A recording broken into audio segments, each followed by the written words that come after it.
Well, well, well, well. Welcome to the show. We're glad you are watching. Thank you so much for choosing Tembe TV and your favorite political open forum discussion show that gives you an opportunity to air what is on your heart according to the latest development on our political front. It is yet another moment again. We are looking at various happenings on the political field, and that is the loading and highly anticipated Sagana 3 takes place on daybreak. I mean, tomorrow. And there is a lot that has gone around in terms of what to anticipate, what to fear, what to look out for. Well, I don't know what you think about the same. And the main person here in the focus on the Sagana 3 is why there was a fallout between the president and his DP. So is Sagana 3 for the shame or for the glory of one DP Ruto? That is one thing that we would love to look at in depth in tonight's discussion. And of course, Baba and the Azimio La Umoja were taking over Taita Taveta. Today, they had a powerful, great meeting with various leaders coming and assuring Baba of the support and undivided focus on ensuring that he occupies the house on the hill. The Kenya Kwanza Alliance, led by the DP, were still in Mount Kenya, crisscrossing and ensuring that they reassure their support is still intact, even when there seems like there will be a fallout or there will be a drawing back. They are taking charge to see to it that nothing is left to chance. They campaign day and night to see to it that they retain their followership. Well, the link to join the discussion is right now in the comment section. You click on it, allow StreamYard to have full control over your camera as well as your audio, and you will be in studio and we'll get down to talking. I'm happy that you are here, and let me just give out some shout outs for those of you that are joining early in the discussion. Salome Mbone, as usual, we're glad you're there. Saseni, karibu sana. Tuko poa. Emily Sagala, karibu sana, waiting but asleep. Now wake up, we are on. Alum, thank you. Hi to you. Gerard Joram Wangira link. The link is now in the comment section. You can use it. Kengo Omwangu on board from Nairobi, inawezekana na baba. Thank you so much. Kuna Odiabu bin Hassan. Thank you so much. Bethuel Okelo. How will this help me to bring food on for my family? Will it lower food prices? Useless.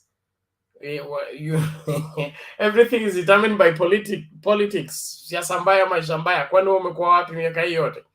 Eric Bundi, Erico Bundi, thank you so much. The link is in the comment section. Thank you very much. Tom Polly says Ruto the Fifth. Peter Kamau, I like the way people love this channel. Thank you so much. We appreciate all of you for your support and continued, followership of this particular channel. And we appreciate all of you for supporting us. Rev Seth Ochieng Oriri, strengthen your Wi-Fi and come, let's talk. Akwala Ulemoja anasema Ruto tosha, lower down food prices. The best person to do that is Ruto. Please talk to him. He will make sure that happens, because he's the deputy president of the Republic of Kenya. Kelvin Otieno, tuko locked, lazima mtu. I won't read that one. Thank you very much. Alego Junior, karibu kwa show. Amos Hisa, thank you. I appreciate you. Michael H, karibu kwa show. Kuna Teddy Jijani, karibu kwa show. Tijani, sorry. Keitan Junior, Jaluo and Azimio TV. I don't know what you mean by that. Arab Korir Kibwegon. Thank you so much. Uh, well, I want to appreciate all of you that are joining, and please let's keep our mic mute when we get into the studio, ready to look into what is cooking on the political front and how to respond to the same. It is important that we keep abreast with what is happening, ensuring that this country is our responsibility, and where it goes, our lives will go there. And so, for us to safeguard everything concerning this country, we must see to it that we advocate for what is right and what is necessary for our forward marching, progressive living, and securing of the future. Our children and our children's children should have a good and great country for them to inherit from us. So we can't sit back and wish everything to be done. We must do something to see to it that that happens. And one way is to begin a conversation like this. So Sagana 3 is finally here. Is it for the shame or the glory of one William Ruto? Because the undertones have been in that particular direction. We want to look at it at length. The best person to start us out couldn't be better than Mr. Kamau himself. Bwana Kamau. Hello. Namna gani? Tuko salama. Ushafika Sagana ama tukutumie fare? Nitaenda asubuhi na chopa. Oh, unachukulia na chopa, asante. I just kidding. Mi niko mahali nyumbani. I'll follow virtually. Yeah, Sagana is here with us. We are happy for the president is coming to give us direction, and it has sent what we call a panic mode. That is why some people have been camping in Mount Kenya to think to distort what is coming. But I think when the tsunami has come, it has come. We just wait for the impact. The real earthquake is here, and therefore we are waiting for the president to give us direction. He has reasons why he has chosen Baba, and we know it is Baba he wants to choose, and therefore we'll just have to follow what he says. Personally, I am a member of Jubilee, and I will not resign Jubilee. I'll still be in Jubilee and participate in nominations, and my vote will be where the president will tell me to vote. He just said he just wants him and his 2-3 friends. I am one of the 2-3 friends that he has in the mountain. So those 3 friends are really going to bring a lot of havoc to the camp that is of Kenya Kwisha, because we know that without, there is a reason. Mr. Uhuru Kenyatta has done so many projects, and some of them are not yet finished, but he knows the right person to give those projects to finish, and that is not Kenya Kwanza. Kenya Kwanza, before they compete on who to get the tender to and who will eat what, then the projects will not have finished. You cannot you cannot finish projects with thieves. I don't think that is possible. And even you cannot lower products with thieves. I think you cannot use the same sentence with a thief to finish projects. That is what the president wants to tell us, and we are ready. We are ready to follow him. Those who want to be in UDA, they be in UDA. What we are telling Ruto this time around, this Mount Kenya will not be 100% for him. Sisi tutacheza goal. Najua goal tutampatia kama 30%. Hata kosa, because you also need a strong opposition. Lakini Baba tutampatia over 60%. That's a fact. Take it to the bank. We're going to give Baba over 60%, Ruto 30%. Tucheze goal. Hata Mama Selina nashukuru sana, hata anacheza goal. Nimesikia hata wakipsigis wengi watacheza goal, sijui kwa nini, lakini ni mzuri, so that you don't take the whole jamii to the opposition. Yeah, the people from Rift Valley are meant to be in government, and they don't know anything else than government. Telling them to get out of government is so difficult. So if they want to, if Ruto wants to be hated for the rest of their life, for his life, is to take his whole community, all of them, to the opposition. They don't know how to operate there. They love government. They are part of government, and they want them back in government. Yeah, they belong to government, and Moi kept them there for the reason. We need them back. Kwa hivyo wacheze multibet, wasicheze hii kitu inaitangwa emotions. Waangalie pale serikali iko. Wakati tulikuwa tunachagua Kibaki na Uhuru, tulikuwa tumepewa choices ambazo zilikuwa ngumu, lakini tukacheza kama sisi, tukapatia Uhuru kidogo na Kibaki kidogo. Kwa hivyo tunasema kesho ni siku kubwa. We are going to be shown the direction and we're going to follow it. The other thing is the rally at Taita Taveta was massive. It was beautiful. I'm happy that despite the Baba being over 70 years, he's very energetic. He's moving from one place to another. He's walking for long distances. That is beautiful. And we thank God for that. They are trying to portray him as tired. Ruto says all the time that he is not able to control this country, but he doesn't work alone. Biden is working. He's the most powerful president on earth.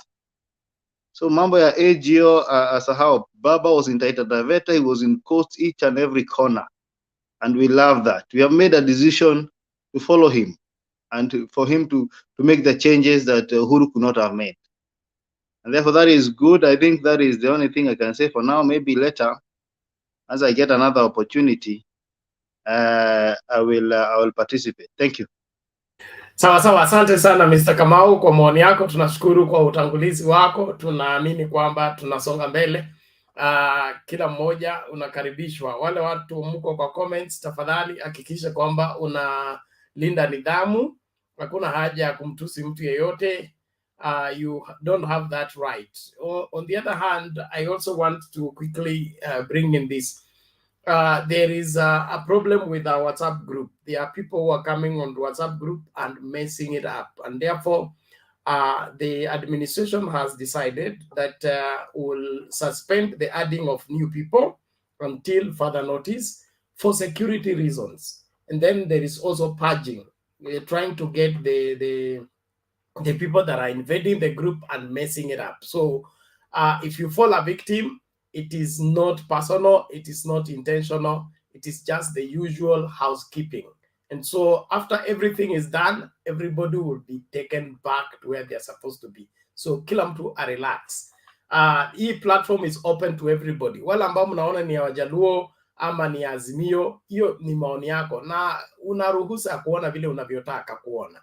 Cha muhimu, tuko hapa kwa sababu tunapenda Kenya na tunataka Kenya isonge mbele. Kwa hivyo kama uko kwa sehemu ile ambayo inapenda Kenya na inataka Kenya isonge mbele, unafanya nini? You dismiss yourself. If you find yourself, if you went to the market and you are going to buy chicken and you found the market was selling goats, do you go there and fight them why they did not bring chicken, or you find which market is selling chicken? So if what is going on here is not what you are looking for, you go to the next platform. This is YouTube. And YouTube, we are so many. And there are so many channels. So please, let's be civil and do what is required.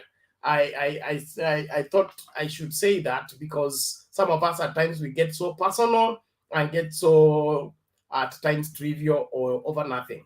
Let's do what is required of us. Thank you very much. Naomba sasa tumsikilize Mama Selina tukiendelea mbele.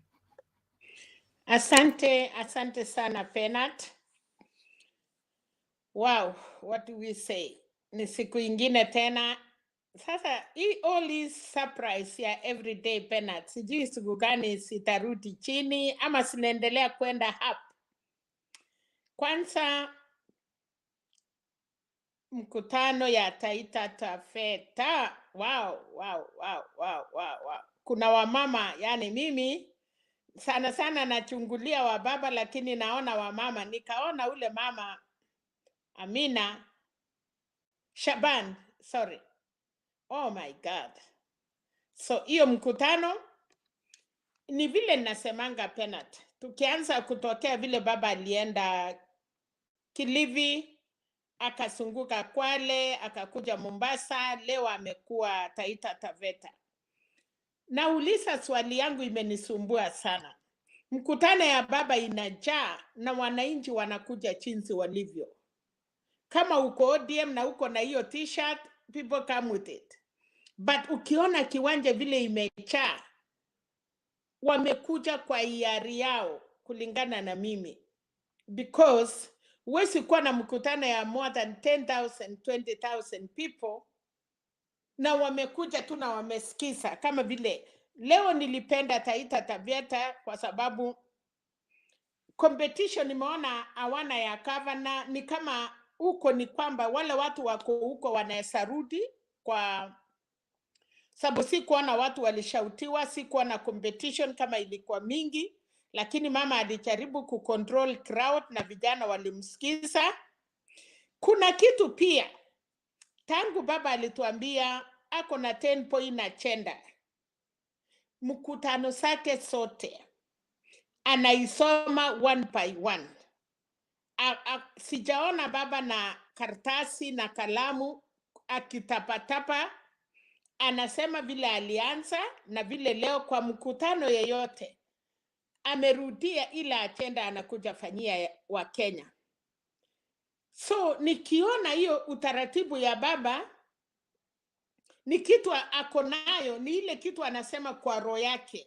Hana uongo katikati ya kwamba leo hii crown nitawadanganya aje, leo nitawaambia nini. Hiyo ni mambo nimeona kwa mkutano ya Azimio. Na wote waliongea kwa nguvu, kutoka mama Charity Ngilu na ile watu wote waliongea, gavana ya Taita Taveta. They were very really, walijua what they are doing. Sasa kuna kitu hapo nataka kwenda nje kidogo. Niliona Kirinyaga, nikaona Jubilee vile wamejiandaa, wakisema kesho watakuwa Sagana, na wakasema Kirinyaga wanataka viti yote. Sasa hii watu wameleta tena 3 Ps. Wanasema hatuwezi wacha rais kura sao ya awaongei ya rais, wamemalizana ni ya baba. Sasa ile kitu wanarudi wanataka sasa ni chama ya Jubilee kuwa strong. So nikaona wanaambiana kutoka governor kukuja MP, women rep na mpaka county assembly. Na ukiona hiyo watu wako na kauli moja na wanasema they are really now saying tumerudi kwa kiongozi yetu, na wanasema wanakutana kesho. Nikakuja tena nikaona KKA na yellow. Now everywhere today was yellow. Lakini hata kama ni yellow, patu si ile crowd tulikuwa tunaonanga samani. Samani tulikuwa tunaona mchanganyiko ya watu. Kuna wale walikuwa navalishwa uniform na makofia wako mbele, na kando tulikuwa tunaona wananchi wametulia. But as for now, ni ile watu kidogo, sitaki kusema kidogo, ile watu mingi wamevalishwa uniform, wingi yenye unahesabu. Yani unajua kuna ile wingi Penat, kama mahindi utahesabu, lakini ngano na wimbi huwezi hesabu. So uwingi ya mahindi niliweza kuhesabu, lakini uwingi ya ngano na wingi ya wimbi vile niliona Mombasa, nikaona Taita Taveta, they are very different things. Haya, kuna kitu ingine nikimalizia, na ndiye tulikuwa mmetuuliza sana. Leo Bomet, na ukiwa na hiyo clip Penat, unaweza kutuchezea ndio watu waone. Tulisema samani sana. Kuna wasee, na kama unatembea bila wasee ni ngumu sana. So niliona leo Bomet, wasee waliweza kukutanisha vijana ya Bomet. Isaac Ruto na mwenye anasimama gavana ule Karen Kafana Barchok, na uliona walikuwa na viongozi wasee, mapastors, na wakaomba na wakasema Hawakusema Rift Valley, walisema nyumba yao ya Bomet. Wanataka viongozi. Na hapo hapo, hii watu, kuna watu ya UDA na kuna watu ya chama cha mashinani. Na hakuna kitu nilisikia. Kwa hivyo, vile Kamau alisema, sisi hatujui kukaa kwa baridi. Tulizoea kukaa ndani. Na sasa, watu wanangoja kesho. Na wamejua already. Watu wamejua. Na hata yeye mwenye pombe alikuwa ameambia watu samani ya kwamba mambo si mazuri, haiendi vile alitarajia. So I think kufika kesho watu watakuwa wametoa mwelekeo. Sisi hatuwezi kubali Wakenya wakawanye keki na sisi tupaki kando. Kwa hivyo pia tutakawanya hata sisi. Lazima tukue na watu. Na nashukuru Mungu kwa sababu tuko na Gideon na tuko na viongozi sasa kama Isaac, Ruto, Bomet. Najua kale nchini ya maana ni Kenya. Ile kitu tunataka sana ni Kenya. Ya pili, nikiongea kama mama, kwa sababu naona wamama ndio wanaleta amani. Pia nataka kuambia watu yetu, si mbaya, tuko hapo. Na kikale, tuko na kitu ilikuwa inatuambia na si kuanza na nani alianza. Tunaweza enda na mkono ya kulia, tunaweza enda na mkono ya kushoto, lakini yote mkono mbili ni yetu. So nataka kuambia wakale ya kwamba kisete tayagata nekesho gondo kunotak. So I want to tell our people that as for now, we have two hands, the right hand and the left hand. Wherever hand is all our hand. Hiyo tu ndiye nataka kusema Penat ya kwamba tuko hapo kama wa Kenya na tuko hapo tukitangaza amani. Nataka kuambia watu yetu ya kwamba majirani zetu hakuna mahali wanaenda, vile Baba Moi alituambia tutaishi na hawa mpaka siku ya kwenda mbinguni. So alituambia hakuna vile tutajitenga. So he promised and he told us ya kwamba hii Rift Valley ni yetu sisi yote. Na kuna jamii tuliambiwa, ama wale jamii tunaishi na hawa Rift Valley, tuliambiwa mpaka Mungu akuje, mpaka Yesu atuchukue, tutaishi na hawa. Kuna kitu moja Kimani Ngonjiri naona aliongea, na hiyo siasa ya Kimani Ngonjiri is incitement, kwa sababu Lifondo alijitoa na statement yake, akasema mambo yake, na sisi wa Kenya tulisikia na tunangoja kwa sababu aliitwa, serikali imechukua hatua. Lakini kukuja mbele na kusema Rais Uhuru Kenyatta amekuwa too cheap mpaka kutuma Lifondo, nataka kuuliza Ngonjiri, na alisema yes, ndege ya rais ilienda na ikarutishwa kwa sababu ya hakukuwa na clearance. So kama ni the same yale Lifondo anatuambia ndege ya rais ilifaa juu na ikarutishwa, kwa nini anaweka rais hiyo mambo kusema rais amekuwa cheap? Situngoje tuambiwe. Kama tunaambiwa mambo ya serikali, ndege inaenda, inaweza, yes, ndege mingi wanaweza rudi kwa sababu anga si mzuri. Na kama anga si mzuri, hatuwezi kubali wapendwa wetu waende mambo ifanyike. So kama umefaa huko juu Penat, na inasemekana clearance ya njia si mzuri, ndege inaruti inatua na watu wanaenda safari. But Kimani Ngonjiri kuongea na kuweka rais kama ilikuwa ni mambo ya security, ama anasema ni mambo cheap ati rais anataka kutumia kesho. Kimani Ngonjiri, wacha uoka. Kwanza nataka kumwambia leo, mimi ni Selina naongea, ni wewe na mimi tulienda kupata uhuru Naivasha. Why are you pitting him now? Hiyo siasa ndogo ya maneno, umekuwa msee kuwa msee. Maneno ya kuweka rais mambo insecurity, tuachie serikali ifanye kazi yake. Na kama unajua mwenye alifanya hivyo, pia tunamwambia atuambie. Asante sana. penalty. Nafikisha hapo. Okay, asante Mama Selina, nashukuru kwa maoni yako na amini kila mmoja anaelewa. Naomba tu tafadhali tuweke ile down. Okay, asante Mama Selina, nashukuru kwa maoni yako na amini kila mmoja anaelewa. Okay, thank you. Eric Omondi, your device is not well connected. Fatima Mohammed, your device should always be on mute while you're on screen, so that we can communicate without having whatever that disturbing feedback. So keep your mic mute until it's your turn to speak. Naomba sasa tumsikilize nani. Yes, Mama. Habari Mr. Bernard na panelist wengine. Sana nasalimia Mama Selina. Juu ya is a big contributor here. Nashukuru sana pia. So ile kitu iko juu ya mada ya leo. Nafikiri nataka kucontribute kidogo juu ya hiyo mkutano wa ODM Taita Taveta. Mama, hold on. You know the standing orders. Okay. Sio mgeni tafadhali. Kuna list, tuna line tunafuata. Ukiinua mkono ni swali unalo. Kama ni submission ngoja tunakufikia. Thank you. Sawa. Reverend Ned. Asante.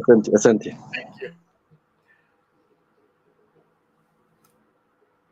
Bwana Seth, come in please. Hello to you. How are you, sir? I'm good. I'm fine. I thank God. Thank you so much. Welcome. Nimekuwa sipatikani kwa sababu ya mushkil ya huyu wifi. Wi-Fi. Bernard, I want to be very brief. I want to do a lot of listening, but my contribution will be brief because I want to listen to what is going on in my motherland. Nitasema ya kwamba Bwana Ruto is already wounded. He's a wounded person. And my worry, how can we rebrand Ruto?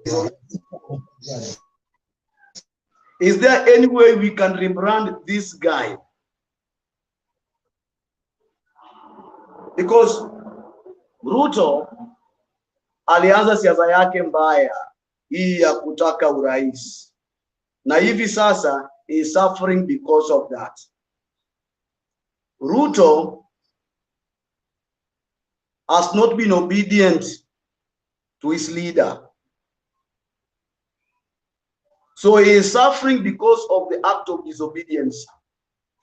Leo hii nilikuwa nasoma historia ya Aga kutoroka, na baadaye malaika akamwendea akamwambia go and submit, na alitii akakubali akarudi akasubmit, and we know there was some good pronouncement angel aliachilia juu yake. So Ruto has not been obedient to his boss, and I ask myself, if he's not obedient, can he make a good leader? Because to me, quality of leadership lies on being obedient, a character trait that Mr. Ruto is not having. So Ruto is suffering because of that. And I wonder if we will put a strong challenge against the People's Project. Sasa hii election ninywe kwa Raila Odinga. Another thing about ningeweza kusema, Ruto is suffering greatly because of people like Selina, ule jamaa tu nani, ule jamaa yule anaongea sana yule, ambao umemtaja saa hizi, alimtaja rais kwa mambo ya Livondo. Ngujiri. You know, because I don't know him. I don't like him, so even I don't bother knowing his name. Wale watu ambayo wamezunguka Ruto are people like Ruto. Wale ambayo hawana, they don't even respect the leadership. Na hii chama ya Yuda, wamama wako na voice sana, na hawa mama ukiwaangalia hawana nyumba. Kwa hivyo Ruto's campaign is chaotic, and I wonder what kind of leadership huyu jamaa atailetea wa Kenya. Wanaomfuata sijui wanamfuata kwa ajili ya nini. Now mambo ya Livondo mimi ilinishangaza sana, lakini naweza kusema hivi, maybe Livondo huyu alitumwa, na nikasikia aliulizwa maswali kwa nini alinyamaza. Maybe kama hii mambo ingetoka mapema na bwana Asla maybe aondolewe, labda tungekuwa na problem katika hii mambo ya siasa hii, kwa sababu huyu Ruto na president walisimama kwa kiti kimoja. So Ruto akitoka maybe Uhuru angekuwa na problem, wakamua kuinyamazia. Lakini saa ikafika huyu bwana Livondo alitumwa. Kwa hivyo watu wasichukulie hii mambo light. Hii mambo is not, I'm asking myself, where is General Mijiwe? Who knows where he is? Hii mambo Livondo amefichulia ni kubwa sana, and Kenyans should be warned in supporting this man called Ruto. Ruto haheshimu watu. Huyu jamaa amekuwa na pesa mpaka akaweka pesa mbele bila kujali maslahi ya Wakenya. Ameharibu uchumi, alafu wanasema people project baba ndiye ameharibu uchumi. Kwa hivyo mimi namaliza kusema hivi ya kwamba Ruto is suffering kwa sababu alianza siasa yake on a wrong note, and he doesn't have quality of leadership in him.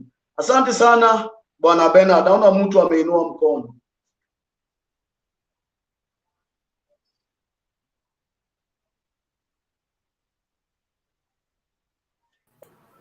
Yes, Sam, what is it? Bernard? Thank you, Bernard. Thank you, Selina. Thank you, the panelists. Mama Selina, good meeting. Mr. said, we may like him, Ruto, we may dislike him, we may not. We may not, whatever we are thinking about it.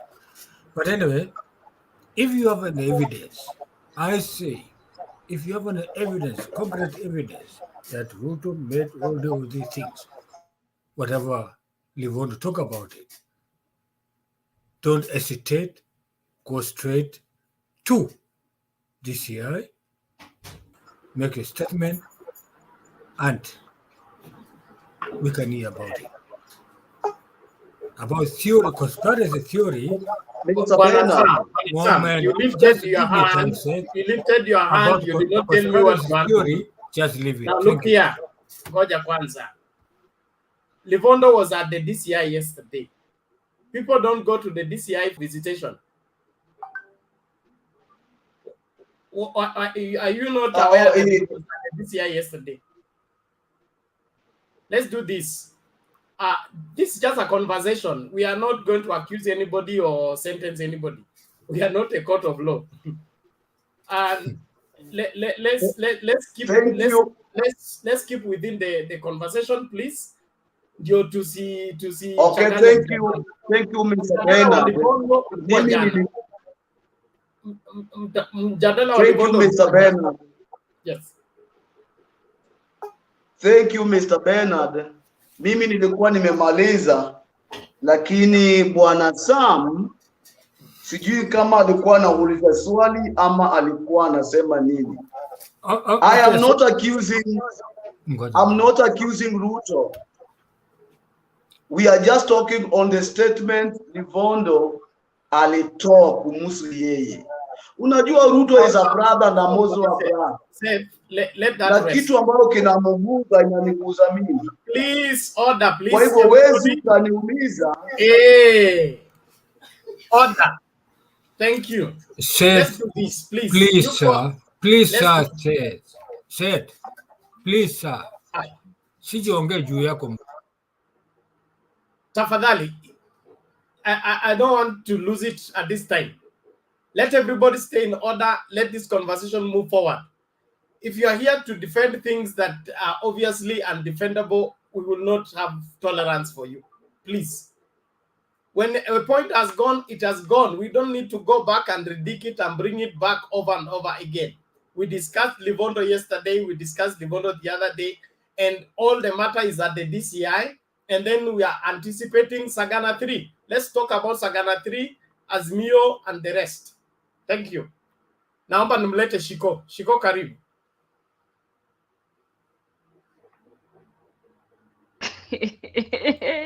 Bernard. Hi, Bernard, habari? Salama, namna gani? Niko poa. Na Mama Serina, habari, na naitwa nani? Mr. Kamau na wengine. Sasa mimi ningetaka kuchangia hiyo ya Sagana. Tu mimi ni wa Mount Kenya. Na nikisikia sasa, hata sisi venye tunasema watu wa Azimio tunasikiza, hata sisi tunajua kusikiza ground. Hatuoni ni nani anachangia.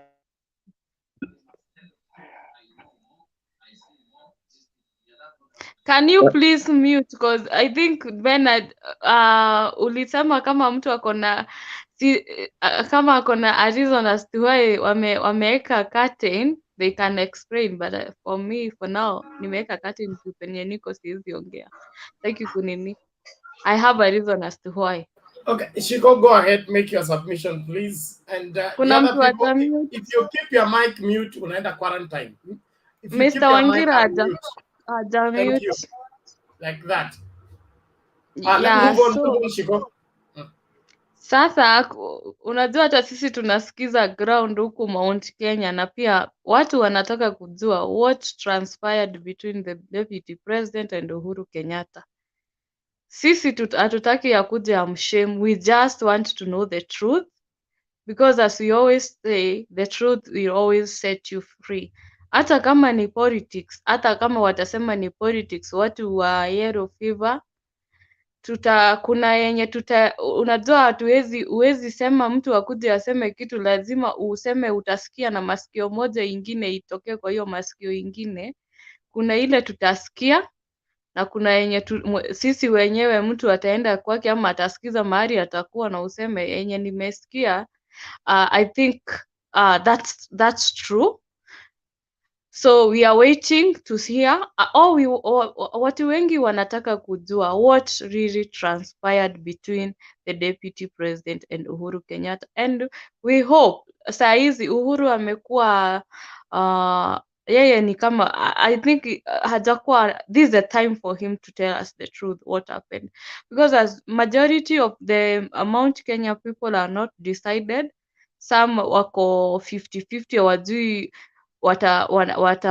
nani watachagua, and also like we've never have a situation like this whereby we don't have our own mwenye anasimama kukuwa president.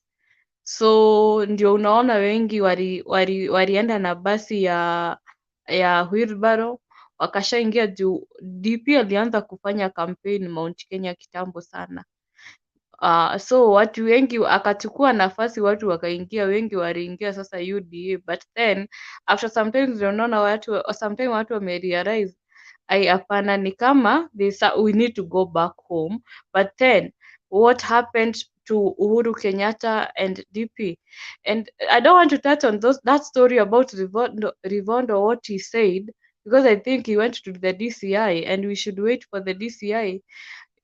akishamwoji na wachunguze tujue kama ni ukweli ama ni uongo, which it's shocking to be honest, na hiyo ni kitu yenye hata sijui kama ingeenda hivyo Kenya ingekuwa wapi. So let's wait and see and hear from the relevant authorities and the investigations they are going to make, so that from there now we can start talking about it. Maybe if they are, unajua pia Kenya tunaambiwa tunafanyiwa investigation, and maybe it's something that we never been, we will keep waiting forever. So I just want to kuchangia hiyo. Maybe on my next submission, Bernard, I will add more on I will contribute more. But as for me and for, I think for so many people who are in Mount Kenya, we are waiting to hear what the president has to tell them, the Mount Kenya people, because he is our kingpin. Come fire, come sun, he's our kingpin, he's our president, and we love him so much. And we are in Jubilee. Jubilee is not dead.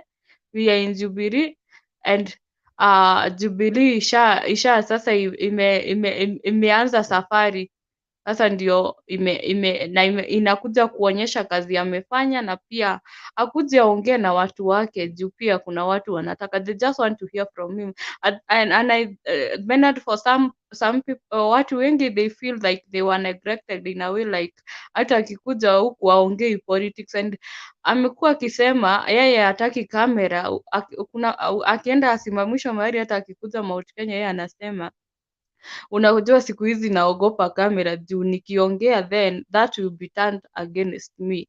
Whatever he says, unasikia the next day anaanza kucriticiziwa. Sasa amekuwa ana avoid.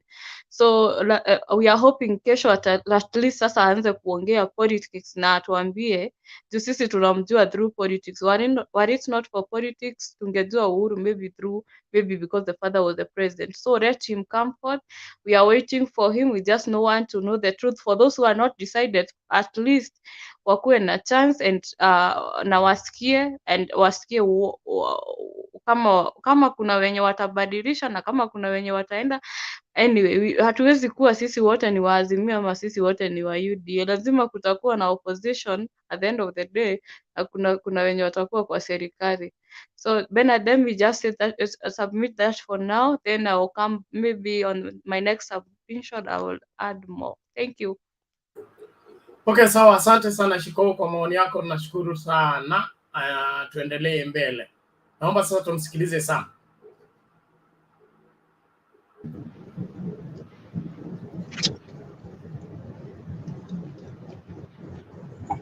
Bwana Sam, make your submission now. Yeah.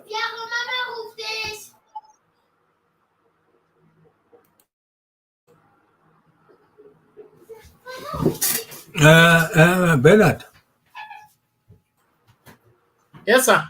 I wanted to ask a little bit to answer Mr. Said. I was not finished about it, but you put me in quarantine. I knew that. Just make it part of your submission as we move forward. A little bit. Mr. Said, you know, if I don't like you, does not mean I hate you. We may disagree on an issue, does not mean that I don't like you. No. We may disagree. Not everybody can like you. Not everybody can like me. Even my own family cannot like me. But anyway, we have to disagree on a certain issues. That's normal. The disagreement is healthy. When you disagree with your friend, it's part of healthy because you come to a compromise. You know, your best friend can disagree with you, and that's your best friend. A friend who can agree with you, let me tell you one thing, it's not a friend. It's just somebody who wants to make fun of you so that he or she can hear about you. Thank you, sir. Niko na swali kwa Sam. Yes, sir, Alex. Please, no questions to Sam right now. Let Sam finish his submission. No, he finished. He finished.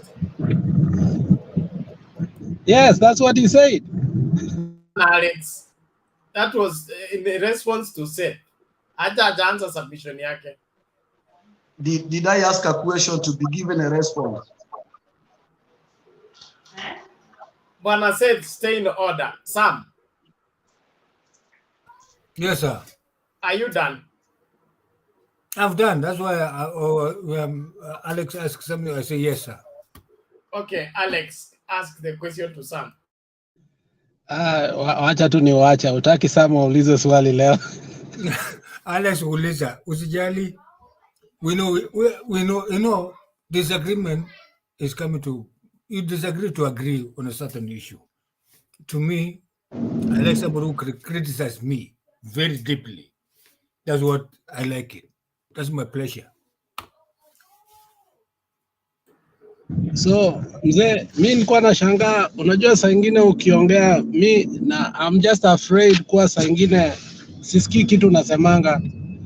I'm just concerned kwa sababu saa ingine sielewi vitu nasema, kama saa hii sikusikia kitu ulisema.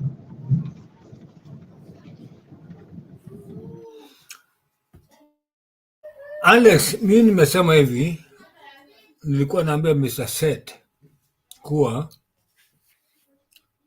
kuna vitu ameongea juu ya Ruto kuwa he doesn't like him. Yeah, sure.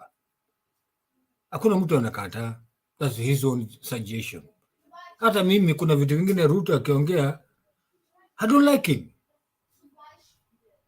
That does not mean I hate him. No, I don't like the way he's talking, but I don't know him. Personally, I don't know him. Neither do I know Raila, neither do I know Uhuru, neither do I know all those politicians. The only politician I know is only one person, Kotuny. He is my MP in Cherangani. Not even my MP, is my neighbor, Kotuny. The rest of those other people, I don't like. I don't know them. Whatever they talk, I don't want them. Anyway, nilikuwa na kusema, we may, he said cannot like Ruto, may not like Ruto, may not like the way he's talking, or he may hate him. That does not mean Seth and Ruto, their enemies. No, it's part of having a solution on a certain issues that are pertaining to the nation of Kenya. That's what I mean, Alex. Thank you, sir. Okay. Alex. Thank you, Sam. Thank you, Sam. Seth, your hand is up.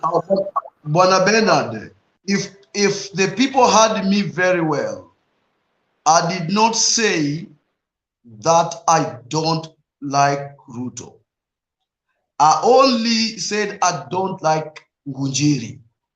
Secondly, I said Ruto started his politics on a wrong note. Thirdly, I said Ruto is not respectful to the authority.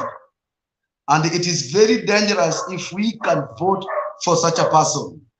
Thirdly, I was concerned with the statement from Livon that if it can be true, then this man is dangerous. I never said that I don't. In fact, I even said Ruto is a brother because he's a believer and I am a believer. So, Mr. Sam, tega masikionga vizuri sana na usiniwekelee maneno. Barikiwa. Asante bwana Seth. Asante sana Seth. Thank you. Let's go straight to Mr. Wangira. How are you, Bernard? I'm fine. You've been giving me a very difficult startup today. You're saying? I'm all fine. You're giving me a very difficult startup today. Why am I giving you difficult work today? Why? Is it? I'm beginning to despair whether the 8 hours will be, I will have enough power to pull through. Okay, today my contributions will be as brief as possible. They say that there's always a time, and for the people of Mount Kenya, the time will be tomorrow. Tomorrow is the 23rd of February 2022, and we as observers, our eyes will be on Sagana to see what President Uhuru Kenyatta will be telling his people. And this is my perspective that it's Uhuru Kenyatta who deactivated Jubilee over the period of the last 4 years to enable him do his work as the President of the Republic of Kenya. And I tend to believe that tomorrow will be the day of reactivating Jubilee back, and you'll see a very strong Jubilee from tomorrow. It is also my take that tomorrow Uhuru the lion will roar, and tomorrow you will see some Tanga guys coiling their tails, because that will be the real beginning of this battle. And to prepare the ground, we have seen all those billboards. I understand that all those billboards, if you're on Thika Road going all the way, you'll see the Jubilee billboards. We have seen Jubilee rolling out what they are now calling the Red Army, which means they're already preparing themselves. They're already preparing themselves for the battle. After their commander-in-chief, who will be President Uhuru Kenyatta, orders them now to go to the field and battle for the elections of 2022. So for majority of us, our eyes will just be on Sagana. We will be very keenly watching to see what will come out of Sagana. But for time being, we can speculate. We know that what will come out of Sagana tomorrow will not be very good news for William Ruto. Oh, that's my own speculation, because Uhuru Kenyatta has been so quiet for a long time. And you know, as I said sometimes earlier, that cool water has run deep. You know, for the time he has been quiet, you know, it has been building into his chest. And tomorrow will be the day for President Kenyatta kupasua, which means ataongea yote. And we are eagerly waiting to hear what he'll say, because he has already told us that there will come a time where he'll tell us what really went wrong between him and William Samoei Ruto. And to majority of us, we expect that day will be tomorrow. And we also expect him to use tomorrow as the day that he start guiding his community towards supporting Azimio and supporting Raila Odinga, especially as we move towards the NDC that will be held on Friday and Saturday. I think for today there's nothing much to add. That's all that I have to say. But just to finalize, for Tanga, tomorrow the chicks will come home to roost. Thank you, Bernard. All right, thank you, Mr. Wangira. Okay, kama hakuna swali, naomba tusonge mbele, tumsikilize Fatima. Fatima, upo? Fatima Mohamed. Okay, Mamo Kami. Asante sana Mr. Bernard na panelist wengine. Narudi kuwasalimia nyinyi wote. Asanteni sana kwa hii forum ya Mtembei TV. Tunaelimishana, tunajua vitu mingi yenye hatujui, na tunaelimishana sisi wote. Kitu ya kwanza kuhusu mada ya leo, nikianza na mambo ya Taita, hiyo mkutano ya Taita. So wenye wamejumuika huko, wenyewe ni vile nimeona ni walikuwa ni watu wengi sana, wenye walikuwa wanataka kusikiza baba na wenye walikuwa wanatembea na yeye. Kitu ya kwanza nafikiri Taita Taveta hawa vile Governor Samboja alikuja, nafikiri ilikuwa ni ile shambolic ODM nomination kitu ya kwanza, nafikiri hiyo 2017 ama 2013 kitu kama hiyo, kwa sababu nafikiri wenye walikuwa wanapendwa, tuseme nomination haijakuwa mzuri, and I think 2017 I think Samboja alipita tu katikati, hata ni kama because alikuja na wiper. So ile ingine ni mambo ya Sagana 3. Sagana 3 nafikiri sasa naona kila mtu anaongea juu ya Sagana 3. Tumesikia Sagana 1, tumesikia Sagana 2, sasa tuongoje Sagana 3. Sagana 3 ni muhimu kwa sababu kitu ya kwanza president amesema, nafikiri atakuja kusema chanzo chenye ilifanya yeye na deputy wake waende apart.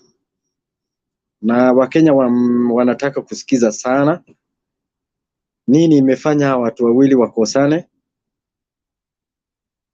ya kwamba the sitting president ana support the opposition leader. So hapo ndo nafikiri tena Mount Kenya wanataka kujua sana nini imefanya watu wakosane. So ile ingine nafikiri ni kesho ndo sasa kutakuwa na mbivu na mbichi itajulikana, because wenye wanatembea huko, tuseme watu wa UDA wana complain ya kwamba it's like president hajafanyia watu wa Mlima Kenya kazi. So I think atakuja kusema kesho yeye amefanya 1 2 3 kwa Mlima Kenya. Itajulikana ni uongo ama itaonekana ni ukweli. So kama itaonekana chenye maendeleo yeye ameleta huku itakuwa ni ya ukweli, nafikiri Mount Kenya kuna watu wako 50-50 ama hawaja make a decision, na nafikiri tena ni percentage kubwa. So hawa wenye hawaja make decision nafikiri kuanzia kesho wata make decision. Sababu gani Sagana 3 ni muhimu? Unaona wakati BBI ilikuwa inapigiwa debe, Uhuru hakuwa ametembea kwa kampeni ya BBI physically kwa kila county ya Mount Kenya ama ward ama vitu kama hizo. Yeye aliita tu Sagana. So aliambia the leaders ya kwamba okay, BBI ni mzuri because of this and this. Na tulikuja kuona ya kwamba wakati kura ilikuwa inapigwa, wengi wetu hatukuwa tunafikiria kama Mount Kenya watapitisha BBI, tuseme hapa MCAs So walikuja wakapitisha hiyo kitu na ilishangaza watu wengi sana. I think the same apply sasa ya kwamba Sagana 3 hii. Kitu ya kwanza atasema nini imefanya tukosane na deputy. Ya pili nafikiri kitu muhimu yenye tunaweza ongoje ni ya kwamba I support Raila Odinga because of this and this. Nafikiri itakuwa sasa from the horse's mouth ya kwamba I support this guy. So ile ingine ya Livondo kidogo nikiguzia hiyo haifai hata tuongee juu yake kwa sababu hiyo ni mambo iko na DCI na hawa ndio wataamua wa investigate na inawaonyeshe hii kitu ni ya ukweli ama ni ya uongo. Hawa ndio tunaongoja kutoka kwa DCI sasa. So ile ingine sitarajii labda kama pengine harakati ya kukosana tuseme president and deputy, maybe sidhani kama kitu kama hiyo itasemekana kesho, because hiyo ni kitu already iko na investigation. Kama ni ukweli ama uongo hiyo itajulikana, tutajua baadaye. So yangu ni hayo tu. So naomba niwapatie panels wengine tena watoe maoni yao. Mimi niko hapo kusikiza. Thank you Bernard. Okay, asante sana Bwana Mamo, and I just want to bring in this there's no restriction to discuss a matter that is in public domain, whether it's with the DCI. We are only restricted if the matter is before the court of law and is in the process of being being prosecuted. But this one, we are open to talk about it. Only let us remain factual as we talk about it, not to use it as propaganda or an incitement information. It is important for us to balance that so that we don't let people take advantage of people's ignorance to manipulate and muscle people from talking on matters that they are supposed to talk about. This is a Kenyan discourse, and it's a Kenyan affair. And the person in question is a person who is asking for the highest seat in the country. There is a probability he can get the seat, and so we must beware. And for us to beware, somebody must talk about it. Thank you very much. Naomba sasa tuende kwa nani huyu? Ni Okelo alafu Sajak. Yeah. Tupange hiyo mkururo namna hiyo ndio turudi kwa Alex. John Okelo, karibu. Unmute Bwana Okelo. The mic is beside your name. Yes, my name is John Okelo. I'm coming from Nandi Hills. Yeah, na ukiangalia hii siasa hii ya One Kenya Alliance na Azimio, my friend, hata hapa mali tuko unasikia wale wanajua wakale, wale wanajua Kenya vile naenda, wanasema hii serikali imeenda, ndugu yangu, because one, ukiangalia DP maneno ile anasema hata haieleweki. Mara yeye ako serikali, mara project ya serikali ako ndani yake, mara hii handshake iliharibu serikali, na mara sijui nini. Yani hata maneno yake hata aelewi ni plan yake ni nini. Hata watu yake wanasema ni mtu akipatiwa serikali, utakuja uone ni mtu atarudi kubadilisha katiba, awe na nguvu hata kupita kiasi, na ni dikteta. Sasa naona hata kama wakalesi wote watapigie maneno ya UDA, kuna wakale wachache wanasema wako na uoga, lakini wenye wamesoma na wanajua, especially wazee, wanasema tu hii mzee wapatiwe hii kitu, wafanye nini, aende naye. Haya, tukirudi kwa mambo ya campaign, unapata kwa One Kenya Alliance ni one man show. Wanaenda tu mali moja, wote wanasanyana wanaenda mali moja. Na ukirudi kuangalia mambo ya Azimio, unapata baba leo ako Taita Taveta, ukiangalia Vihiga iko campaign huko, ukiangalia Nyeri some group is there. Sasa wanasanya both side. Alafu tukirudi maneno ya saa hii, hata ukiangalia maneno ya kusema sijui EDP atashinda, sijui anashinda kupitia wapi, atashinda kupitia wapi? Na ukiangalia rali yake ni kusanya watu through, ni mambo ya pesa. One day I was in Bungoma on 29th of last month.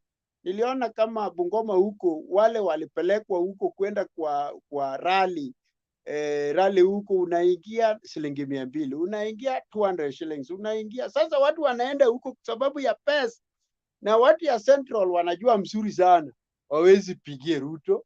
Hata hapa tuko na watu wanasema tu hawaja tu wanapiga tu kelele huko, lakini mwishowe baba tutachukua kura, sababu uwezi sema ya kwamba president awache nini, wale watu ya Central awache president, na hapa upande ya Rift Valley hapa wamekaa na Ruto, alafu wengine wanasema ya kwamba Ruto Uhuru watu ya Central hawako na Uhuru.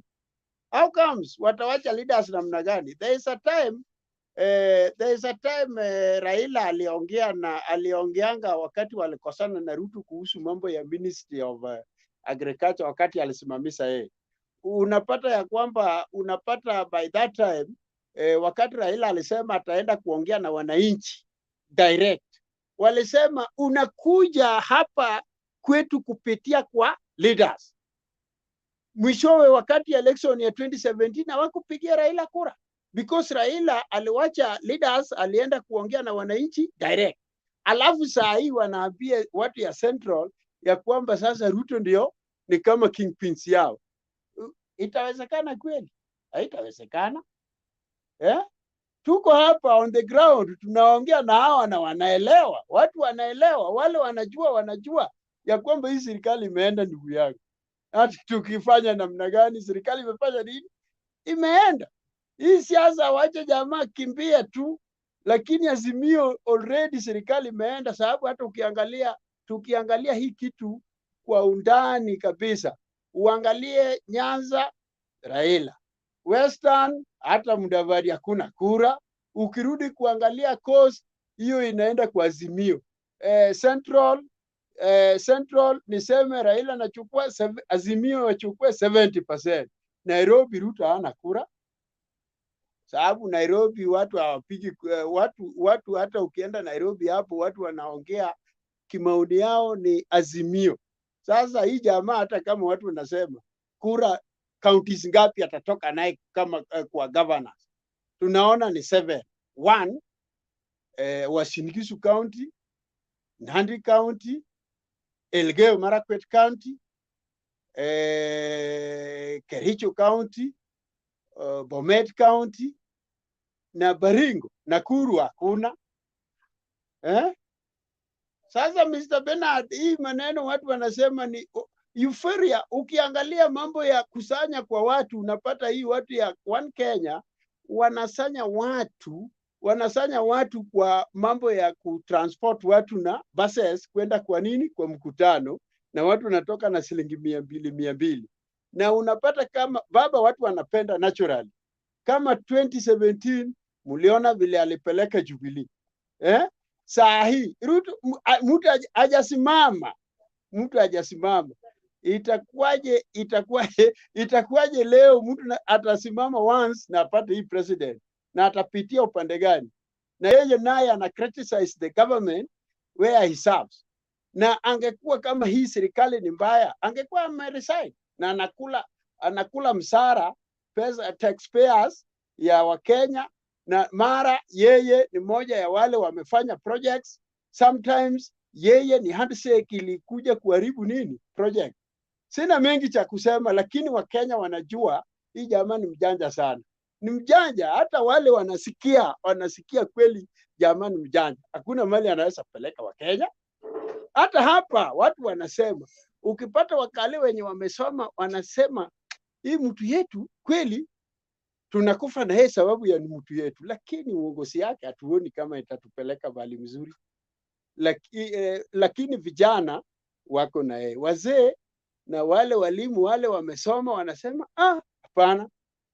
Sasa kura Azimio hata hapa Rift Valley sehemu za Kalenjins tuko na kura.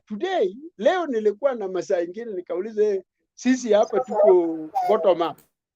My friend, what I have Masai ameniambia hata ningekuwa na bunduki ningefanya nini? Ningekuua. Bottom up hii jamaa napeleka sisi wapi? Mtu ya Orongo mara ako serikali, mara yuko serikali, mara handshake imefanya nini? Imeharibu serikali, mara projects ya Jubilee yeye ni moja yao. Sasa mtu kama huyu ataaminika namna gani? Unaona? Sasa mtu kama hata round hizi mnaona hata baba atembei, analala tu anafanya once na kupumzika. Sawa Godokelo. Sawa. Asante sana. Thank you. Haya. Sam una swali? Asante sana Bernard. Okelo. Thank you sir. Unajua Okelo umeongea your mind. I like the way you talk it. I really thank you. That's why nimesema thank you sir. You know, kila mtu anasema mambo ni jawabu wake kulingana na roho yake na mawazo yake mwenyewe. Umeongea yako. Anyway, anaweza kuwa mwizi. Tumesema yeye mwizi, yeye ni muongo, yeye ni mjanja, anafanya hivi kwa nini yako serikali? Unajua nini? Okelo unaweza kuwa umpendi. Sajak pengine anampenda kwa njia nyingine. Evans pengine anapenda kwa njia nyingine. Fulani anapenda kwa anamchuka kulingana. Kila kitu mimi siwasema mimi ni mzuri, hapana. Hata familia yangu watoto wangu pengine wanachukia. Ni mama peke yake anaweza kuwa ananipenda. Bwana Sam, uliza swali lako tafadhali. Uliza Yes, sir. swali, dakika zinaenda. Okay, ndio nasema Okelo. That is your opinion. Maybe. Let us weigh our words. Tafadhali, asanteni.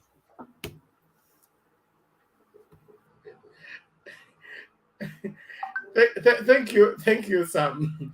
Now, please, Sir Jack, go ahead. No comment.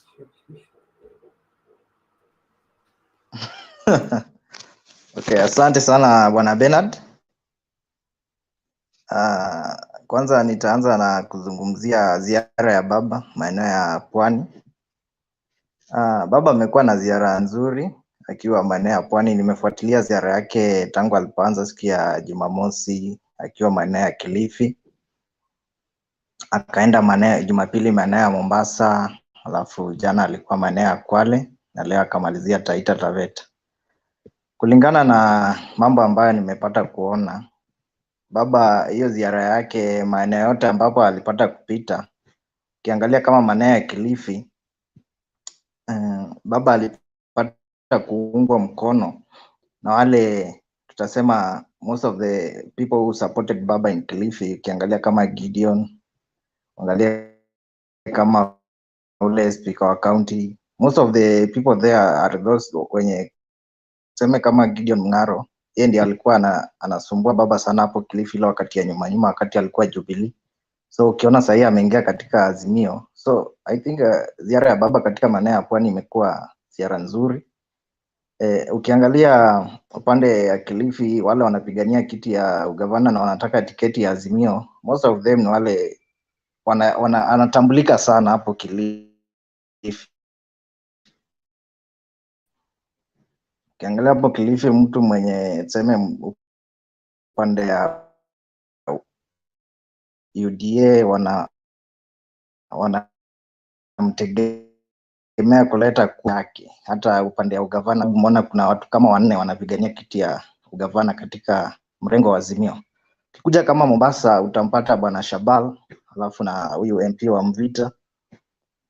Wote ni watu wana usemi mkubwa hapo Mombasani, na tusihesabu jo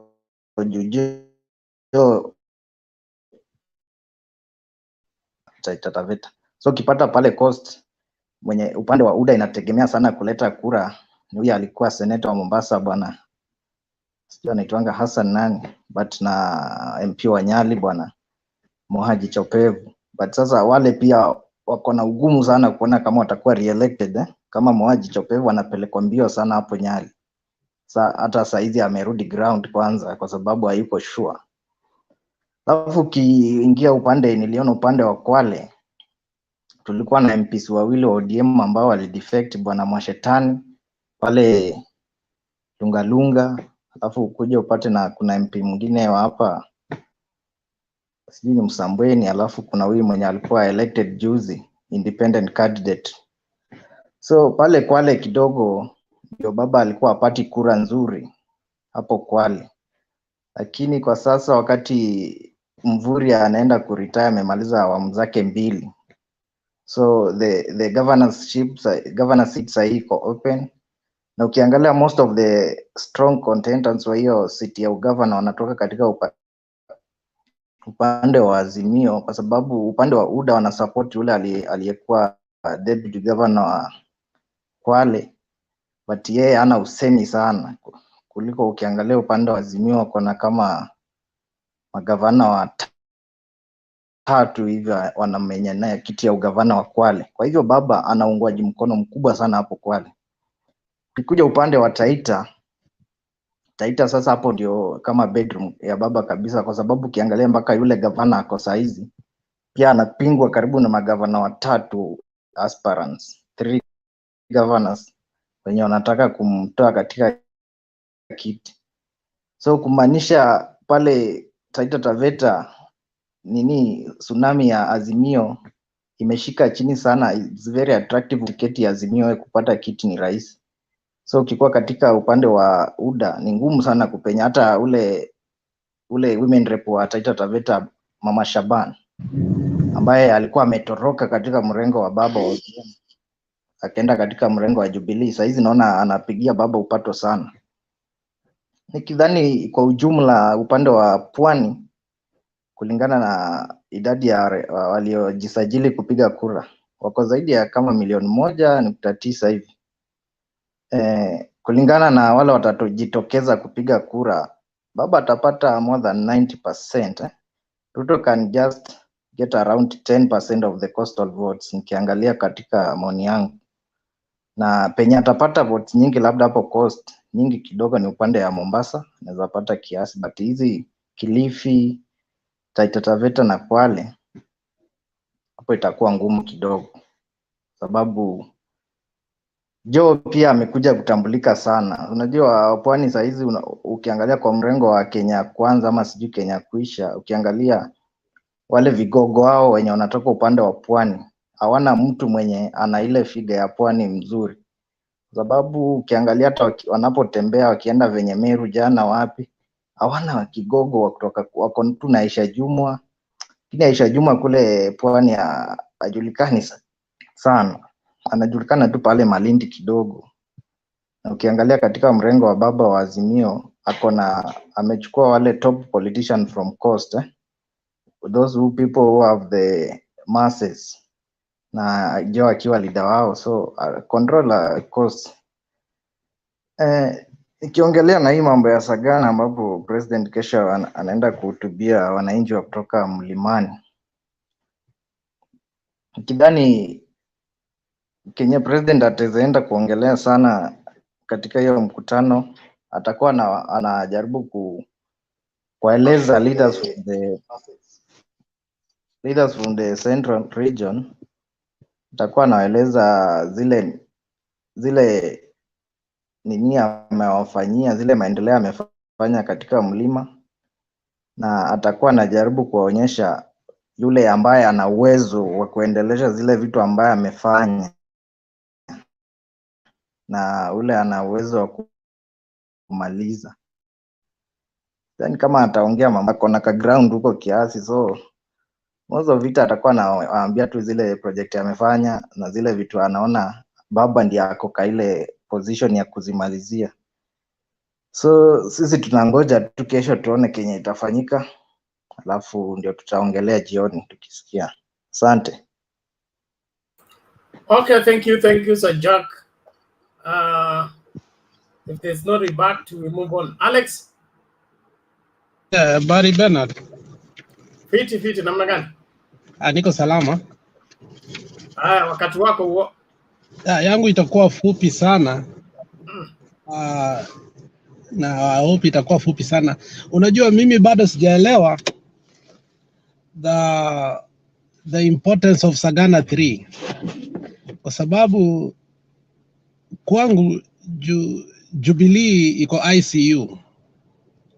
And I don't think the person or the doctor who wants to resuscitate Jubilee is capable of doing it. I think the fake doctor ambayo alipea Jubilee yellow fever, hiyo yellow fever ilienda ndani sana huko Central hadi I'm not sure what really Jubilee plan is. But I know for sure that Baba naye atapata what he has never gotten from Central for a very long time. He is assured of that. But I don't know how the president is going to reclaim and bring back Jubilee to what it was when it ran in 2013 as TNA. It was totally loved, it was embraced, and it became a party of choice. And I think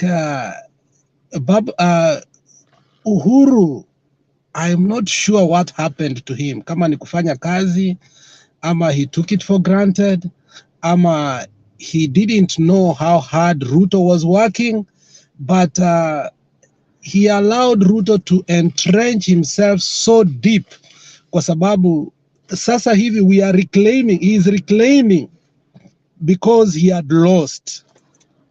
It's not that he had put it in recession. these people had shifted totally to this ground. And now they are trying to reclaim it. Ni kama desert, you're trying to reclaim the desert by planting the trees. So I don't know if Sagana 3 is capable of doing that, or the aim will be just to make sure Baba has become the president and stop him. But however, I don't think UDA itapata viti. Because of that, I think other small parties zitajaribu. Because of the competition again, the people want to run from Central Province because I think they have embraced many parties before, and you find people winning from small parties and also being able to palette through vyama ambazo they are in the same coalition. I think that is what will be embraced. But I believe in terms of what Sagana 3 will be most important is to introduce Raila as their candidate. And I hope they agree into that and they come out united. Otherwise, if that is not the main agenda, I don't see if Jubilee will be resuscitated. Yes, it will, kidogo, but not to its glory of 2013, not to its glory of 2017. I think small parties have already entrenched and people have bought that idea, and the fact that Azimio is welcoming many small parties, I think that is what will happen.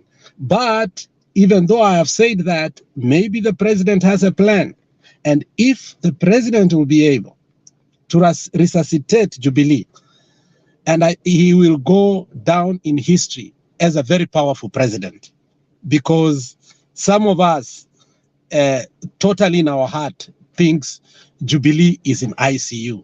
But if he is able to get it out, trust me, this man will continue to control the politics of Mount Kenya for many, many years to come, if he's able to do that. And I hope he does that because he's young and he has seen the dangers of his people being lied to. He has seen the dangers of his people being swayed kwa mrengo mbaya. And I hope he comes out very vivacious. And from Sagana, he goes to the ground. Now he speaks to the people asiogope kuongea, hopefully. But if he takes time again without giving statements, these people come there all the time, wanaharibu. He makes gain, watu wanakuja wanaharibu. So I hope the president will know that after he stamps the Sagana 3, he must go back to the ground. But if it's just a statement, Sagana 3 is just an endorsement of Baba, which is okay. Thank you. Okay, maoni yake Alex huyo. Thank you so much for your submission.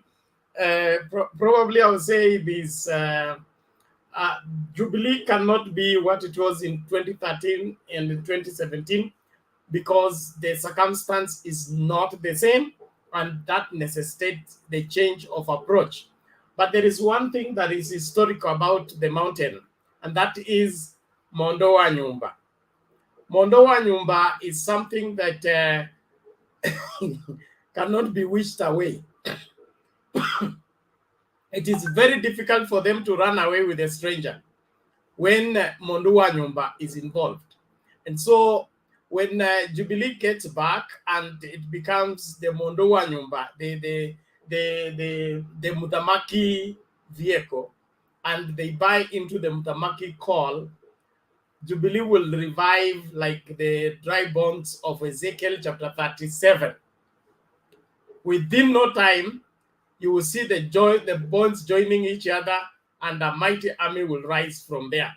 It will not be countrywide, but as far as the region is concerned, something substantial may come from there. And probably Sagana 3 will just make that happen. We hope that happens too. Well, sasa naomba tumsikilize nani huyu.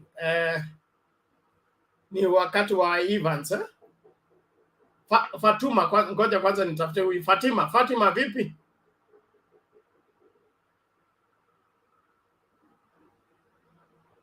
Fatima. Okay, it's like people join and then disappear.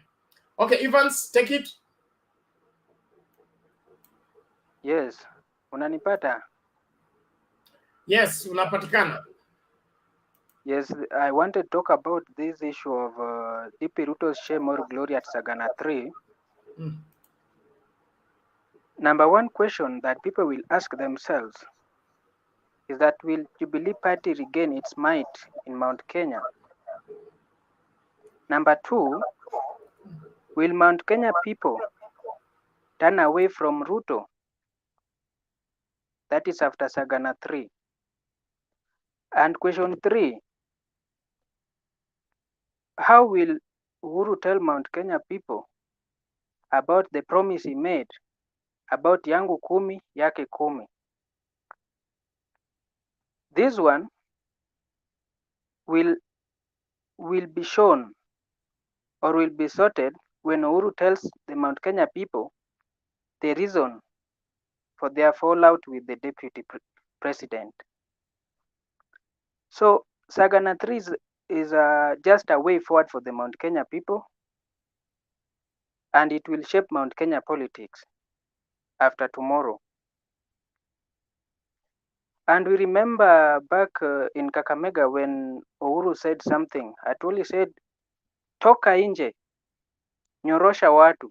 Then he said something that usione simba amenyeshewa ukadhani ni paka. It means there was time he was waiting for. And that time might be tomorrow. And assuming that that time is tomorrow,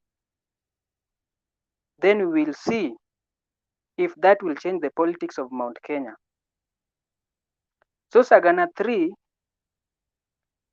will be of importance to be glory to Ruto if Uhuru fails to show his might in the Mount Kenya. It means that if Uhuru fails to convince Mount Kenya people the reason why he cannot support Ruto, then it will be glory to Ruto. If Uhuru manages to convince Mount Kenya people the reason why he cannot support Ruto, then it will be a shame. So I'm trying to say that Sagana 3 is of importance to the Mount Kenya people and to the Azimio. In case it goes as per what Uhuru expects, then Ruto should just prepare and go back home. That is my point. Thank you.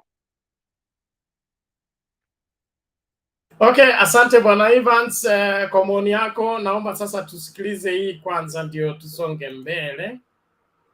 Just to keep in perspective. I hope this works.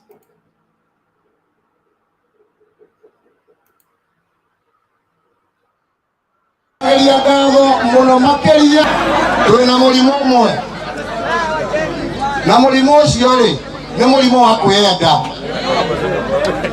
nitwiguithania ni murimo wa gwika atia wa kwenda ati mutongoria ndangithikiriria uria ungi ati ona riria twarugama 207 twarugamire na ciama itogaire cigana niguo kia mburi kia ng'ondu kia ngui gia ki giothe twari kuo niguo etiguo nĩũndũ wa atongoria kwĩka atĩa na nĩkĩo arĩa twarwaga nao hĩndĩ ĩyo mahotire kũgĩa na mweke wa kuga atĩrĩrĩ nĩ twoia kura tondũ ciatarwo rĩ kĩama gĩa Kĩbakĩ gĩtiarĩ andũ tondũ andũ maingĩrĩte ciama na kũu nĩguo na nĩkĩo ndĩrauga ũcio mũrimũ no nginya tũũthondeke ithuĩ ta Gĩkũyũ tuge nĩ twaigania Gabando nĩ ndagũcokeria ngatho nĩ ũguo waria tũtingĩcoka gũconoka gwĩtwo Mũgĩkũyũ ona arĩa angĩ nĩ maikaraga thĩ na magacira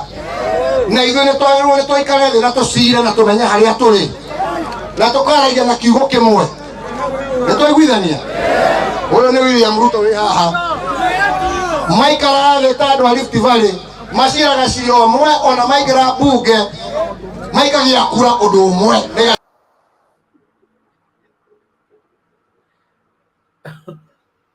Now, hiyo imenishinda, nimeambiwa ni interpret. Na ngoja Mr. Guru aliinterpretia. Now let's play this before we get into the next person to make submission. I hope this is in English. Okay. Doing everything they can to sabotage the president, for example, to undermine him, to corrupt his supporters, sell lies and propaganda, to be a person who the president can be comfortable living to learn the country. Of course, it doesn't mean that he cannot win. But I think also it is in the president's interest to make sure that the person who takes over after him is somebody who they share philosophy, who they share an ideology, who they share political direction. We have seen some of the people who are trying to take over from him being people who have been extremely mischievous and extremely cheeky in trying to fight the president directly and indirectly, using even his own supporters. I don't think it is fair for us to ask Uhuru, please don't take a position. Let this person who's been lying against you get a fair chance to run, the same way as this person who has been supporting you. I think it is extremely unfair for us to ask the president to do that. So as part of the Red Army and part of the Jubilee activation groups that have been going around, we are looking forward to having the president tell us, this is the direction I want to take. I think the president is very clear. He only has one vote. He has said it many times. And that vote is what he's going to determine where he's going to take it himself. But he has an ability to influence a few other votes, like mine, for example, and a few other people, I'm sure, across the region. And we want to hear him tell us, I want to go this direction, and this is the reason I want to go to this direction. Finally, we are also very, very excited as a Jubilee party. There has been this rumor that was spread out, especially by our detractors and people who defected from our party, that our party had died. Ironically, they spent a lot of their time talking about our party that had died. In the last 1 week, there has been no such claims. In the last 1 week, we have seen Jubilee all over the place. What does that mean? We were not dead. We were working. Now, we're in a political season. We're doing politics as we do the right thing at the right time. We have seen some of our colleagues who had been asked not to do politics at the wrong time. They chose to do politics. Now they are crying foul. They don't want the president to do politics. They don't want the president to come to the region and talk to his supporters about politics. They are telling him, oh, you just stay aside. No, they chose to do the wrong thing at the wrong time. Us, we are very strategic. We are very specific. We are doing politics now because this is the time to do politics. The activations you're seeing from Jubilee, they're just at the beginning. In fact, we haven't even started working yet. What we have been doing is meeting our delegates per constituency. Every meeting we have done, by tomorrow we'll have done 35 meetings across various constituencies in Mount Kenya and in Nairobi. And what are we doing? We're inviting at least 1,500 people who are our supporters, explaining to them the direction the party is going, and making them evangelists to then go back to the villages, to go to the workplaces, to go to the markets, and explain to people what is happening. From next week, after the NDC, we now hit the ground to do campaigns.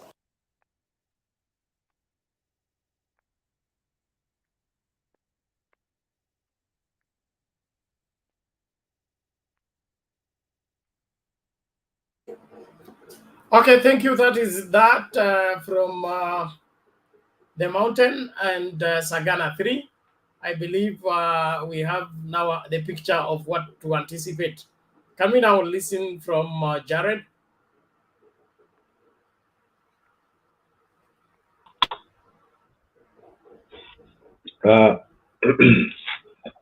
Thank you, Bernard, and the rest of the panel. On today's topic, you can hear me, guys?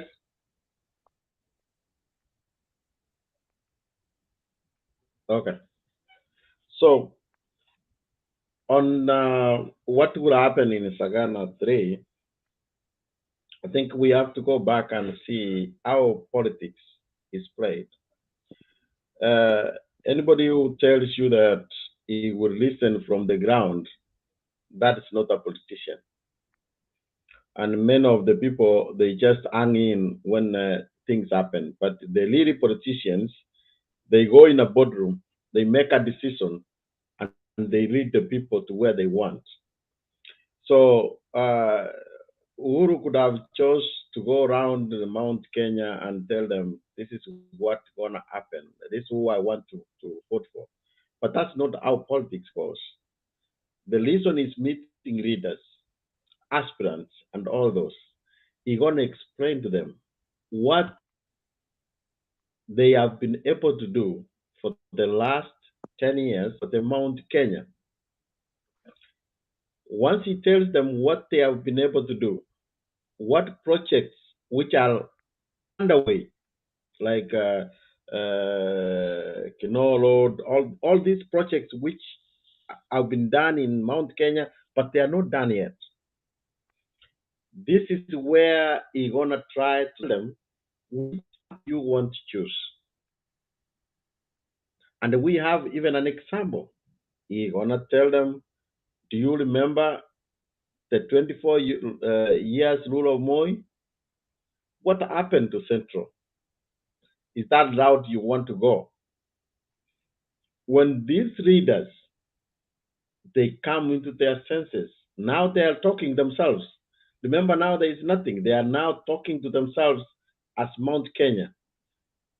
And there is no doubt in anybody's mind that no president has done so much for Mount Kenya than Uhuru Muigai Kenyatta.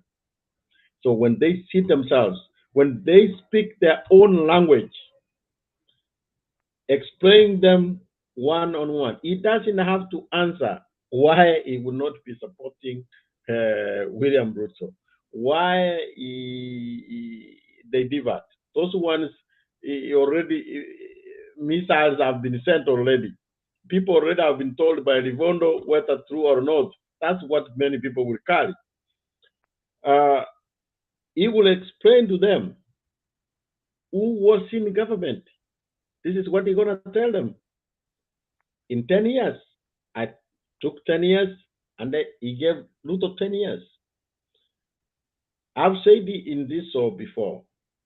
Listen to the language Uhuru Muigai Kenyatta said. He said, kumi yangu, kumi ya Ruto. Okay? Which 10 was he referring to? Did he refer that I will keep Ruto as my running mate for 10 years? Because then he could have even said, and I'm very sure that Uhuru knows very well how to speak Swahili. He speaks a better Swahili than myself. He could have said, kumi yetu na kumi ingine ya Ruto. That could have meant a difference. But he said, kumi yangu, kumi ya Ruto. Which 10? Remember, the first government, the government was divided 50-50. Okay? So if we are doing 50-50, even actually in the second term, if you see, Uhuru has been very, very conservative in making changes to the cabinet. In this second term, he has made maybe a very minor changes to the cabinet. That tells you that still Ruto was keeping almost the 50% again. You didn't see him changing ambassadorial positions, parastatals, all this. That means he has honored the 10 years. Why would he give him 50% of his government and again hand him over the government?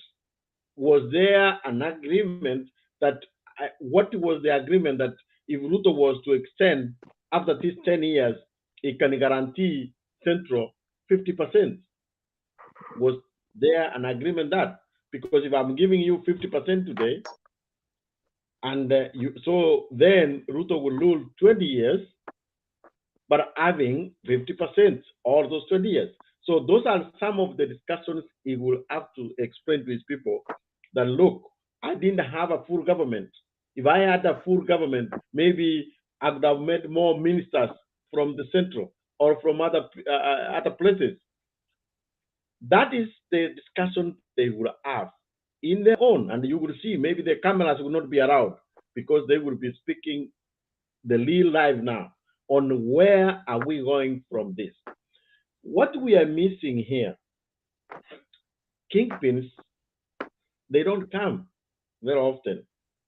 I can give you many examples. Look, today, there are only maybe 3 people. Maybe if I add Karonzo, maybe to be 4. It's only Raila who, if you go against Nyanza, maybe you have your chances of being elected is almost to nil. Today, Ruto in Rift Valley, more those 4 current counties, if you are not in UDA, your chances of coming back is almost to nil. And I do believe that that's where Uhuru want to get Jubilee to, that, hey, I'm still having a say in Central. If you're going to go against, you might as well also kiss goodbye to the parliament. And Kalonzo, if Kalonzo joins, let's say, Azimio, then actually anybody who is going to go against Wiper might not have a chance to come back. So that's how the politics is. But let's look back where we have lost kingpins. There is a time in 2002 in Kisii. That time I think there were only 10 constituencies. Even if it was a dog, if it was in 40 people for Nyachai, they came to parliament. What happened after Nyachai left? They have not been able to get a person who can put the whole Kisii together. And this is what problems we have everywhere when we lose a kingpin who governs the entire place. So at the exit of Uhuru Kenyatta, who will be the next kingpin in Mount Kenya? Is it all these people, everybody were standing up to say they cannot even bring together more than even 3-4 constituencies? So I do think that Jubilee is not the Jubilee we as a party which came together. The Jubilee which want to be reactivated is Jubilee of TNA, of majorly Central. And this is also another thing you're going to tell them. How, when we formed the government in 2013, it was ULP which was given 50%. Now Ruto is telling you, I can give you anything, but you have no basis of discussion. We need our own party, even if it is going to discuss with anybody. That's where the starting will have to be. Jubilee will now become a central party, and they will try to portray why UDA is a Rift Valley party. Once they successfully come from that, we have not seen anything yet. In fact, when they come from Sagana, wait after 26, when more than 10 parties will be signing a deal for Azimio, then that is when you will start seeing now Kifumbi. Also, you can see how things are changing now. I like the way I've seen people have started taking positions. Ruto has officially become opposition leader. He has appointed Mutavada as a spokesperson who will deliver the messages. So I think they're going forward. That's all they're going to be doing, complaining about what is happening with no solutions. Also, you have to, I want you guys check around on Wamarwa, Kichana Wamarwa. Not Kichana Wamarwa, but the brother. Wamarwa and Madam Eugene Wamarwa, yes, thank you. Yeah, Eugene Wamarwa and Madam Mungiru. They have one thing common. These people don't miss. Meaning, people will see where the government is. Don't you think he could have gone back to Pungoma, I believe, and seek governorship? Because he's assured he will be in the next government. So there are some signs you will see where the next government is going to be. I do believe that that's the reason why, as it was expected, that more cabinet secretaries will leave from resign and go run for political positions. They did not do so because they believe that the government still is a continuation. There is also another narrative which is going, which has been peddled that I think it was this speaker saying that he has never seen a government going to support opposition. In fact, the opposition today is Ruto. Jubilee is going to have a coalition with ODM. So the narrative will be, we want to continue to be in power. To continue to be in power, we have come a coalition, we're going to pick somebody from the coalition. How you want us to pick Ruto, who is outside in opposition, who left Jubilee and go. So these are things which we will see. We have not seen politics yet. As I said yesterday, I think as of now, I'm more worried on the local politics of what is going to happen in Nairobi, what is going to happen in Kisii, as what is going to happen in Mombasa. You saw that is what we should be working on, because the president already is in the power, is in the power already. We have. I don't see any route. I hope somebody can tell me any route Ruto can be able to get numbers. I honestly don't see. Yeah? If you see them now trying to salvage in Mount Kenya, what are you salvaging there? Remember Jubilee, you don't know how many these small parties which are already in Jubilee, but they are in their own colors. Baba do not need 70%, but I believe he's gonna get 50% from Central. If he gets 50%, I don't know where is the other house Ruto will get. So this is already dry. Now what they need to work on how to get the majority. You will be surprised. Jubilee will have more members of parliament from Central. You will be surprised on that. Once, remember, there are only two parties which were getting political party fund. Jubilee, it was dead for sure, doing no activities where he started money. That is the money which gonna be given candidates, and once they start rolling, then that's when you will really know. By the time we get to April, you will have known that this thing is dry and gone. Thank you. Okay, asante sana bwana Jared, kwa maoni yako. Naamini tuko pamoja. Tumsikilize huyu anaitwa nani?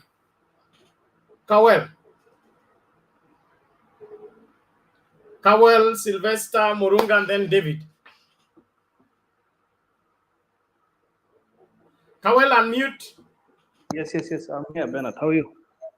I'm well. How are you? I'm fine. So,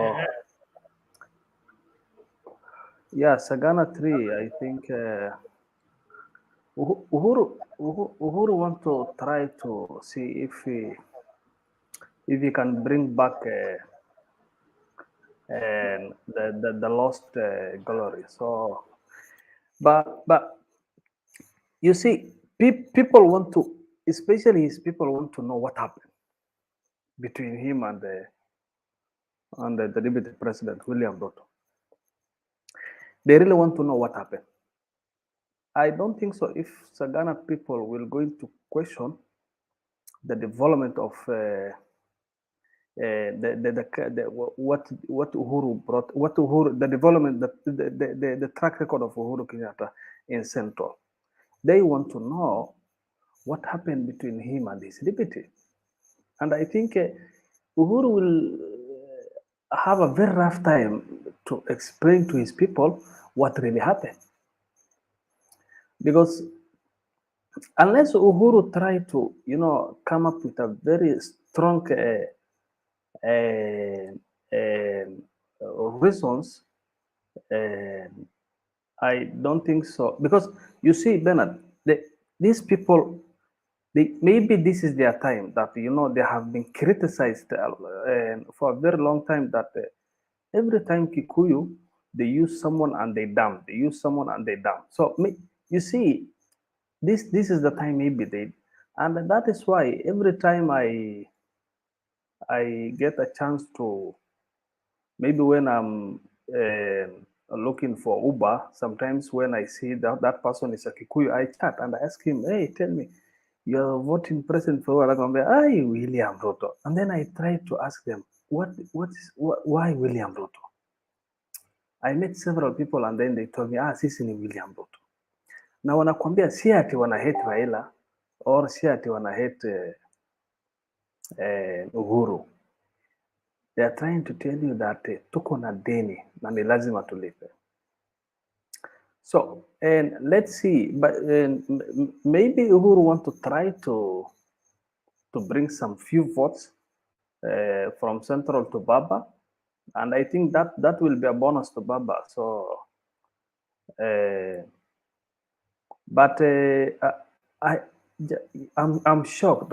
I'm shocked. I'm really shocked when I hear some people saying 50%, 50%. Baba will get 50% from Central. I'm shocked. I don't know my good friend Gerard how he calculated that the Central will give Raila 50% vote. There will be no election. If Raila can get 50% votes in Central, there will be no election in Kenya. Why are we? There will be no election. Sasa tungepatia Baba Biblia na tuapishe aende kwa State House. And between Ruto and Raila, between Raila and yes, and Brother Kawel, election yes. is a requirement. It's a constitutional requirement. It's not a wish of Kenyans. No, I'm saying that yes. You see, Bernard, we are trying to talk Central votes, specifically Central. We know how they vote. You know, one thing that I don't want, and I told you, maybe you can kick out of your forum, but I will be always stand No. here. I meant your statement of saying that if Baba gets 50% from Central, then there is no need of elections. Let him just get the Bible, be sworn in, and get to State House. That's why I'm saying the only way for him to occupy State House, there must be a bona fide election that translates into that. It's a constitutional requirement. There's no way around it. Yeah. Absolutely. But I say that, Baba, forget about Central. How many votes Baba have? The rest of the Kenya, the rest part of the Kenya. You see how many votes Baba have. Now, then, how many votes in Central? And then when you say that someone like Raila Odinga, I'm not saying any other candidate. I'm saying someone like Raila Odinga, if you give him 50% votes from Central, do you know how much vote is that in Central? Around 50%. So that's why I'm saying, if someone like Raila were saying Baba will get, and that's why I said I'm shocked when people say Raila will get Mr. 50%. Cowell, just say what you are saying. We know, we agree that he will not get 50%. Yes. Now go to other points, okay? Because stop wasting a lot of time on that one issue, okay? It's difficult, I know it's hurting you, David, but this is my time. It is not, it is hurting me, but it is okay. But stop wasting our time on that, okay? No. David, bring another point. We agree he will not get. Order, David, please, you are out of order. Kawel, move forward. Thank you. Yes, please. Thank you, Bernard, for correcting me. Wait. So, maybe Uhuru want to try to bring some few votes from Central. And personally, I don't think so. Baba doesn't even need 50%. At least if he get 25% or 20%, that will be good to go. For only Raila Odinga, not any other candidates. So, but because of I support Baba, I don't want just to, give myself a false hope that the Baba will get 50% or 70% from Central. So, yes, that is the only thing that the mission that Uhuru Kenyatta have is to try to go back to his people and challenge his people, so that at least he can get few votes from Baba, from his partner Azimio. And personally, hello. Just go ahead, sir, go ahead.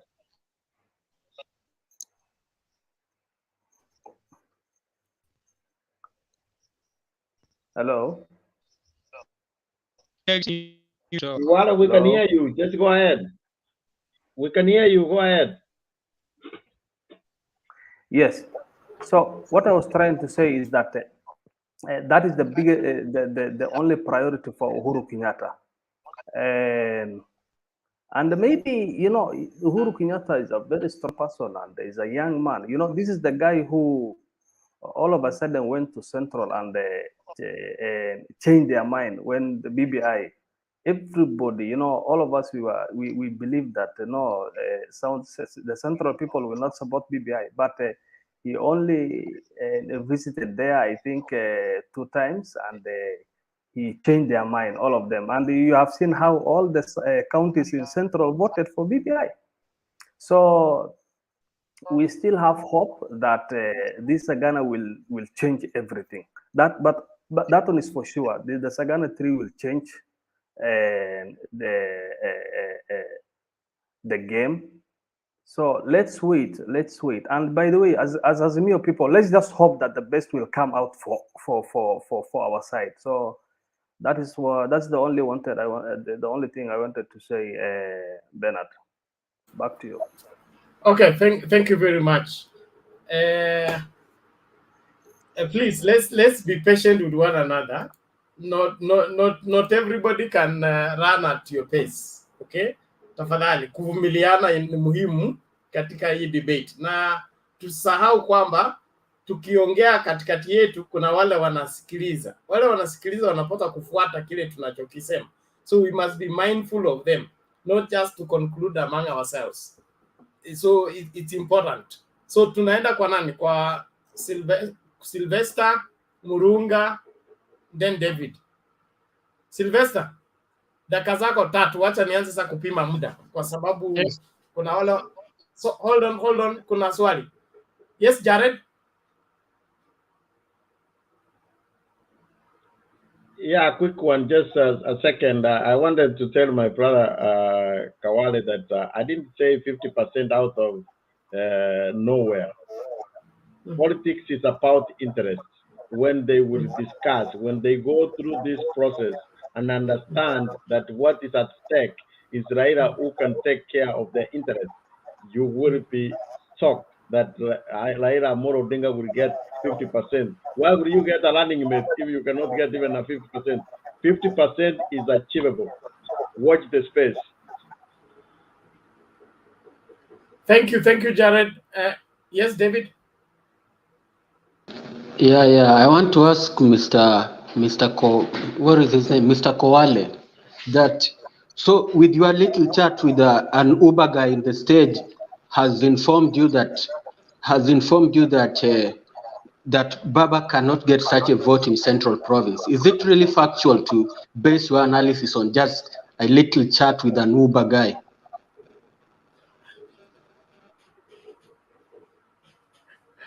Kawel, do you want to respond to that?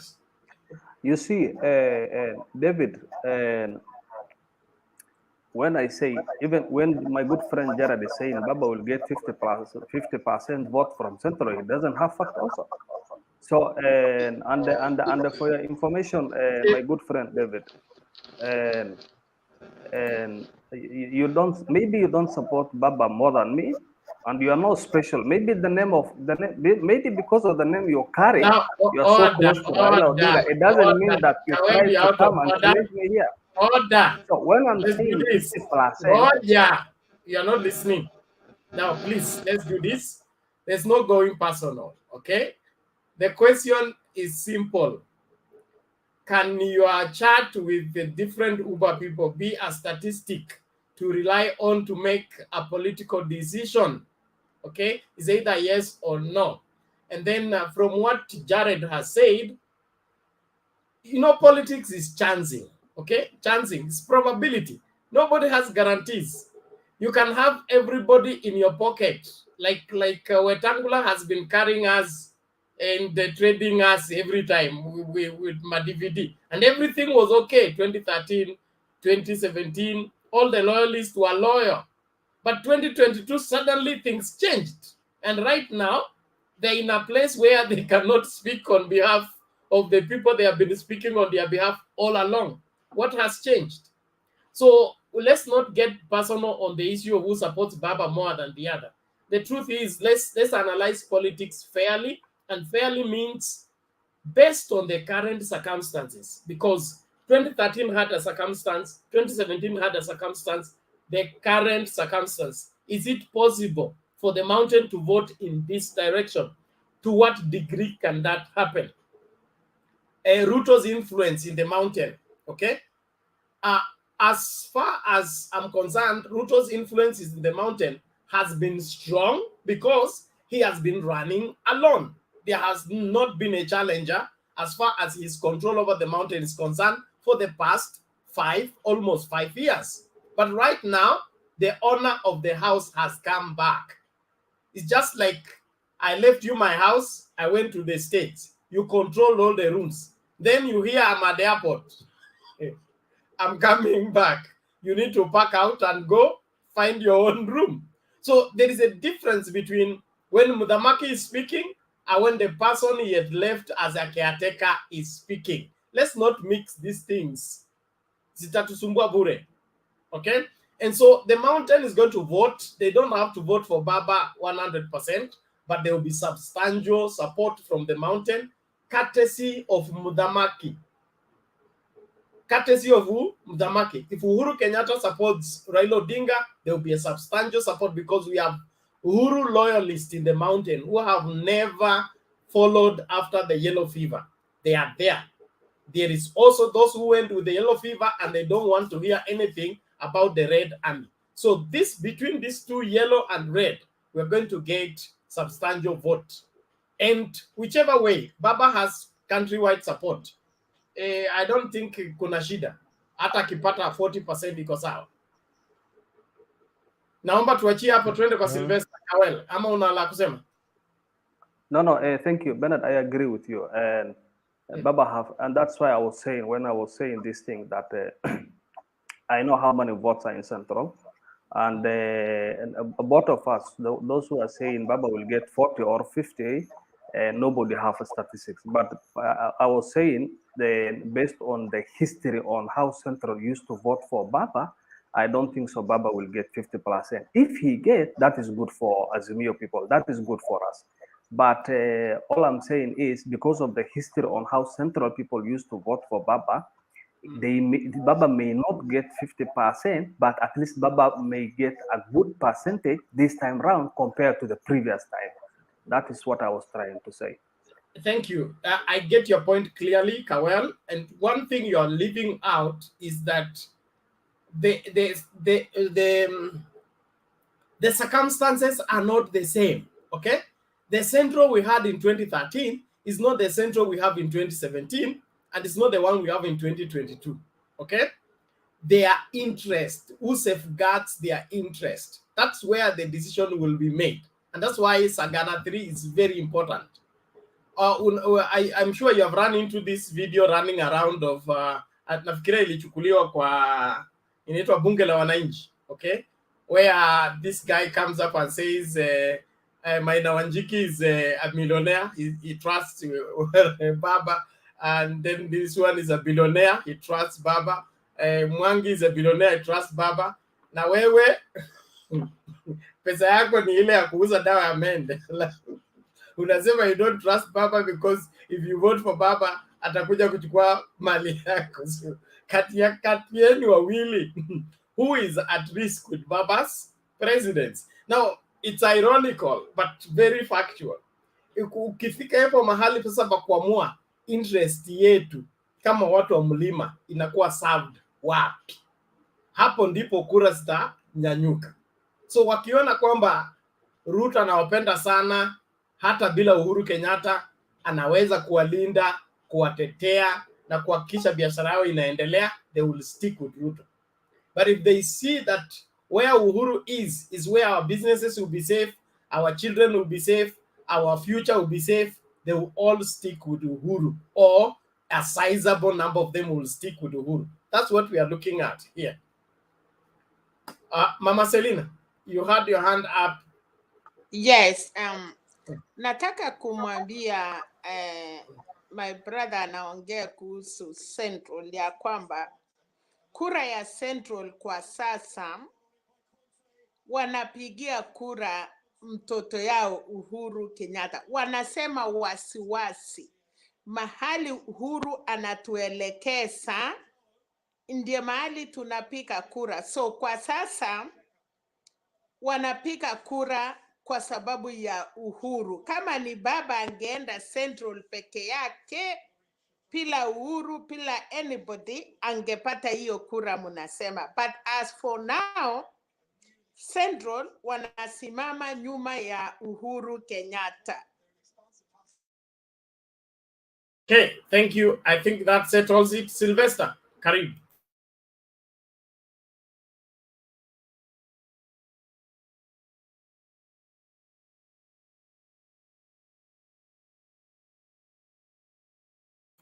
Bwana Sylvester, unmute your mic. The mic is beside your name. You click on it, then we can hear what you're saying.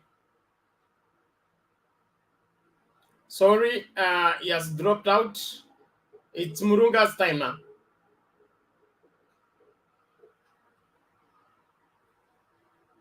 Murunga, are you there? I'm here. Please make your submission. Your 3 minutes are running out. How are you doing today? I'm doing fine. We thank God today we've had some showers. Sisi watu wa Kajiado tunaona at least tumekumbukwa. Unajua mvua ya huku inapita kama umeme ikienda. Now nasikia wa brother ameenda Kawala. Unajua yeye tuliona from the word.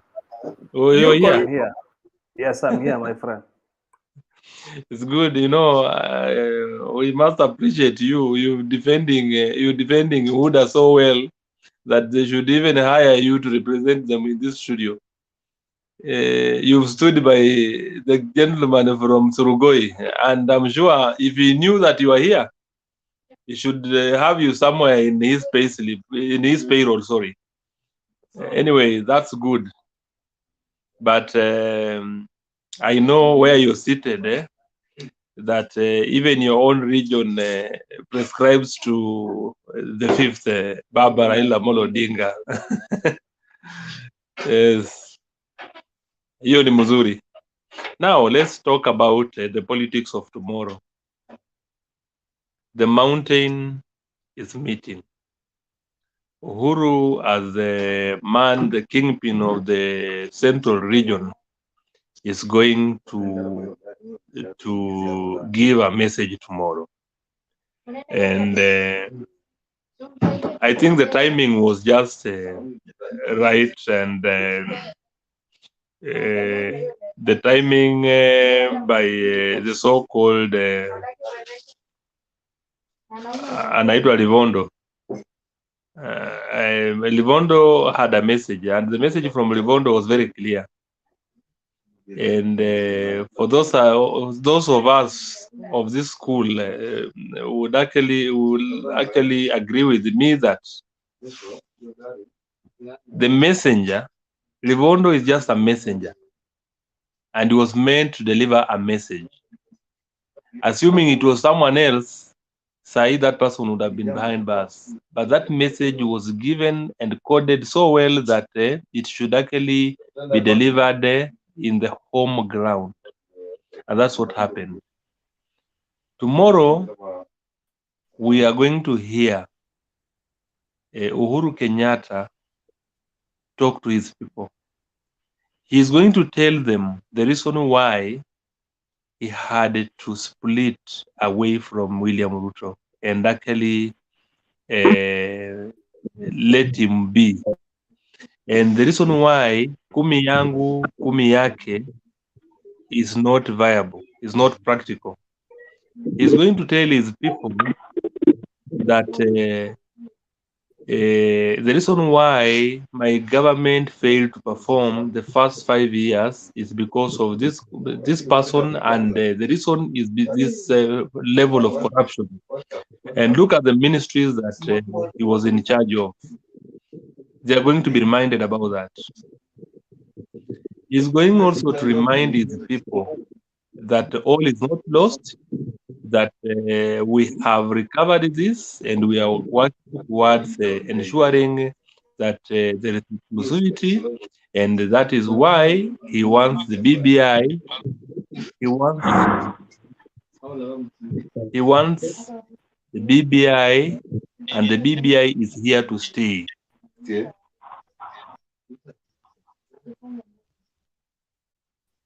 The people of Central will be told that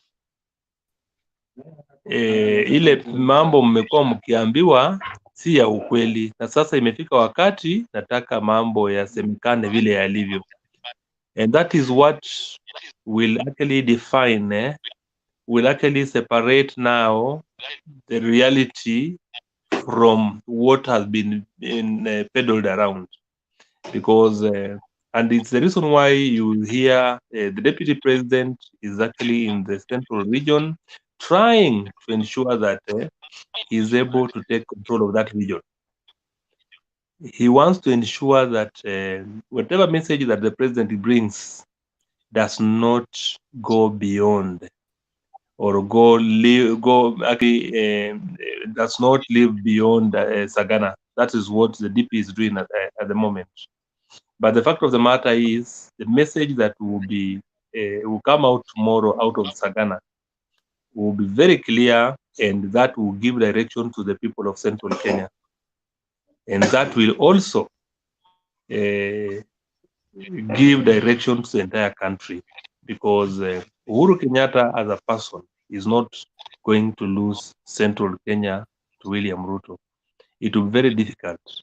And especially for anyone thinking of that is a lame duck president, this is the time when Uhuru Kenyatta is going to be tough on those who have betrayed him, who have actually been calling him names. Remember the other day when he said, they have reminded me that I have one vote. Niko na kura, kwa kweli niko na kura moja, lakini kuna wale ambao watanisikiza, wale nitaambia. This is the message Uhuru Kenyatta is likely to take down there to Sagana. Na kwa mambo mengine ni kuhusu mambo ya hii mambo ya wanasiasa wale wanajaribu kusema ya kwamba gharama ya maisha imeletwa kwa sababu ya handshake. I don't know where our people are reading from, and we've been in this country together. Remember, Bernard, you remember the draconian law that was drafted, that was presented to Parliament, that the president had ascended to, only for the High Court to set it aside. Remember we should all mute. I mean, there are some voices behind. You remember there was the same law that has made actually has brought about the high cost of living. This was this law was actually presented. Investor, can you mute, please?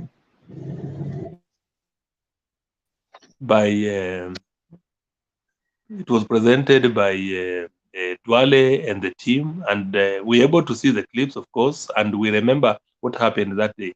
So we are not new in this country. Let's not teach our children bad manners just because we are politicians. We need to be truthful, and especially when we are dealing with the public, because let's speak the reality. And kama somebody is telling the people that this is what they're supposed to do, if you have the numbers, as you purport to have the numbers, you can legislate and have a better law to reduce the cost of living in a country, not going by the roadside and start shouting that handshake imeleta gharama ya maisha kwenda juu. That is not right. Because, and no one should lie to you that the cost of living or the cost of commodities will come down, not soon. What might happen is, and this is what is likely to happen, perhaps we work on lowering the cost of fuel, then the cost of production will go down, then we are likely to see a number of commodities going down. My submission, Bernard. Okay, thank you, Mr. Murunga. I hope there is Bernard, no... Yes, Kawel, your name is on. Yeah, Bernard, thank you. And I like it to put, let me put one thing very clearly tonight into this forum, that my very good friend Burungi, and maybe there was some few other nights that people try to brand people just because of you don't agree with them, and it doesn't. Okay, I support Raila, but there are so many things that maybe I don't agree with Raila. I don't agree Raila with example like BBI. Personally, I don't agree. You see, but he's a human being. Raila is not an angel. Sometimes he makes mistakes. But if I evaluate personally who is the best among the people who contesting this seat, Raila is always the best. So I should not be branded as a UDA ambassador because of maybe I said something you you don't like it or you don't enjoy it. So I just wanted to put that very clearly. Otherwise, thank you so much, my good friend Murunga. Hey, currently, very interesting times. All the same, let's do this. Murunga, mute your mic, please. Everybody mute your mic. I want us to make progress. That's why I'm avoiding to dig further and pursue a line of thought, even when I feel like that particular line of thought is uncalled for. All the same, it's important to debate and to be able to provide leadership and particular direction. Blowing both cold and hot at the same time doesn't help much in leadership. We need to be decisive and based on the current circumstances with the available law and constitutional provision. This is what we have available. This is what we can do to improve what we have. If we deal like that, it becomes easier to move forward. But if we keep digging and finding this can't work, this also can't work, and this can't work, and this can't work, we are all helping Kenyans sink deeper into depression where they are already in. So let's be here as part of the solution, not part of the problem. Thank you very much. Now let's listen to this. Sam Murimi, how are you?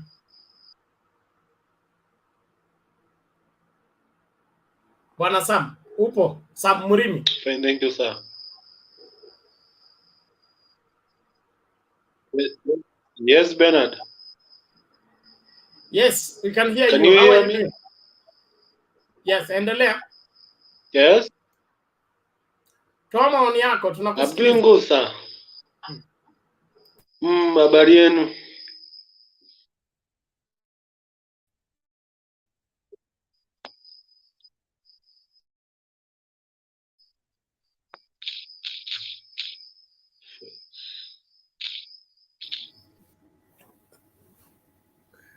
Oh, yeah. Where's Murimi? Murimi is gone? Oh, okay, sorry.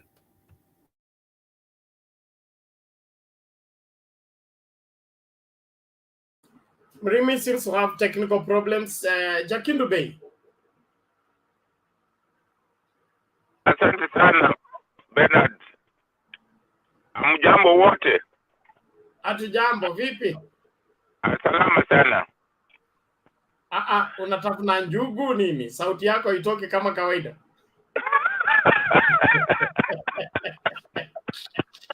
sitafuni chochote. Zaanza sherehe ya Sagana kabla tuingie. Chegedube ako naoma. Chegedube ako naoma leo. Nafikiri sauti yangu sitafuni karanga, lakini ni sawa. Mimi naweza kuchangia mchango wa leo. Kwanza nataka kumwambia, nataka kujibu, kuzungumzia, kusema kitu juu ya nani, kitu Jared amesema hapendi BBI. Ni sawa kabisa. Mimi nasema ni sawa hapendi. Si Jared, anaitwa Kawel. Okay, whatever, yoyote, mimi nimesikia, ndio nimemsikia akisema, lakini labda nilimsikia akimalizia nikafikiria ni yeye alisema, lakini mimi nataka kumjulisha yule ambaye hataki BBI ni kwamba hajui Kenya imetoka wapi na imekuwa na shida gani na inaelekea wapi. BBI inajaribu kutibu magonjwa ambayo Kenya imekuwa ikiwa nayo, ugonjwa ambayo imekuwa ikisumbua Kenya. Kwa hiyo BBI siku moja watakuja wale ambao hawaitaki, siku moja watakuja kuipenda vile sasa wanapenda ugatuzi ambao walikataa. Watakuja kuipenda, watakuja kuona kwamba hii dawa ni dawa muhimu. Kitu ambacho nataka kusema juu ya Sagana hiyo ambayo inatarajiwa kuweko ni kwamba ni vizuri president atoe msimamo na mwelekeo kwa wale kwa nchi na wale ambao, manake sasa ni wakati wa siasa, kwamba kuna wale ambao wana wafuasi, wale wanapenda mwelekeo wake. Lakini mimi nashangaa sana, sisi kama wana Kenya tunakubali president aende Amerika au Uingereza au popote atie mkataba kwa niaba yetu, na hiyo ni sawa tu, lakini president hana haki ya kutuonyesha, yani ya kutoa maoni yake kwa mwelekeo au jinsi anataka nchi iwe.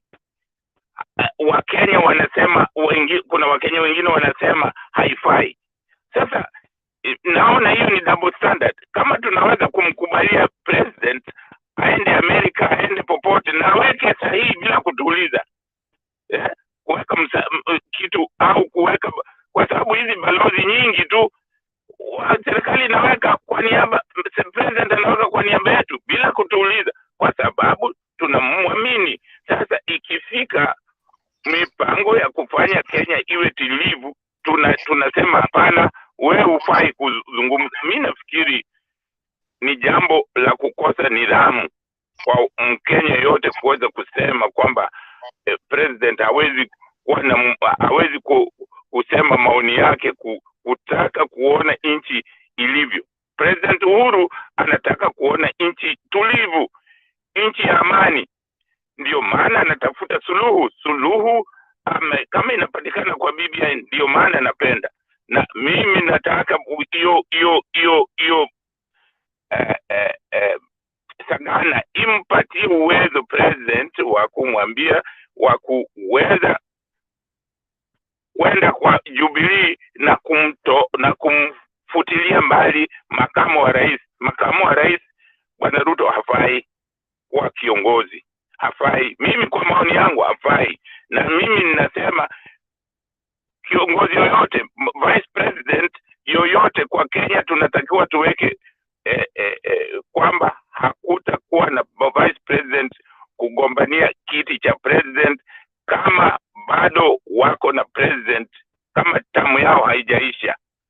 Inatakikana tamu yake ikiisha, uchaguzi ambao inakuja after 5 years akitaka kugombania, lakini kugombania kiti cha rais kama bado wako kwa ofisi, hiyo haifai.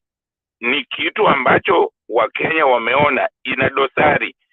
inatakiwa tuitoe kwenye nani yetu kwamba hiyo haiwezekani. Na jambo lingine ni kwamba mkifikia wakati wa upande wa Azimio la Umoja kule Taveta, mimi nasema ndio wanafanya vizuri sana. Mimi tu kitu kimoja ambazo vitu viwili vimekuwa zinanipatia wasiwasi kidogo. Uteuzi. Nilisema hata jana kwamba katika hizi uteuzi mimi ninaomba Azimio, kwa sababu ni vyama vingi, kwa sababu ni watu ambao wanashirikiana, wakae chini wazungumze na hao wagombeaji, kwa sababu mazungumzo ni jambo la muhimu. Wazungumze na hawa wagombeaji ili waweze kupata ni nani anaweza kushinda na kura nyingi. Manake wakiacha tu hivi holela kwamba kila mtu ajitafutie, italeta vurugu. Kwa hiyo mimi hiyo naomba wana Azimio iangalie, wakae chini, wafikirie, waangalie kwamba hizi uteuzi watafanya kwa njia gani. Lakini mimi kwa maoni yangu hizo uteuzi zinatakiwa watu wakae chini wazungumze. Kwa mfano kama ukiona Westlands, tunatakikana mtu ateuliwe pale, mtu mwenye nguvu. Hatutaki mtu kama Havi. Afadhali wangechagua mtu mwingine, lakini Havi ni mtu ambaye akiwa kwa parliament ataleta fujo, ni mtu wa fujo. Kwa hiyo tunataka watu ambao kwamba katika hiyo serikali ambayo inakuja, tunataka watu ambao wataisaidia serikali kupiga hatua, kufanya mipango zile tunataka, kuweka nchi yetu katika maendeleo ile tunataka. Kwa sababu tukipata watu ambao wataleta tu fujo, hilo alitatusaidia. Jambo lingine mimi nauliza tu jamani, mimi sijasikia mtu akizungumzia, sijui kama ni mimi ndio naona hiyo jambo la Wanjigi na ODM na Wanjigi. Hebu ninataka kama mtu ana mawazo aseme nikimaliza. Ningependa kusikia kama mtu ana wazo la namna gani kwa huyu bwana Wanjigi. Manake mimi kwa maoni yangu ni mtu naona ni mtu wa fujo, au ni kama mtu ambaye amekuwa front yani ako bwana Ruto yuko nyuma yake kutaka kuleta fujo katika ODM. Manake sioni sioni kwa nini anataka kugombania upresident sahihi ghafla. Manake amejaribu vitu vingine ambavyo havifanyi kazi vizuri. So ningelipenda kusikia maoni ya wengine wanasemaje juu ya hiyo. Otherwise mi nafikiri nangojea kusikia president atasema nini juu ya hiyo nani kule Sagana ambapo atakuweko na au viongozi wa Mount Kenya. Nafikiri matokeo yatakuwa mazuri kwa Azimio, kwa watu wa Azimio, kwa sisi watu wa Azimio. Nafikiri kutakuwa na matokeo mazuri. Asanteni sana. Asante Bernard. Okay. Asante Jakindube kwa maoni yako, tunashukuru sana. Labda nikisema tu masuala ya Maina Wanjigi na siasa yake, yeye ni mchanga katika siasa. Yeye alikuwa broker. So and ameanza party politics. So he's trying to flex his muscle, which in my opinion is too late, because the ODM NDC is not going to decide who's going to be their candidate. It's going to endorse the ODM joining the Azimio officially. Then Raila Odinga is going to be the Azimio candidate. So even his case before the court, he has no grounds because he's taking ODM to the court. Baba is running on Azimio, and then he wants to be an ODM candidate. He did not apply on time. The time frame for applying for candidates elapsed before he applied.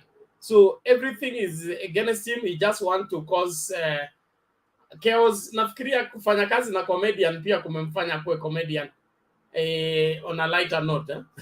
So anafikiria he will get attention by trying to frustrate and undermine the party structures, of which ODM iko na ngome zake, iko na structure, wezi kukuja tu na kuisukuma. Na kama kweli anataka kuwa rais, period ya kujiunga na vyama ambavyo unapaswa kurun navyo is quickly running out. If he really seriously wanted to be a president or to run for presidents, there is an option of running as an independent. There's an option of joining another party and running on that party. He has money. He has an option of buying another party and run on that party. So, kile mimi naona hapa ni drama too, nothing more. And will that shake ODM? I don't think so. Will that distract Azimio, Sioni? He's just digging his own, his own hole at a fit ndani within no time. That is my thought on the same. Huyu naye ameangukiwa. Sylvester. David, allow me about Jimmy Wanjigi, 1 second. 1 minute, 1 minute. Sylvester. Thank you. No, hold on, Kawel. Sylvester, are you able to get me?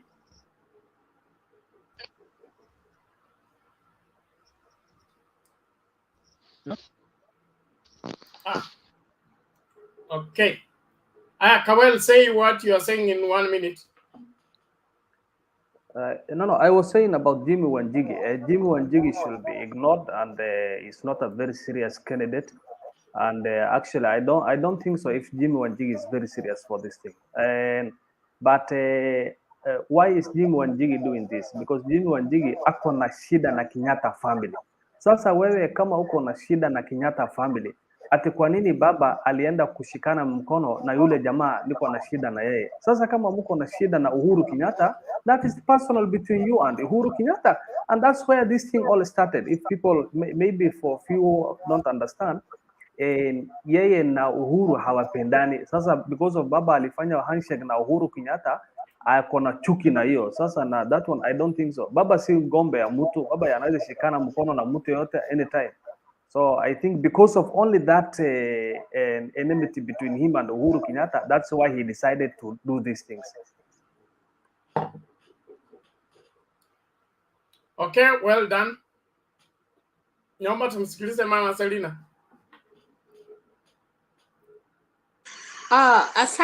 Asante Temba, na nimesikia maoni na mambo ya Sagana 3. Nafikiri hiyo ndio inachacha kwa sasa. Kuna swali moja Temba, nataka tufananishe kwa sababu saa ingine tukijadiliana ya kwamba wewe katika village yako sasa mulikuwa munashare girlfriend na rafiki yako, alafu sasa msichana ameambia wasasi wake Penat anakuja engagement. Wewe ukijitayarisha na wasee kwenda kwa kina msichana, huyu kijana mwingine anashughulika kukuja kudisturb hapo kwa karibu compound kupika kelele. Nataka niulize, wasasi ya msichana watapeana mtoto ama watasikia malalamiko ama kelele yenye iko nje?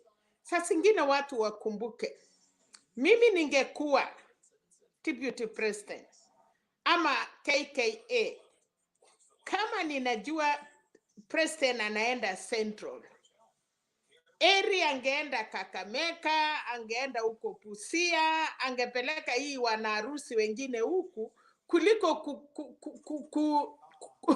kukaa around. Hiyo ni kufanywa, I don't know. You cannot do that kama wewe ni mtu uko na akili. Kama sasa wakati alikuwa Rift Valley. Kuna Kutuny, kuna Keter, kuna ule muindi Mbia Keses.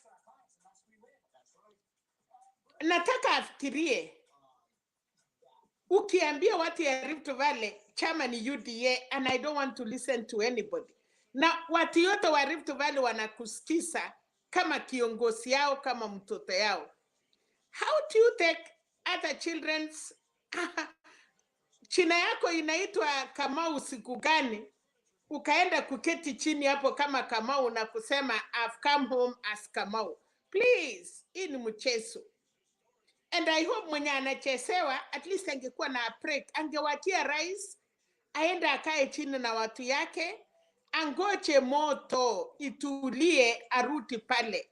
Lakini kuchokora ni kama unafikiria uhuru. Yani it's like, ndio wacha tukubaliane, leo watu ya Central wataki uhuru, na unaenda kuchokosa mpaka the last day wanafanya uamuzi.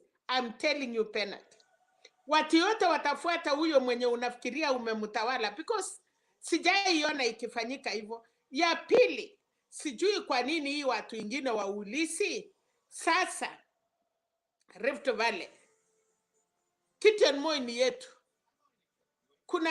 Kuna hii vijana yote wameambiwa wasisimama hata Eldoret, hata kutembea, kwa sababu wachaunga UDA mkono. UDA is supposed to be a national party. Sasa ukienda Rift Valley unakaribishwa, unashangiliwa, na utaki mtu mwingine afanye ngwe. Alafu leo kweli una roho ya kwenda kusimama pale Central, na unajua the king man Uhuru Kenyatta hata angekuhurumia, unaenda kumchokosa. Penalty. Ukipiga wanaume wawili wakipigana ukamwangusha, ukiendelea kukanyaka na kupiga ndio watu wajue umepiga, anaweza kuwa na nguvu moja yenye ujui mahali imetoka, akupiga hata kama wewe ulikuwa nafikiri uko strong. Mimi ninge advise hiyo watu wanacheza, ama hao watu wanapatia tribute wrong information kusema twende tuko, angewachana na Central for 1 week, aende Kenya mahali ingine. Hii Kakamega, hii Western, hii kuliendaje? Hii Mudavadi mwana wa Ana, si upeleke hii mtu hata huko, at least mupate 20%. Central hiyo hakuna. Chua wakati ya Moi. These our brothers are very clever. Hawa ndio wenye mali, hawa ndio wenye wanafanya kazi. Kama leo ninaambiwa Mkenya, bila kusema kufikiria mbaya, mtu ya Central is hard working person. Na mewaambia, hatutaki pesa yenu, mtu wache tuwe na uhuru, tujifanyie mambo yetu, because they are hard working people. Hiyo yellow t-shirt mnaenda kurukaruka hapo na kudanganywa. I feel sometime I wish viongozi yenye wako na madigrii na maprofesa na matokta na wherever, sijui hiyo matokta yenyu wanakuanga hapi msione. You cannot just go kwa mlango ya mwingine ati unaenda kupweka nje wakusikie. Give them a space. Kama watakupigia kura, watakupigia. Wacha wakae chini na viongozi yao. Wachana even for one week. Alafu urudi pole pole. Hakuna msichana, hakuna mwanamke unapatiwa kwa nguvu, na hata ukikuwa na yeye kwa nguvu, wewe fikiria, anyway, nyinyi mnafikiria mnafanyanga mzuri juu.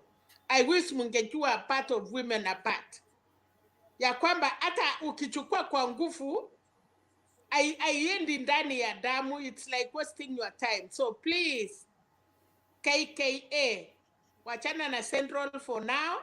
It is too late. Mumekaa huko hata Kiambu hapo karibu, hakuna kitu mnafanya hapo.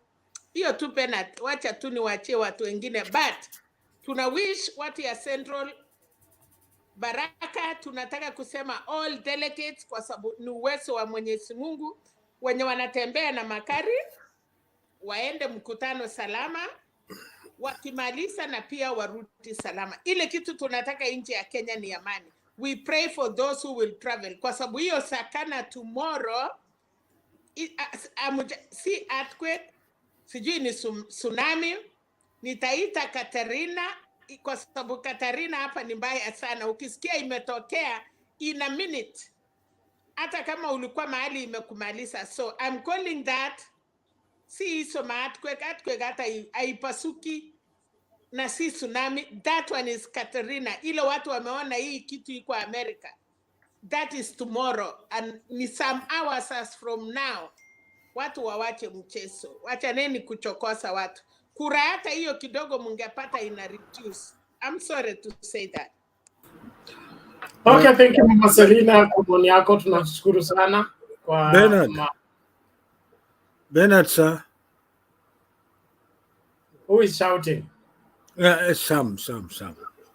What is it, Sam? Nataka kujibu Madam Selina Chebasego kidogo. Unajua ananichukia yenyewe. Sio kwa ubaya. Nilikuwa nataka kusema asiongee kusema hiyo watu wa Central wako na nguo, wamepatiwa nguo yellow, sijui kwa nini Central. You know, Madam Selina Sego. Sema. Kuna kitu nje ujue sikudharau. What do you want? Hapana, simoja tunakula pamoja. Sijasema na dharau wewe.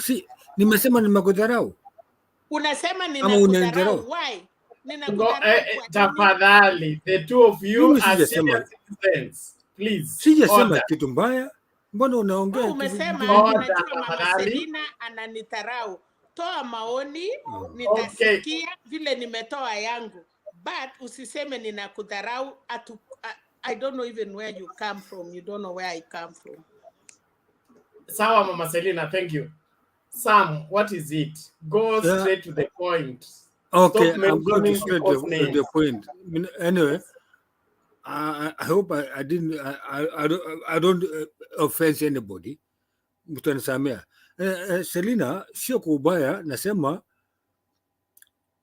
Ruto kuomba kura kwa Central ni hiari yake. Iki kama watu wa Central watampatia ni hiari yake.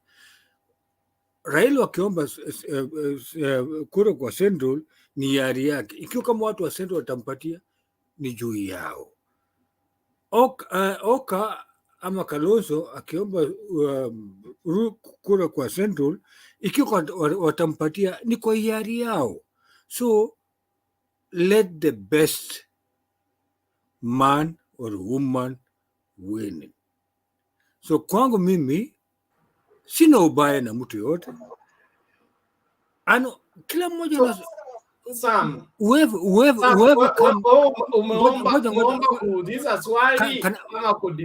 almost finishing.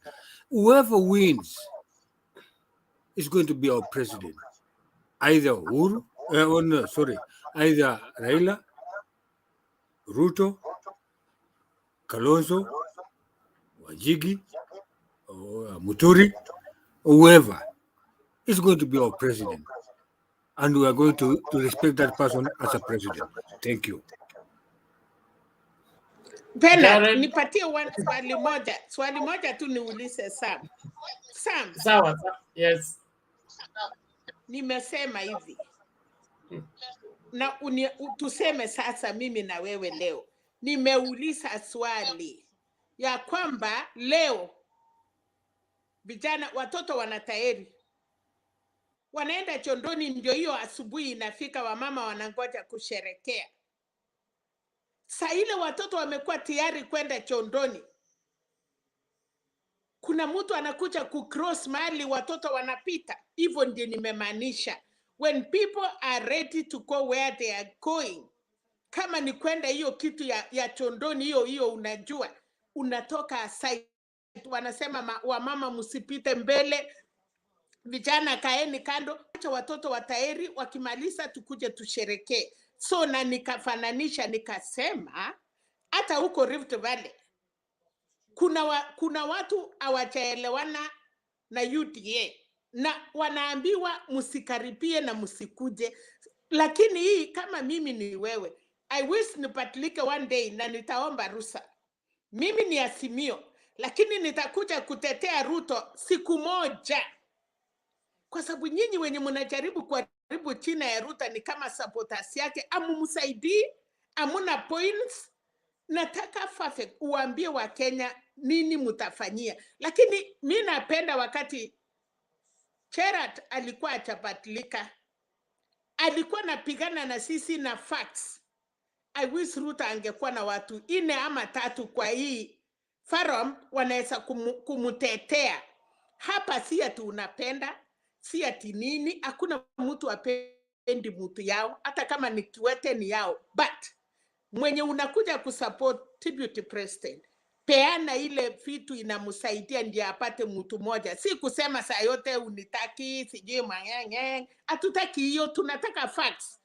Ndiye usaidie huyo mwenye unamupenda. Mimi saa hii nikibadilika leo na nisimame one day nikue Ruto, nikue hiyo ya Ruto, hautaamini. I will give you facts mpaka nibadilishe watu wawili, ngawa mimi ni Azimio. So I want everybody, wewe umetaka kukatalia, wewe una support Ruto, lakini unamwaribia kwa sababu unarudia, hakuna kitu unapeana ya kusaidia yeye, ni kufanya watu tu, oh huyu fulani.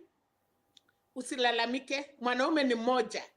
Toka fanya kazi, lakini kukua kama mama leo baba alinichapa, bibi sijui alifanya, hiyo ni wewe, please. Okay, Selina, wacha nikwambie kitu moja hapa. Unajua wakati unatongoza mwanamke ama msichana, wewe mwenyewe unajitongozea wewe mwenyewe. Na hakuna mtu mwingine anaweza kukutonganishia, ambao hakuna mtu mwingine anaweza kukutonganishia wewe. You have to seduce that woman. Ngoja, Bernard. I'm talking now. Bernard. No, Bernard, give me. Bernard, give me time. Bernard, give me time. No way. No, give me time. Unless you don't want me to talk the truth. No, wacha hiyo maneno. No. Let's do Bernard. this. Bernard. Even what you're saying is not factual. Moment.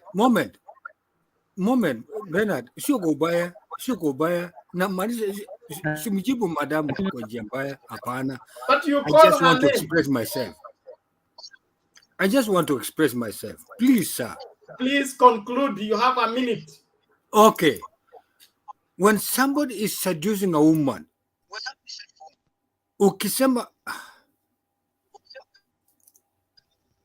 when somebody is seducing a woman, you have to go, you yourself as a person, to that woman. Before ueleze watu, mimi nataka huyu mwanamke, umeenda tayari, umefanya nini, umetongoza, amekubali ama nini. So, it's not me to kutongozea Raila, what do you call it? Ruto ama Raila ama ni, to the Kenyans, they have to express themselves. So, madam, you have to be very specific. Ulitoka Kenya kitambo. Nafikiri mtu alitoka Kenya akiwa na miaka 10. Forget it about Kenya. Kenyans, we are learned. Kenyans are learned. Kenyans, wale wa Kenya wako alitoka Kenya ngoja kitambo kwanza. sana. Madam, ngoja. Mbona huwezi kusikiza mimi? Nani anasikia mambo ya uchinga? Stupid. Order. Alex, ni wewe ndio unaleta maneno yote. Now, let's do this, please. I beg of you. Hey. Somebody find Themba for me. Naona hii show leo inanishinda. Pole pasta. Utusamee, sisi ni kondoo wako. Pole wasee, nimesema maneno yenye singesema mbele yenu, but I'm a mother. Lakini nataka kusema pole kwa sababu tukikuja kwa hii uwanja tunataka kuheshimiane na tupeane maneno ya haki. Lakini kama mama hatutoshi kuongea mbaya. Tomorrow mkichukua mtoto yangu sitaki mseme ule mama. So please, I'm so sorry. Lakini tunajipia watu kulingana na vile akili yao iko. Poleni. Okay, thank you. Jared, please come in. Thank you. I was going to add on Jimmy Wanjigi. I think the reason you see that the Baba has not responded, when you see Baba doesn't even respond to you, you know that you are not even in his caliber. So he's dealing with Chivunas. That is the level he will deal with. I do believe he's trying also his luck, but there are so many people who have tried. I only watch Baba if he responds to you. If he doesn't respond to you, then you know that who is going to respond to you. If Junet or Sifuna responds to you, then you know that's the level you are. So I don't see anything because for one, he's not a delegate. In 72 hours, maybe he will be in somewhere in a cool place. Then when they finish, they will move on. So that's why they don't have to. That's why even no topic has been brought for him because he has no impact. I don't see any impact at all. Secondly, I wanted to Mama Selina said something, and Bernard, you did not respond to it. I want to make sure that I responded from at least where I come from. Mama Selina, with all due respect to where I come from, we don't say a girlfriend. So I don't know how that deliverance was, but we don't do that. Unless you expound on what exactly you meant, because it might be a confusing that there is a place where they say a girlfriend. I don't know what was that. Maybe I didn't understand. I'm sorry if I didn't understand. Okay. Bernard, the gentleman, let me finish. Hold on, Mama Selina. Wacha maliza alafu tajibu. Yeah. Also, the gentleman, I think it's Sam who left. I also don't know where he come from. I do think that where we come from, you can send people to negotiate on your behalf. Right? So I don't know what that culture is, and we are trying to run these cultures. So it's not true that you cannot. Actually, you need to send people who know the ready to tell you more about the ready to put good word for you. So I really don't know where, unless we really know which culture is that you have to go yourself, then I don't know. That's all I have for today. Thank you. Thank you, Jared, for bringing that into perspective, and it's very helpful because I was very much shocked when Sam said he has to go by himself, and let me go, Mama Selina, respond first. Okay, thank you so much. Nilikuwa kufananisha, nilisema mambo yenye na nashukuru Cherat anataka kujua. Nilikuwa nasema kesho delegate ya Central nikafananisha na msichana. Hiyo msichana ya Central iko ready kuolewa. Na sasa kwa familia Uhuru Kenyatta, unijue kwa your family, baba yako wewe Penat ama Cherat ataita brothers yake, hawa ndio wanakuja kupeana mtoto, na wewe baba msasi umeketi unaangalia. So nilikuwa na maanisha ya kwamba kesho Central Sagana msichana ako ready, amepambwa the whole night. Sasa wasasi ya kijana wanakuja, na mwenye atakata ataamua, kwa sababu wewe Penat utaenda pale useme uko na ng'ombe 6. Hawa Cherat anasema mtoto wetu alisoma, ako university, ako na hii. Sasa huu msichana hatuwezi kukupatia. Na nikamaanisha ya kwamba kesho Uhuru ndiye baba ya kupeana hiyo msichana. Na nikasema kama hivyo kijana ameenda kuchukua msichana, na wewe mwingine Sami ulikuwa unataka hiyo msichana, lakini Penat amekubaliwa. Uwezi kaa kuroom hapo around, utasikia uchungu ya bure. Unawachana na hiyo msichana, unaenda mahali ingine, ama urudi baadaye. Wasasi ya msichana watakwambia kwa hii boma yetu si msichana moja tulikuwa naye, kwa Kikalenjin tunaambia wanaume wawili wanataka msichana, tunamwambia ule mwingine tunajua amekosa, angoje, akirudi tutampatia msichana mdogo. So I was saying that, si girlfriend. Unajua hii siasa sasa mpaka tufananishe hata kotini, maloya sasa ile wanafanya kesi inabidi walete ya kitu ingine wafananishe. So I was saying Central is ready, msichana iko ready. Na kweli Uhuru ameona bwana mzuri ya kuoa msichana yao, lakini baba ya msichana kesho ataongea, anatulia kusikia.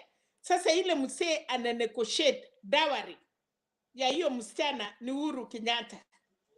Ndiye nyinyi Bernard mkienda, huyu anasema hii, na sasa Uhuru ndiye ako in the middle ya kusema ng'ombe 10, kondoo 20, kuku 5 na leso na kulete drum. Hiyo ndio nilikuwa nasema, and that is how it is.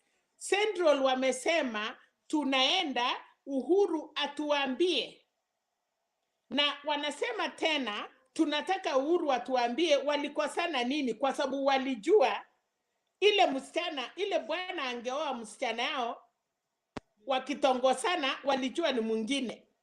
Lakini sasa wase wakakaa chini wakaambiwa msichana, unajua hata wewe nikijua mtoto yangu ana date mahali fulani na tujue, tunaambia hiyo familia hata wanasema hiyo familia kunungunika, hiyo familia si watu ya kuoa. Kuna familia ingine akiolewa msee hawezi fika 50 years, msee mwingine bibi anaenda na hiyo familia wanasema lakini hiyo familia wasichana wanaua wanaume. Kama familia yao wanaume wangapi fathers in law wamekufa, hakuna mtu atataka hiyo msichana aolewe. Vitu kama hiyo tunasema. So Central, msichana alikuwa ameonyeshana niko na bwana, lakini sasa wase wameketi chini wanasema hapana, hiyo mtu umetuletea, tunasikia hata uko kwao si mzuri. Vitu kama hiyo tunafananisha, lakini tukiwa hapa tuelewane, tusaidiane, kwa sababu hii maneno tunasema ni kusaidia Wakenya, but tuko na emotions. Hata wale wanaongeanga hawako tofauti na sisi. Saa ile mambo inafika asubuhi, Pena, nyinyi hii watu mnajua mahali mumetoka. Mama anakuwa na uchungu, achui mtoto yake atataeri, sijui atapiga nduru. Sasa wamama saa hii ni wakati wako mbaya sana. Hata msee ukiongea unapata mkwache, kwa sababu unataka kijana yako atoke kama ni mwanaume. Wewe kama wewe ni bukusu, unajua hiyo maneno. So mimi saa hii niko hapo, kijana yangu nataka, sitaki kusikia alifanya ngwe, nataka kujua alitaeri kama macho imesimama. Hiyo ndio mahali niko kama mama. Okay, thank you. Mama Selina, Mama Selina, naomba msamaha. Nafikiri nilisikia sharing ukisema, maybe ndio nilisikia mbaya, naomba msamaha. No, it's okay for clarification. Simbaya. Simbaya. Thank you. It's important that we clear the air, because we can somebody can get information and misinterpret it, apply it, and it brings a problem. But it's also important that when we use an illustration, we make it very clear and applicable generally, although it may be applicable in one area without it being applicable in another area. All the same, I understand both of you from where you're coming from. And Sagana 3 is on, and it's going to be decisive. We believe that good is going to come from it. Those who want to frustrate it, the reason why they want to frustrate it is because they are late about it. But all the same, let's try to move forward. Sam Murimi, are you able to get us now?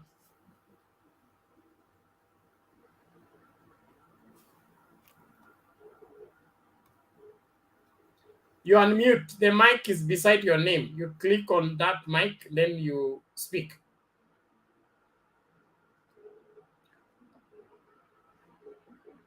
Sam Murimi, you unmute and then speak.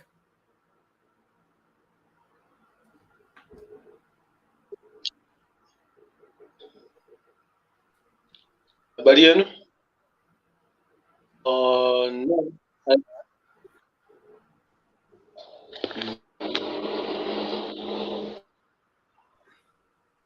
You hear me? Yes.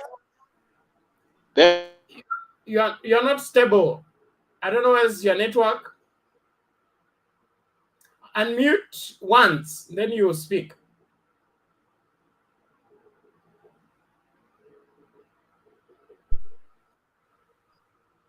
Yes, now go ahead and speak. Okay. Okay, let me try. Can you hear me? Yes, we can Yes, hear Bernard.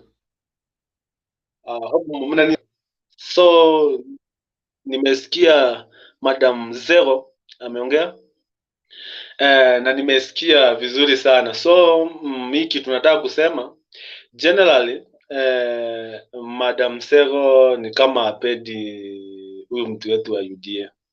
But kitu moja nataka kusema kwa tuseme ni hiyo mfano amepeana, si speaking kwa hizi proverbs zake ni vile sizielewi sana, lakini nasema kitu ya kwanza, ukitongoza msichana huwezi sema amekukubali kama haja kukubali kabisa. Na kukubali kabisa ni tuseme like in Mount Kenya wanapenda tuseme wanataka kupigia Ruto, sasa wampigie kula, hiyo ni kusema wamemkubali. So now ni vile tunangoja tusikie vile wanasema kesho. Na kuna kitu niliambiwa ya kwamba mtu akikuchukia hata ukimpatia asali bado atasema ni chungu. So tunangoja kesho ifike ndio tujue Mount Kenya wako pande gani. Ni hayo tu. Bernard, 1 minute. Sam, mimi sijachukia.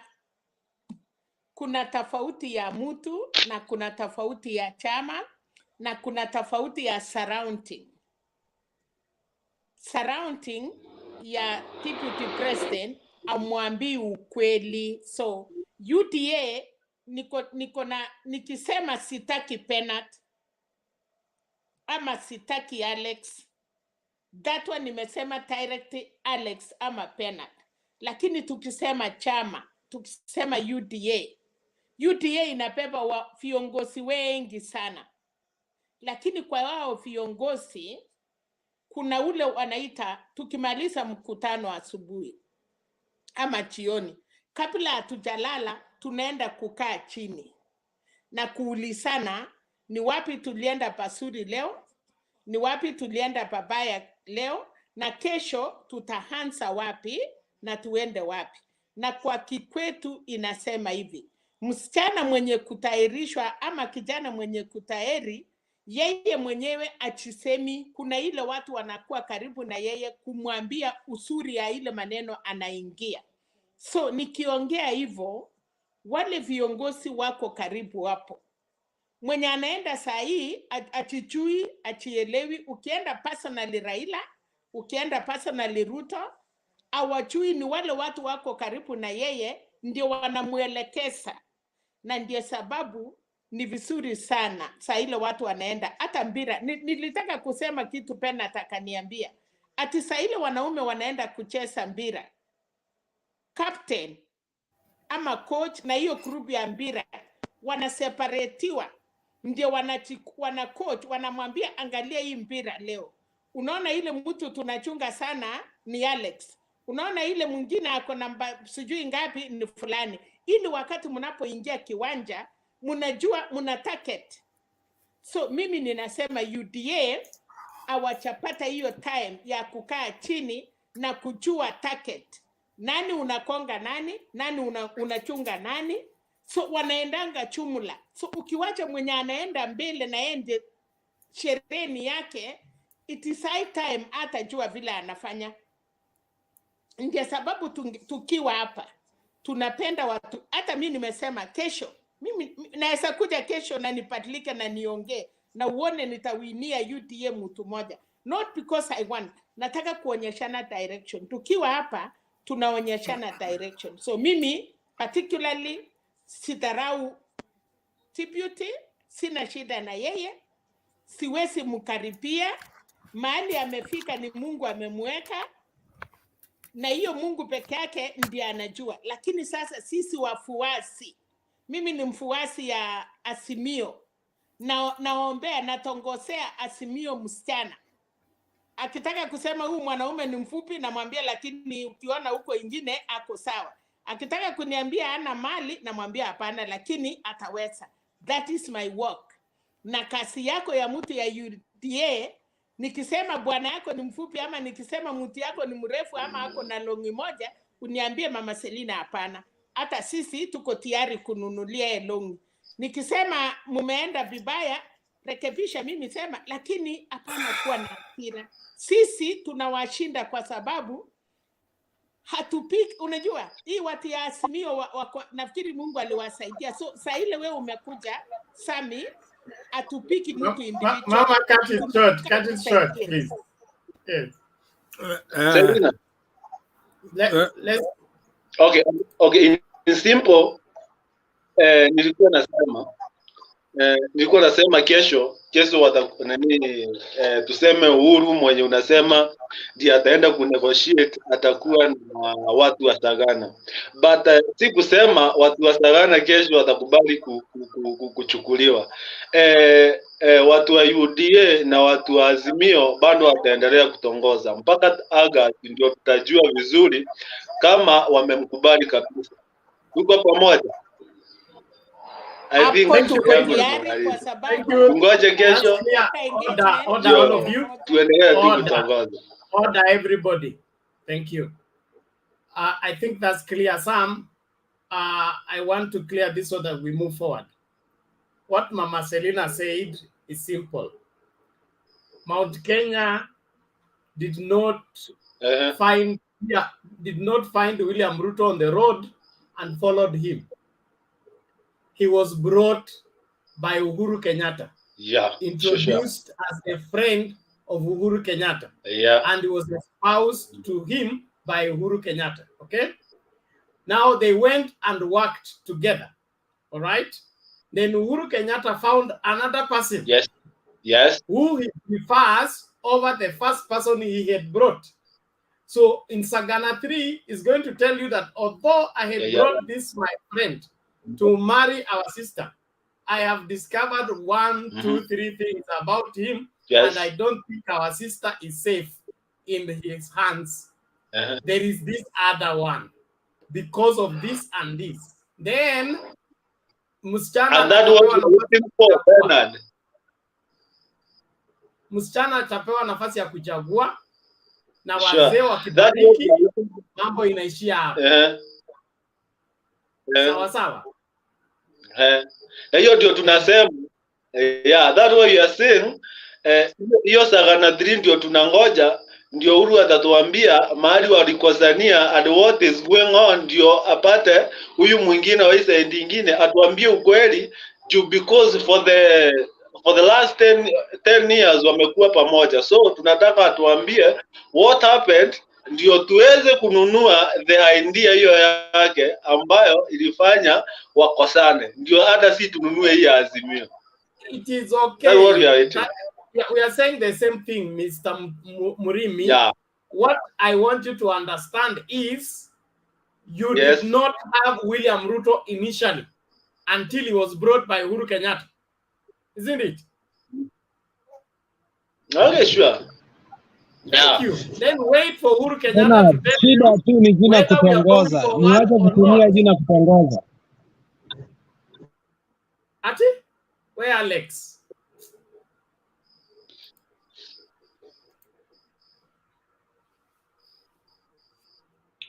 Sylvester, unmute and speak to us.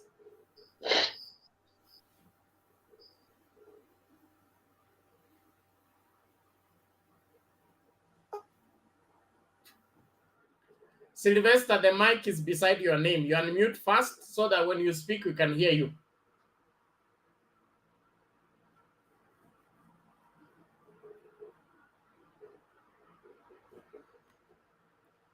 Bwana Sylvester, are you able to get me? Tingiza kidole nione, kidole ya KANU nione kama unanisikia.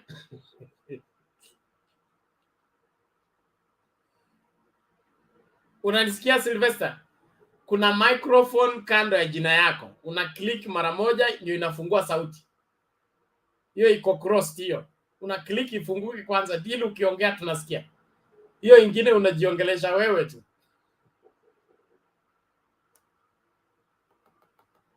Okay, Bwana Sylvester seems to have issues with his gadget. Olara.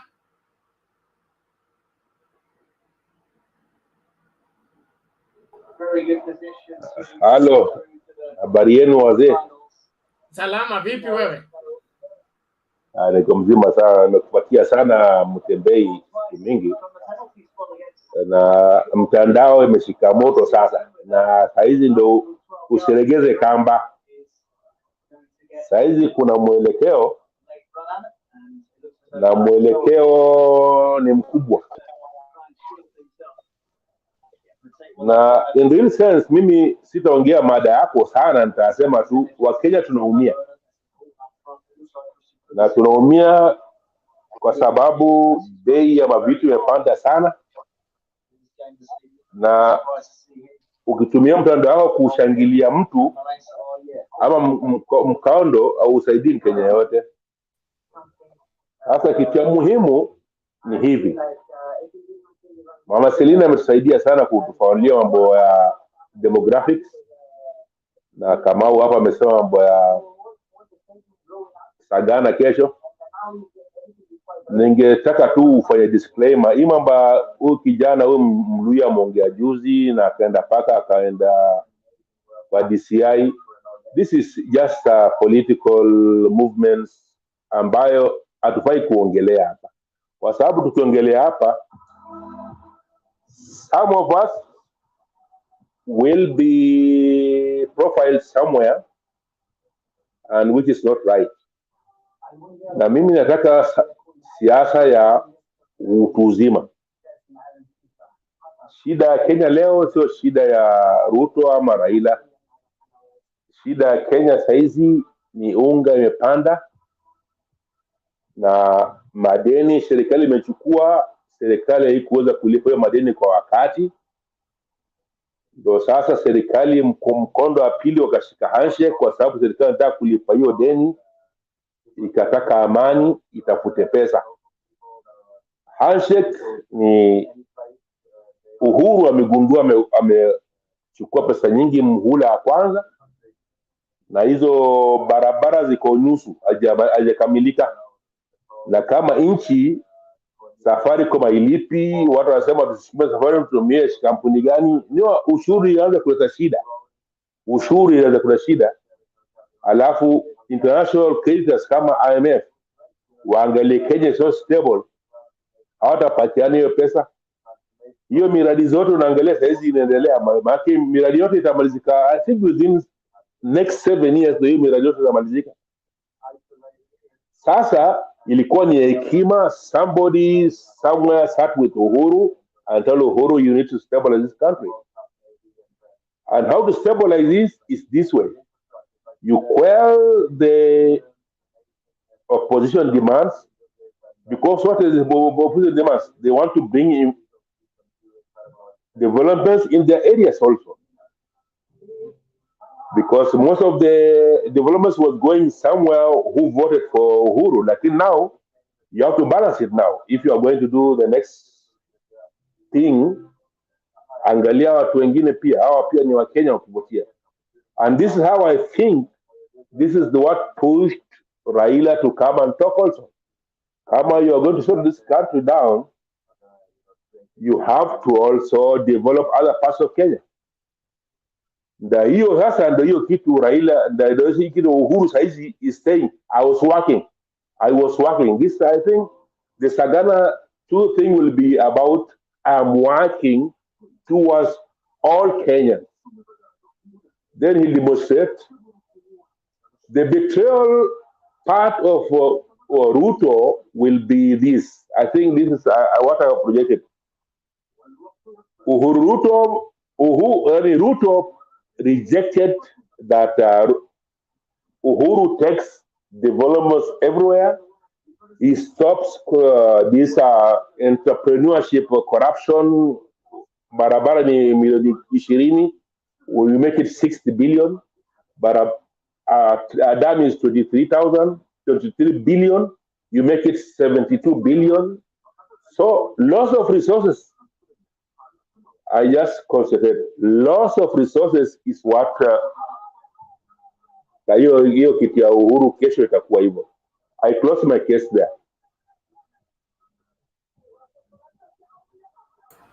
Okay, thank you. Bwana Olara, kwa maoni yako tunashukuru sana. Naamini kwamba tumekufuata. Na point ile nimeshika sana ni ile ya the surest way of securing all Kenyans everywhere they are is for the country to develop everywhere that we are covering that space. If we develop one place and leave the other, we can never get rid of the conflicts. So Uhuru's approach, I think, is a more permanent and lasting solution than this firefighting approach of wazee waende kukaa wakubaliane. Tena wakisha kozana hapa, tutafute wazee wengine waende kukaa wakubaliane. So I believe there is light at the end of the tunnel, but we must invest into bringing about that reality. Also, let me put it clear, please. It is against the YouTube community rules for someone to smoke or take alcohol on the screen, except you are promoting it as an advert, and that means you have to pay for it.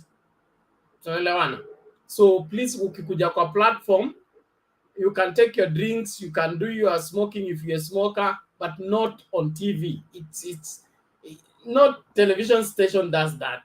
So please, let's do that. It's unethical. You are putting us in problems. The channel can be blocked or will be taken to wherever to go and answer for something that we did not do. This is an open platform. Yes, everybody's allowed to come in and give their views. Lakini tusi abuse. Let's not abuse it. Ati ukupita waiting room ukasafishwa ndio ukaingia kwa studio. Sasa unaona hii ni studio tu kama kawaida. You can walk in and walk out anyhow you want. Please, let's respect it. And I'm sure this is providing a good alternative to most of what we wish to have. And so let's not misuse it. Sawa. Thank you very much. It's important. Na it's just good manners. Sio maneno tukuwekee sheria, atukuja hapa tukague kwanza, tukuulize unafanyaga nini na nini. We may not have all that time, and it's good for us to be just civil and do what is required. Alex, what were you saying? Wacha nitasikiza tu kidogo. Sawa. I'll speak next. Sawa. Thank you. Mr. Kamau? Yes sir, how are you? I'm well. Sema. Iko kwa giza kidogo, stima zimeepuka. Lakini sauti iko clear. Haya, sawa. Mimi nashukuru sana kurudi tena katika panel. Ili nikaweze kuchangia zaidi. Yes.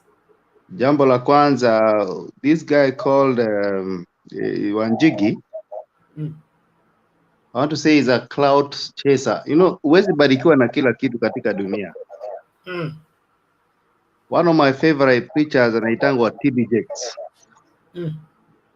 Na yeye husema it is good to identify what you're good at. Hello? Yes. And then stick to it. You understand? Very clear. Go ahead. So when you know you're good in business, stick to business. When you know you're good in politics, stick to politics. When you know you're good in athletics, stick to athletics. Wanjigi is not a politician. He doesn't know how to speak. He doesn't know how to express himself.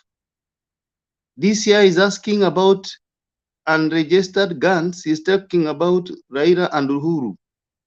They want to lead the country forever. He is confusing himself. He's misguided, and he doesn't understand that he's not a politician. He's just a businessman, a entrepreneur. He's good in that. He should stick on that. When he gets out of it, it comes to the TV, people wonder what kind of ideology does he speak about. He doesn't tell us what he's going to do for Kenya. He just attacks families. Families have no problems. There are people who follow those families. And I can tell you, even if he wants to represent somebody, then he is doing it the wrong way. Because come on, he says he's going to go to the NDC of ODM. He just wants to show that ODM is a party of violence. Because of course there are people who will feel bad when he comes there by force, and they're going to try to get him out, and then they're going to capitalize on that and then say that ODM, as I told you, is a party of violence. The issue is, let him return the guns, let him follow the law, and iache hii mambo mingi ya kujifanya kwamba kuna kitu ambaye anafuata. He's not going to be president in this country. Politicians are known. Ruto is a politician. He is known. He knows how to speak. You can even give him your child, because he can promise better life for him. But he's a liar. We know that. But that is politics also. We know that. Mr. Raila is a politician. He can give you vitendawili. Somebody is on, eh? He can give you vitendawili. One moment, Mr. Kamau. Alex. Okay. Alex. Yes. Interim chair for the next 20 minutes or so. Andrew should speak next, Mr. Kamau. Okay, thank you. Okay, I'm back, eh?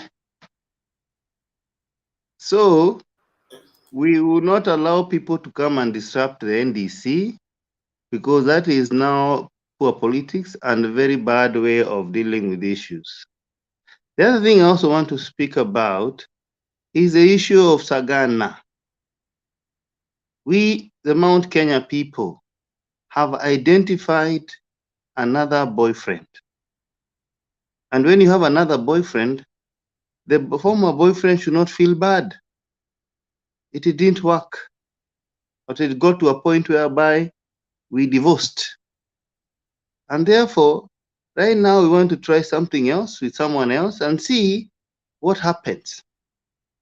Because our former boyfriend, our ex-husband or ex-boyfriend, was full of mischievous things. He was cheating on us. We give him ministries, he vandalizes the ministries. And we are aware of all these things. In fact, what Uhuru is coming to tell us is what we already know. That for this person to support Uhuru Kenyatta, he demanded half of the government. That is not love. For this person to support Uhuru Kenyatta, he demanded the lucrative ministries. He also demanded money. We all know this. And then when he is about to finish, he says that we don't want him. But we cannot allow a person to take advantage and blackmail for power. And at the end of the day, we leave our country into the hands of the wrong people. We have nothing personal about him. We only doubt his character and his capacity to lead this country in uncorruptible or in a very righteous way. He is a person who goes to church, but on one hand, he is preaching the word of God. On the other hand, he has a case in The Hague. He has a case of land and stuff like that. I think we don't need that kind of leadership. We need to have a standard for people who are leading this country. And that is what we are speaking about here. It's not about who you love and who you hate. There's more wrong about him than right. Raila has issues also, but I think he's a lesser, if I may use this word, he's a lesser devil. He's a person you find that he fights for the common person. He's a person who fights for democracy. Every time he opens his mouth, he's against corruption. And that is why we are saying this time around, we want this country to get to another level where we can now experience economical breakthrough. He's a guy who says that he talks about the way things have skyrocketed. This is not unique to Kenya. In fact, I've just watched Al Jazeera. They gave an overview of all the countries in the world. What is happening is there's an inflation all over the world because of the pandemic and many other pressures of the country. And therefore, what we need to do as a country is to now, once we get to the elections, we find somebody who can create an atmosphere of things to be controlled so that they don't skyrocket. But I don't think there is anybody who has a magical word for this, for the economic hardship Kenyans are going through. To finish, somebody talks about debts of Kenya. If you don't have the capacity to pay your debts, you cannot be given debts. And I think the international community, they have to actually look at the background of Kenya and find out, do they have the capacity to pay? Siku hizi hata huwezi enda kwa, if you don't have security in the bank, if you don't have a way to pay your debt, it is difficult. It's difficult to be given loans. Kenya is being given loans because it has a capacity. In fact, the problem with loans is the stealing of those loans. But if they did what they are supposed to do, then there is no problem with loans. I can tell you, less than 20 individuals of Kenya can pay our debts without any problem. Less than 20 individuals. I don't want to mention anybody, but there are people in this country who are trillionaires, dollar billionaires, and we know that. But where did they get the money? They stole the money. And therefore, when the writer says we have enough to pay our debts and, of course, to grow the economy, it is there. It's only that it's in the wrong hands. And therefore, I beseech everybody to make the right choices. And once you make the right choices, then you're going to make our country better. Thank you so much, Alex. Alex. Yes, Mr. Sam, you can respond. Let me respond to Mr. Kimani. Okay. Mr. Kimani, thank you so much for explaining or narrating whatever you did it. There's something a little bit I would like to talk about it. That's about the two gentlemen, the president and the deputy president. Let us not talk their differences. It's none of our business as Kenyans as a whole.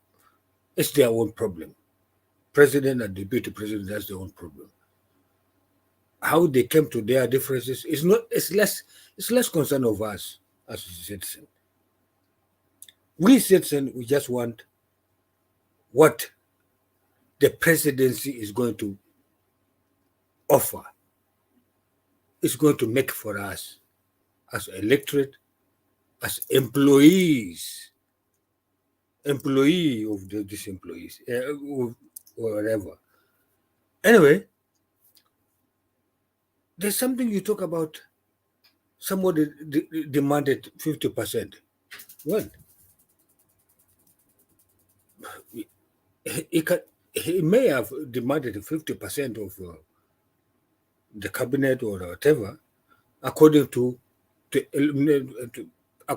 votes is bringing inside. Perhaps I say perhaps maybe or perhaps I said maybe or perhaps. Don't misquote me because I said perhaps or maybe. He might have brought it 35%, 34% or 50% or 40%. It depends to do how they had agreed themselves about it. That's one thing. The other thing about the debt, we as the citizens of Republic of Kenya under this administration, both of them, the president and his deputy president, that has incurred to us, you know what? Your own kid, a small one, or your own grandchild, my own grandchild, my own great grandchild, they are going to pay it. Whatever whatever is going on at the present time. I cannot even, not even, forget about me. I may be outside the country, somewhere in the, whatever. Those who are back home in my own country, the country which I am proud always, whatever I am, I say, I'm from this country. The life that these people are undergoing, I'm really ashamed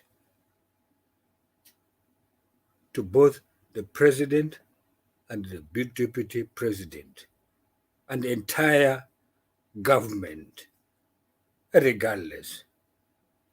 You can hate me, those can hate me, I don't care. But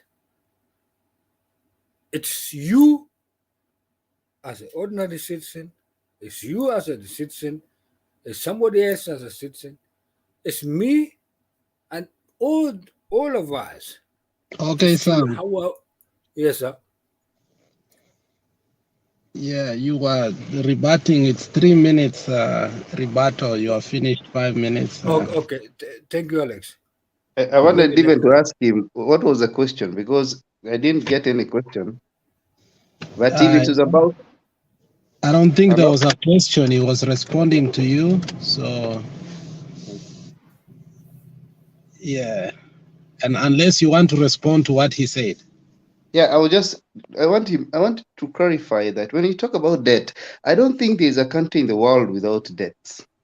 And we should not live in fear because our grandchildren will pay debts. What we want to say is that these debts should be put to proper use, so that their investment, and if they are going to pay in future, they see what we borrowed for. But what we have had in this country is that there are people who plunder the debt loans that come to Kenya that are intended for infrastructure and many other things like health. Then they go to a person's pocket, and then they smuggle them out of this country. That is where the problem is. The problem is not the debts. Debts are good. I'm sure Sam has debts. I have debts also, but I'm investing them lightly so that I'm able to pay in time. Hauwezi pewa deni kama huwezi lipa. In fact, these digital platforms we have in Kenya, they only encourage people who can pay, and you qualify for more loans if you show your commitment to pay. That is the life of debt. And even the US, it has more debts than us. So there's no problem about that. Just that. Thank you. Bernard is back. So, Bernard, you can take the mantle. Thank you, Alex. Thank you. And I heard some say the difference between the deputy, the president and the deputy is none of our business. It is our business. Their difference has brought about where we are as a country. All this campaign of lower the price for the goods, which I believe you stand for as some, is by reason of this difference. So we must get to the bottom of this. And like Jakindube suggested, we need to get a permanent solution to the same. If the ambition of becoming president is higher than you serving as deputy president, then keep away from being deputy president. Just run for presidents directly. Other than accepting the job, then while you're on that job, you become something else instead of an assistant to your boss who has picked on you to assist him in accomplishing the mission. So no matter how much we pretend to think that the difference between Uhuru and Ruto is not affecting this country, it is affecting this country. When part of the government is calling press conference to castigate the government for borrowing too much, I mean, doesn't that disturb you, Bwana Sam, that the deputy president with his party has called a press conference to castigate the government for overborrowing and making Kenyans pay high tax? I mean, nani mjinga hapa? Tafadhali, mimi naomba kama Wakenya tukubali mahali kuna makosa. It has never been heard anywhere that the deputy president is the opposition leader who castigates the same government, and on the other hand, he stands on the podium and say there is no decision taken by Jubilee, there is no allocation taken by Jubilee, there's no project taken by Jubilee except the one I sat on the table and approved. And so nani anachukulia nani kuwa mjinga? So let's not and then Bwana Sam, this is my personal opinion. You can hold me on this, okay? It seems your style of leadership is that one of sitting on the fence. You are not for anything. You are not against anything. You don't harm anybody. They don't harm you, and you live like that. That one does not exist on the planet Earth. I don't know which kind of world you want us to live in.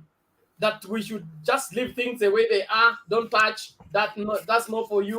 If you say that is not it for you, wananchi ni kufuata tu. Hiyo mimi sielewi kabisa.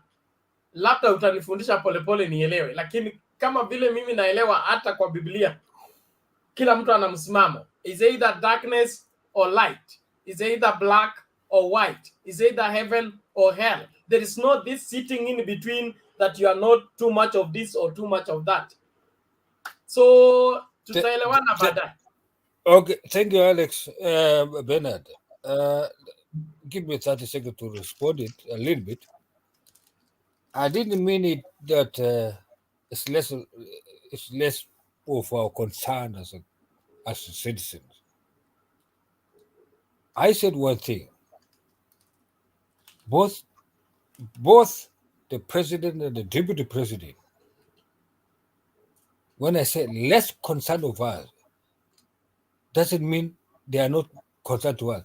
I mean it because we want that they have to deliver the services to the citizens of Kenya, because the citizens of Kenya are the ones who are paying the taxes that they are being paid themselves. For the president and the deputy president and the ministers and wherever they are being paid by the citizens of Kenyans.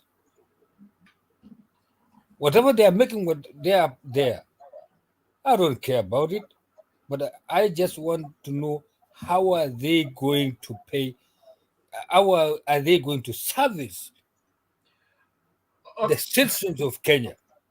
We are suffering. I may be outside, but the citizens of Kenya are suffering because of this. I don't know to call it in a very bad way, because of these people. Thank you. You have made your point. Thank you, Sam. Thank you, Sam.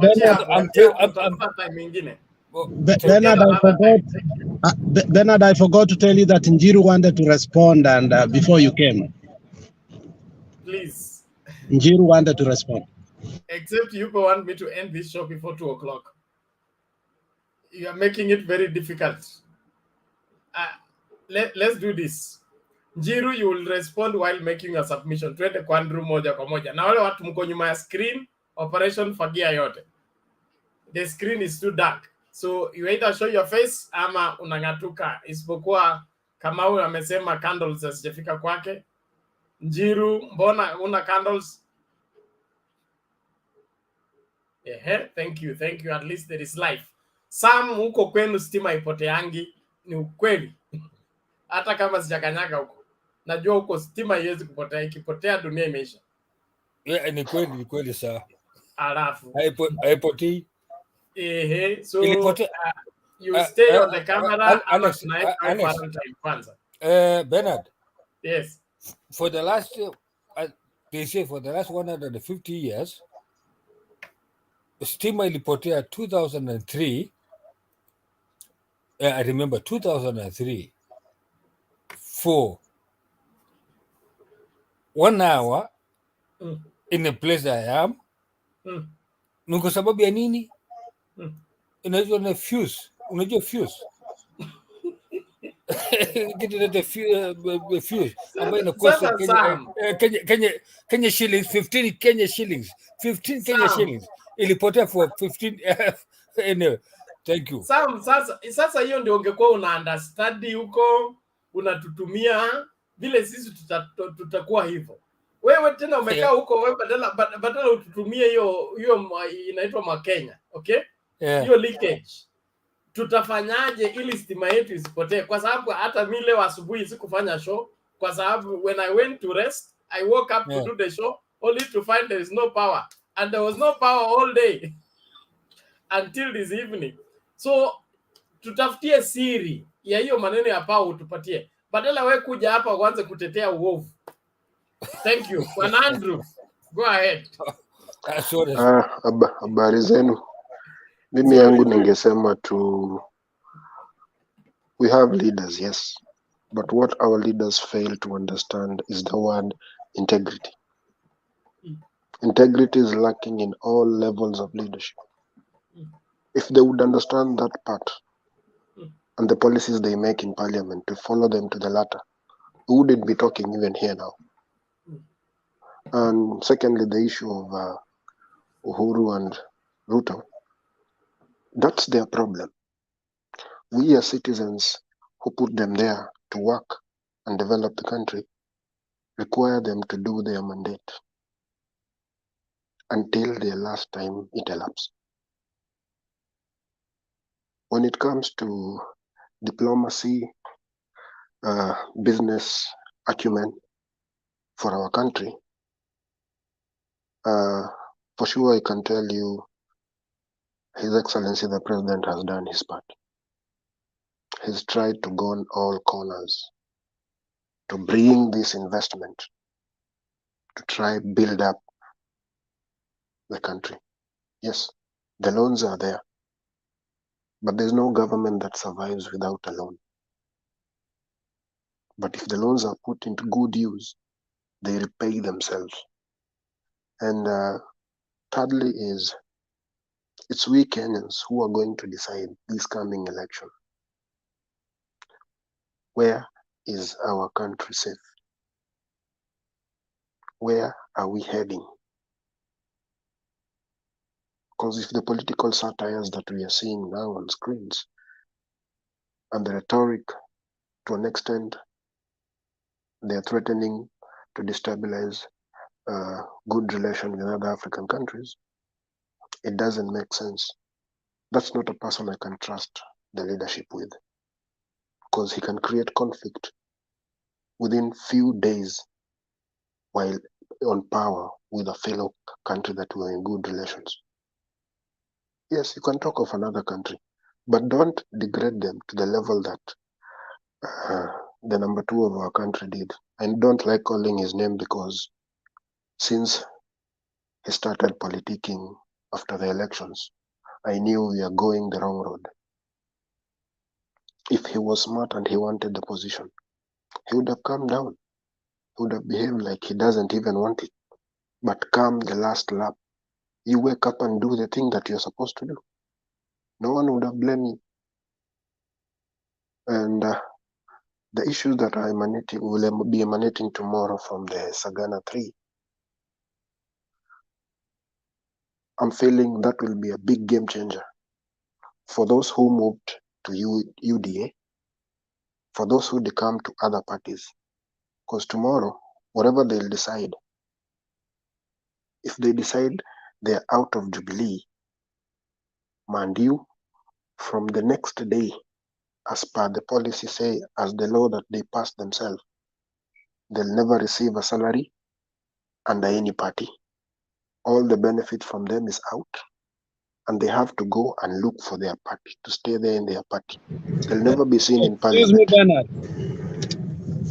Watu kwa comment wanasema Andrew ana whisper, hawamsikii vizuri. Maybe sisi tunamsikia hapa, but watu hawakusikii vizuri. Ongea kwa sauti kidogo. Andrew. Unanisikia clear sahi? Much better, much better. Okay, for me, the country and the politicians themselves need to be real to people. As far as Sagana 3 will be there, the people who will suffer are the ones that will decide, okay, I'm in UDA. You'll have forgone that seat. As per the law that they passed recently, forgo that seat, your salary until elections.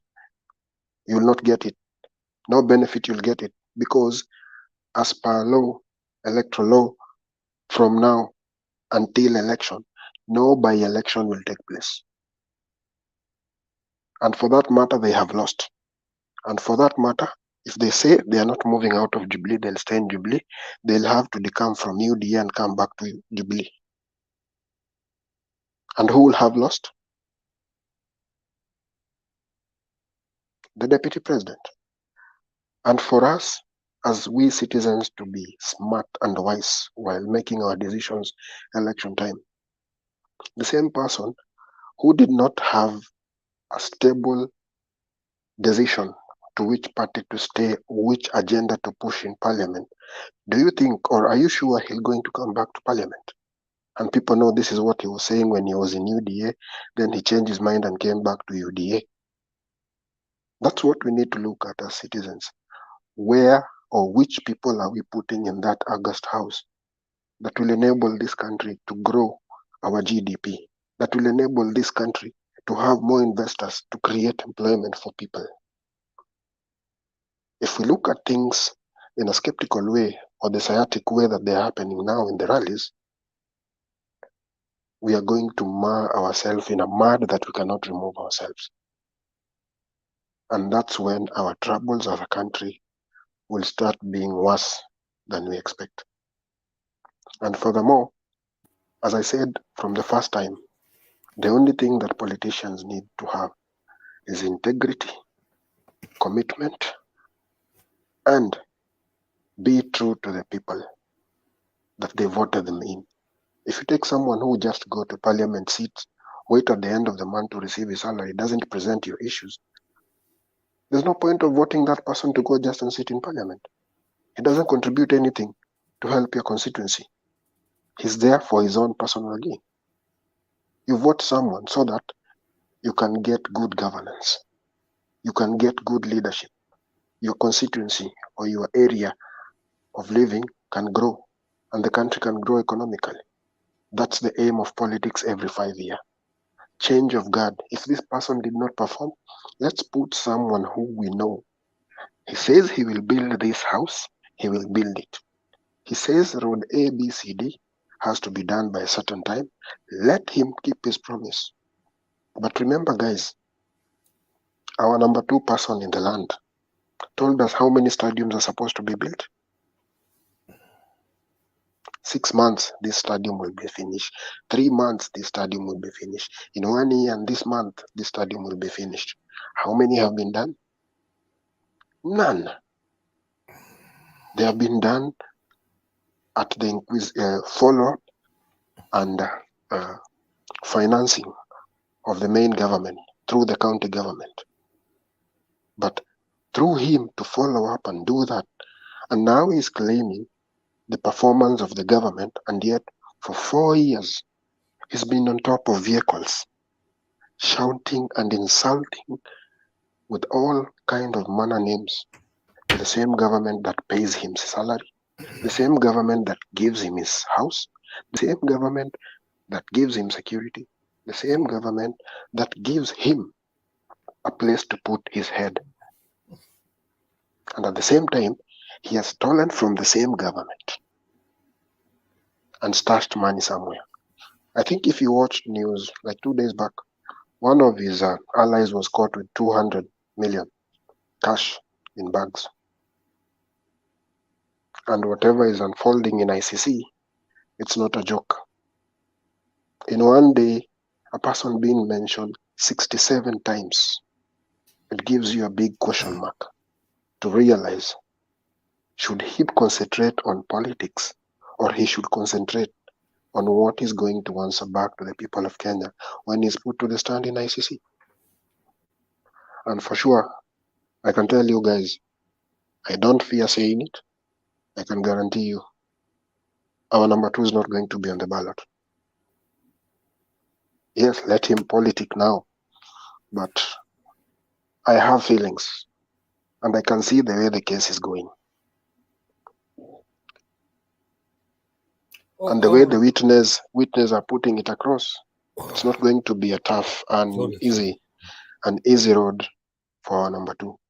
He has to look at things in a different way.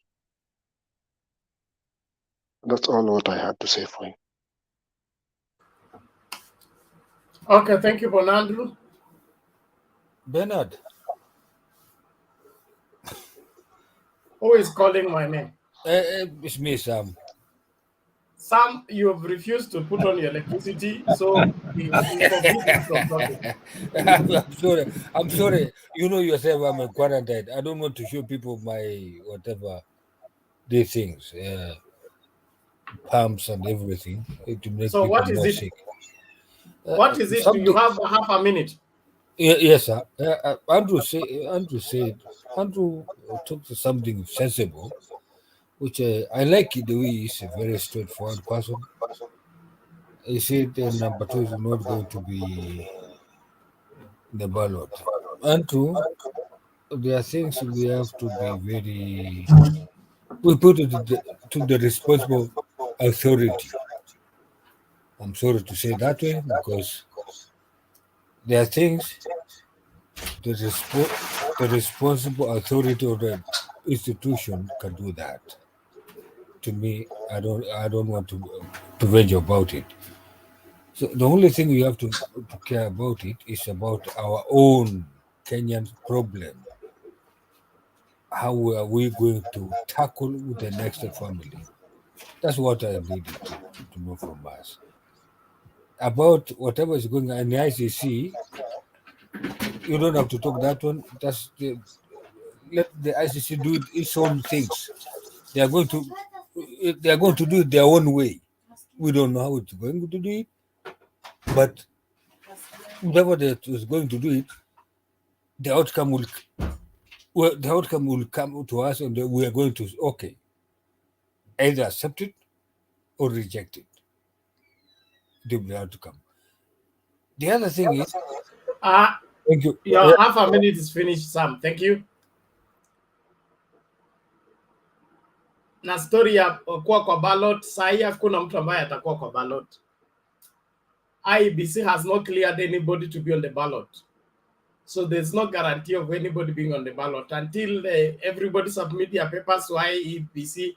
IEBC approves them, declares them as candidates. Nobody ako guaranteed kwenda kwa ballot. Na kwenda kwa ballot pia ni by choice. It's not by force. It's by choice.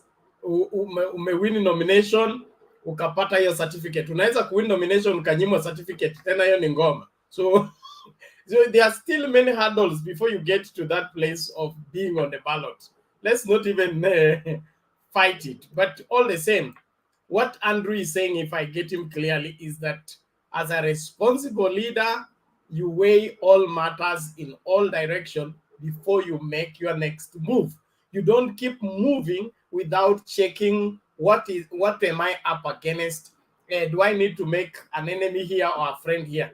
My Archbishop, the late Benson Idahosa, used to say, a million friends are not enough. One enemy is too much. He said, don't endeavor to make enemies. Work out everything to make sure that you make friends. So you are strong as how many friends you make, not how many enemies you make. That, in my opinion, is right, especially in politics. You can't be in politics and all you make is enemies. You have to make friends. They will bail you out when your enemies have come for you. Hiya, Bwana John. Bantu umeinua mkono, kuna nini? Na asante sana Bwana Bernard, nashukuru na wasalimia nyote. Kwa wenzangu, nataka tu kumwambia Baz, Sam, Sam, tunashukuru sana kwa mtu mmoja ambaye ni Raila Amolo Odinga kwa kutuletea hii constitution mpya 2010 na ile era ya Moi ilienda. Kwa hivyo Andrew ana haki ya kuongea as long hajamtusi mtu yoyote. Sisi sote hapa tuko na right ya kuzungumza kitu yoyote vile tuzungumze, lakini cross the line. Lakini kama ni kulingamana na mambo ICC na vitu vingine, ikiwa vinaonyeshwa dunia nzima, sioni kwa nini hatuwezi kuongea mahali kama hapa. Ni hiyo tu. Asante sana. Okay, thank you Bantu Warriors. Naomba hivi sasa tunamsikiliza John, alafu tuende kwa Penny then Njiru, in that order. Yeah, thank you so much, Mr. Bernard, Mrs. Serena, Bantu Warrior, na wasalimu na wengine mjambo. So, there's watu wameongea mengi mazuri. People here have have been listening for a while, like 3 hours I've been listening to the conversation.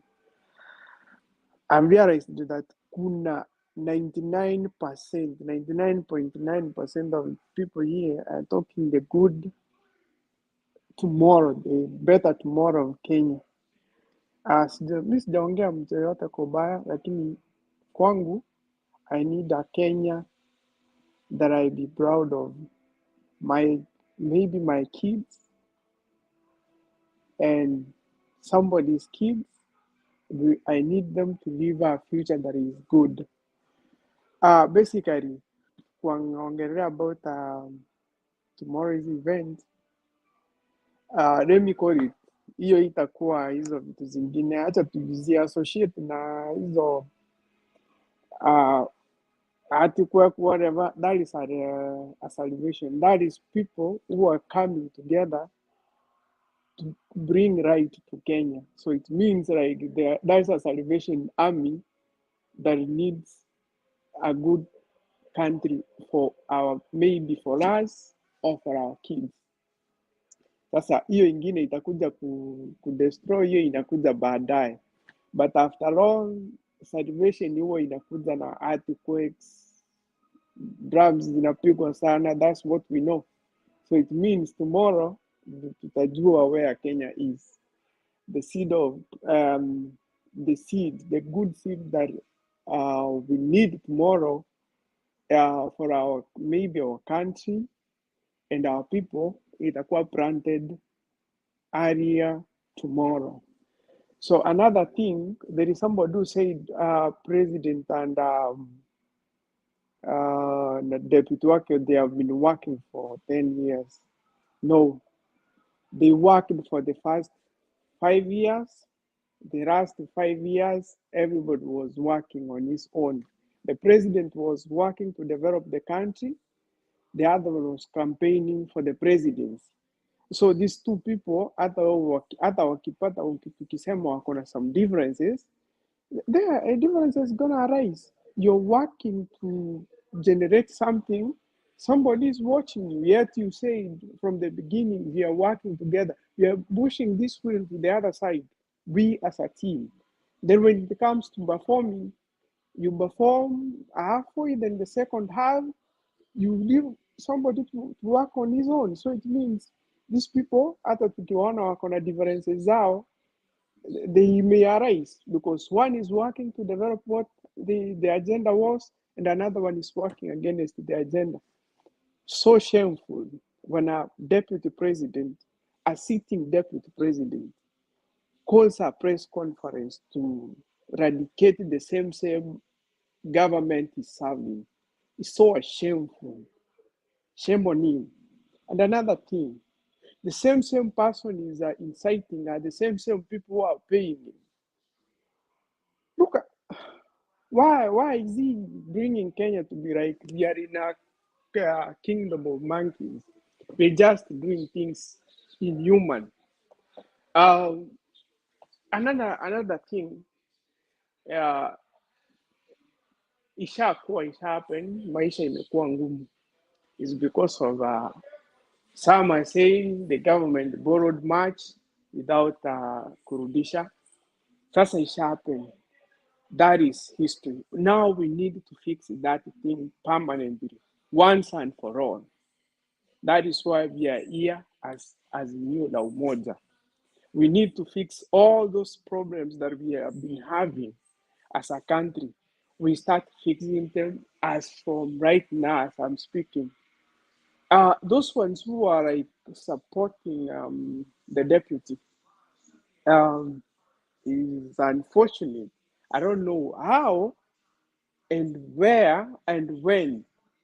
And unataka watoto wako, wajukuu wako, which kind of a life do you want them to live? Maybe after you've gone. Do you need the same people who are struggling to get even supper? The same people, is that what you want? For sure. Are you just supporting the deputy for your own benefit? Or you are supporting him for the sake of the country? And another thing, which agendas does he bring to the table that qualify him to be the best candidate or the best president who will take over after Uhuru? And in these years he has been in the position, what are the things he has done? What are the things that we can say that this is the deputy president who did this one? This is what he did. Or what we know is negative deeds about him. And another thing, please, watu wa Mount Kenya, can you stand firm and one of you atuambie deputy president commissioned this project, that one in Nyeri, that one in Murang'a, that one in somewhere? Can somebody come straight forward and tell us? Now you're supporting somebody who has personal interests. Once he gets to power, those individuals, few individuals from your place, they are the people who will go on benefiting from him. In which way? They team up. You know them. Those are people who are selfish. Once they get something, they get it for themselves. Ulisikia mzee mwingine akisema walikula na watawagula na mtabaki mkishangaa, mtasumbuka. His idea as right now, we change for the better. We need Kenya, a great country, not a country tunaanza kusikia eti Uganda iko na food security, whereas we have every resource. We are dragging like people are dying of hunger. It's so shameful for us. That is why we need as Azimio La Umoja, we need to plant a seed that will improve from where we are to a country that will depend on itself, productively, everything. And another thing, look at Uganda. Uganda economy, we can't compare. Time. Oh, yeah, we can't compare the economy of Uganda and Kenya. Now, Uganda, they are producing their own vehicles. Kenya, we have everything. So because of the poor leadership we have, that's why we don't have such facilities to provide work for our people. Thank you, Mr. Bernard. Stay with unity. Okay, asante sana. Sasa tumsikilize huyu Penny. Habari. Salama, namna gani? Salama. Ndio huyu Alex, mimi nakureke bando. Wakati nilikuwa naenda Tombe na napeweke bando. Kwa mambo ya leo, and as usual, sisi tunaangazana tu August 9th. Alafu mmoja wetu atashinda. Mkishinda poa, nitawarudia chai. tukishinda mwilie chai. Hiyo tu, hakuna kugombana, hakuna matusi nini. Some of us have watched politics for a long time to be animated about politics.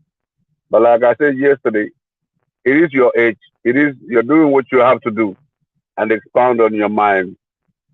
Bernard, Wakesa, Temba, you guys are young and smart, and I've really enjoyed listening to you and learning different things. Pia huyu mama wa Nakuru anasemaga, Diego, all of us are citizens of Kenya, and we all love Kenya. We are in this country not because we have a choice, but because our country is not functioning well. Personally, I voted for Kenyatta twice. I never knew he would be a turncoat like this. He turned on some of us so bad. There is no politics in the world. As Muturi was saying, you cannot win elections and then give the leadership to the opposition. That's just that never heard of. Never. Except Kenyatta did it for reasons that him and his brother knows. So yangu ni kusema tu, vijana yangu kina Patriot, kina DPP, tunatakiwa tuweke kama fertilizer huko Kisii. Kwa sababu the best fertilizer jana is the natural fertilizer, using like the human feces. They're making that in countries like India and China. So let us look at the bigger picture, and then matusi hiyo misitaki kabisa, because it doesn't make sense. You have no value when you are cursing somebody. You are really cursing yourself. Unajitukana. Kwa hivyo tuaje matusi, tuende mbele, zungumze vile tunataka. Kila mtu ako na your radio. What I've liked it so much is that everybody is free to say what they have to say, and that's what's good. Personally, who the natural. I mean, you guys spend a whole day talking about negative stuff about Ruto. Why can't you, at least maybe one day or two, spend all day talking about what you're going to do in Azimio? That would be better. Some of us, personally, I want to be in opposition because I don't like what these guys are doing. So if Ruto loses, we will be in opposition. There's no fight. Kwa nini? Wazenzi ndio wanapigana. Siku hizi una gun, una nuclear, una everything. So let us all grow up, and I wish you guys the best. Thank you. Thank you, Penny. I agree with you on one point. You cannot win an election and hand over to opposition. That is true. So that means somebody did not win. I agree with you too. I agree with you too.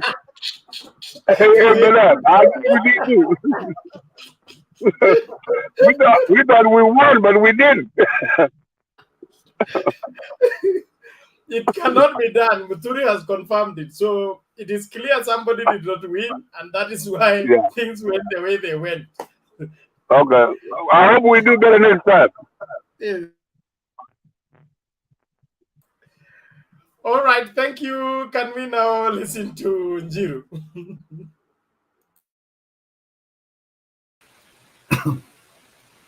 Okay, sawa. Nawasalimia wote. Nataraji tunaendelea vizuri. I know the discussion is becoming hot every day, and we have new things getting on shape. Leo hata niliweza kujua kuna chama inaitangwa Green Party. Nilikuwa nikifikiria Green Party inakuanga tu Marekani peke yake. Kumbe hata Kenya tuko na chama ya miti.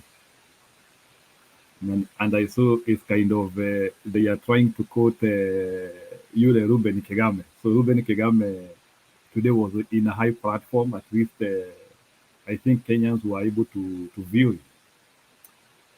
Mimi sitaki kuongea story mingi, but leo mimi nataka tu ni concentrate on Sagana 3 and its impact.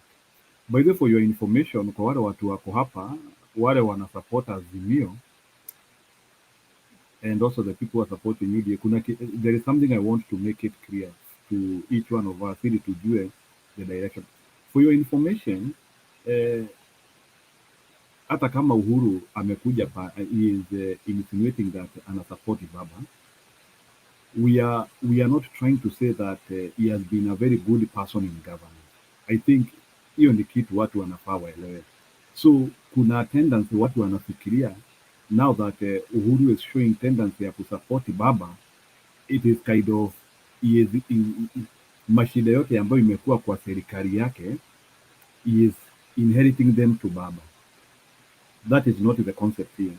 Ile kitu iko hapa ni kuwa by the way, for your information, Uhuru was not invited by anyone to Azimio. It was his own personal decision, yeye mwenyewe like a Kenyan, alafu na kuevaluate wale watu wamefanya na wao kazi karibu, na akaona this time round I think I need to support this person.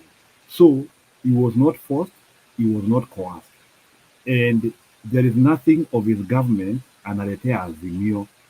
So ile kitu analeta, he is bringing his support and his ideology, and that is the importance of it now when it comes to Sagana 3. So wakienda pale Sagana 3 now, if now Uhuru wants to increase hiyo base yake, sasa aletee watu wa Azimio, sasa kutakuwa na memorandum of understanding na vitu zingine, but all through imekuwa slightly on a personal capacity. Sasa sasa ndio anaenda kuongezea sasa hiyo volume sasa.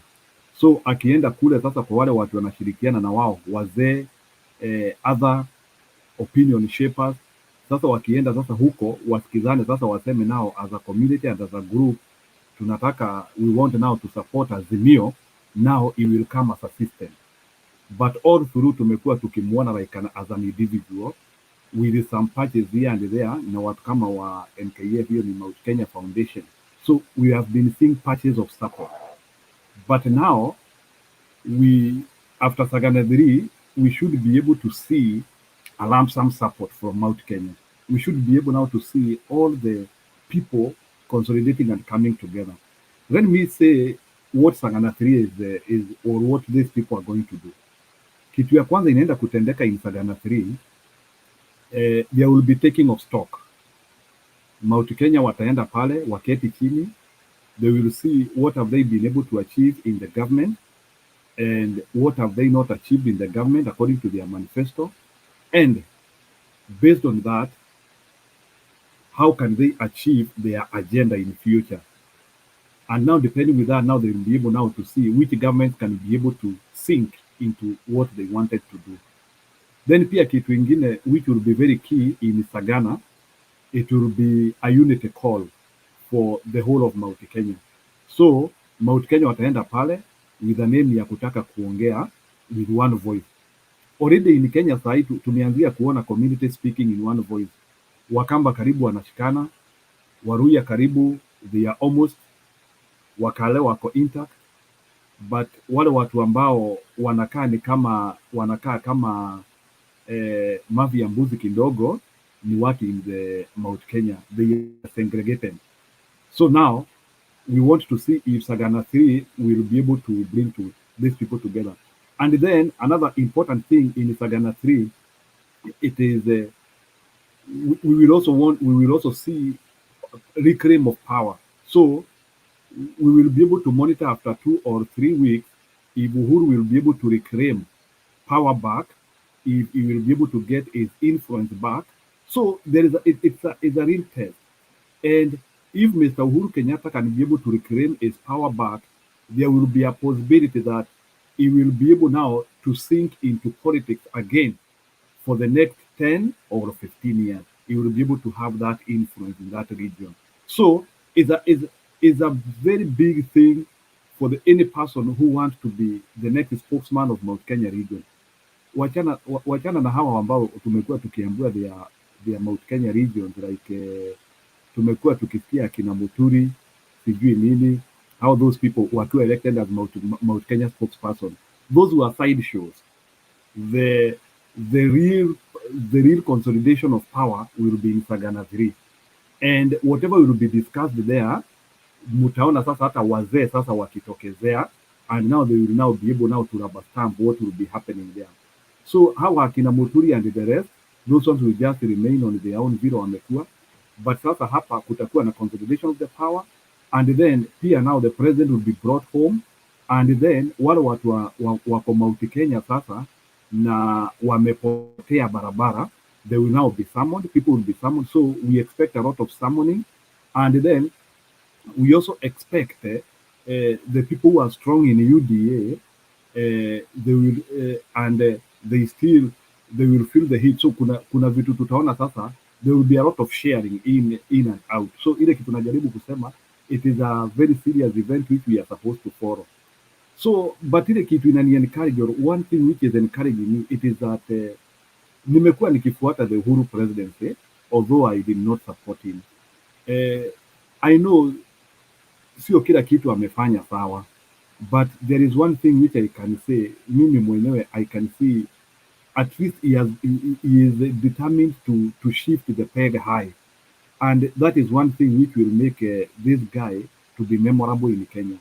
Tunaweza kataa kumkumbuka sababu ya hizi vitu zingine zinatendeka, or what miseries na kadhalika, but at least the fact that he has decided on his own behalf to extend leadership and give a voice of reason in terms of the way he wants power to go, that is something which will happen. Naona hapa kuna mtu anasema ati but I want to say Sagana 3 is something which is shaping Mount Kenya, and I will still stay here and confirm it is not possible that a leader of UDA who does not come in Mount Kenya region still is the kingpin of Mount Kenya region. That one is a lie. Ni wizi, ni kuingia kwa boma ya wenyewe in an unrealistic method, and it is very sad because kama sasa hata mimi tumekuwa tukiulizana na marafiki wangu, can you try to ask yourself a question? Hebu jiulize, mtu kama Uhuru Kenyatta aende in encouraging land to make himself the kingpin huko, ama mtu kama Raila Odinga atoke huko kwao Nyanza anaenda kujitengeneza kingpin in kwa Wakikuyu ama kwa Wamasai. So to me I see lack of respect and people who are not respecting that, and for me I hold the deputy president very high. I'm just finishing. I hold the deputy president because ile siku alijifanya, or he made himself the kingpin of Mount Kenya without consulting elders, by just consulting young people who do not have stakes in the Mount Kenya. Because to me, Ndindi Nyoro and the Gachagua, they do not have stake in Mount Kenya in terms of negotiation. Hakuna pahali wameienda ku negotiate on behalf of that team. We don't know them. Hatujawahi sikia mkoyo wa Nyagadanga. We have never handed them.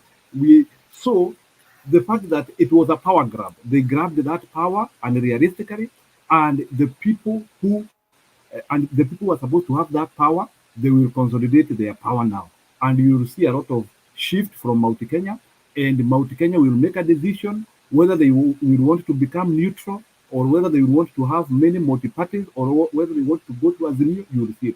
But one thing which I can tell you is that Sagana 3 is a very bad thing for UDA. UDA will continue losing and losing and losing, because if UDA was making any entrance, we could be seeing a lot of good things happening for them if Sagana 3 was anything which was to be good for them. But we can see they are losing and losing and losing, and eventually they will lose power. Thank you.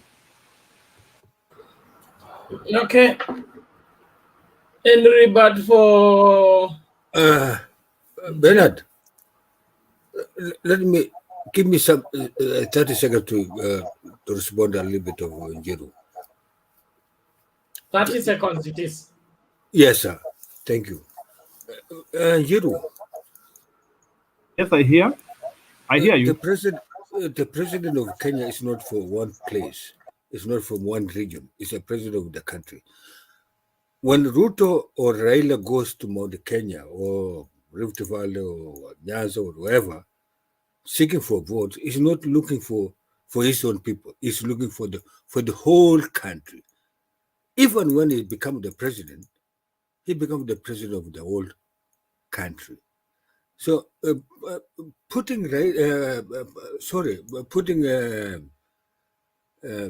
president Uhuru as the kingpin of Mount Kenya is unjustifiable. I can say you are making a wrong move. President Uhuru is the president of Kenya. Thank you.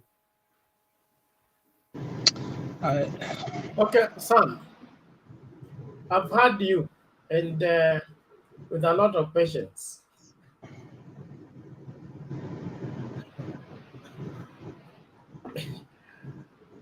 If you happen to become the governor of Nandi County, okay, or whichever county you come from, Yes, sir.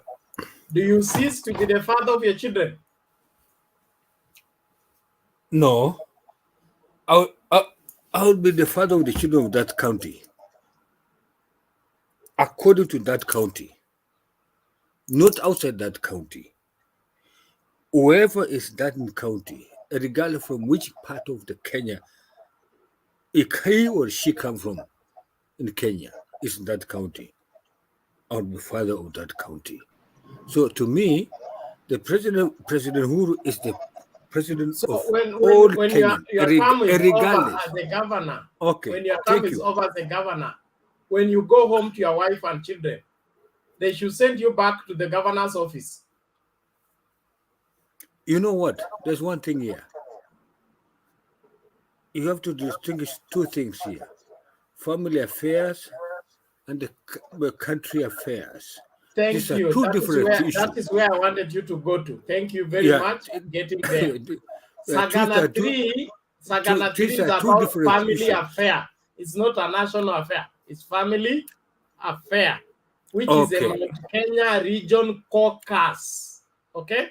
As far as the mountain politics is concerned. Which means, in my own opinion, in my own thinking of, according to what you say now, or Rijiru say, it means Uhuru demeans himself to be. No, that is wrong. No. Moment. Judgment. Demean yourself what? When No, you go to take care of your children, are you demeaning yourself?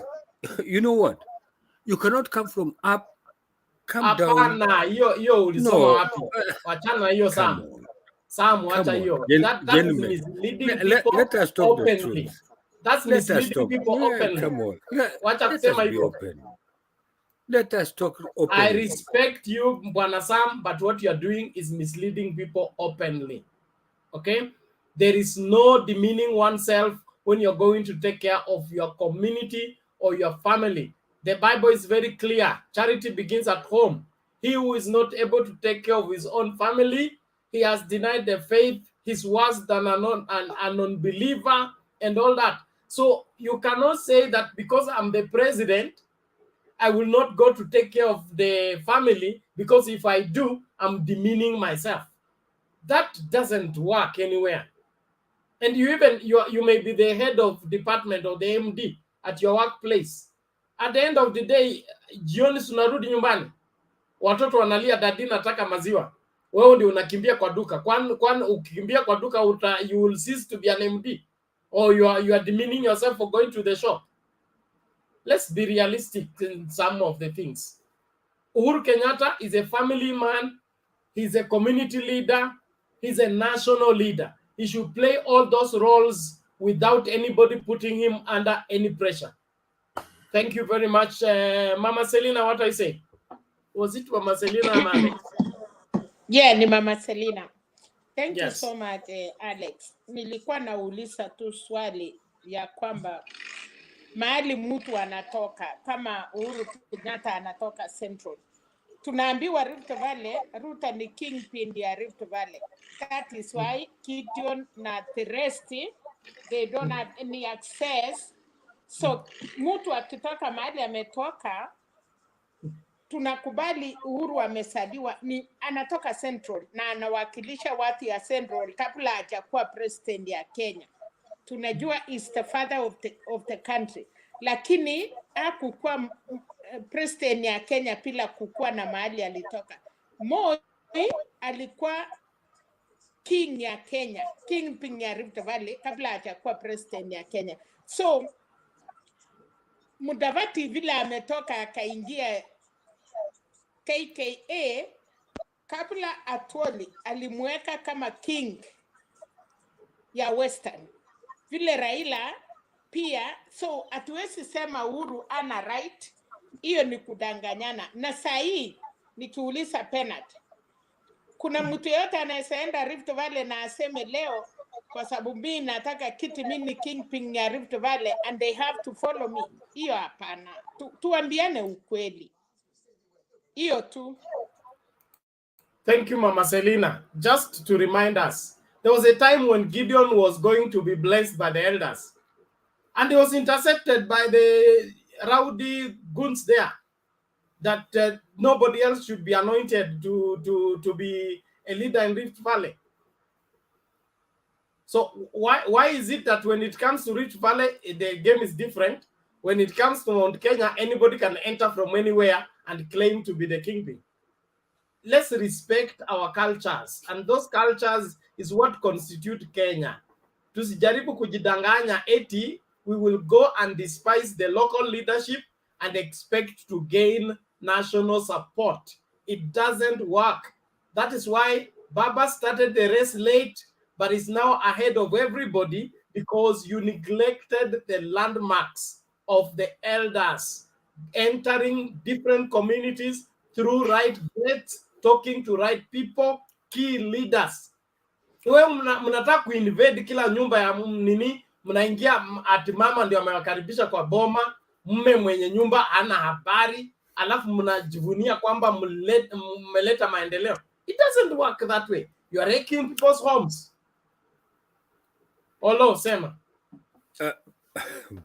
Okay. Oh, Bernard, thank you very much. I'm just here to ask a few questions because I've seen him doing this mistake repeatedly, and he's assuming that we are not seeing it. I just want to tell Mr. Sam. Yeah, thank you. Welcome, sir. I just want to tell you, Sam, that please try and live in the reality. This is not Germany. We are in Africa. And even if you are working in Germany, you'll still come back to Africa, or you will be buried in Africa.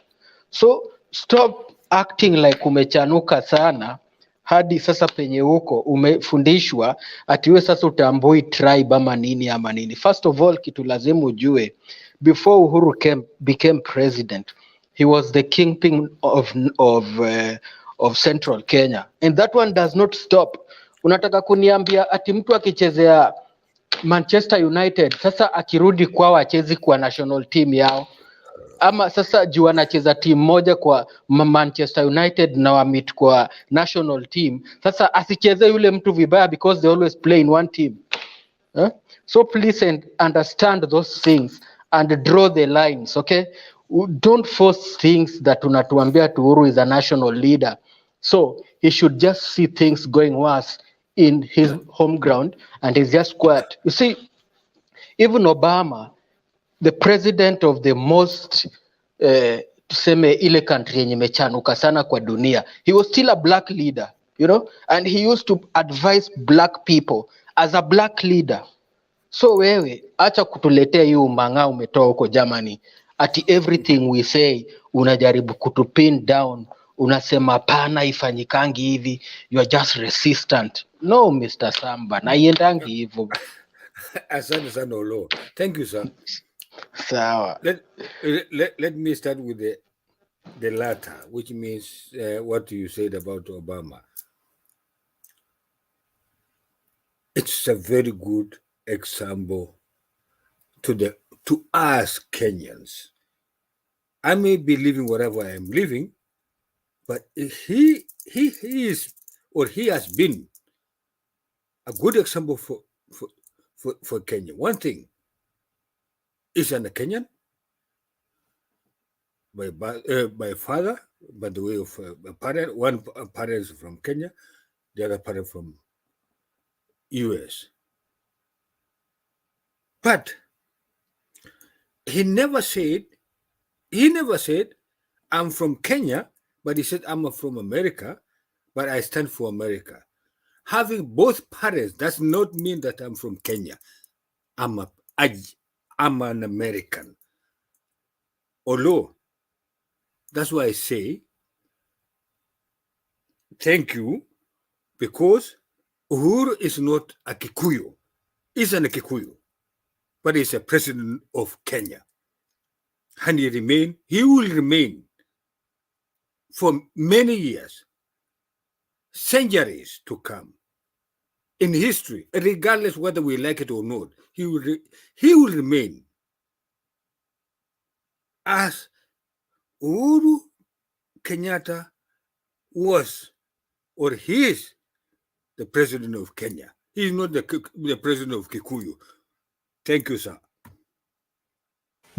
Bernard, I need to. Alex, help me. This cross is becoming too heavy for me.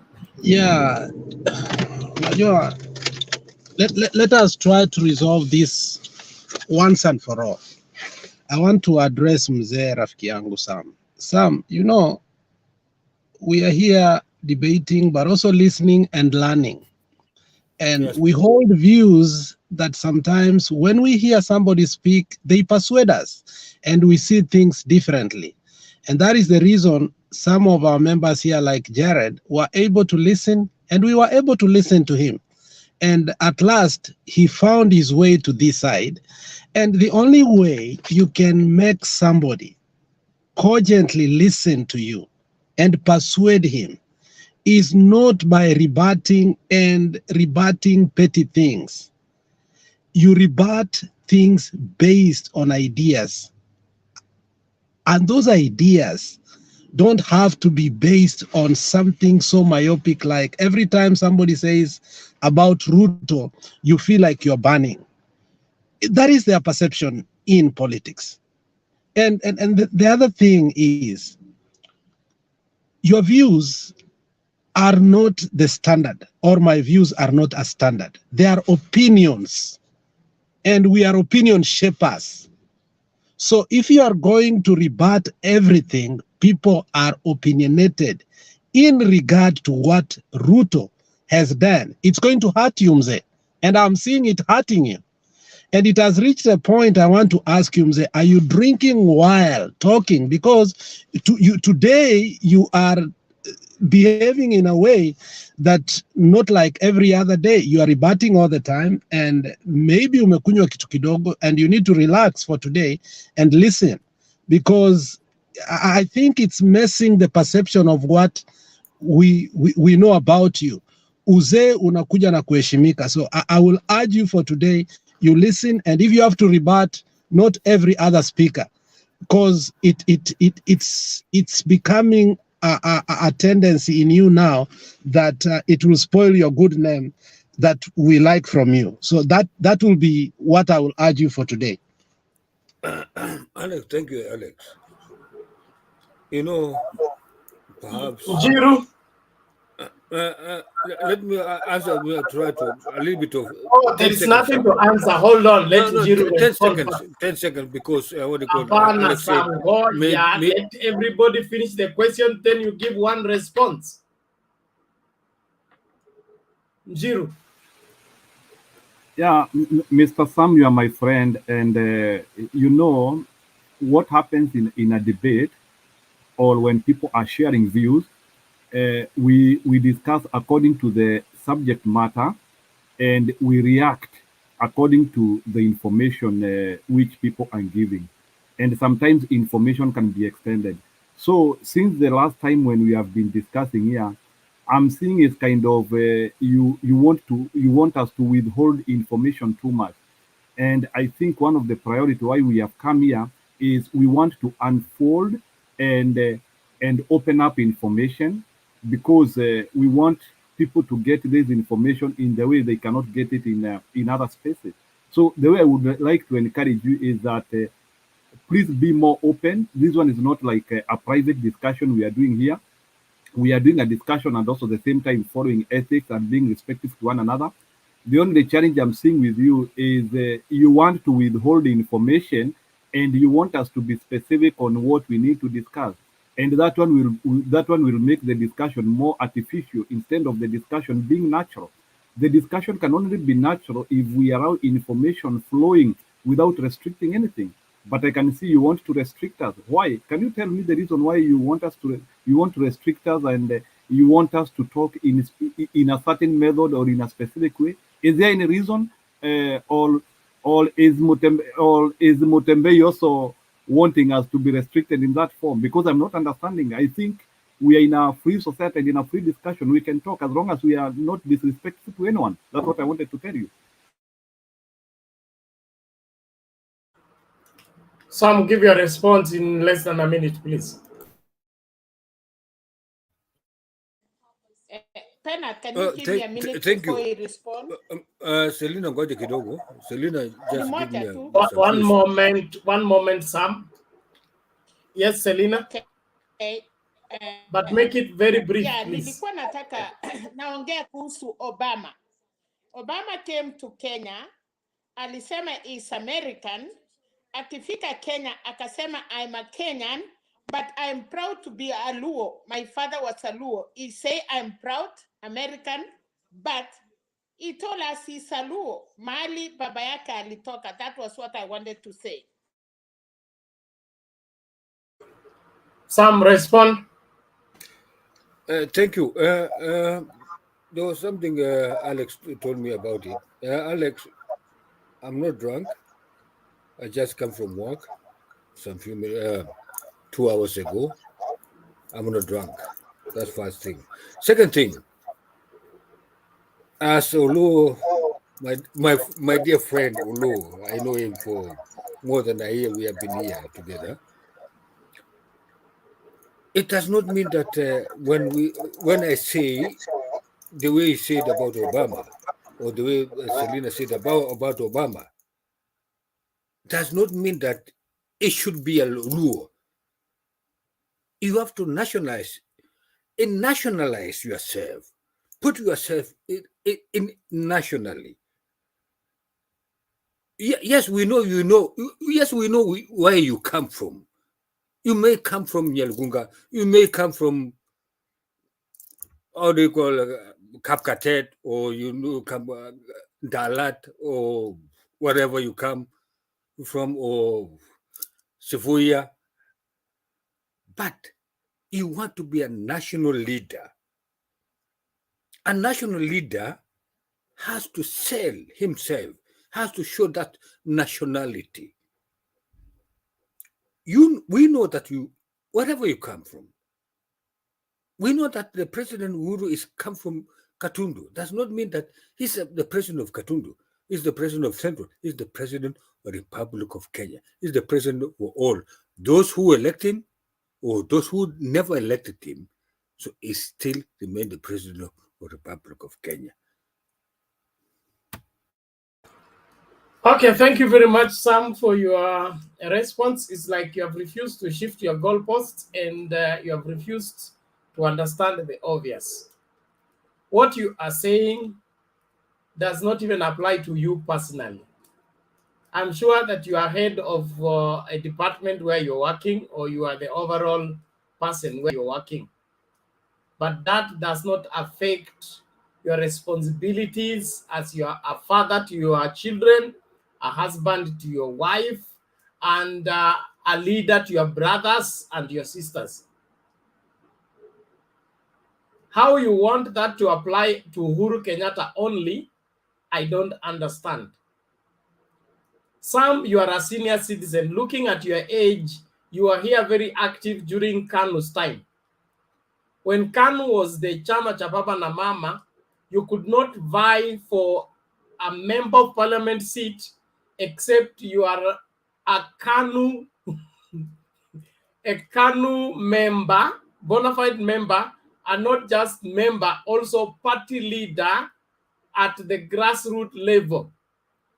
That means if Moi will be challenged as the chairman of KANU, he will not qualify to vie for president. He needed to be chairman of KANU unchallenged.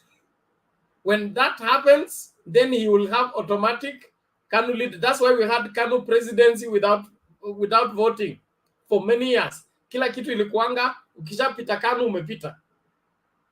So how, Sam, you find it difficult to compute that somebody can be a national leader as well as a family leader?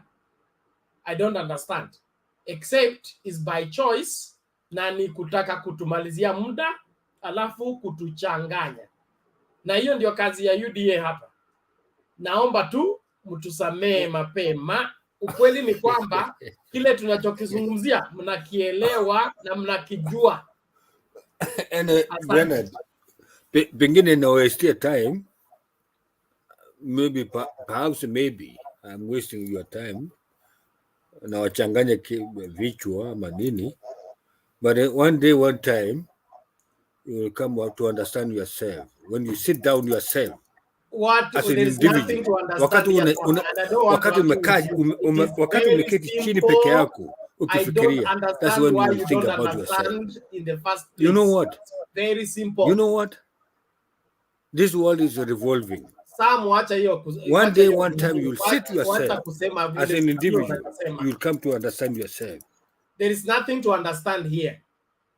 Whatever we are talking is normal life. I'm a church leader, okay? But that does not stop me from being the son to my mother. And when I get home, naosha vyombo, mother nantuma kwa duka. That does not stop me from being who I am, okay? When I'm here, I'm moderating this show. But when I get home, I play other roles. That doesn't change anything. So if you want the president to be, I think it's just a UDS, whatever mindset, that let's stop Uhuru from going here so that we can penetrate there. Because if it's there, we'll find it difficult to penetrate there. So what excuse do we use so that we stop him from going there? The same thing they are trying to play on Mandago. They say you have been governor, you should not be senator. There is no law that forbids that. And then you say, oh, governor is the highest. After governor, you go for president. Why should you lower yourself by going for senator? That is kind of reasoning is not allowed in this time and age. You can be a governor and after that, go and be an MCA. It will still work because it is serving people. If you have an opportunity to serve people after you have served them for 10 years as governor and you can serve as an MCA, you may end up being the speaker of that particular assembly. You have more experience. Your contribution will be rich. It's better that way. Lakini historia ya kuweka ranks, tukishatoka MCA uende MP, ukitoka MP enda kuwe governor, ukitoka governor enda president. Hizo ziko hapa, hizi yo class 1, 2, 3 and 4. So let's not mix two different systems that don't work. So let that matter rest there. Bernard, that's one let thing. That matter rest there. Forget about that matter. I'm talking about the other things.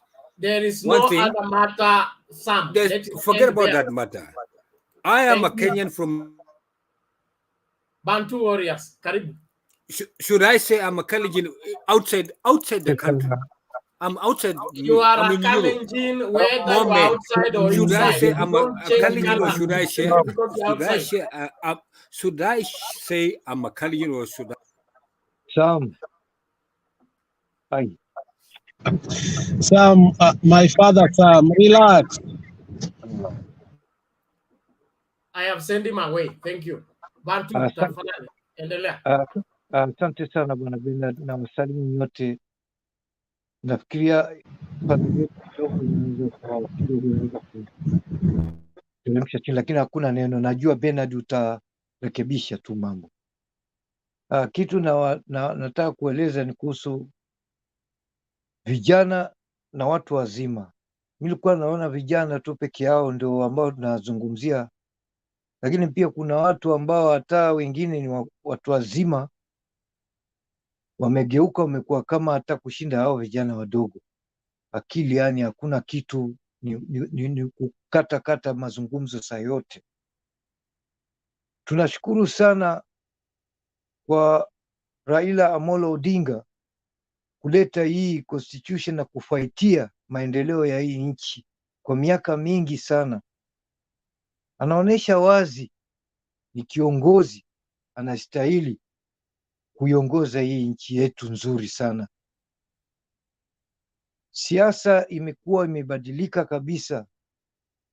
Imekuwa sasa ingine pia inastaajabisha kwa sababu haya ni mambo ambayo yalikuwa hakuna, lakini hata kama ni time has changed, lakini sio inakuwa njia kama hiyo. Makanisa pia yamekuwa ni viwanja vya politics ambapo zinatakikana pia iwe neutral. imekuwa inatumiwa kwa mambo kama hayo, mazishini, kwenye harusi, yaani imebadilika kabisa. Tunaomba sana watu tuwe wastaarabu vile vile kama vile inavyostahika, tuwe wastaarabu, tuheshimiane, na heshima huwezi kwenda kununua dukani, unajiheshimu kwanza, alafu ndio unaheshimiwa. Kama vile kupeana pesa nyingi tu barabarani ovyo ovyo. Sasa inaonekana viongozi watakaokuja siku za mbeleni itabidi yani mtu atafute pesa sasa, naye pia kama ni kufanya mambo yoyote yale mzuri ama mbaya, ili awezi kuchaguliwa. Hiyo sio mafunzo mazuri kwa siasa yetu. Hawa viongozi, sisi ndio tuko na power. Sisi watu wa chini tunajifanya ndio hatuna power, na wao viongozi ndio wenye power. Wao ndio wanatakikana waje watunyenyekee sisi, na sisi tunaweka pale ili watuongoze, sio wao wanakuwa wanataka pia wachaguliwe kwa nguvu na matusi na kutukanana. Tunawafundisha generation itakaokuja itakuwa iko zaidi ya hivi inavyoendelea. Kwa hivyo tunaomba sana tuwe na amani na mapenzi. Sisi sote ni Wakenya, sisi sote ni Wakenya. Election inakuja, imekuja mara hata sijui mara ngapi, na inakuja inaenda. Kwa hivyo tujaribu sana cross the line. Naonekana cross the line. Nikizungumzia mkutano kesho, ni mkutano ambao His Excellency the President Uhuru Muigai Kenyatta atakuwa na machache ya kuongea, lakini atakuwa muhimu sana, na penginepo ataeleza kwa nini hakuweza kusikizana na huyu rafiki yake, na akaweza kufanya urafiki na opposition, kwa sababu aliweza akaamua, akaona he's not the right person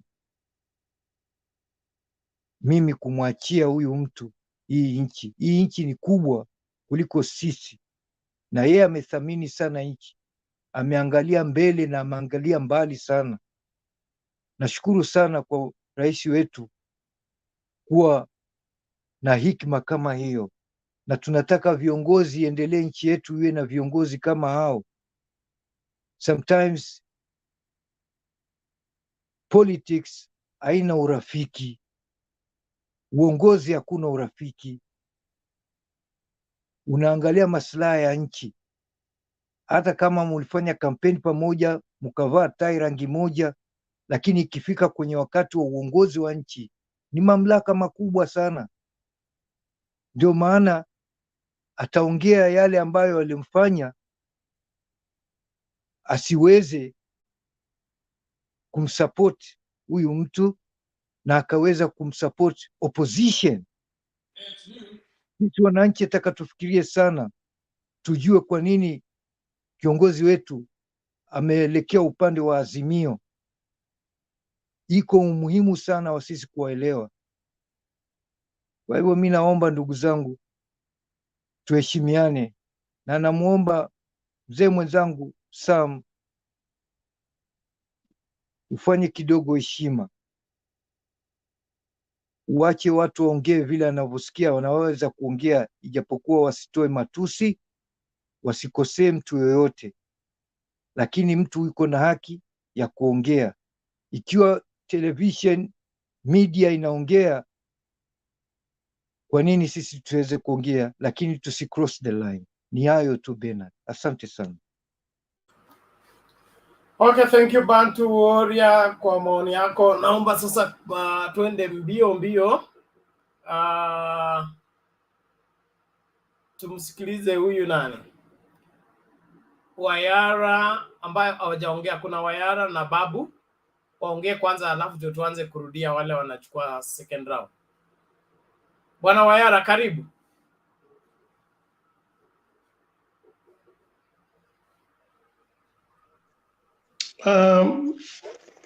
Bernard, thank you very much.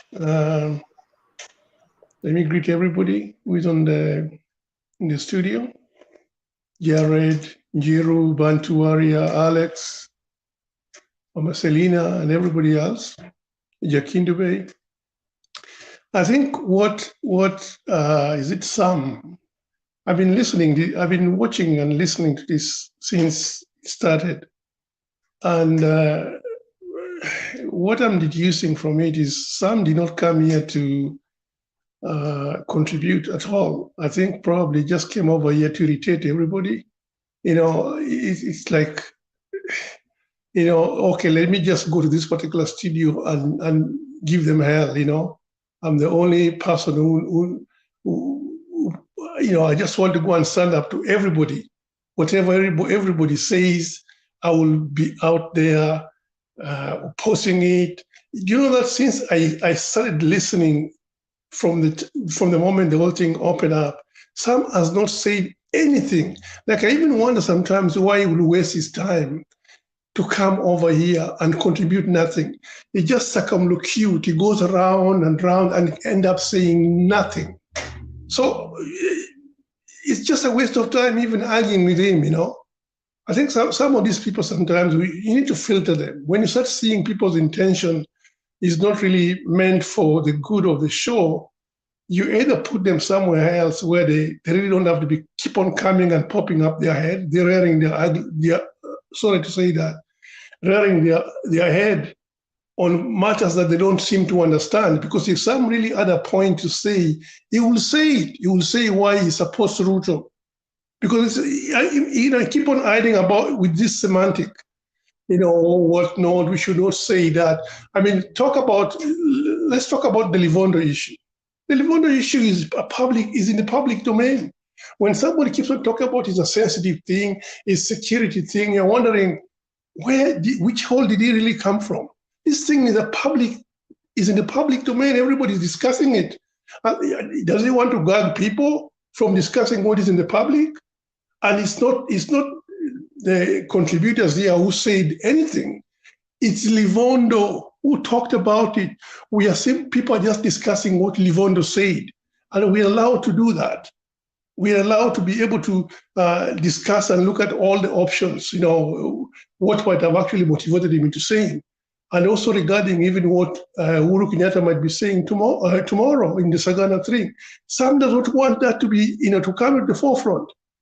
People should not talk about all the differences between Uhuru and Ruto, because that is none of our business. These are national leaders. Deputy President took an oath to protect the Constitution, to protect Wananchi. So if the president himself has sidelined him, people need to know why this particular person has been sidelined. He's a public officer. He works for the Kenyan citizen. People elected him to go and execute things on their behalf. And he's not doing it. So we need to know why this particular person is not working and yet being paid a salary which is not supposed to be paid. He's actually stealing public money. How can he be? He's a ghost worker, yet he's there. He's earning money which he should not be earning. So public need to ask, why is this person earning money which he's not entitled to? But here is Sam, who is supposed to really come out there and defend and start saying, on this particular issue, I think the deputy president is wrong. Oh no, he wants to go around. He should not be talking about these things. They are very sensitive. And Mama Selena was actually right. Just cut him to pieces. He's talking. Sometimes we should be allowed to use those words. When somebody talks rubbish, it should be actually be put in place and say, you are talking rubbish. We're not here to entertain nonsense. Give us facts so that we can learn and get something out of this conversation. People don't come over here to simply entertain themselves. We are here to learn. I mean, I look at Jared, and he's one heck of a guy that I really respect. Even when he started, Jared was on a particular stand, which he had taken, and he could argue his point why he was on that particular formation. But eventually, when he started seeing that things were not working, he got convinced. I don't think he was actually he needed to be convinced. He just knew. I mean, there's some people who just want to also encourage a conversation, encourage a debate, so they take the opposite side to be able to see the debate going forth. And I think that's where he was. But you need to be able to have people like that encouraging a conversation in a platform. But somebody like Sam, I mean, Sam is an elderly person whom you thought will be talking wisdom, even to those that he is supposed to be representing. You'll be thinking this man is supposed to be talking wisdom. But what does he say? I mean, this is the people I refer to as the interchangeable ones. Low information voters. Low information voter. He must be living in Germany, but he's still a low information voter.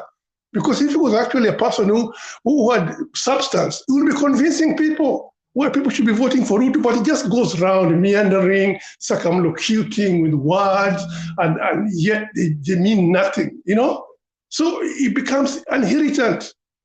I'm sorry to be using this kind of words, but let's wait for tomorrow. He does not want us to talk about tomorrow.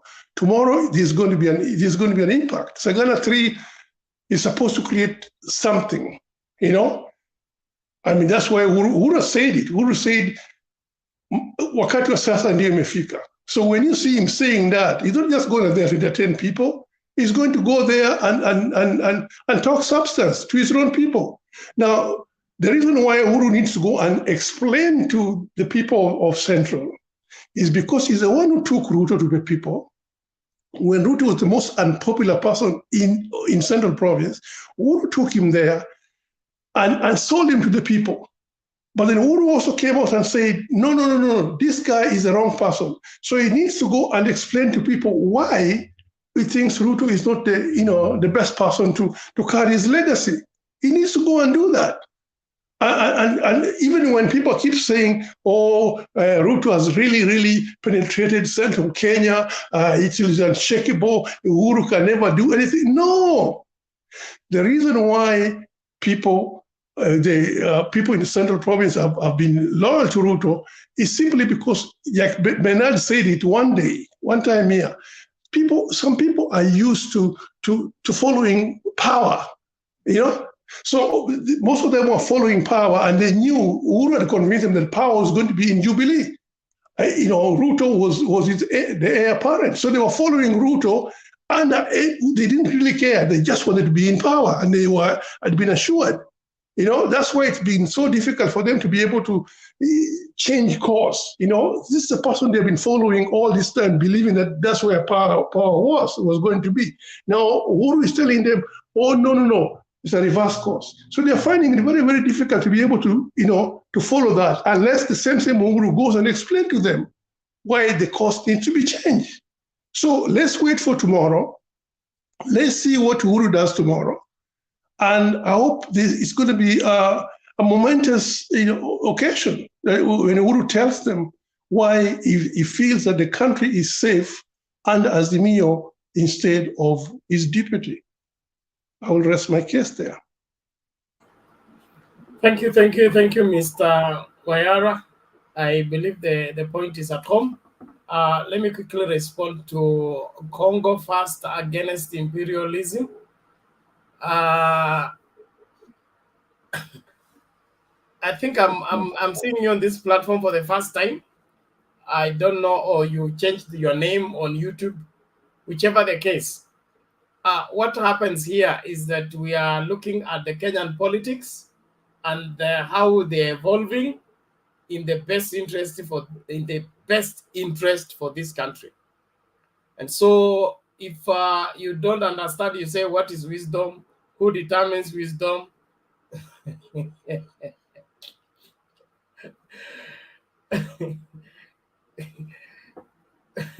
That's a good question, please. If you have a coach, or you have a pastor, or you have a parent, let them explain for you all that. Let's be on this platform to debate, not to pick some things and then begin to run with them just to get attention or to get responded to. We are not here looking for likes and comments. We're here to debate in order to help people understand what is happening in the country so that they can make informed decision on who to vote for. Kama uko hapa kupitisha muda, you are free to, but please don't convert us into it. Don't invite us into it. We are not here to pass time. We are here on very serious mission to see to it that no Kenyan is deceived on matters election. So if you're here for other reasons, enjoy them if this platform makes that possible for you, but don't invite us into the same, please. And if you continue, picking on people, mentioning their names and all that, we'll end up blocking you from here. Hiyo ndio kazi yetu saa ingine, kama tumefika mahali ambapo maonyo yetu hayajakufikia. Thank you very much.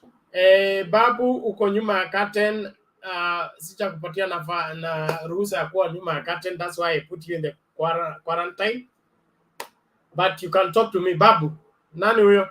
I mean, Babu, Yes. ongea. Yes. Yes.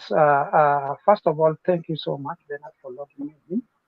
However, before I proceed, I'm currently requesting the team, if you allow me to talk on my light, because I'm experiencing power shortage on my end, so I'm not able to display my face on this forum. So if you allow me, team, I'll proceed. No problem. You will make your submission and then you'll have to leave because we don't want to keep a dark screen.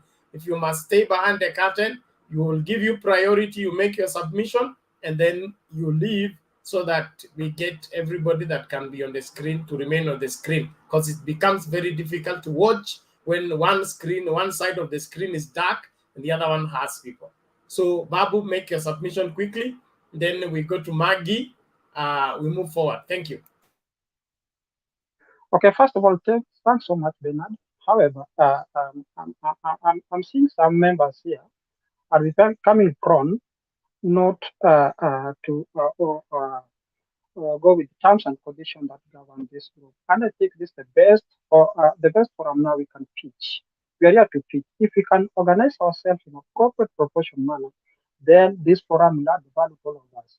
So what I'm kind of requesting, before you say anything, think twice and have some moderation before you ventilate to this group. Because the way I'm seeing this group, I'm not only seeing it as a group, but I'm seeing it as a school where we can educate one another and we teach to those who are our competitors so that we can save under one umbrella collectively. Number one, yesterday I didn't join. However, I've seen most of people talking about Livondo. Livondo was a statement, and this is something that that been doing before. And in future, the way I'm seeing things, maybe they might see Ruto in future, according if Livondo will provide appropriate appropriate evidence, then Ruto will be sued. That's what I'm kind of requesting as a team. Let us not be bitter. Politics will go and will still remain. And if you perfect the art of Bwana Babu, I'm debating finding it difficult to get to what you're saying. Ebu stick closer to the microphone. Your audio is fading away. Endelea. Are you getting me now? Well, a little better. Stick. Sorry, you have dropped off. Maggie?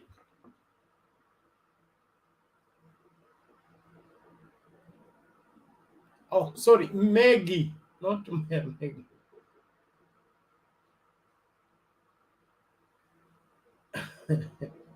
Maggie, are you there? I'm here. Okay. Yes. How are you doing? I'm doing good. Why is it that my webcam is not working on your side? I'm just dark. What is working on my side?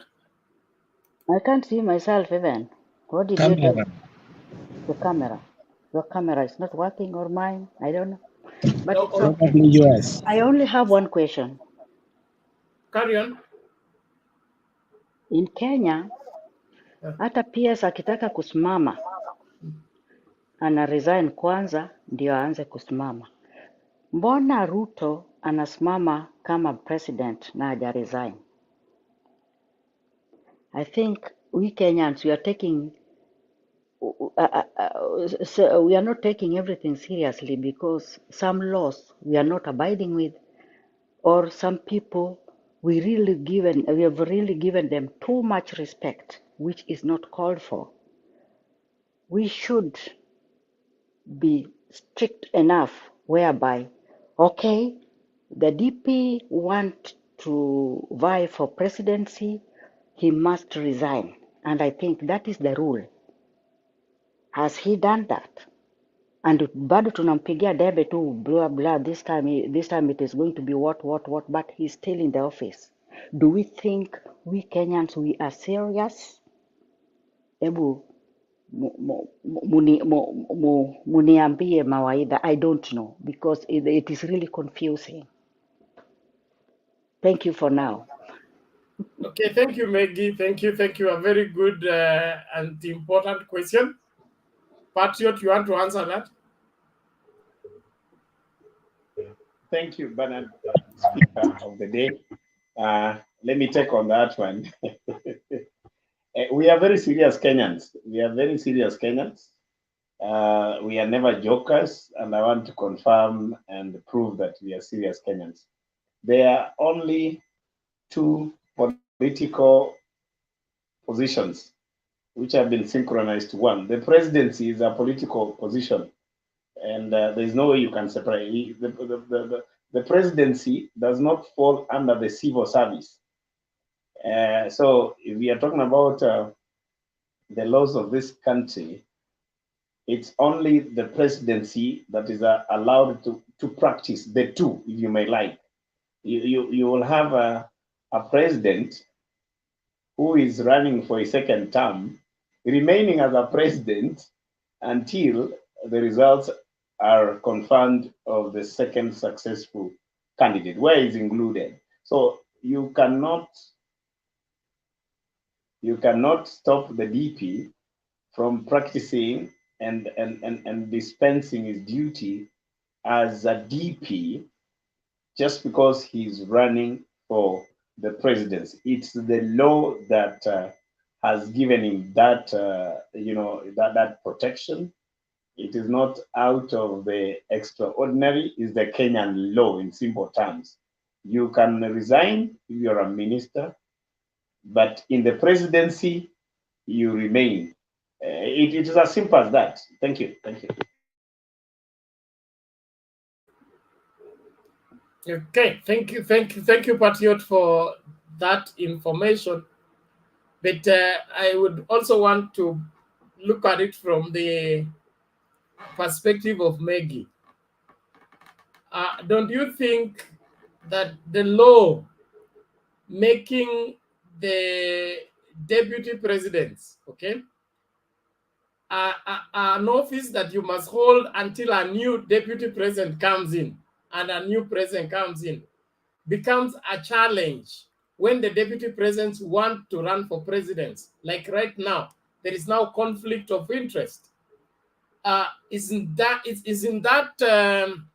something that the provision of the law is creating a crisis for us as a country, and we would want to address it so that it does not recur?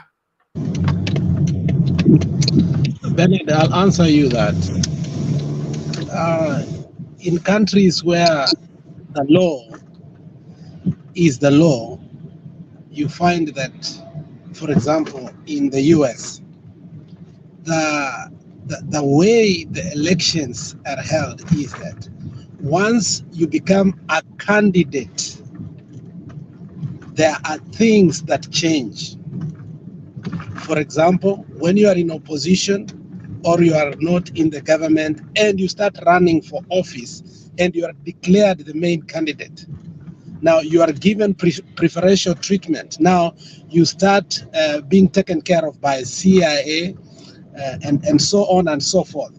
You are taken care of as a candidate. The problem with our country is we do not take care of these two candidates in equal measures. We allow one candidate to use the status quo or the other one to hustle so hard. And it's a situation that we've never experienced before, that now the opposition seems to be getting the status quo while the one who's supposed to get the status quo is crying. So, but in a democratic country, once somebody wins a nomination to run for a major and he is the main competitor, they are given equal treatment through the provision of the Constitution. And that is how we can heal this one. So once both of them become candidates, you are vice president, but you are a candidate.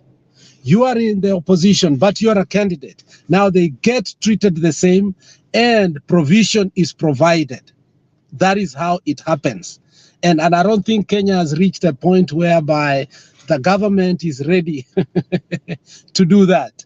But you saw here what happened, whereby Trump refused completely to give Joe Biden the treatment that he was supposed to be given, even to share, even after he had won, to share some of the information that he needs to know before he takes the oath of office. Those are the things that we need now in the BBI to make the country moving forward, so that we don't have a candidate running against another one whereby one has an advantage over the other. They must be given the same equal treatment so that it can be equalized. That is my take. Thank you, Alex. But that is matters campaign, matters elections. My question was to do with the run up to the elections. Okay, like for example, what you've been treated to with the second term of Uhuru Kenyatta, where his deputy is torn between his office responsibilities and his ambition of presidency.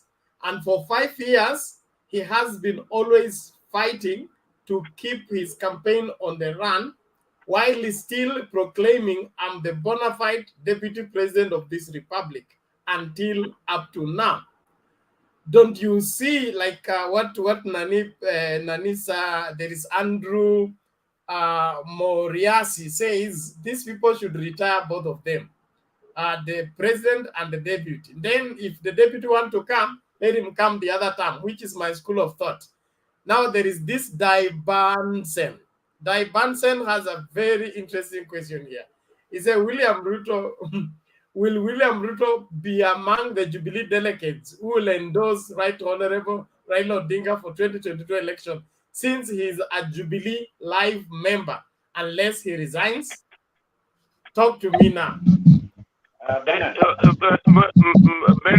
Bernard, nimewaambia hiyo law, hii constitution ya kusema kwamba vice president agombanie president ni mbaya, na hata ukiangalia kwa BBI imedili na hiyo, na ndio maana wanasema ati president ambaye ni imperial president, kwa sababu katika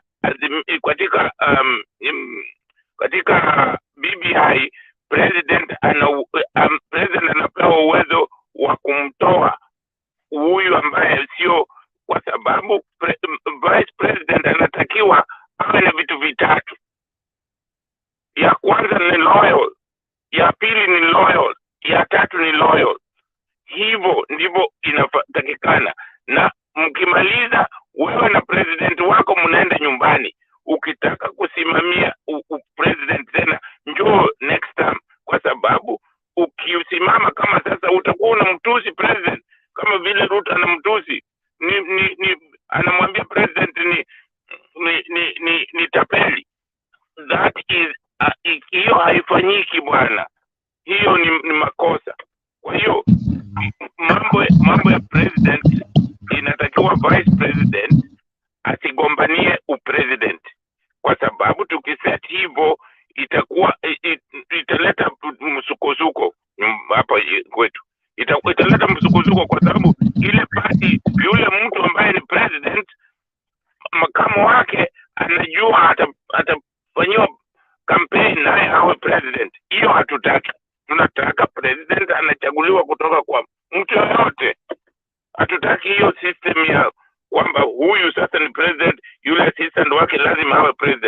hatutaki vitu kama hiyo. Asante. Asante Jakindu Bey. Patriot, before you come in. Maswali lingine tena. Can I ask? Order everybody. Order kwanza. Ngoja Maggie. Ngoja kwanza. Thank you. Nataka tueleweshe wale ambao wanafuata ili wasichanganyikiwe. So the proposition is the deputy president is the principal assistant to the president to the last minute of their office. That is a great responsibility. And in case something happens to the president, he's the one to take over the presidency, okay, according to the constitution. So there is no time when that office should be vacant. Just in case, okay? Now, if that is the case, why can't we buy into Jakindu Bey's proposal that if you accept to be running mate, you should not endeavor to succeed your boss in the immediate elections, but you can plan for the election coming after the immediate one. Don't you think that's a place to look at? Patriot.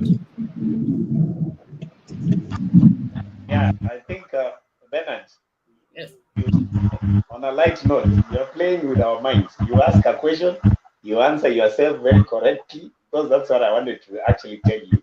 Your last submission is actually the correct one, that the deputy president and the president are actually persons who are in a single office. It's an office.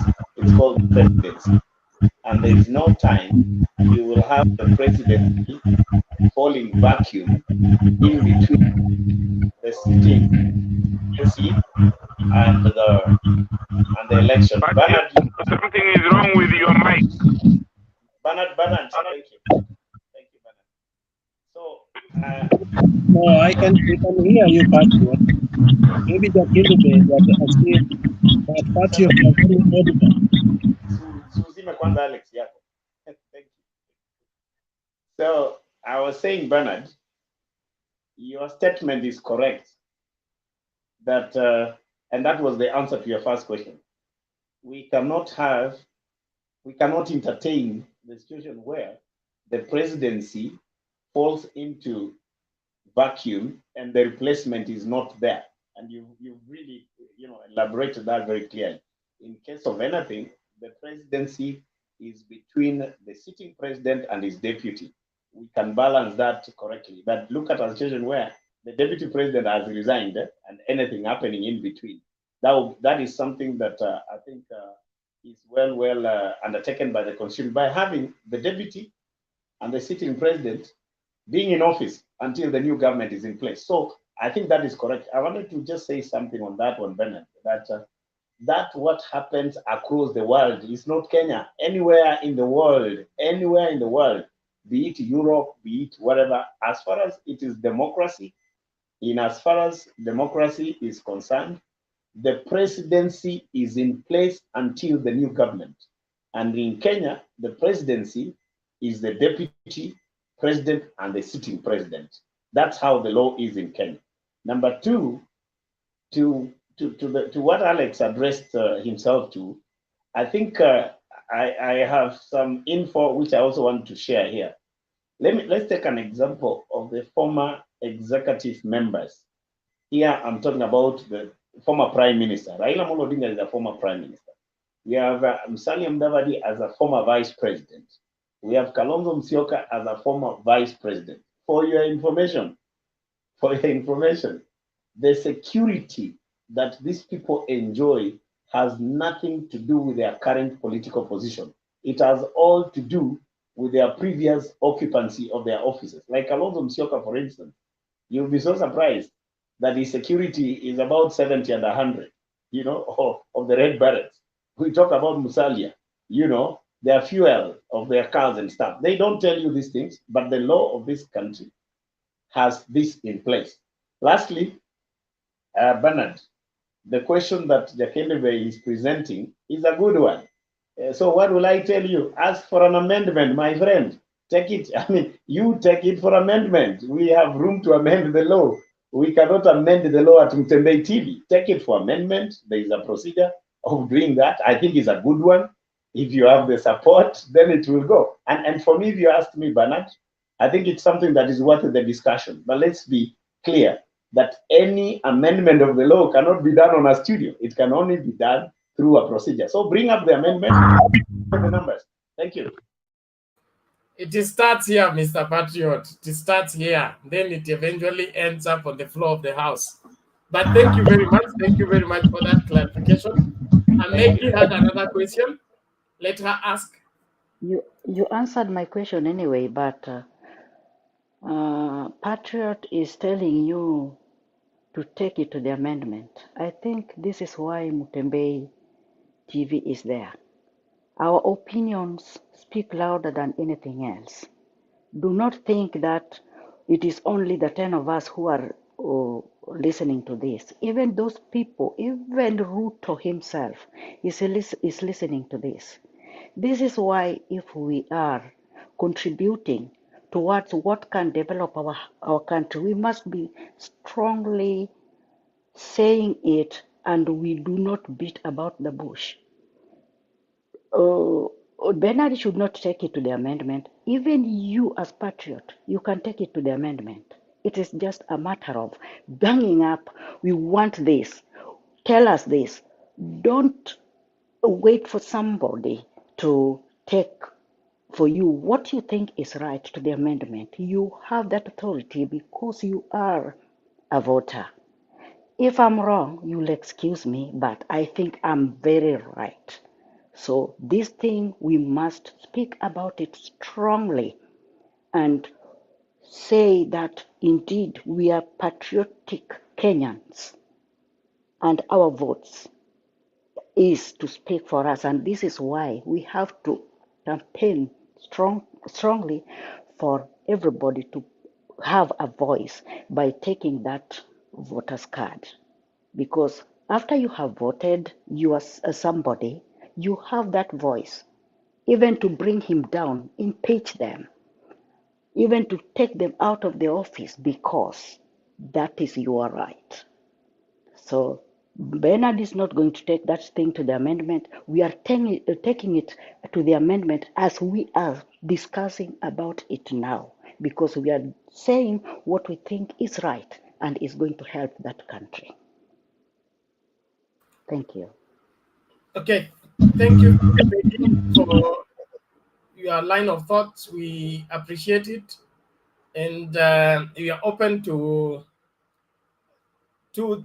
that's why we're here conversing, and we pray that as we converse, we'll find a way forward to this.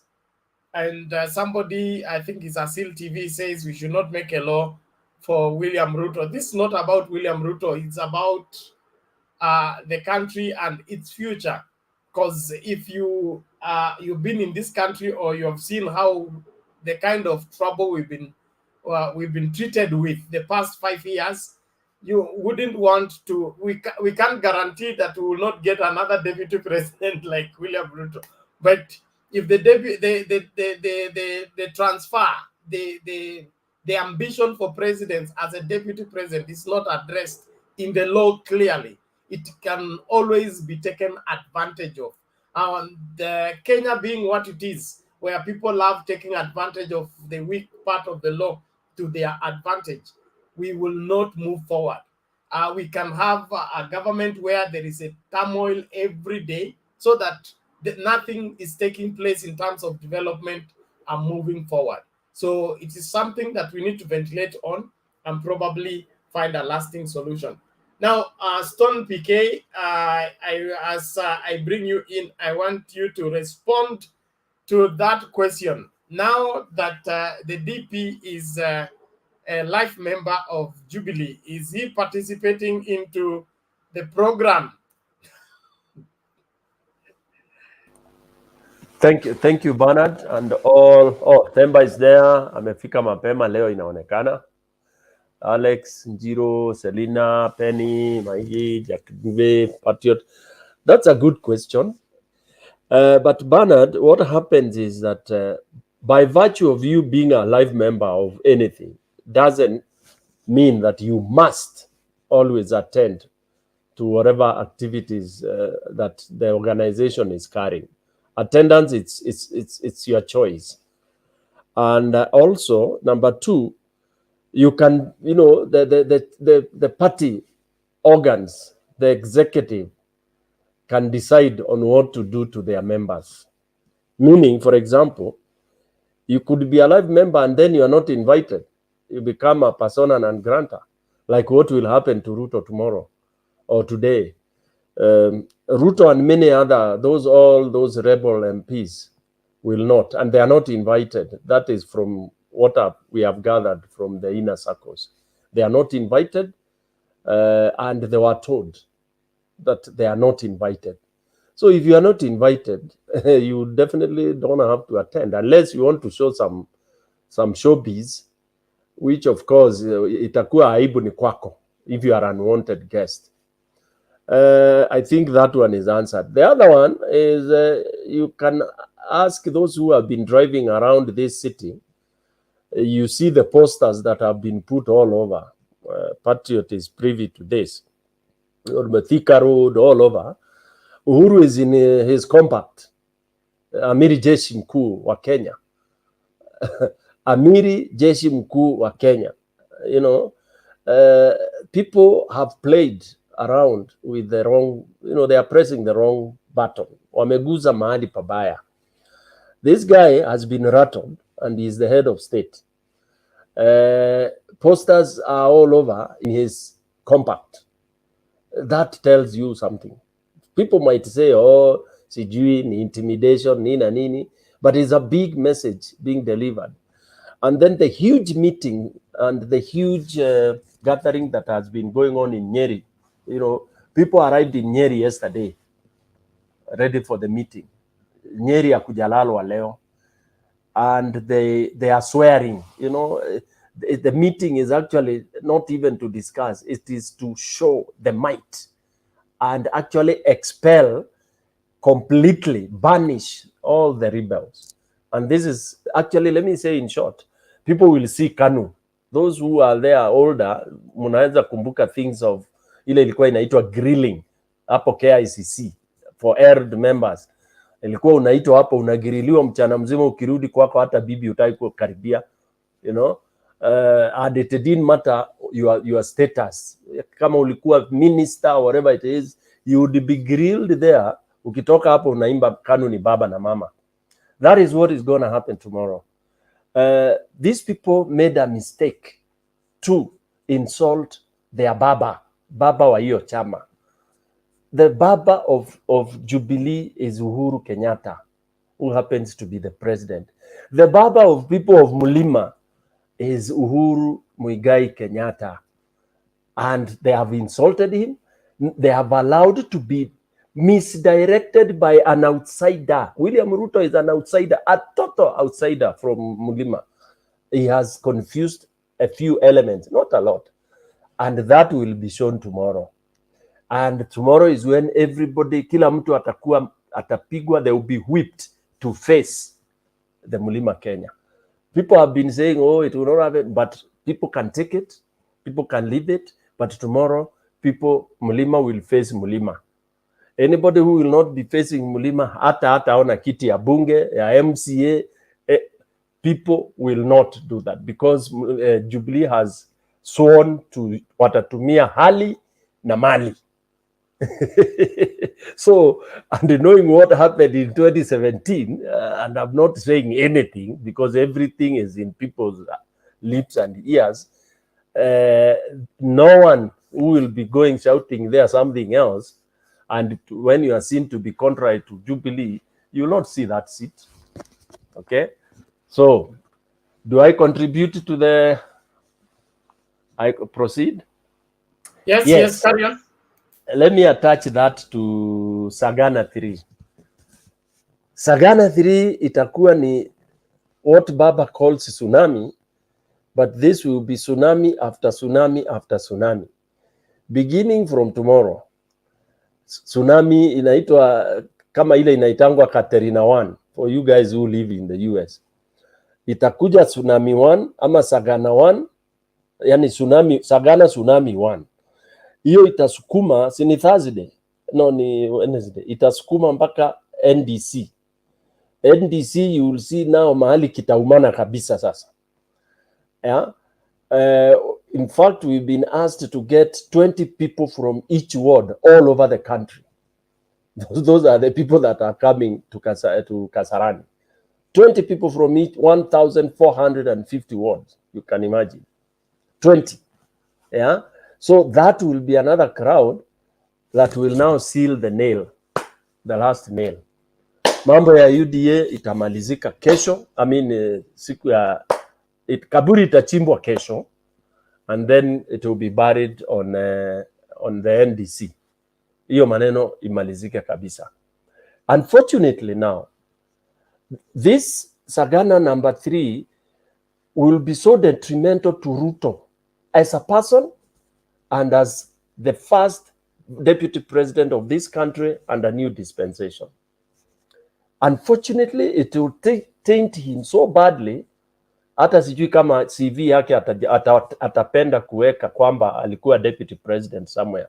I think he'll want those 10 years to be deleted. And this is what happens when you get mediocre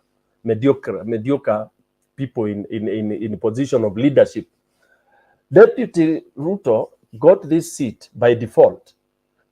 He got it by default, not by merit. Okay? And I keep on telling people, this guy was never even, they were never friends with Uhuru.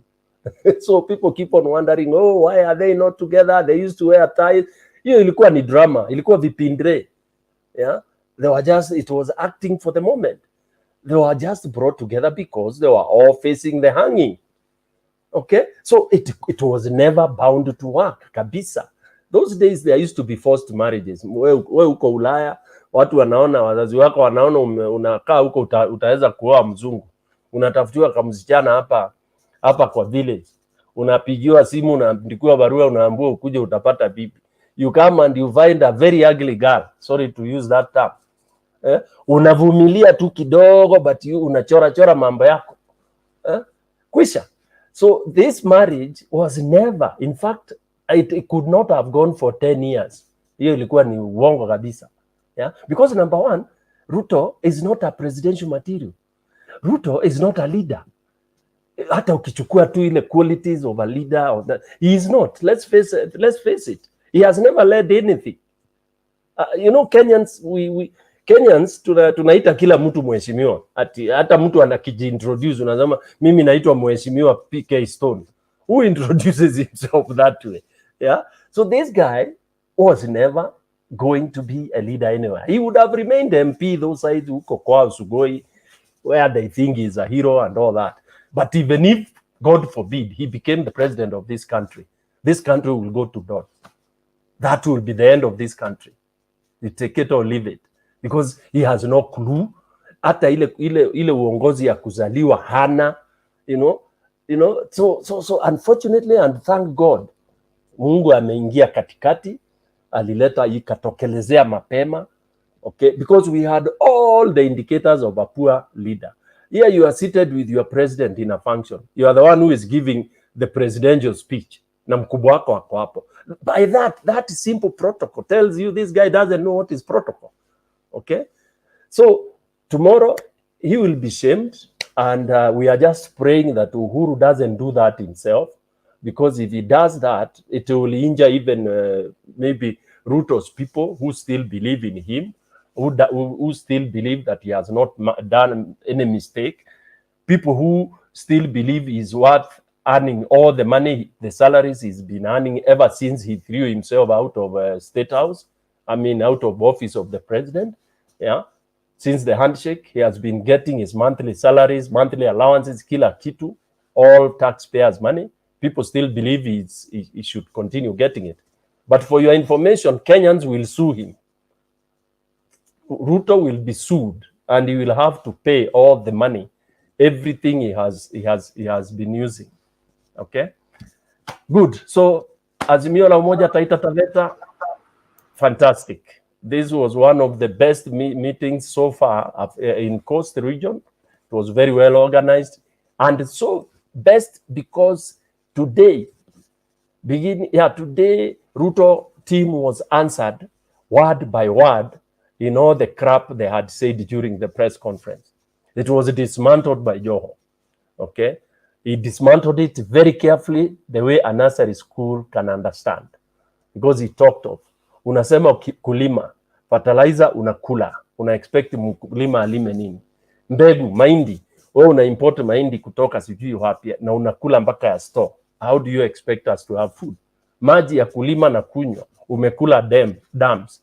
Where do that dismantled that conference, and then he was, they asked who is Mudavadi to stand there and start talking about the economy and food and all this. So your narrative imepigwa kabisa, and it was heck for Taita Taveta. Thank you very much. I'm still around for any rebut. Thank you Stone PK. Naona mikono iko juu. Alex, ni swali? Ni swali. Endelea. Stone PK umeongea lakini you haven't said anything. I was waiting for your submission because for me sioni Sagana inaenda kusaidia nini sana, because I'm one of the few people who believe that Jubilee is in the ICU. Hamuna daktari, hamuna equipment. So can you prosecute to us vile munaenda kutoa Jubilee from ICU and how? Because just saying Sagana, for me, it's just semantic. I just want to know what the president will do to grab what he left for Ruto, because Ruto has had his inroads, and yes, Raila is making progress, but the guy just grabbed the electorate from the president while the president was looking. I want to know what the president will do apart from the Livondo issue. What is he going to do? Can you prosecute that? Because I don't see what the president is going to do. Okay, all right. Thank you. Alex, let me do that. Patriot and Stony, their mics are on. Simasai, I want to ask Alex one question. Mimi nimeuliza Stone PK. Tumekuwa na wewe hapa sana. Acha tu Stone PK atusaidie. Bernard, I have a question for you. No, what? No, what a prosecute. Bernard, if your brother got lost, and he was declared dead, then you inherited the wife and everything. Then suddenly he resurfaces. What happens? Hiyo haifanyika Kisii.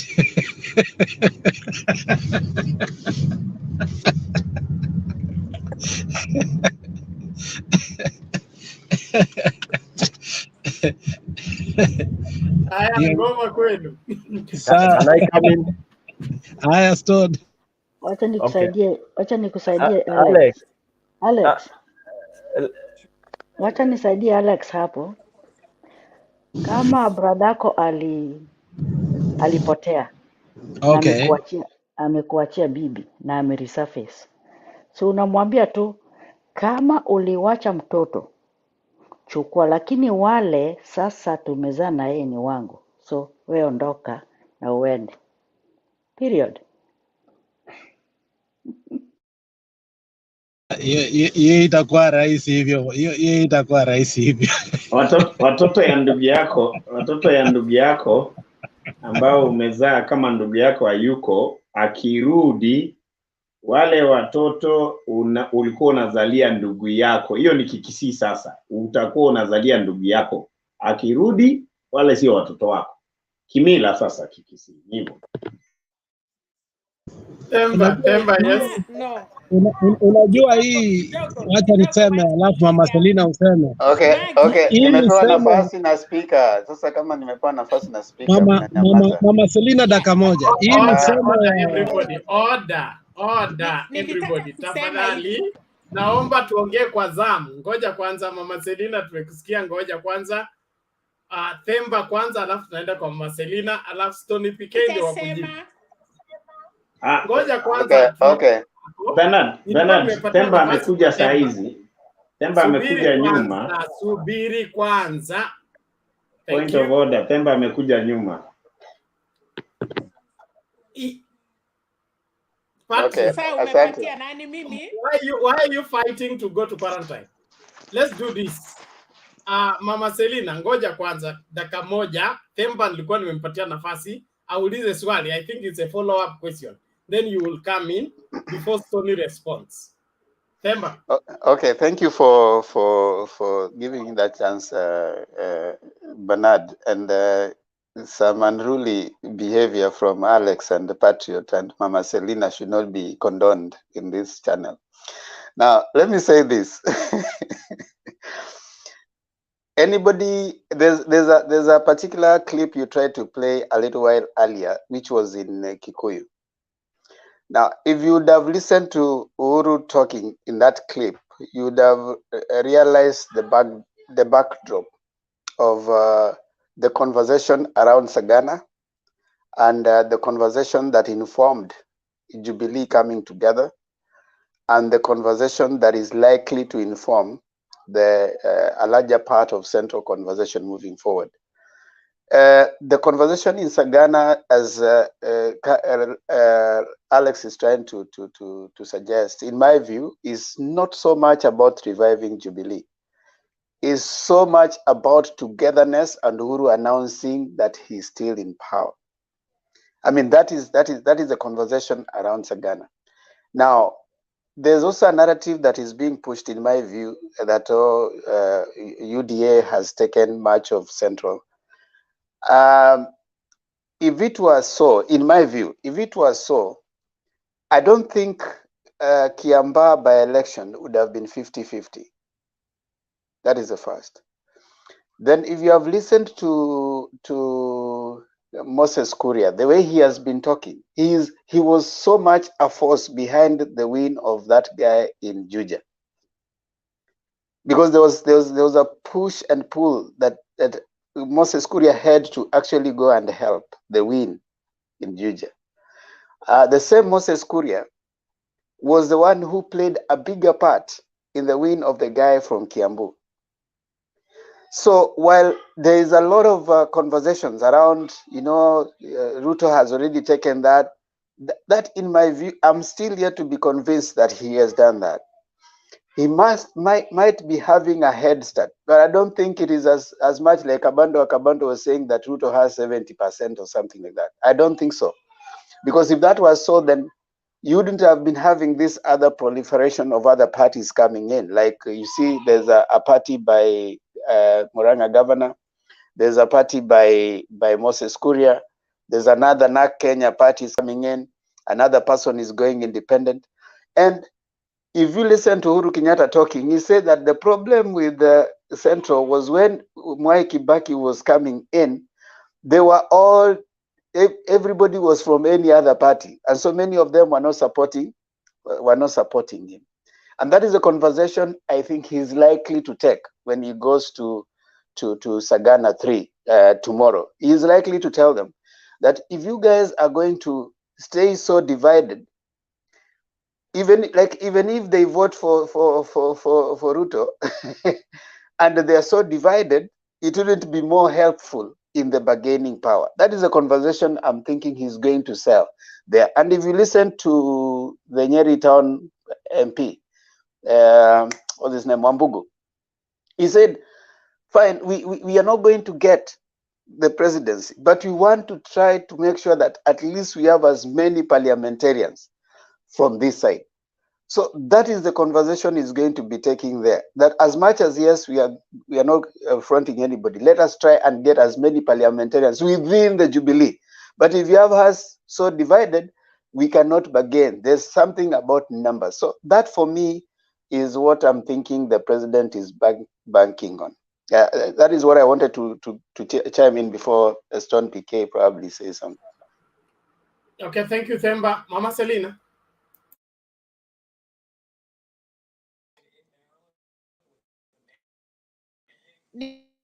Ikienda vile PK alisema ya kwamba mkutano ya kesho.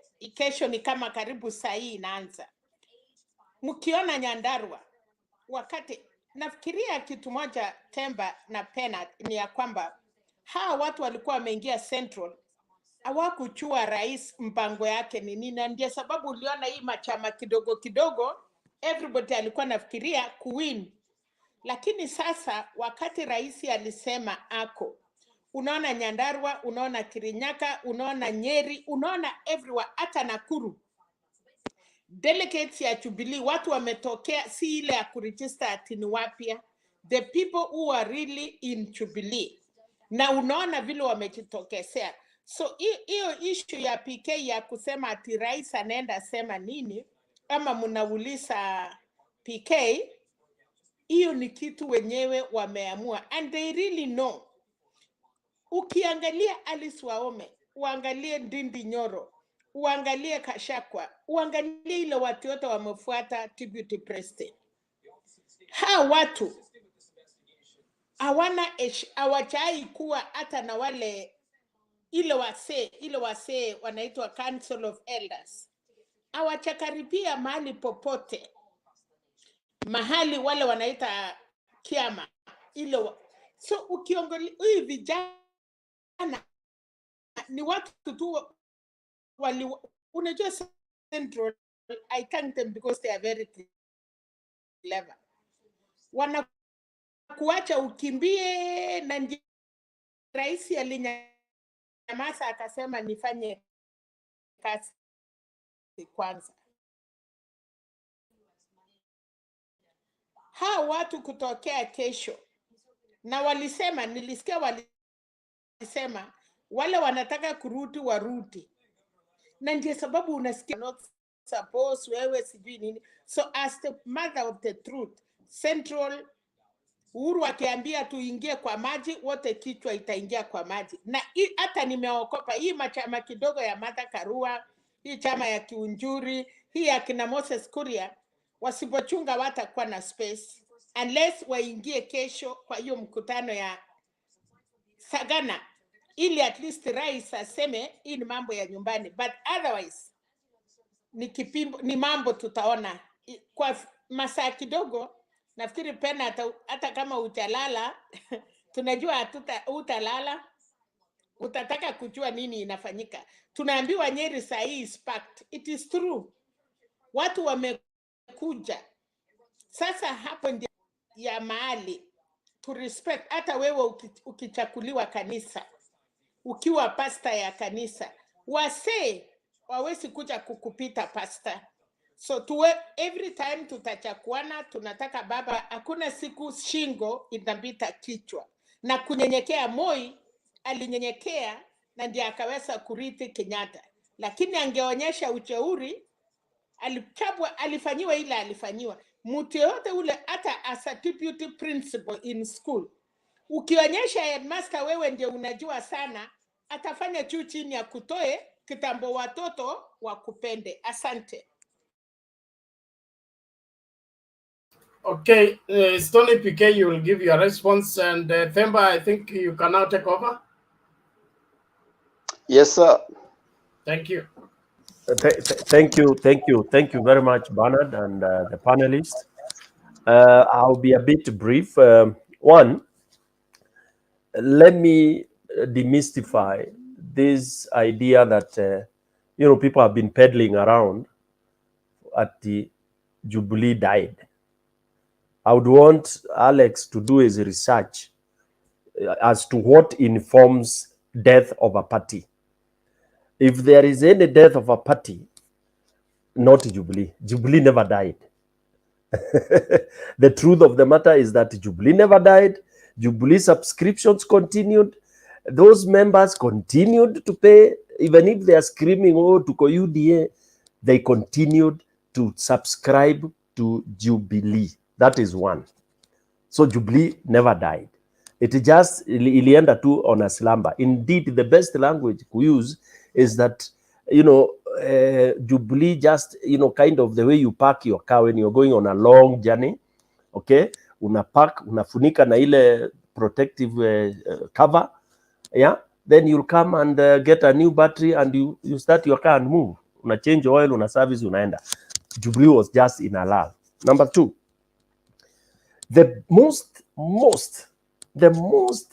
intricate, the most difficult community to understand, and this I'm saying without fear or favor, the most difficult community to understand in this country called Kenya is the mountain people. You can never, ever predict them. You can never, ever learn. And this is, I mean, it is put very clearly. They told you from the onset, you can rent a mountain person, but you can't buy. Imagine they announced that, and it was who?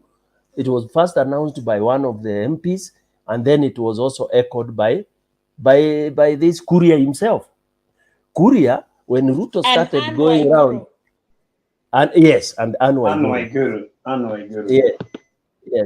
When Ruto started thinking that he was wooing the, because to tell you the truth, the deputy only hope and what he thought he would take over this presidency, it was through money. He thinks money. He thinks he can buy anything, can buy even God.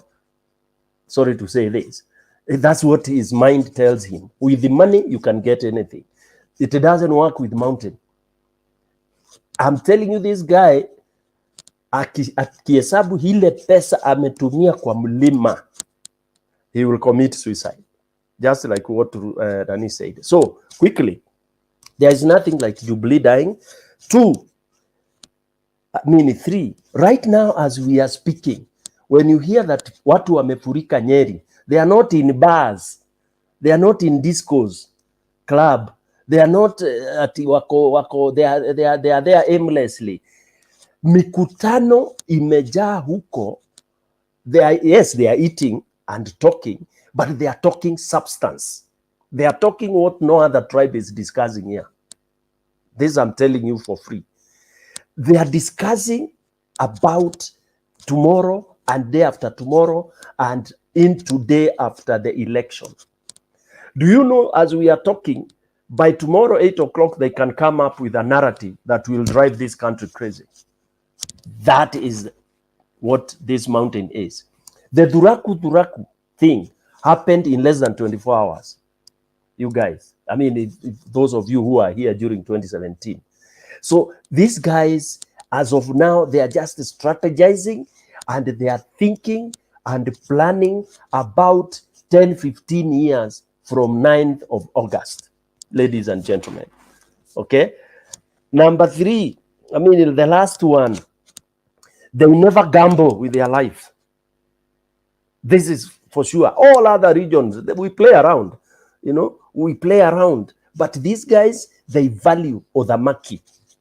That is uongozi. They value that. They take it as second God.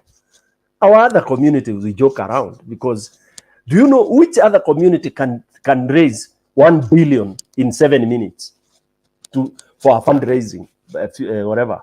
How many? Which other one? Tell me. Kalenjin, okay, Kipsigis, Kisii, Luos, nobody. But these guys in 7 minutes, they can do even 3 billion for one guy to go for a seat. The most successful campaign fundraisers are in Kikuyu land. Why? Is it that, can you imagine that giving for a cause? Why do they want one of their own to take a seat? Look at even when they want an MCA somewhere or an MP, they gather and then they start asking each other, how many are we in a mountain language?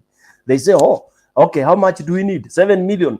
It is done like this. And then people start saying, huyo kijana alikuwa tu ametoka secondary school, amekuaje MP, anachangiwa pesa in less than an hour, hiyo maneno imemalizwa, ameenda kule kuwaletea mali. So what I'm trying to tell Alex, if he thought Jubilee was dead, awangalie kesho ataona mambo ya ajabu. Okay? Imagine those people, even what they are saying, only that they were speaking in Kikuyu. I wish we could play here and interpret. An old lady, not very old, telling you, hakuna kitu kama hiyo. Jubilee, it was not dead. What did people want us to do? To come running in the streets? No. We were there waiting for Uhuru atuambie vile kunaenda. And Sagana 3 is for that purpose.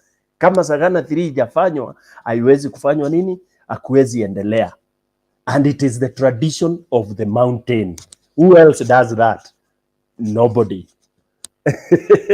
Nobody. So guys, tomorrow it is the day of reckoning. Thank you. Alex. Okay, No, thank you, thank you, thank you, PK. thank you. Selina ngoja, 1 Selina minute, ngoja, PK. Selina ngoja, ngoja Ngoja tu, Selina, sitaongea. Selina ngoja. Now, one thing that I want to say is what Stone PK is raising is has been debated, especially when you are discussing post-independence Kenya.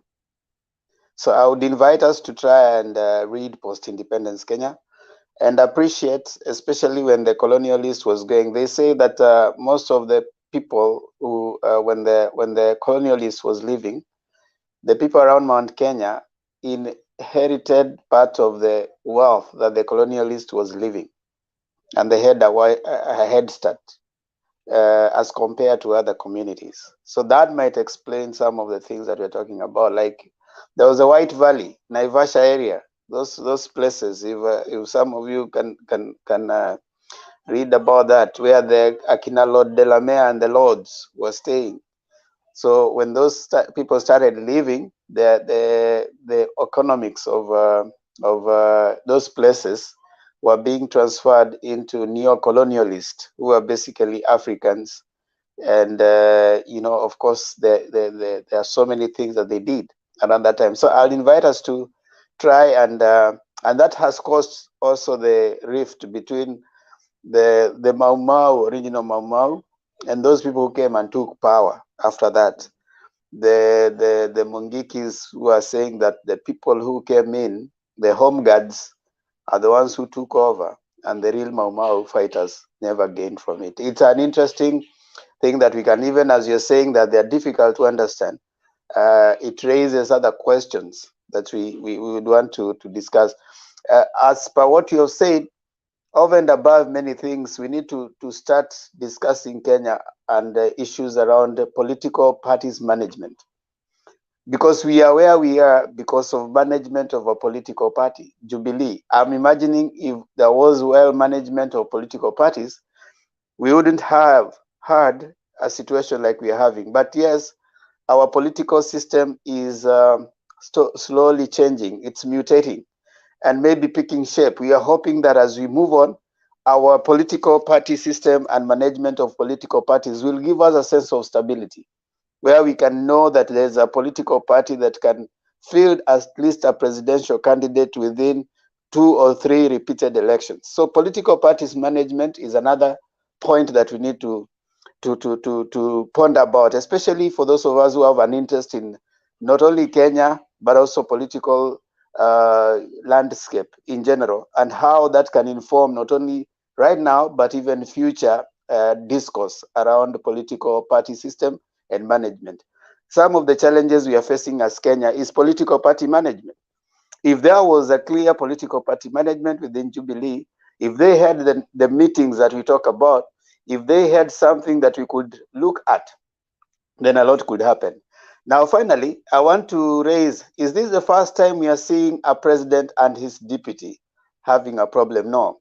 I want to give that just a case so that we can now move on to the next part. This is a case in the US, and I just want to read for you. This one was a little interesting because I found it very similar to our case. John Adams visited Shakespeare's home in Stratford-upon-Avon with Thomas Jefferson. You know who those were. Before they hated each other's guts. While there, they chipped off a piece of one of Shakespeare's chairs as a souvenir. However, what happens years later? Adams was embroiled in an election battle with his vice president, Jefferson. Now, this is what Adams called him. This is what Adams called Jefferson. A mean-spirited, low-lived fellow, the son of a half-bred Indian skewer, sired by a Virginia mulatto father, and in an attack ad warned of the consequences of a potential Jefferson presidency. This is what he said. If Jefferson became the president, what is going to happen? Murder, robbery, rape, adultery, and incest will be openly taught and practiced. The air will be rent with the cries of the distressed. The soil will be soaked with blood, and the nation black with crimes. And we thought, now, that is someone saying something about, so if you think ours is bad, there has been worse. And of course, as fate would have it, both Adams and Jefferson died on the same day, July 4th, 1826, the 50th anniversary of the Declaration of Independence. So what I'm just trying to say that what is happening with us is not like it's unique, isolated. It has happened before. History repeats itself. You've seen leaders who disagree, the way the president disagreed with his deputy. And that is why we are where we are today. And that's why Sagana 3 is happening tomorrow. And a lot is going to happen. And for me, in the backdrop of what's happening, I would want to urge us not only just to limit ourselves to what is happening, but also look at the greater picture. We have had very poor management of parties that has led us to where we are right now. If there was a nice management of political parties, nice management of leadership, then I think we wouldn't be having to discuss about even looking at the mountain as a case. Just wanted to give that for now and allow Wayara to at least speak something, addressed his hand. Wayara, please. Yeah, thank you, Temba. Management of political parties is very essential and very important, but that is a long discussion if we have to have that. It's a separate discussion in itself. I just wanted to address what Stumpy PK was talking about in addressing Alex. I think Alex is right. Jubilee Party, as it was before, does not exist, because Jubilee came from a coalition of many parties, TNA and URP being the major principal parties, and URP having more or less like pulled out and taken a different name automatically signifies that it's not the same party.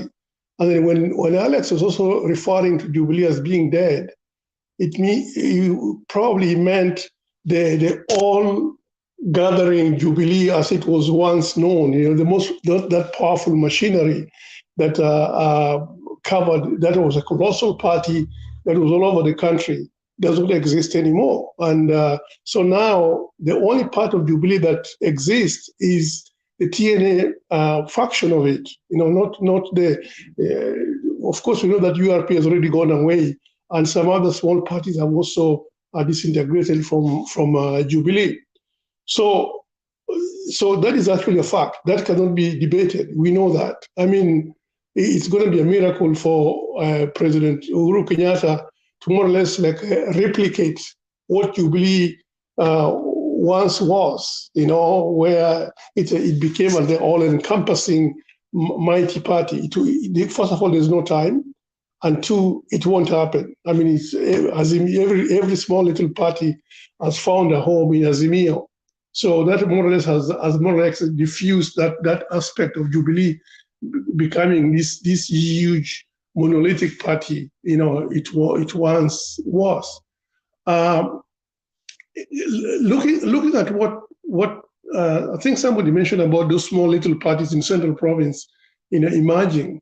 I think they emerged out of, after having observed what was happening within Jubilee as a party, being, Ruto had been waging a campaign, a silent campaign, which I think Uhuru was not paying attention to for a long time, discrediting the government that he was serving. And Uhuru more or less wasn't really paying attention to that, So as he was doing that, he was building himself, was building his own party at the expense of Jubilee as a party, but discrediting the president who happened to be coming from Central Province. So, talking about being accessible, because that was one thing that most of the people accused Uhuru Kenyatta, that he was not being accessible. But Ruto became accessible. And that was the reason why most of these people went to him. He was accessible to them, What is the purpose of free accessibility? It's because he was bribing them. He was buying their loyalty, so that they will support him. And then while Uhuru Kenyatta was minding government business, Ruto had nothing. Ruto already had a mind of what he wanted to do. So he wasn't paying attention of work. He was just paying attention of building his own empire, building his own fiefdom, which he eventually did. So that created the problem for the president. Okay, I'll cut it short. Somebody is calling me. Sorry about that. Thank you very much, guys. Okay, Wayara. Patriots, it's your time to give your presentation.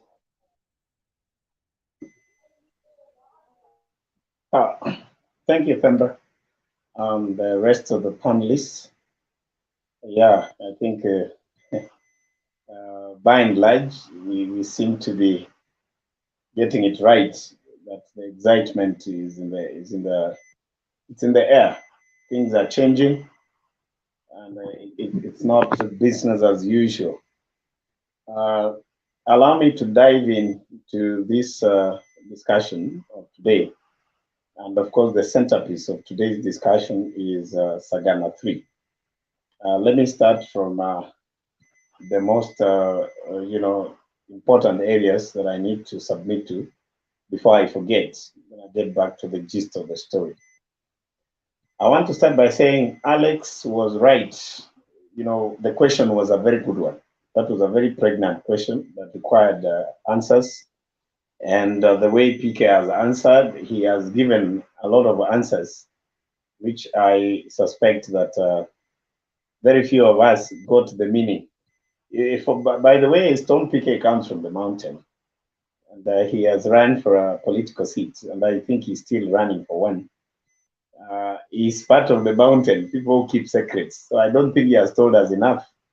But for those who understand the mountain and the PKs and others, we can go slightly off the cuff to cross the red tape and probably give you some of the things that he felt he couldn't say.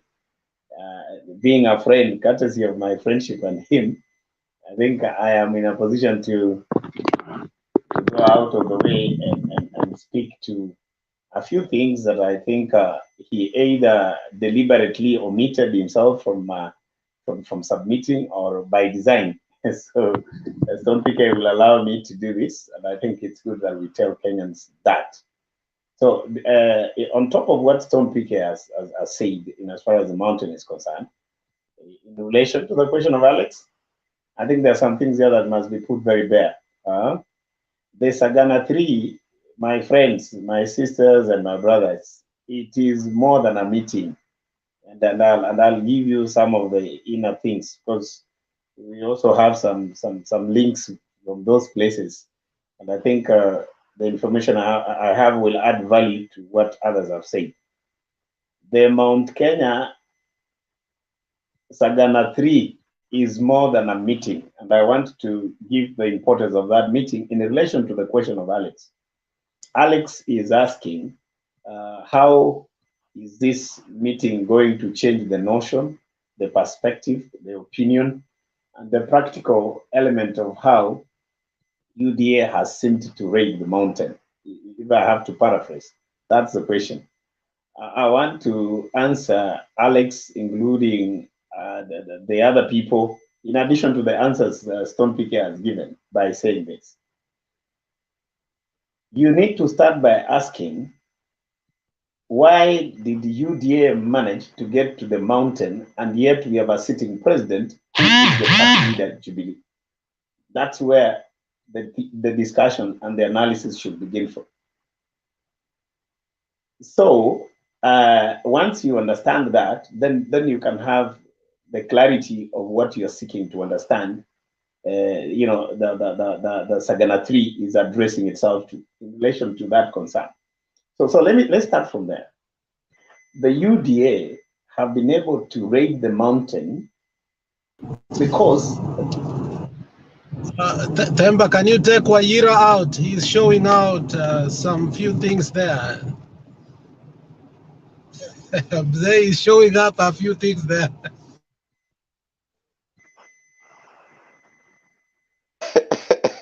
Okay, done.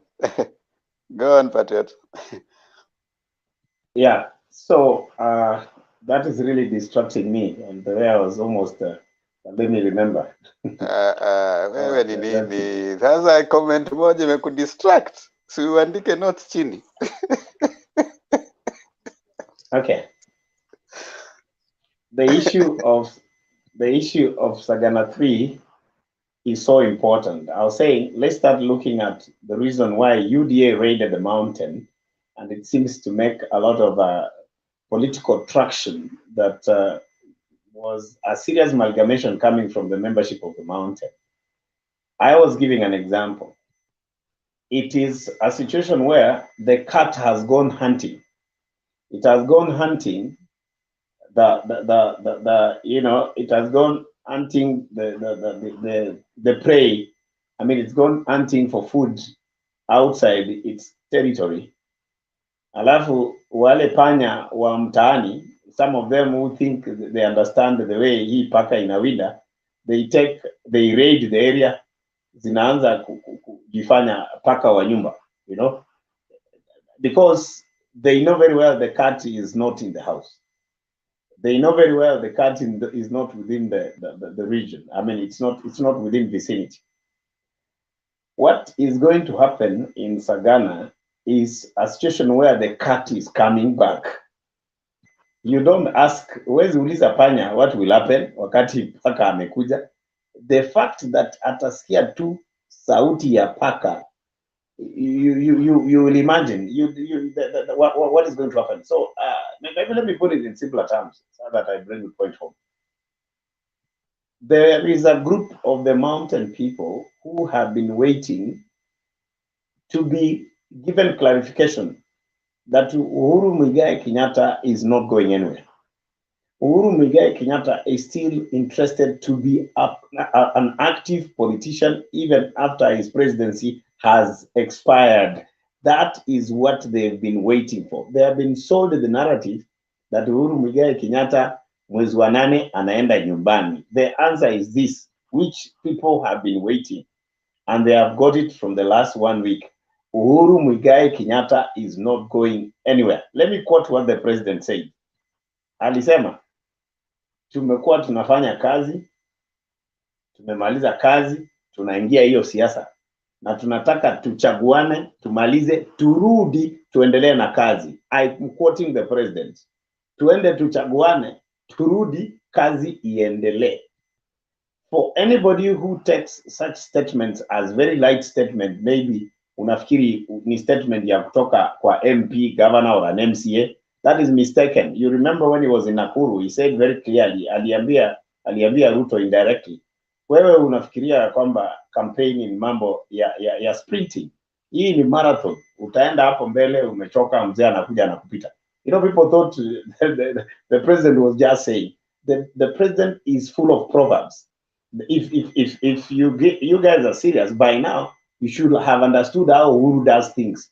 Uhuru does things in a very different way. Unangoja Uhuru akwambie in words that you understand. You must understand the language of Uhuru Muigai Kenyatta. When Stone PK is saying that when you look at Thika Road, currently as we are speaking, unamuona Uhuru amepigwa picha na amepigwa picha akiwa katika ile tunaita the regalia of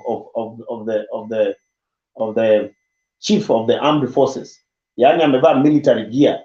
You know, it's not a picture. That tells you a lot. It means he's telling you, I am here to stay. I am the man in authority. Ukicheza tutakukanyaga. I never went anywhere. I am the boss. And that's what it means when you look into that. And Uhuru will not tell you in the words that I'm telling you. But when you look at that, that's what it's going to tell you. Now, on the issue of Sagana, to bring the point home, how is Jubilee going to, turn the tables for UDA? As we are speaking now, this one you can take it to the bank. And even after tomorrow's discussion, you actually reprimand me on this, Alex.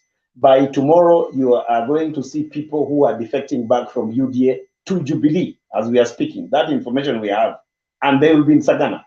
Those people who went to UDA because of money, most of them, my friend, they are going to be in Sagana. This is to tell you, yes, our brothers from the mountain and our sisters, you can only rent them. You can only fuel. Once the fuel is over, the engine stops. So these guys, from tomorrow, it's a big story. Lastly, Uhuru Muigai Kenyatta is going to use Sagana 3 to explain why he has a problem with the deputy. Why are you people not seeing that? That's a very, very significant story that we are following. Tomorrow, he will speak in his mother tongue. He will speak in the gestures that will be understood by his people. When he brought up the Duraku, that was captured in a language that they understand from their flesh. Tomorrow, he is going to tell them when he says Ruto does not deserve to be the president of this country, what he means. And he will say that in a language that they will understand. That, in my view, will be the last nail on the coffin UDA. That is very true. And something else that I want to address myself to, our brother here has spoken to the fact that Jubilee is more or less dead, the way Alex was putting it, and he thinks it cannot be captured. For your information, in Parliament, members of Jubilee were about 230, including the nominated ones. Those that went are aligning themselves to UDA because they haven't gone. Some of them are coming back in what I've just explained.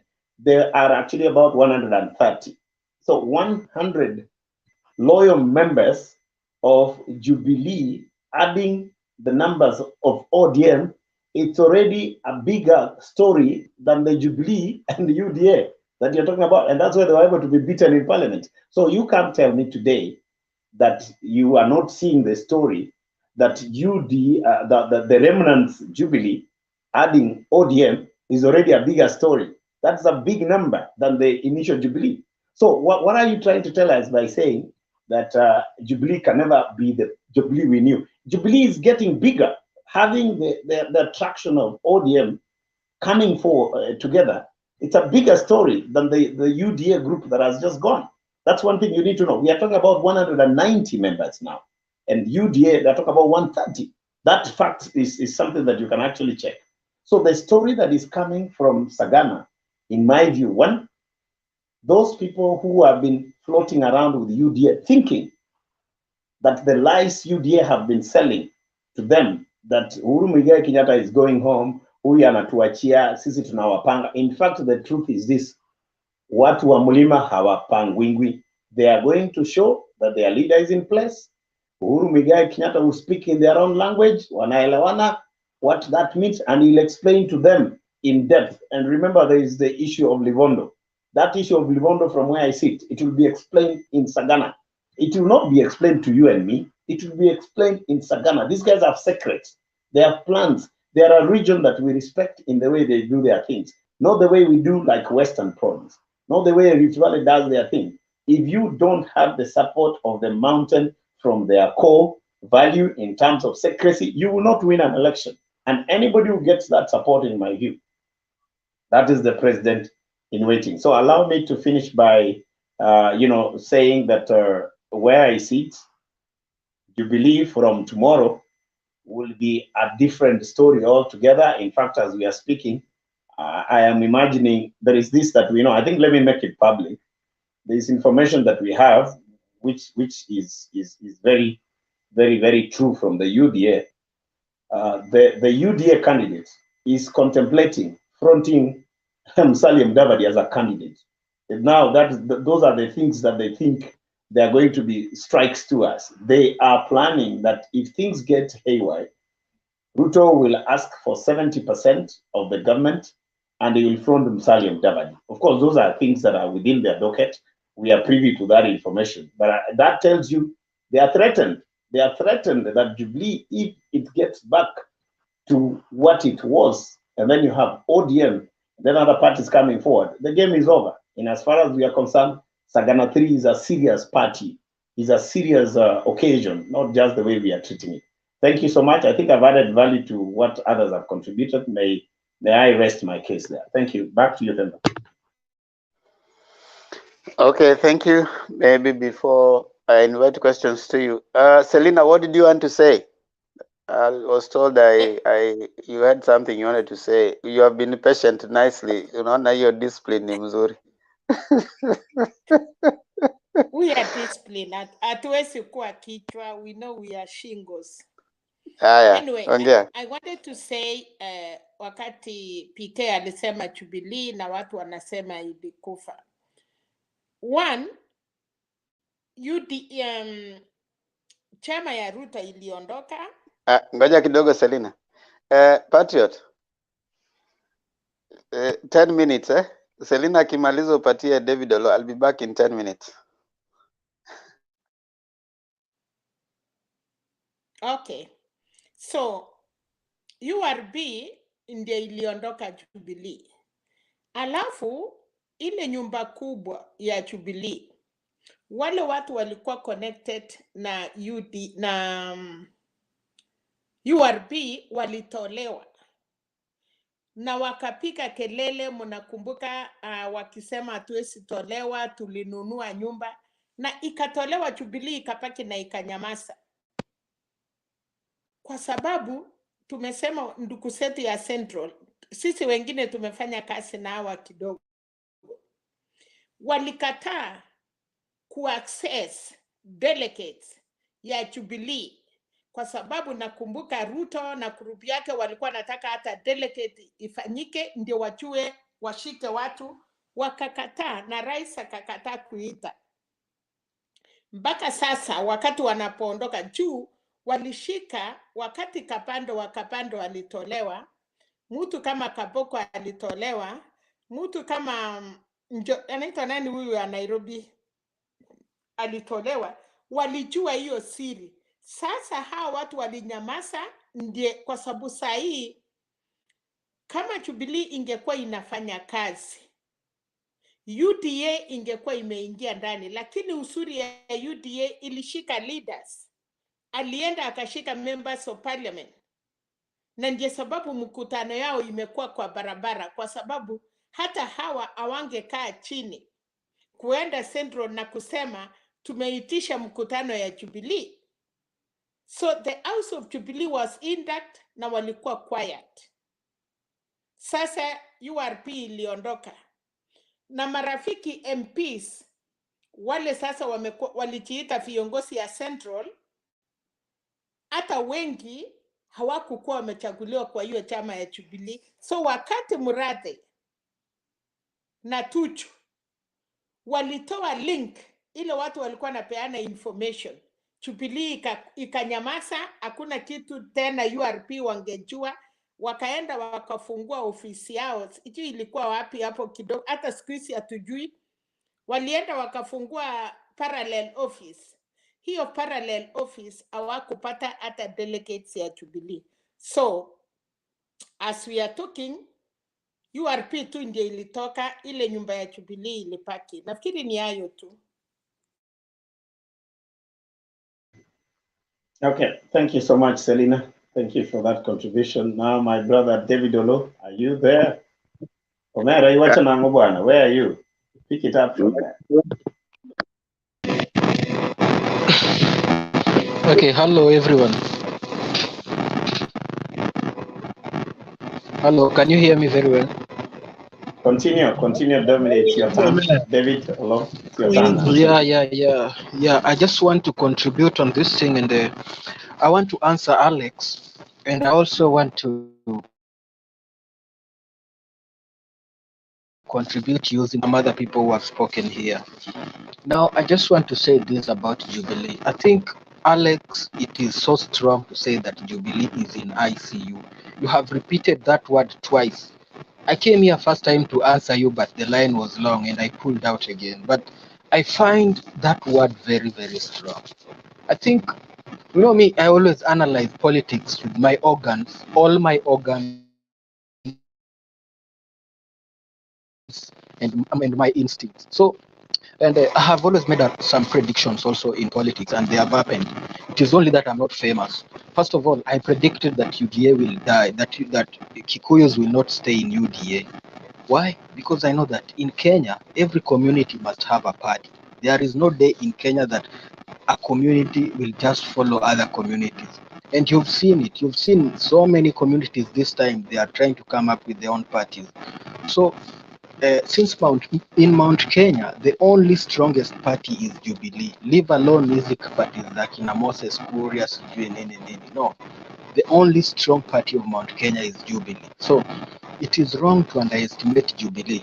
And another thing again, you know, Uhuru Kenyatta is kind of a person who knows how to build a party. Ukikumbuka the way TNA came, it came very, very sudden.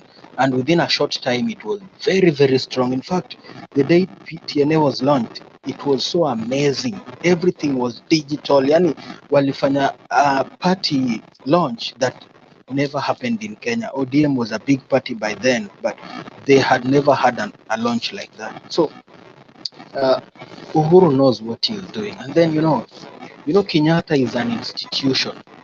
This is someone who's very, very powerful. You know, people do really, really underestimate Kenyatta. And some of these UDA MPs, they are just lying. You see, the reason why they are grantling is because they know. Because look, if on the other hand they are saying that Uhuru's vote doesn't matter, Uhuru has no influence, then why are they mad when Uhuru says that he's supporting Raila? See, and then you know one thing, when Ruto is speaking, don't worry about what he's saying. Worry about what he is not saying. Like he said that he will not be removed from Jubilee until Ali swear atatoka Jubilee, but he was removed. When Punguza Mizigo came, he said that, oh, this is the thing, and now ABBI will not pass. What happened? It didn't even pass in 3 counties. So they know very well that they have lost this election, and they know that if Jubilee is revived, they don't have a chance in Mount Kenya. And then you know one thing, if you are a retired president and you have your party, let's say, we know very well that Jubilee will not be revived to the level that it was at first, because the MPs from Rift Valley have moved out. But if Uhuru can get like 30 MPs in parliament in that coalition, he will be very powerful. He will be out of government, but again, very, very powerful. And Professor Manyora spoke about this in one of the interviews in these channels, and he was saying that Raila should be very, very worried with Uhuru the way he's reviving Jubilee. And I came to think about this. You know, you never know. Uhuru can be out of government, but at the same time very, very powerful. He will be influencing a lot of things if he works out on this Jubilee. So one thing is that we should not underestimate Jubilee. Don't believe what these Tanga minions are saying. It is not true. That is what I want to say. Thank you very much. Okay, thank you, David Olo, for that submission. In the course of your submission, something has just crossed my mind. Wow, my goodness. There's something that we are not seeing. And this, I would love people who will be giving their submission forward to say something here. This is interesting. You know what? Come to think about it, Wiper Party is having some arrangement with Jubilee in as far as you know, Azimio La Umoja is concerned.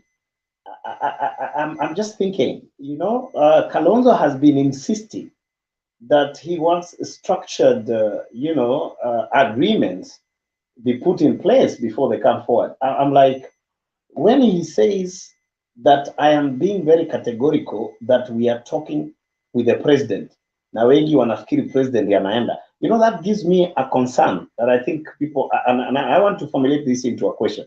Probably Alex, you can help me on this one.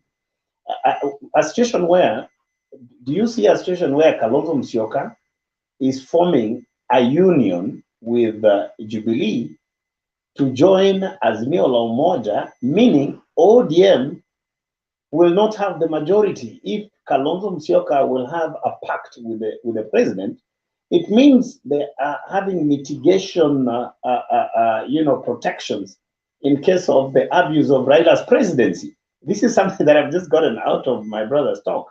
I didn't see this. I don't know whether you can expound on that, Alex. There's something I'm seeing out of that. I've always said that ODM is going as a the most weakest ODM we've ever seen. But and I think, Raila is going out as the best and the most trusted president again. But in his presidency, he will be surrounded by Uhuru, typically all around. DAP is Uhuru. You have to know, DAP, the fertilizer, is Uhuru. That is his. All these mushroom parties that came up, even there's one being launched very soon in Kisii for Matiang'i, but they're just waiting for a few things. So the presidency knows what it has done. But I don't know if Wiper is going to be of any effect. But Stone can tell us because he has been a member of Wiper before. So I think that's a good question for Stone PK.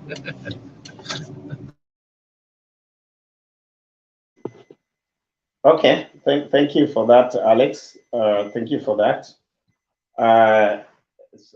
Something that I'm aware of, at a very personal level, Kalonzo Musyoka is a friend of the president. Kalonzo Musyoka and Uhuru Muigai Kenyatta, they are very, very close friends. That I can tell you. And let me also be frank. If it is Raila Amolo Odinga who was looking for Kalonzo Musyoka alone without Uhuru Muigai Kenyatta, Kalonzo will not have come back to Azimio. Let me say this for free.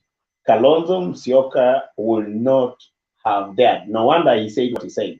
I was seated preaching that Kalonzo Musyoka will come to Azimio courtesy of the relationship he has with the president. And that's why it brings in the question of my concern.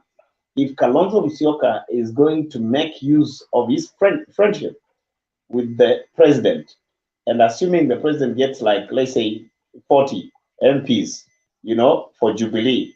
And remember, the biggest party after ODM is Wiper, for your information. It's not ANC, it's not for Kenya. It's Wiper in that NASA arrangement.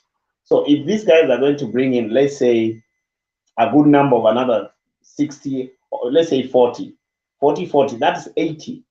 That means the checks and balances that you are going to have in place, you must be careful how you deal with such a group. And for sure, I know that Wiper Party is finalizing on an agreement with the Jubilee. Now I can see there is something there between Wiper and Jubilee. Probably it is because of the way NASA treated the others. Yes, David, you want to say something? Yeah. I think what you are saying is very, very right. In fact, it crossed my mind today, and there's this thought that came to me that Kalonzo may just be Raila's running mate.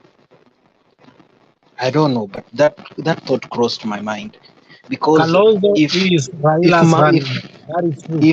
if Mount Kenya is so obsessed with Ruto, then Uhuru can just, Uhuru is someone who's he kind of wants to teach Kikuyus a lesson.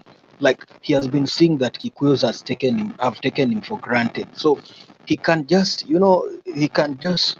do like Mudavadi did, and then he will say that, okay, I'll give you Kalonzo as my running mate, because Kalonzo and Raila is a sure bet, because you remember in 2013 they really gave Uhuru and Ruto a run for their money. So what you are saying, if you join the puzzle, it is leading somewhere. Yes, David Olo. Before we we expound on that, Alex seems to agree with you that Kalonzo is a running mate. You seem to be having very serious facts on that. I want to give a divergent opinion on that with the information that I have. but we'll leave it at that because it's just sharing. From where I sit, Kalonzo Musyoka is getting favors from the president because the president knows with intelligence that the Kamba votes will actually make Raila Amolo Odinga the president. That's the reason. That's the reason. Then number two, the worries of Kalonzo Musyoka joining Raila Amolo Odinga without proper structured protection is what the president is providing by telling him, I will protect you. One, let's have an agreement between my party Jubilee and you. So that when I'm demanding for the share, right, you are already taken care of. That is one thing that is coming up.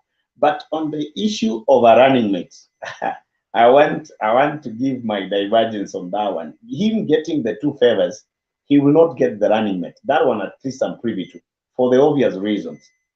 The president cannot share his share of the Azimio La Umoja the way he's sharing with Wiper, and then he hands over the running mate to Wiper, at the same time expect support from the mountain. It will be very difficult. So in that case, from what I know, he is telling Kalonzo, you know what? The mountain people have already accepted Baba.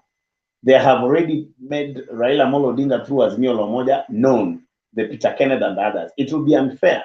It will be so difficult for me to say, let me give you membership, partnership, me and you, and then the running mate. It will be too unfair for the mountain. And these people can easily vote for Ruto. So what is going to happen in that case, in my understanding, is Kalonzo Musyoka, one, is protected by law by having partnership between him and Jubilee. That's number one. Number two, in case of anything, he knows very well that the president will speak to Raila to that sharing of government. That is protected. But now when it comes to the deputy, David, this one I will say it. The deputy president in waiting is Peter Kenneth or Sabina Chege. And I'm just saying, out of my whatever. In other words, it's not going to go to the Cumberland for obvious reasons. Musalia and others were fearing to join Raila because they think Raila does not honor promises. They think ODM is a bullying party. But now coming in with the president having powers of incumbency, okay, and also having the friendship of the handshake together, they are more protected to join Azimio under the umbrella of the president. That's what happened even to Musalia Mudavadi. He was forced to sign some agreement, but at some point he ran away. So I want to register that in my view that the running mate, from where I sit, will come from the mountain, but Kalonzo is having very, very serious agreements between him and the president. The two parties, Wiper and Jubilee, they are doing something that they think in case Raila plays with them, they'll be able to, have authority in parliament. That's what I'm thinking. Back to you, Temba. Temba, give me a second to answer my friend Patriot there. Okay. Patriot. What Olo said is a big possibility. The statements of Kalonzo, whether they were intentional or unintentional, ran through his people's mind. What he said, mara tatu, ninaweza kubali tena kukua, sasa mimi ndio ninamsupport. And and he made it categorically clear. And that is why people like Mutula Kilonzo and ABCD unaona wanakasirika na yeye. So for me, what this election needs is a decisive win. And I think Temba said here several times, and I think it has run in my mind, that they are not going to leave Ruto any chance to even go to the Supreme Court. And if they need that decisive win, total win of 62 or 68%, I believe 62 is achievable, not 68. They must give Kalonzo as a running mate. That is my own thinking. And the way things have been going, and the way they met with Baba in Coast before they went to their rallies, it seems like they are harnessing their campaign, and there is a modality that has been formed on how they will actualize their coming together. And even Baba's speech in the NDC of Wiper, he was categorical. Our ways will meet, not now, but in the future. It was a prophecy. It was not just a speech. And Baba doesn't mince his words. What he says, he means it. And it was not by mistake. And it looks like Mudavadi knew what they were saying, and that's why he was very uncomfortable and very bitter. So I believe what Olo is saying has some water, but let's wait.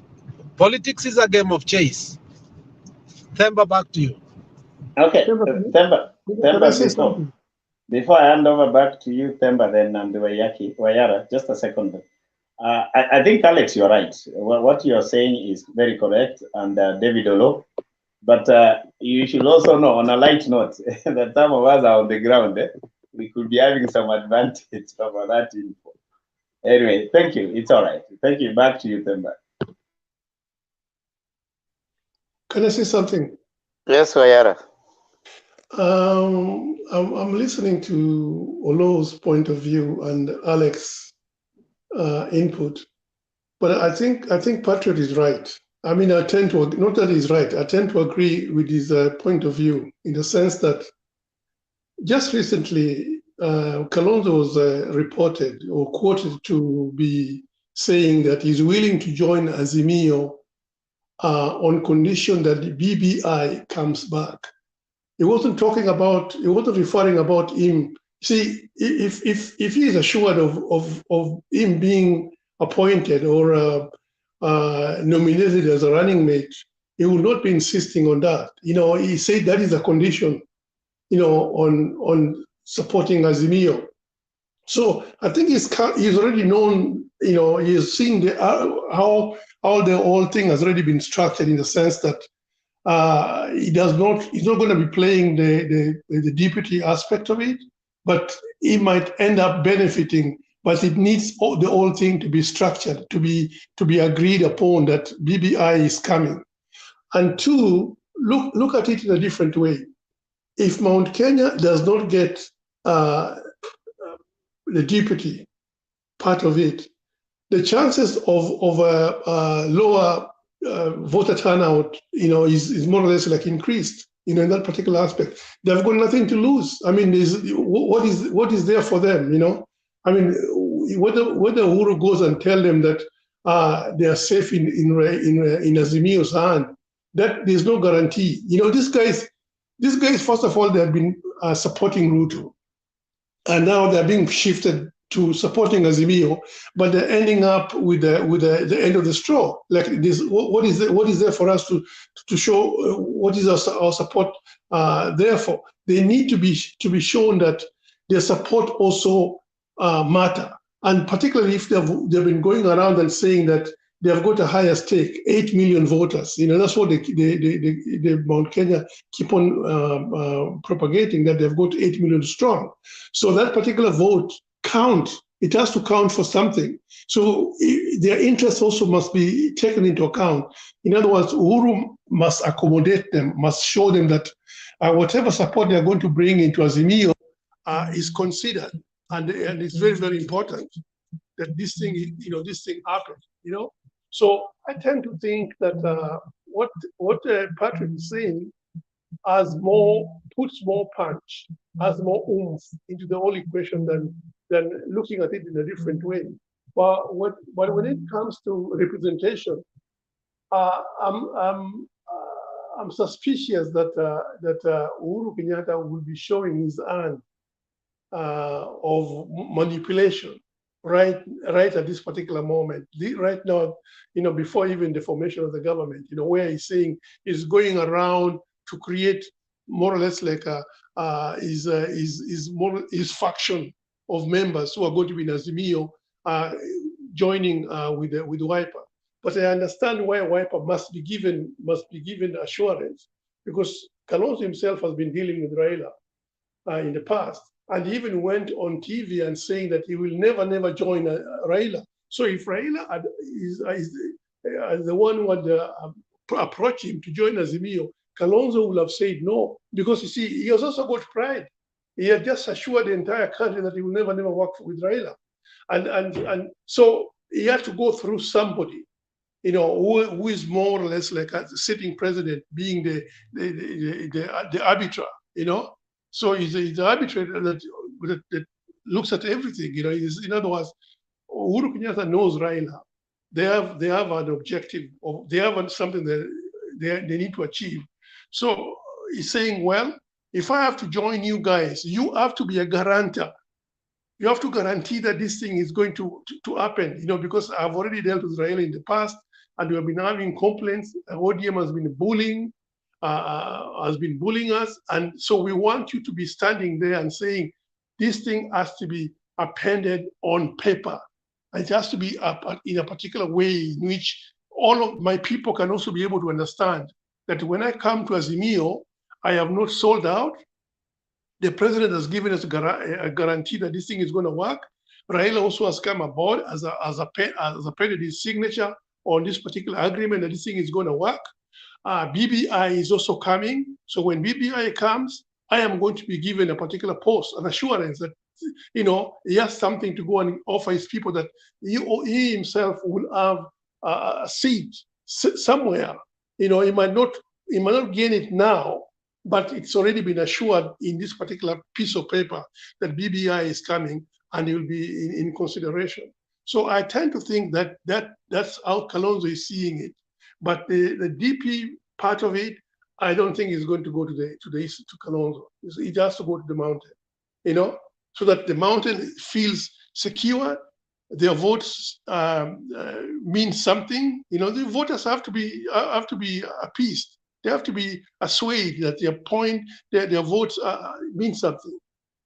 So if we look at it that particular angle, it's more or less like getting a lot of currency in that way, that the Mount Kenyan votes are also brought aboard, and they have also assuaged. You've given them something to be able to be, to pride themselves with, that they have a representation. Like what Parida said, I think probably Sabina Chege will have more impact being a DP, being a woman at the same time from the mountain, even more than even Peter Kenneth. So that's something to consider. That's just my point of view. Temba, can I say Okay, thank something, you. because I want to go out and I want to ask you a question, then maybe you will advise me on. Go ahead. Okay, thank you very much. Now, I reached my conclusion on this because you see, all the opinion polls are saying that Raila in Mount Kenya, he has 30%. Hata zile wamekarabati zinasema hivyo. So I was just saying that, okay, 30% is 1.5 million votes. And again, I heard someone saying that Ukambani, they are not so much, they are not so much, how do I say it, energized to vote for Kalonzo when he goes with Raila again. And I was asking myself that, can Ukambani produce more than 1.5 million votes? So that is how I reached my conclusion. And even again, if I look at Peter Kenneth, he's very lukewarm. He's not so much.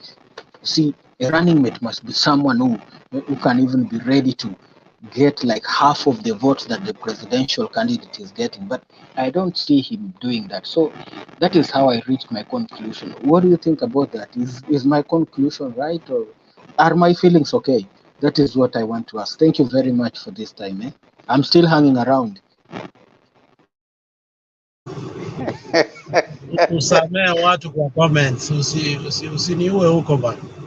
Wewe Alex, kwanza unaongea hapa na ulienda kunichapa kwa comment ati niache kupreach. Kwani Bernard ndio gospel preacher tunajua hapa. Sisi wengine, wewe hata ulianza kutusomesha na sisi ukikuwa tulikuwa tu Biblia katikati ya hapo, we cannot kujenga. even hear anything. Temba supe Njiru anatoka mlimani atuambieka kitu. Wewe tulia kwanza, si bado na wacha pupa.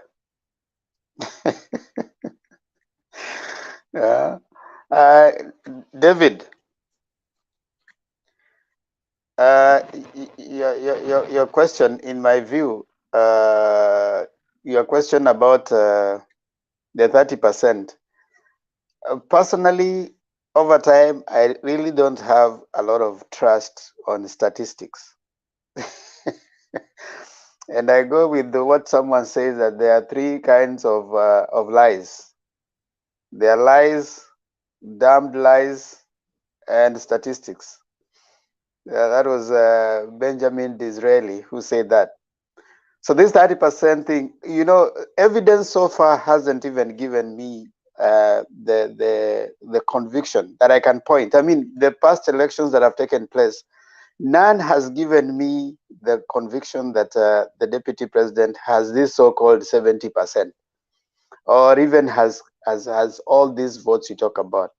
Because if there was anything, there should be a pointer, there should be a reflection, there should be evidence, there should be something. The by-elections do not give me that. You know, the Kiamba by-election did not give me that. The registration, the electoral, you know, the open, the enhanced registration has not given me that. Voter registration, voter registration. Yeah, it hasn't given me that. You know, I would have expected that we would see lots and lots of turnout in Central because of the excitement. I didn't see that.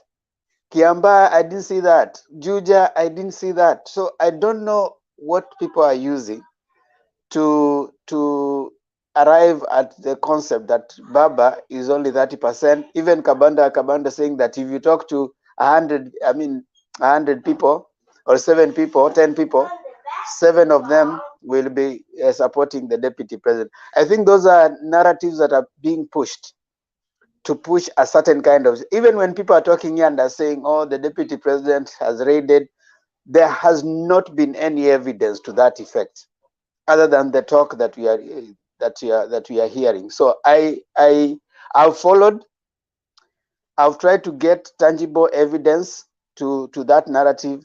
I can't see it. If that were true, then we wouldn't be having as many political parties that are mushrooming in central Kenya. We wouldn't have had people like Akina, you know, Moses Kuria confidently starting their own parties.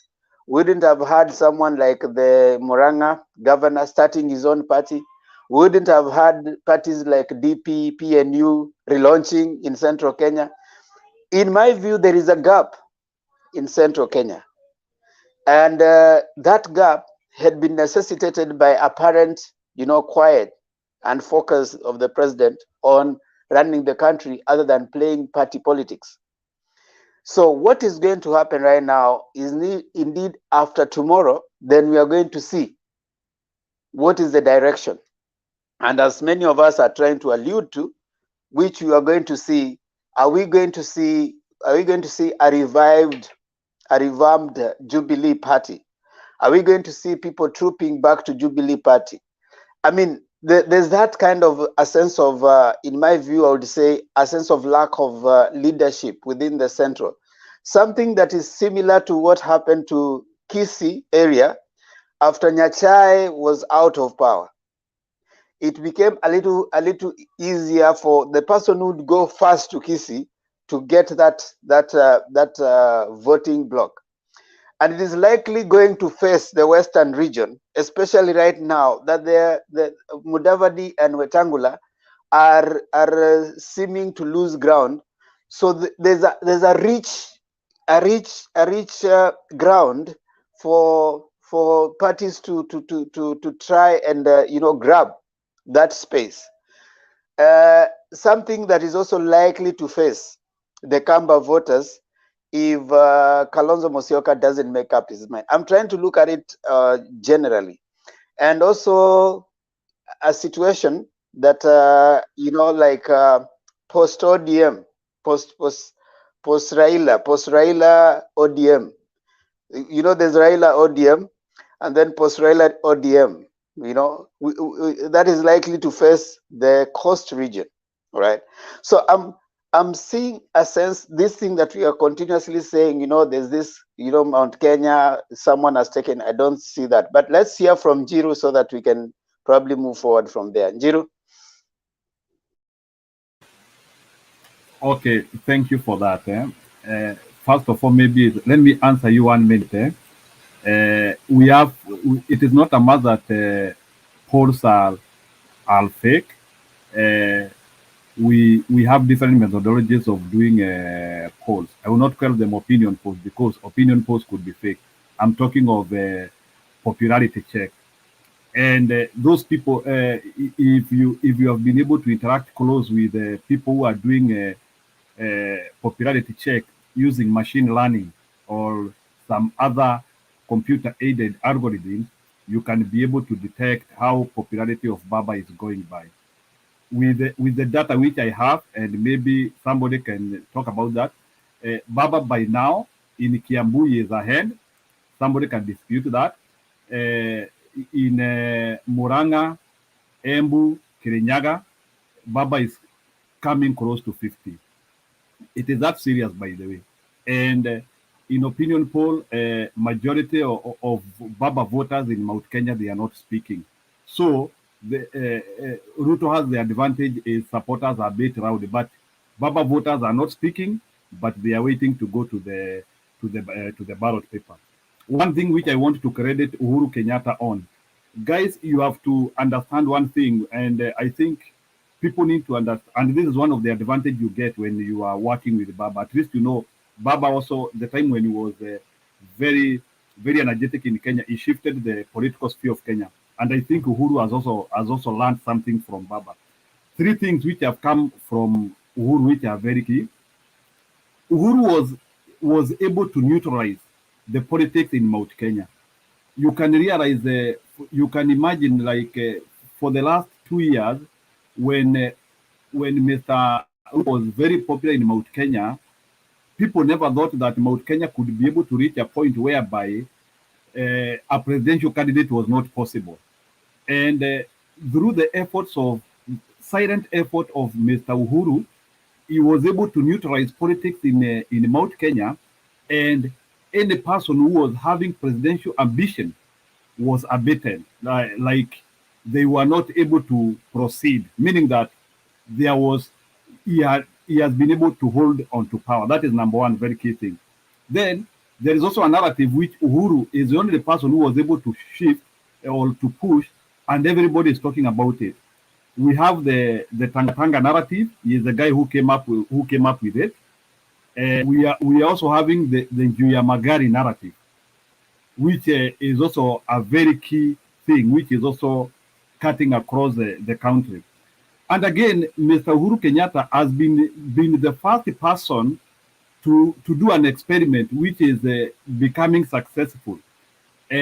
Going into an area with a very popular person and doing an anti-campaign which is almost deducting votes from that person. That thing has not been done in Kenya. It is like going and trying to bring down the votes of ODM. You will have to do miracles for that thing to happen. But now we are having somebody now who is coming to curtail UDA, and now UDA, which was at a very high popularity, they are now feeling the heat of somebody who is coming on a bad position, and he is slowly catching up with them. So, what do I want to say by that? What I want to talk about Mount Kenya is that Mount Kenya votes on a number of things, and I want to state them, and maybe PK here will come and also reinforce on this. I'm not saying that other people don't vote on it, but Mount Kenya has 3 things which they vote on. Number one, Mount Kenya will always vote on the economy. When we talk of economy, is what will happen to the factors of productions around them. That is one key which Mount Kenya will look at. Number 2, which Mount Kenya people will always look at, is how will their harmony or their peace be in all their 10 counties where they all belong. That is also one thing which comes on the table. And then number 3, is the progressive agenda of their future politics.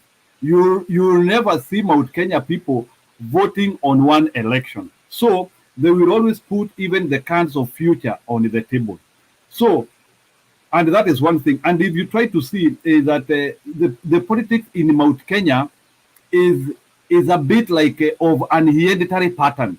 And if you try to trace how the power has been shifting, you can try even like to see when the power shifted from Matiba, Kibaki now got it, then it even reached the level where by now Uhuru wanted to shelve his ambition. Now he was able to get that power from Kenyatta. So there is some form of power tilt, which always happens in Mount Kenya.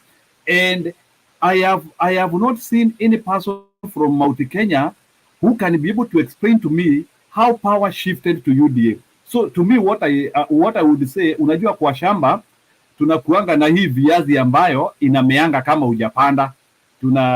In my language we call it makora. There's hii viazi inamea tu from nowhere. So UDA is that party. It's just a makora thing which hatujapanda, but when the real thing will be planted, this makora itakuwa watu watakuwa wameikura, and by election time the real party is going. So what I'm trying to say, then history ingine ya Karonzo, there's something I want to add here. You see, what is happening is this, Jubilee and the Wakamba, the reason why they are coming together, we have to agree that UDA had done a lot of mess in Mount Kenya region, and these guys understood what UDA did. So what the Wakamba and the Jubilee are doing, they want to come with a force, because already Wakamba wanajulikana wako kwa Azimio vizuri. So wanataka wakuje with this force and this enthusiasm so that they can be able now to retrobate power the Jubilee guys. So then after they retrobate power the Jubilee guys, then they want to negotiate the thing of the deputy president as two parts. So history ya deputy president sio Wakamba peke yao wata negotiate. So the deputy president thing, they are going to negotiate. Hata hiyo ni kitu, hata it is not a secret. The deputy president, it is a discussion between Wakamba and the Jubilee. So how ndio wataketi chini wao wenyewe, and they will do their own analysis na wataona who is the person. So ni vita wanataka yule mtu atatolewa, the Kamba people will support that person. Kama huyo mtu atatoka kwa Jubilee, the Kamba people will support that person. Kama ni itaonekana the best feasible person ni Mukamba, the Jubilee people to rally about that person, because already pande ya ODM washatoa the presidential candidate, and you know now sasa Kenya siku hizi it is about the partnership. So hii partnership vile iko, they are trying to prevent a wedge, because if Jubilee are going to negotiate alone for the Jubilee party and other positions, italeta wedge na hawa Wakamba. So it's a way of reducing friction and going as a block. So it's a very good move, and I support when I hear Karonzo saying that he doesn't want to negotiate on the ODM side, he wants to negotiate on the Jubilee side, because it is a pact inatengenezwa hiyo pande ili wakutane na hii ingine ya ODM, ili ambayo na ODM na the DAP guys now wakuje na hiyo pact ingine, hiyo pande ingine. So it is like they are creating something voluminous but reducing a wedge. That is my contribution. Thank you, sir. Okay, asante Njiru for that elaborate contribution. Inawezekana vipi? Salama sana Mr. Themba. Haya, toa maoni. Naona Yes. Penya kaka pia amefika leo. Penya, habari? Habari. Habari yako Penya kaka? Inawezekana, endelea, toa maoni yako. Tena ako US na ana shida ya data. Ako US na ana network. Akuje tumpeleke huko Kebirigo huko. Si ndio nashangaa 5G kwani haiko US? Anyway. Wacha uchokozi, wacheni uchokozi, kwani si wako state moja na Themba? Temba, Ana sio mbaya, leo sio ni dada, vijana tu, leo nia ni yake ndio wanaume tu mbaya. ndio wanaongea, sawa tu. Ngoja, inawezekana. Ngoja. Megi, si ulikuwa umetoka ukarudi saa hizi jamani? Hapana, I've been here. Hata Kwanza wewe you are logged in umenipata. twice. You have two logins. I don't know where another one is coming from anyway, but nimeshindwa leo. So can I throw out one so that tubaki na hiyo moja? Let me try and see. Okay, yes. Can you hear me? Yeah, you can go get it. So you can hear me now? Yeah, I can hear you. So inawezekana utamwachia Mega No, ama Themba, sina points mingi za kusema. I just wanted to put across one point. Si unajua tu mimi ni mtu wa maneno kidogo. I like listening. haya basi, ongea alafu Meg utatulia kidogo alafu uta nini? What you want? Yeah, thank you. So I wanted to say I think Kalonzo, najua hii conversation nimeipata katikati, but I'm trying to like add some point if it's a point. Like Kalonzo alikaa kwa fence sana, that's according to me, and hii wakati amekuja, he wants to get like a good position. I believe he wants to be deputy for Raila, and previously, like recently, we had the president kwa hii pact yenye anataka kutengeneza na Raila ampatie deputy. That's why tumesikia juzi Kalonzo akisema he is talking with the president, he is not talking with Raila, he is not talking with any other person. In fact, hata alituambia he will never, over his dead body, he will never work with Raila. But unajua maneno ya wanasiasa, they eat their own words. But I think he wants to be the deputy president, and there is also anaitwaje huyu Martha Karua factor. I really don't understand what Martha Karua wants, because inaonekana is like she's fighting somehow, she's somehow fighting the president kutokana na matamshi alisema juzi. So I think ni kama anamvuruta Kalonzo. Martha Karua anaenda UDA. Sorry for interruption. Martha Karua hakuji, anaenda UDA huyo. Okay, that one is an update. I did not know that. So the way she's reacting, actually, I agree with you, Patriot. The way she's acting, I don't think ako the same side na Kalonzo. Kalonzo low key wants to join Azimio na anataka the route that Kalonzo has chosen, anataka kuingia upande ya the president, and the president amesema atachagua, kwa magazeti inasema the president atachagua the deputy president for Raila Odinga. So the fence sitting ilimchelewesha, and that's why the governors, hata kama wako na uadui kidogo na the three governors from Ukambani, kama wako na hiyo uadui kidogo na Kalonzo, that's why walikuwa wanampiga mawe low-key, wanamwambia wewe si ukuje Azimio, kuja Azimio haraka. So that's just one point I wanted to put across, that Kalonzo wants to be the deputy president of Raila, and I don't think that one, sijui kama itamsaidia. I really don't think so that it will work for him. Thank you. Temba ameenda kukula ugali. Sasa wacha niwe the person. Maggie Odengo, please, it's your turn. Okay, thank you. Ile ninaweza kusema asanteni sana. What you are speaking has got too much sense in it. Hii mambo ya Kalonzo, I think it's something which is very shallow according to what I can say. Juzi, the following day after the governors from Kamba region, which was Mudama, Mutua, and Ngilo, endorsed Raila to be the president of Kenya, and they are going to follow Raila.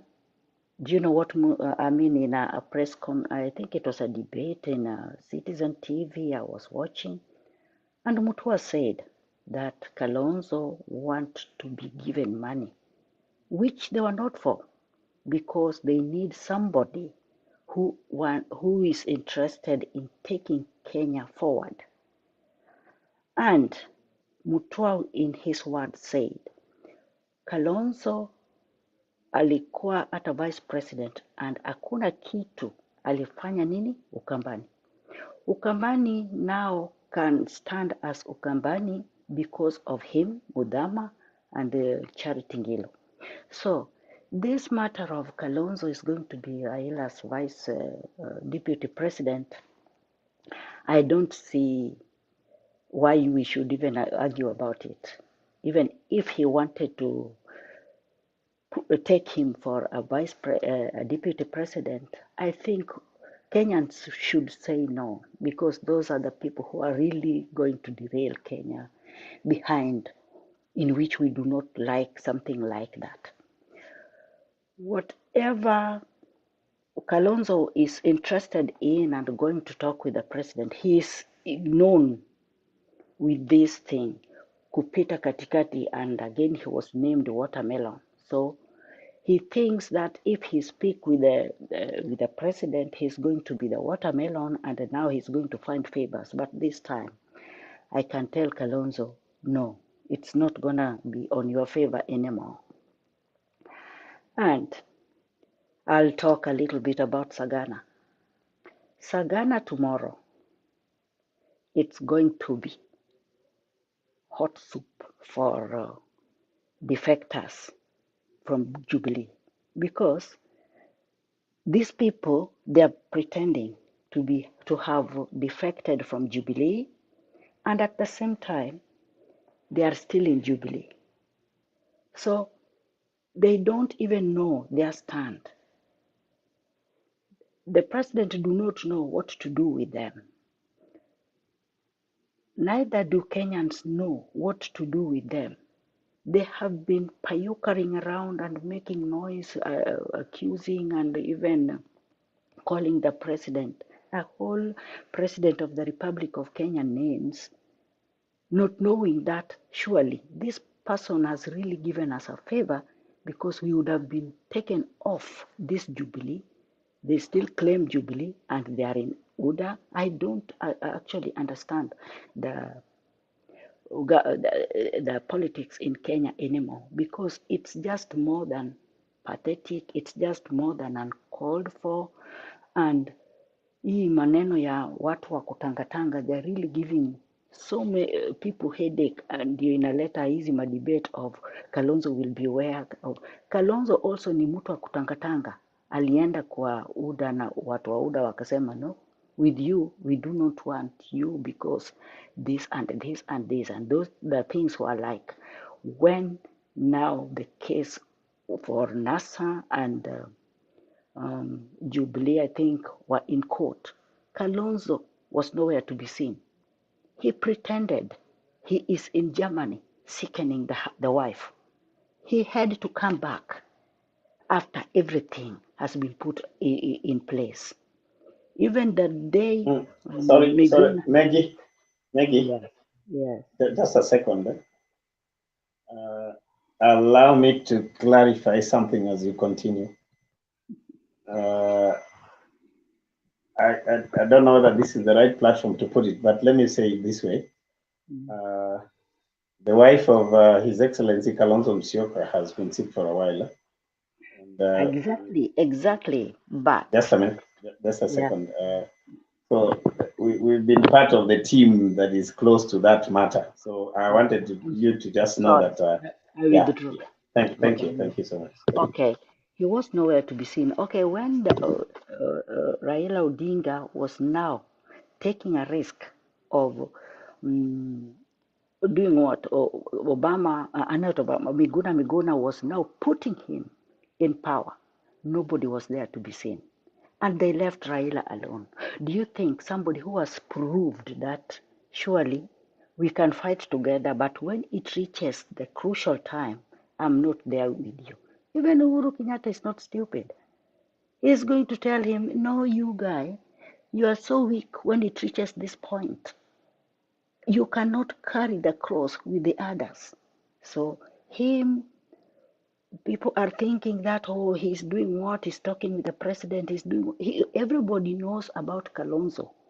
Kalonzo is a weak person. His Wakamba governors knows him as a weak person who cannot take Kenya anywhere. He's just mutua kuwa katikati. He's a watermelon. He wants to try this and try this. Okay, And then Maggie, that's enough. That is enough friendly fire on him. That's okay, Maggie, please. okay, thank you. Maggie, finish your thought. But you have said that. No, it's okay. Just finish your thought. Now, No, Temba, mimi na Maggie tumeelewana bwana. We have agreed. Wacha Maggie aongee. Wacha Maggie aongee. Maggie, fungua roho. But she has accepted to leave it there. Wewe nyamaza. Maggie, fungua roho. Wachana na Patriot. Patriot asikugag. Don't be gagged. Patriot. Kwani ni wivu gani bana uko naye na mimi? Ni wivu gani? Nilikuwa namaanisha Maggie kwamba huyo ni rafiki yetu, atakuja sasa, usimgonge sana hata kama. Hapana, unajua this platform. Okay. No, let me tell you something, Patriot. Saa hizi hatutaki Kenya ya coverage. Hiyo Kenya ya coverage ndio imetuletea problems so much. Whereby mtu anafanya makosa na hujasikia amepelekwa kotini ama nini because you cover is our friend. Where is this bloody shit friendship is coming from when it comes to work? Work for your people, your friend, your what does not come in. Let us have those people who are sober enough not to take people for a ride because I know I'm going to be covered by Patriot. I'm very sorry to say that. Anyway, let me hang up from there, but I'm still in the group. Thank you. I agree with you, Maggie. I don't understand. Kalonzo is trying to play the same card that Mudavadi played on them. Mudavadi kept on playing the same card. He kept on working with the Oka people. He kept on going everywhere with them. And at that time, he was also attending meetings with the president. And eventually, he goes to Ruto. Then he starts saying what he was being told. That when I was going to this place, they were telling me that we can decide to do this. And now they are telling me that he should not be my friend. Yet he knew so well where he was going at the end of the day. So I agree with you, Maggie. This guy, Kalonzo Musyoka, should make up his mind. You see, they meet one time, he's saying, yes, we are talking with the president. The next day, he's meeting the ODM leader in the morning. Then later he goes and starts saying that I'm not, we are not even meeting. Our engagement has to be structured and stuff like that. It becomes tough. For us, we are not in the mix of things. Experience has taught us that these people can be crafty, and it has happened before. They were never there when Baba took the decision. They disappeared, and the other day, Mudavadi disappeared on them. Right now, we don't know what Kalonzo is planning. Gideon has made it so clear the people he's talking to. He is not talking to the other people. Jirongo has made it so clear the people he's talking to. In fact, Gideon's MP, like Kalonzo is talking to the president, and he has said so. He's speaking to the president. Lesuda, we ngoja, we unatetea Kalonzo, ngoja. Lesuda has said that we are going to Azimio, and she has attended all Azimio meeting. Kalonzo's deputy chair, that is one Mutula Kalonzo Jr., has given address down to Akina Peter Kenneth that we are not going to do this. You see, these people need to decide. Kalonzo needs to make up his mind. It is true, if he doesn't come to Azimio, Azimio has plan B. There's a plan B that he might not come, he might go to the ballot. If he goes to the ballot, he's trying to play the card of you know, we can play a runoff. There will be no runoff. Kalonzo needs to be told that. If he doesn't come to Azimio, there will be no runoff. We will work clearly and strongly with the 3 governors. Even if we get half of his vote from Mukambani, there will be no runoff. Kalonzo should be told. It's either he comes to Azimio or aishe kisiasa. That is something that the people advising him should tell him. That language, Themba, is not acceptable. Baba is speaking No, I'm not talking for Baba. I'm not talking for Baba here. And I'm not being said by Baba. I'm not in any negotiation table. I've not been sent anywhere, and nobody should say that, oh, Siji Baba said. I'm not his spokesman. I'm not Dennis Onyango. That is Themba's opinion. Osarigo, that is Themba's opinion. Exactly, That's okay. Themba's opinion. Kalonzo Musyoka should make up his mind. Kama hataki aende nyumbani. I mean, no, let me tell you something that is very clear. Kalonzo Musyoka, Mudavadi. Yeah, hello? Kalonzo Musyoka, Mudavadi, Wetangula, their political period is ending this one. Hii ya 2022. Mama wapumzike for 5 years ndio waanze tena. Hakuna 5 years, wanaenda wapi? Wamefika their wakipumzika 5 years, basi UDA wanachukua. Kama mnataka UDA wachukue, then muharibu maneno. Wilbaro itachukua. Wamefika menopause. Hiyo kitu ya kushinda mmetutisha ati UDA watachukua ati Kalonzo asipokuja. Hakuna kitu kama hiyo. Kalonzo hata hana kura. Kalonzo usipokuja Azimio, this is a warning shot. Usipokuja Azimio, PK unasikia hiyo maneno? PK unasikia hiyo maneno Themba wanaye leo? You have to negotiate. Just give Kalonzo time to negotiate. Let him negotiate. They are negotiating for what? For what? Let me tell you. Give time for him to negotiate. Let him do his thing the way he wants. That is the way it should go. Give respect to him. Allow him to do his thing that way. To mute kidogo. Wacheni ni wachokore, especially patriots na wengine na Njiru na nani ambao mnataka kubembeleza kuhold Kalonzo ni kama amebebwa kwa mayai, ana feel ni kama ako popular. I want you guys to go to the referendum that brought in the election, the constitution that we have right now. Ruto was leading the no campaign, and he had been convinced, he was thinking that he's going to the no campaign, he's going to win. And when he was going around, he was thinking he has it. Wacha vile zilianza kuingia kura ndani. Saizi wacheni kudanganya Kalonzo ni kama ati ako na a lot of following. Hiyo ni uongo mchana, mnamdanganya. Mwambieni ukweli. Mwambie 50+1. 50+1. Ambieni Kalonzo ukweli. You don't know what you're saying, Themba. You have no idea. Nitawapatia time. Nitawapatia time. You have no facts on those ones. No. In a presidential election, any vote is important. Nitakupatia time. Njiro nitakupatia time. Najua mnadifa na hii maoni yangu. Acha kwanza niwachape kwa sababu nyinyi pia mkipata hiyo time mtanichapa. So acha tu niwachape tu vizuri. Kwanza kabisa mwambie Kalonzo there's no time to make decisions and to wait a lot. Already tumeshaweka an alternative power base. It was just a warning shot tulituma the last time, tulituma wale governor watatu yani kwenda kumuonyesha kwamba this is what is going to happen. Even we don't have to get the whole Kamba. First of all, ajua kwamba hana governor hata mmoja Inukambani. Kwa hivyo hakuna kitu anakuja kutuambia. Hana governor hata mmoja. That is number 1. Number 2, akiendelea kukaa hivi, Wiper iko kwa nini? Wiper iko na MPs upande gani? Wiper iko na MP yote tuseme Western? Hakuna. Wiper iko na MP mmoja Kisii. Iko na sijui ni moja sijui wapi. I mean, what is he telling us? Mumwambie ya kwamba he has no time. Wala watu wanamdanganya ati yako na time. Hana time. Gideon Moi is coming to Azimio. Jirongo is coming to Azimio. Martha Karua, we don't know where she will go. Labda yeye ndio spoil hapo katikati, anajaribu kumwambia wewe endelea kushikilia hapa. Unajua hii kitu unaweza kupush mpaka mwisho.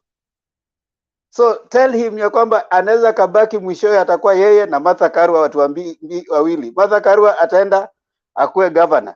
Hata kwa hata hiyo governor hatapata kwa sababu huko kimeumana. So let's be clear, tell Kalonzo the truth. Wacheni kumbembeleza na hands kids glove ati yeye huko na following. Ukikuja itakuwa sawa. We need all the votes, but we don't want someone who is going to continuously make us think that sijui nini. No. That's enough Temba now. It's our turn. It's our turn sasa. Wacha tukuambie maneno. Sawa Temba. Wacha kwanza. Mimi nataka nitulie. Ngoja kidogo Patriot. Ngoja dakika moja Patriot. Wewe nikikupatia nitakupatia wewe na Njiru, nitawapatia nyinyi wote kwa sababu mko kwa nini moja. Wacha kwanza, inawezekana na ni support. Wacha nipige support alafu tuwapatie sababu tugonge vile mnataka. Yes. Kumbe before you left, that's exactly, I think mimi ndio nilianzisha hiyo topic chini ya maji. And umesema tu exactly what I said, ni vile haukusikiza, and Patriot can attest, ndio maana anakupinga. I said Kalonzo amekuwa akifence seat, na tukikumbuka kitambo when president alikuwa anafanya meetings na kina Mudavadi na kina Kalonzo, so Kalonzo believes that hiyo wakati president alikuwa anataka kuwaweka pamoja ndio wa form a formidable force, Kalonzo still believes president atamchagua, because president kulikuwa na fununu ya kwamba president atachagulia baba DP. Sasa ndio Kalonzo anatuambia hapa, I am only talking to the president, I'm not talking to Raila. You know, ile mambo yenye tulikuwa tunaongea na Raila asubuhi tukiwa pale Mombasa ilikuwa tu ni mambo ya kawaida, but ninaongea na the president. So he believes atachaguliwa SDP, you know, na anachelewa. Hata kama Njiru ametuambia votes count, hata kama ni moja, hizi votes za our governors still they will count, na tutafikisha hiyo 50+1%. Tutafikisha, I believe so. Thank you. Aya, Patriot. Aya, na mtulie sasa Pemba. Sasa hii ni 411. Mtulie sasa kwa sababu umeanzisha hii mjadala. Now, thank you Pemba. Maggie, I didn't mean to gag you. I actually respect people's opinion. Nilikuwa naweka tu break kidogo, lakini kwa sababu mmefungulia sasa, acha tuambiane ukweli pia. From where I sit, and I'll start with the hard truth for some of us who understand statistics na mambo ya analysis hiyo yenye Temba amini. Wacha sasa tukuambie Temba, if today Kalonzo Musyoka was to join UDA, Raila Amolo Odinga will not win the election, and I want to give you facts. If Kalonzo Musyoka joins Ruto today as we are speaking, we will lose that election, and I'll explain at the end of the story. In my view, the vote that comes from Ukambani currently is about 2 million. We're talking about 2 million. The last election, Ukambani people gave Raila Amolo Odinga more votes than Western Province. That you can check Temba, and you can check on your data. Ukambani vote was more than what came from Western. The only place, in as far as the intelligence of government, na mambo ya statistics, na what we know in the data that is there between Jubilee and ODM, looking at the last election and how the pattern has been going, the only place Raila Amolo Odinga can manage to get votes without the kingpin is Western Province. Western Province, Raila can manage to get serious votes without appointing anybody as a serious leader from there, because we understand that Raila bibi yake ni Mluya, hata yeye anasemanga ni Mluya, na Waluya wako pamoja na Wajaluo. Then you bring in the Kisses. Like Kisses, they don't need anything to support Raila. But the volatile politics of Eastern, where Ukambani is predominantly the community that supports Baba, you cannot get those votes, and you cannot ignore 2 million votes, and then here you are saying Kalonzo can go anywhere and you can get 50+1. It is my view, and I want to really put this clear, Temba. We will be gambling if we cannot have the assurance of the Ukamba votes. Secondly, I am not for the view that Kalonzo Musyoka qualifies to be the DP. That is what I wanted to put weight to. He has come in a little bit too late. Mount Kenya have shaped the narrative of who Baba is today. Yes, the traction of Mount Kenya has superseded the support we wanted to get from Kalonzo. That is very clear. That is what statistics gives us now as we speak. But remember, Themba, honestly, politics is perception. That's number one. Politics is largely perception. That's why unasikia the UDA having Musalia and Wetangula wanasema ati Wetangula alimtoroka, Musalia alimtoroka. They are trying to build perception. Here about the issue of Kalonzo and Ukambani, we want to have perception and numbers. Perception and numbers. Kalonzo last time when he vied for the presidency, he got about 600, 700,000 votes. That is many years ago, not anywhere here. But when you talk about Western, Musalia got something, it was close to 400. But still, we have seen the pattern of Western. People can support Raila without him having a position for the kingpin. But as far as the history, and we are people who understand history, the people of Raila, we know what history means.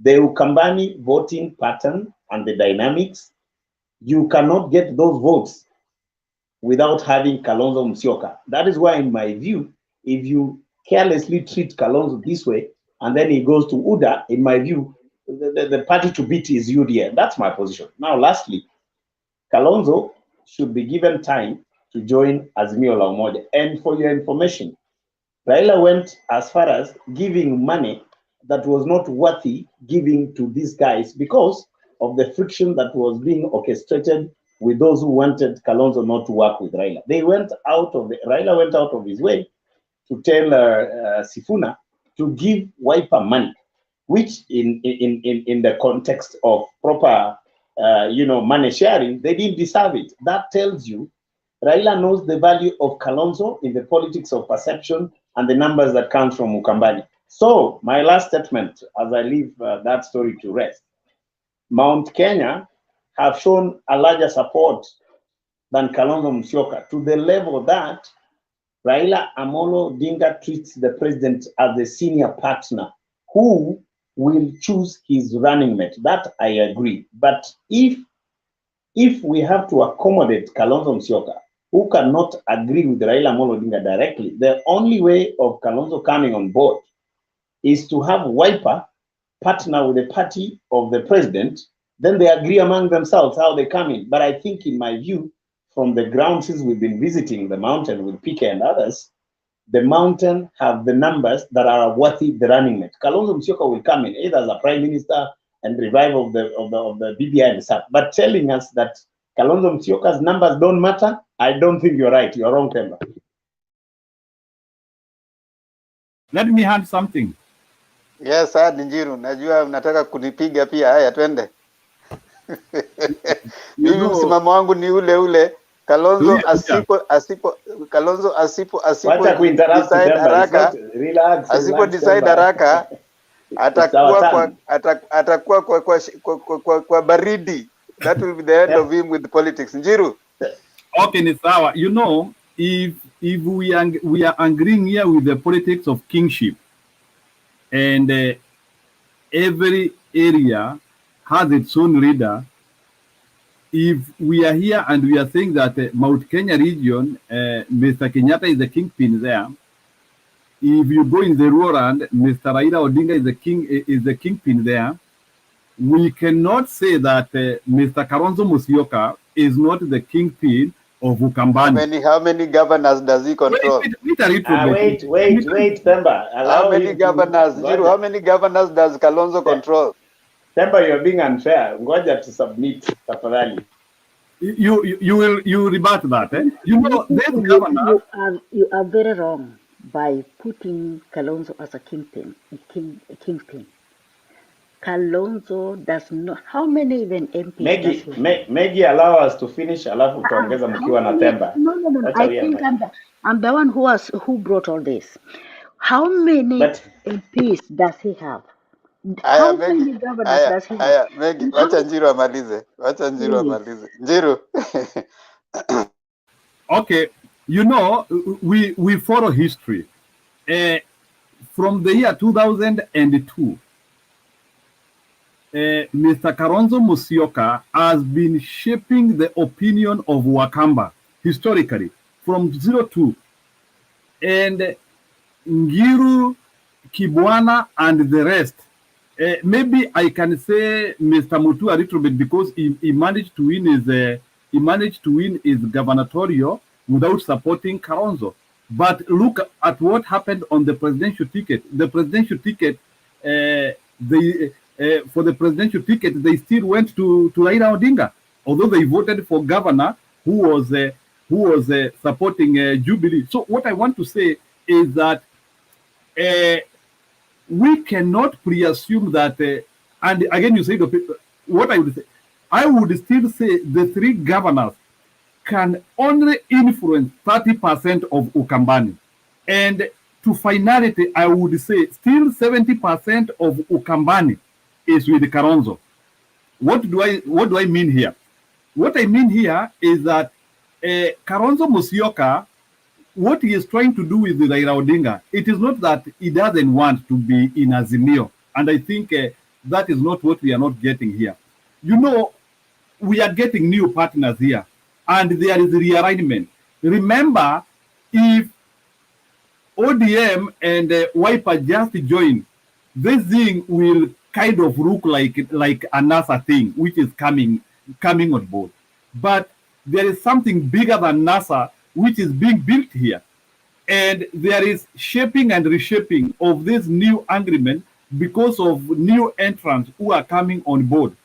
And remember also, Mr. Uhuru Kenyatta, or the president, is coming in this whole discussion. And you can see now the president is coming on discussion of wanting to front a running mate. And Kalonzo Musyoka has been the defending champion. We have to agree on this one. He was the defending champion for the last three elections for Mr. Raila Odinga. So if he is not going to be a running mate for Raila Odinga, it is to be with a reason. It is to be with a reason, so that he agree on the whole confirmation. We have to tell him on this particular time, if you are the running mate, this one will happen. If you are not the running mate, this one will happen. So it is with a reason, and that's now what is bringing all this discussion. Because remember, the Jubilee people who are from Mount Kenya region, they also have their own things which they want. So lastly, to finish on you, please, let's not say that the 1.6 million in Ukambani or the 1.5 million in Mount Kenya, they are not they can go away. Let me tell you, 1.6 million votes is the only difference we need in this election, not even less than that. So if and Patriot, I one think minute, I'm finishing. No. I don't want you to finish there. I think you people are really lagging us behind. You know, you can't just come from nowhere. Do you see how the campaigns are going on? Do you see how people are really running around wanting this thing? And somebody has just been sitting down and know that I'm going to talk with the president and I'll become the deputy president. Please, you people, don't take Kenya where we don't want. You must work for something. Madam. No. Kalonzo has been No, you're sitting not down. being fair. You're not being fair, Maggie. That's No, not being fair. No, he's been you're not sitting being down. fair.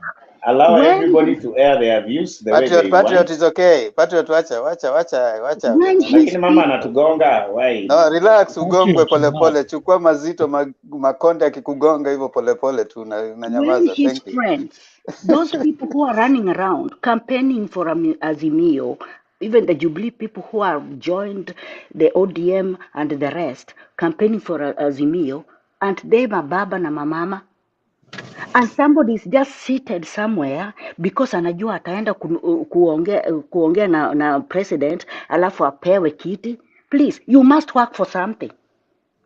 Yes, you must work for something. Don't even campaign for Kalonzo because he's doing nothing at the moment because anajua mimi nataka nipewe pesa ndio niingie huko because niko na kura.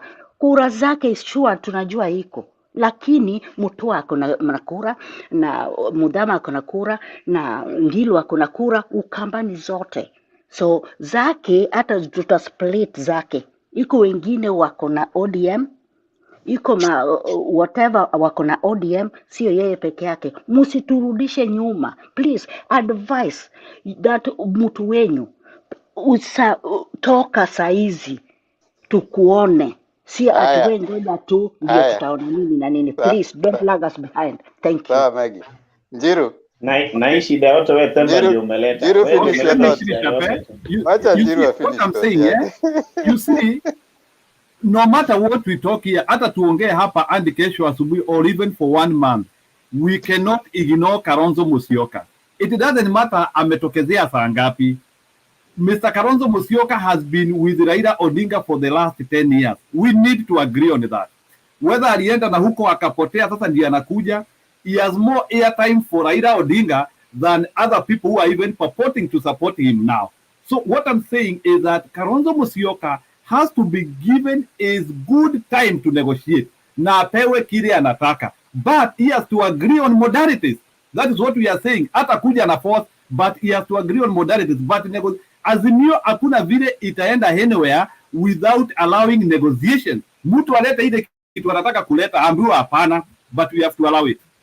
Without Kalonzo we are going nowhere. Without Kalonzo we are going nowhere. No, thank you. No, that is the lie you guys are putting on Kalonzo's face. And let me tell you guys, Kalonzo ata mark time hapo hivi, akimark time akingoja atiapewe whatever. Wacha niwaambie, you cannot think of one person over 3 people. We have Machakos governor, we have Kitui governor, we have Makueni governor. 3 governors. He's not controlling any of them. 2 of them are retiring, my friend. No. 2 of them are retiring. He's 2 not of them are retiring. Exactly. So He's not controlling any of them. Relax. Alex. It is time for Alex. Relax, Alex. It's time for Simnyamaze kwanza. Alex sasa ni Alex. Simnyamaze. Alex. Kama mnapata hit, mpate hit, mgongwe polepole hapo tu, mkishagongwa hit, kwa sababu na nyinyi mkipata nafasi mtanigonga. So Alex, nyamaza tu hivyo. Najua unataka kunigonga. So nyamaza tu hivyo. Wacha nikugonge tu kabisa. Naogopa kugongwa, najua. So you guys need to be very, very honest with Kalonzo. Kalonzo is wasting time. And you see the same thing ambao mlienda mkaambia Ruto, mkasema ati apewe ile kitu anataka. Unaona sasa amekuwa donda dugu kwa Jubilee. So you guys need to think. Kalonzo ache kubembelezwa. We cannot bembeleza wanasema punda kwa mteremko. Anaona mahali siasa inaenda. Anaona mahali Gideon amesema wanaenda. Ameona mahali Jironga anasema wanaenda. Yeye bado anakaa hapo ati bado ninataka kunegotiate. You are negotiating for what? We are not going to allow that. But I know mnataka kunigonga, but before nilete nyinyi hapa mnigonge, wacha nipatie Julia nafasi. Thank you, Mr. Themba. Hello, everyone. Julia, usipoeshe maji. Chemsha maji. Okay, this debate is quite interesting sana. And I don't want to be like Kalonzo. I mean, nikwe katikati. But first, I'm asking myself that is Kalonzo trying to force a runoff? Okay, I think he's trying to negotiate kama msichana mwenye anataka bwana. Unajua si ni wa mama, tumepita hizo story. Tumepitia huko, unataka you have 2 people who like you and you play dilly-dally, and sometimes you may miss all. They may be like wamechoka na wewe na wakuache ujipate tuko peke yako. So Kalonzo is playing a game because he has, I understand he was talking with Raila, and then the next morning he began saying that ati siendi hivi, lakini lazima kuwe na structure. Okay, we understand that lazima kuwe na structure, but he should not say such things in public. That's very annoying. That's really annoying to the people he's negotiating with. He should be like, call, because he has a phone call for Raila now. Uhuru, he can call them on phone.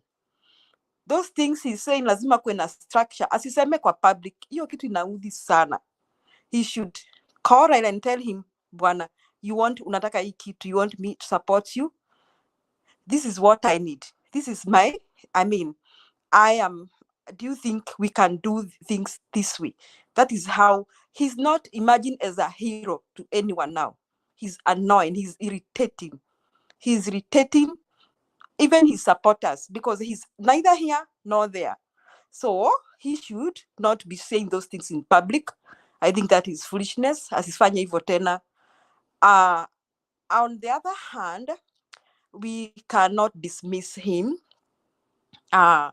Especially, the only danger I see here, if he goes to UDA. That's the only time that we, Azimio, can see danger.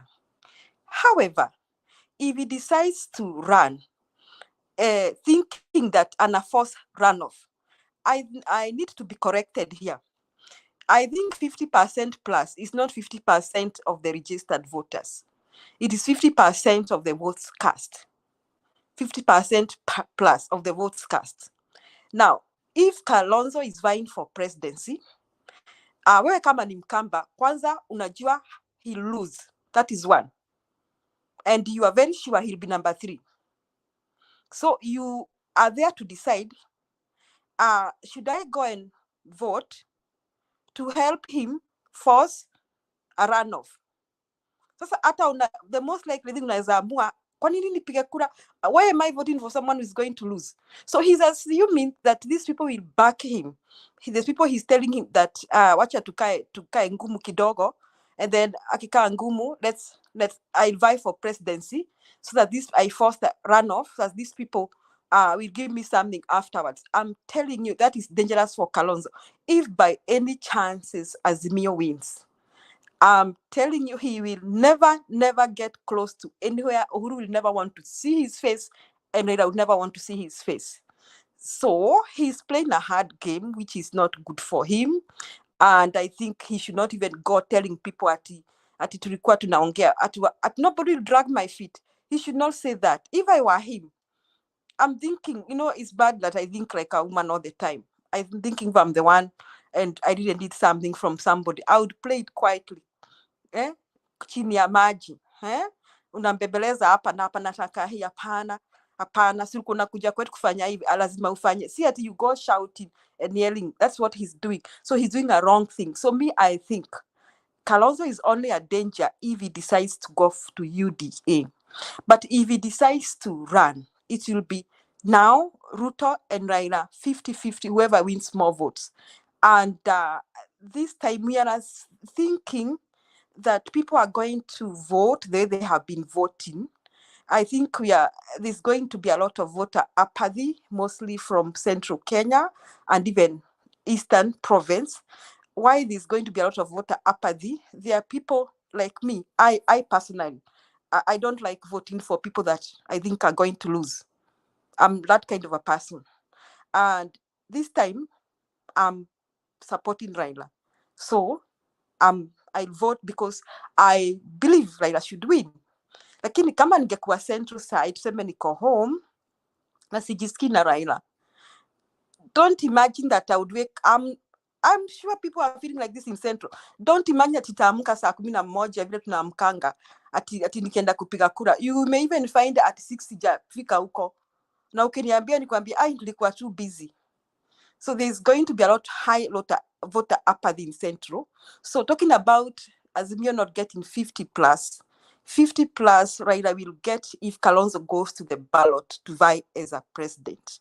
The only danger here is he goes to UDA. That is only time he poses a danger. But if he thinks he's going to force a runoff, he may be out for a big shock, a big one, a very big one. And kama wafuasi wake wananisikia, this is so annoying. Hizo vitu anafanya ati anakutana na Raila afa anaenda kusema ati we were talking this. What is wrong with this politician? What is wrong with these people? How do you discuss things you talk in boardroom in public? Why you can't keep quiet? Unyamazie tu, people speculate as you ukipiga masimu huko, ukipigia Uhuru simu unamwambia jamani, Uhuru, iko hivi, mimi nataka hivi, you know, and then obviously he knows he cannot be a running mate. The whole Kenya knows that running mate saizi anatoka Mount Kenya. Kunyeshe, kusinyeshe, obviously. Kunyeshe, kusinyeshe, obviously he cannot be a running. So he knows his place. So he should not be yelling as if he's coming from Mount Kenya. He should go back to the drawing board if he has made up his mind that he wants to support Azimio, he should go back the drawing board and talk with Raila nicely. And I'm telling you, even if Raila even if he supports Raila after this, you know, I don't think you want to work with such kind of a person. They are going to play their cards. They are going to be nice. They are not going to talk to him the way we are talking here. They are going to be nice with Uhuru. They are going to be nice to him. They are going to persuade him. Lakini wakijua huyu ametusumbua sana. His time is coming. We'll deal with him. You know, that's what they'll do. You put yourself in the shoes of Uhuru and Raila. And this guy is disturbing them like this. They'll not talk the way we are talking here. That's like wacha nini. They are very wise. They are going to call him again and again and again because they must do what it will take them to prevent him from going to UDA. And after he supports them and Raila gets it, they will deal with him. They will finish him because what he's doing is so annoying. I wish he was in my classroom. I would show you what I would do with him. Thank you, Mr. Demba. Thank you so much, Julia. Kalonzo is practicing bad manners. Mudavadi behave hivyo. Wacha sasa nione Alex akinigonga. Alex nigonge, niko tayari. Yeah, Demba, you are one of the people ambaye anakuanga very uncomfortable watu wakitoa facts. And when you moderator, don't worry. Unajua, I think tunajisumbua sana. The fact is, wakati NDC ya Wiper ilikuwa, I don't think it was by accident. The fact is, wakati NDC Kalonzo alinvite mzee na alipomuinvite alimpa prime time na wakaongea na wakamaliza. And I don't think Raila is somebody who is careless when he says whatever he says. He was simply telling watu wa Wiper, we are going to work with Kalonzo. And I think that really pissed off Mudavadi. You could see the body language. So after the NDC ya Wiper party, one thing I was assured is Baba and Kalonzo are going to work together. But that did not go very well with some people in Wiper. And you have seen that. So it's not Kalonzo having that bad manners. There are people within Wiper who ate a lot of money. Walikula fair. Now they are trying to bring commotions within Wiper.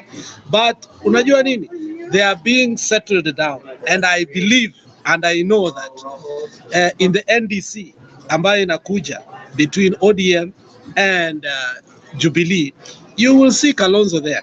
And that will be the end of everything. So we shouldn't be worried. And we should not throw tantrums at Kalonzo. He's a politician, and at the same time, he must play politics. He must not play the second fiddle. And we must show respect to him. Hii maneno ya kusema ati Kalonzo, what will he do as a politician? Kalonzo is a politician who holds people's lives wa Ukambani. At the same time, he is also playing hard so that Kibwana and others don't take the mantle from him. Otherwise, you know, hii kitu iko karibu sana kuchukuliwa kutoka kwa Kalonzo. So I believe Kalonzo is doing the right thing and he has played it right and he's still going to be the kingpin. Hata kama Mutua anasema nini, Mutua will never be. And anybody believing that Mutua ali win the Machakos governorship, I think that was the first person who was put in by William Ruto and Sonko and Waititu. So the person called Mutua does not have any clout in Ukambani. I believe that. So let's respect Kalonzo. Kalonzo is with us, but he's playing the politics that he must play. And in negotiation, Themba, you are the one who should know. When you are negotiating, you must be tough in negotiating. The art of coalition is not as easy as we think. Look, if he doesn't get the presidency, He has to negotiate what to get. Is this the speaker? Is this parastatal? So these people are speaking in their boardroom, but they must show the electorate that they are speaking and they are tough. Otherwise, akikuwa tu ati ni mtu ovyo ovyo hivi, Kalonzo will be kicked off. You know Mudama is very aggressive. And other people who are moneyed, they are very aggressive. Watu kama wakina Mwao, they might be keeping quiet, but they are very aggressive. And for the longest time, you know, Kalonzo has had the disadvantage of not having money. And I think where he's going wrong, and this is where I say that Kalonzo's politics is really in jeopardy. He should be working so hard on becoming a parliamentary party more than all these things, because the reason he's playing second fiddle to people like Jimmy Wanjigi, people like Gideon Moi, is because he cannot get the funding that he so direly need. And that is what he needs. He needs to be funded by the government, because getting 3 senators and 3 governors and a couple of MPs and a ward representative is so easy for the Kamba people. But because he is not playing it right, he has missed it. But hopefully he concentrates on that while negotiating, so that he can be a parliamentary party, so that he cannot be working with people like Jimmy Wanjigi and playing second fiddle all the time. He needs to know the art of negotiation. Also comes with how he puts his party together and becomes. Sasa mtu kama DAP, look at DAP. If DAP works so hard, it's going to surpass Kalonzo, because he's going to get, they might get 3 senators, they might get 3 governors if they play very well, and very soon they may become a parliamentary party, which, you know, they can access the money that a party needs from the government. So I think Kalonzo only problem is money. He doesn't know how to have money to campaign, but otherwise he's in control of Kambani votes, whether we like it or not, more than any other among the people who are on the ground right now. You are talking a person who could not even win an MCA. Someone who could not even win an MCA. Lastly, Themba, our last submission. Themba, in as could not win an MCA seat. In as much as you may show disdain to him, he's an asset to us. He is talking badly in public. You guys go tell him. He's talking badly in public. The things you discuss in the bedroom, don't come and speak in public. That is the art of negotiation. No, that is what Mudavadi did. Themba. And what happened eventually? He left. Themba, can I do my last statement and then we let you to go to your side, please, Themba? So I just wanted to add. No. Wait, Patriot. It's on our side. We are the ones submitting. Oh, you guys are. You want to hit me? No, it's us submitting, Themba. Let me finish and then we throw it back. Okay, hit me. But you tell me why he did not win an MCA. Okay. You tell me why. Fine. So, Themba, with a lot of respect, please, then let me just submit. So, Alex, you're right, and I think I want to add this to what Alex has said. But the thing that tends to define the politics of modern society, you must treat each other with respect. That's the way it goes. I mean, that is the bottom line. Even when you differ, treat people with respect, give them their way of, because we are not the same. Baba and Kalonzo can never be the same. Kalonzo does his things differently. Baba does it differently. Uhuru does it differently. The only thing I wanted to bring on board again to your attention, Themba, you might not agree, but I'm sure you're learning something out of what we are saying. We have blocks that, in my view, that are going to form Azimio.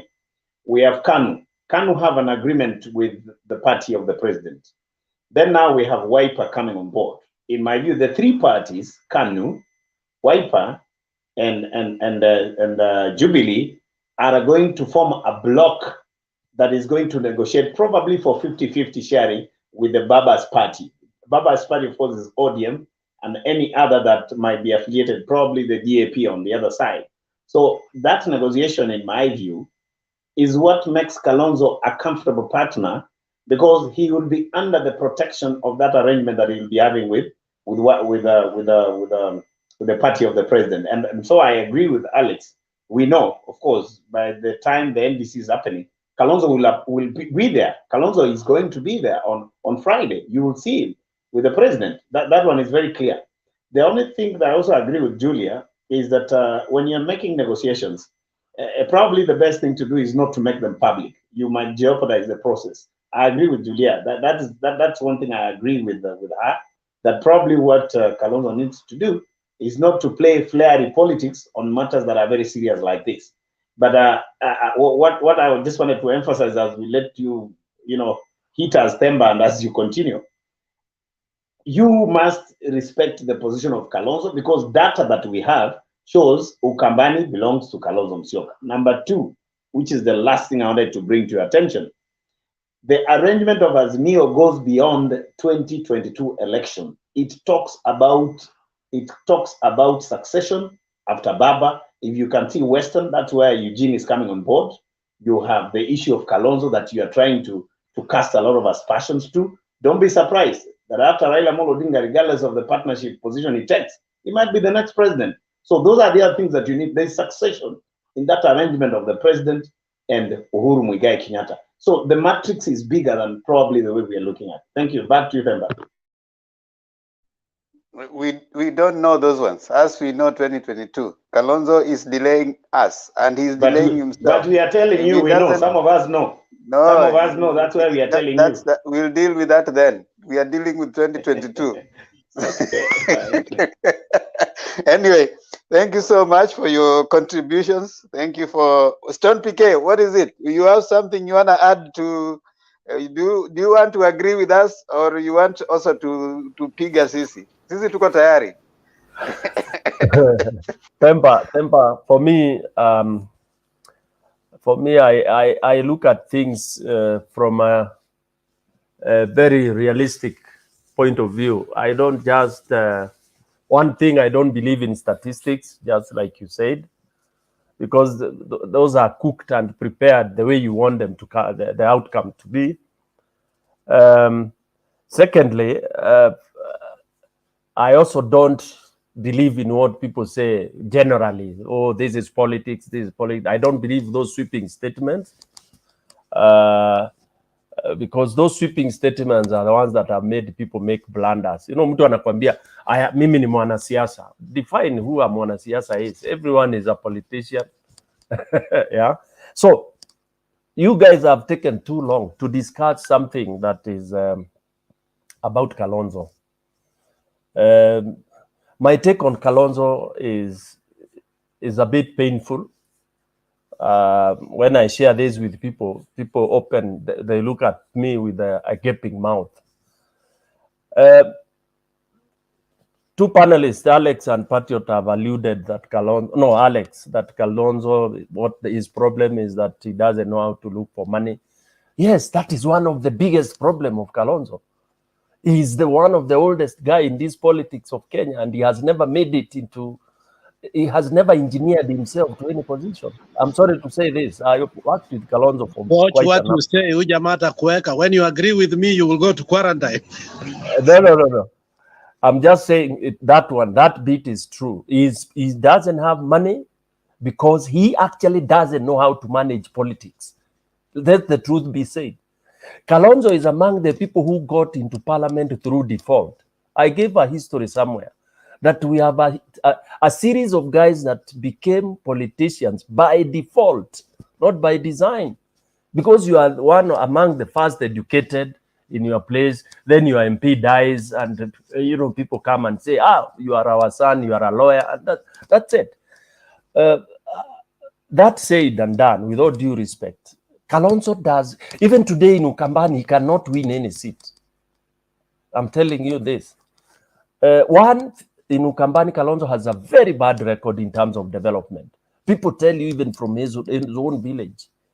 Is one person, the Kamba people try to hold him when people are peddling kingpins, so they have no choice but to kind of support one of their own. But he's not passionate because he delivers. He doesn't deliver. Even in negotiations, he doesn't. Okay? He is a hesitant guy. He can leave all of you. One time we were in an NDC. He left us hanging and he took off.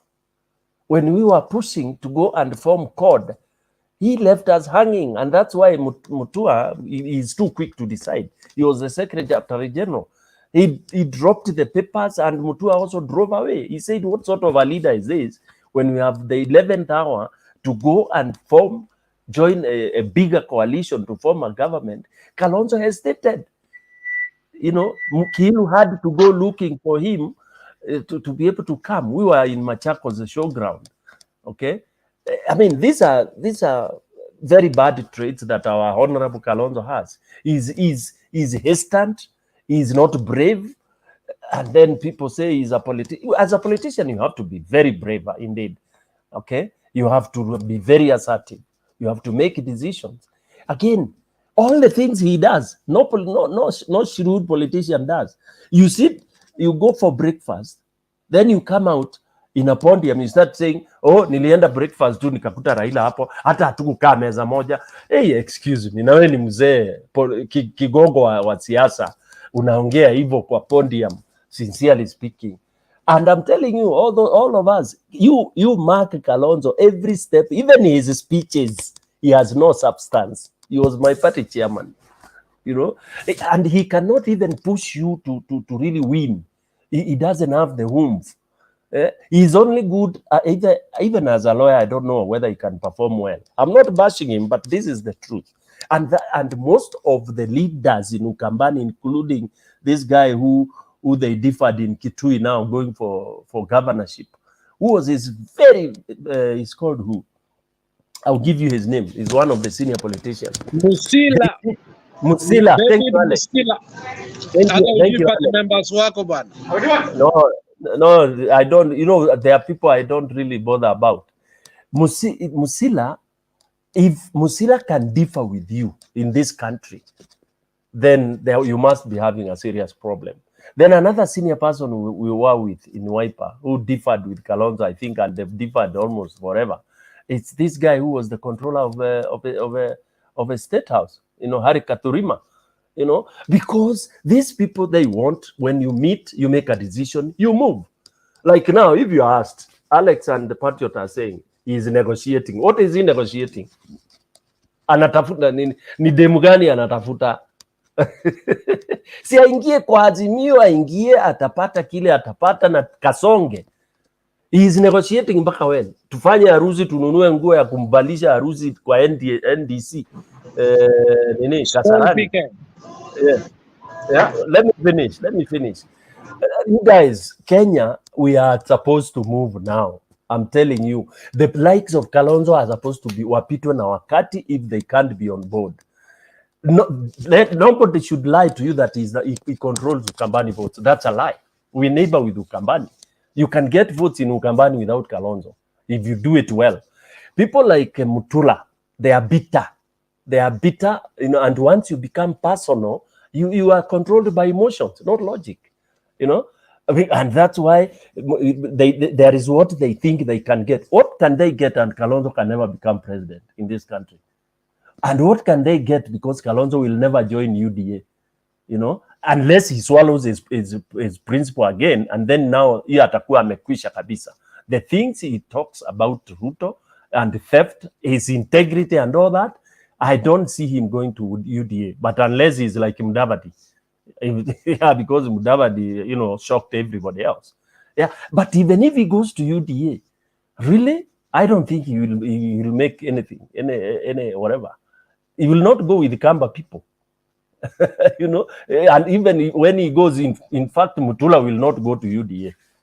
Those people, you know, the likes Akina Kivuda, those Kambas will not. So what I'm trying to say to finish this debate about Kalonzo, he's a very humble, nice looking guy, but politician he is not, because politicians go boom, boom, boom, boom. Hey, you can't tell a man is good looking, man.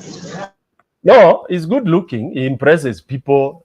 He looks like kwanza, once you become ati wewe Biblia ndio unaweka kwanza, wanaume wanakutana, unasema umeenda kuomba, well washamaliza ndio unakuja. When decisions are being made, unasema ulikuwa prayers. Just know that is one mistake.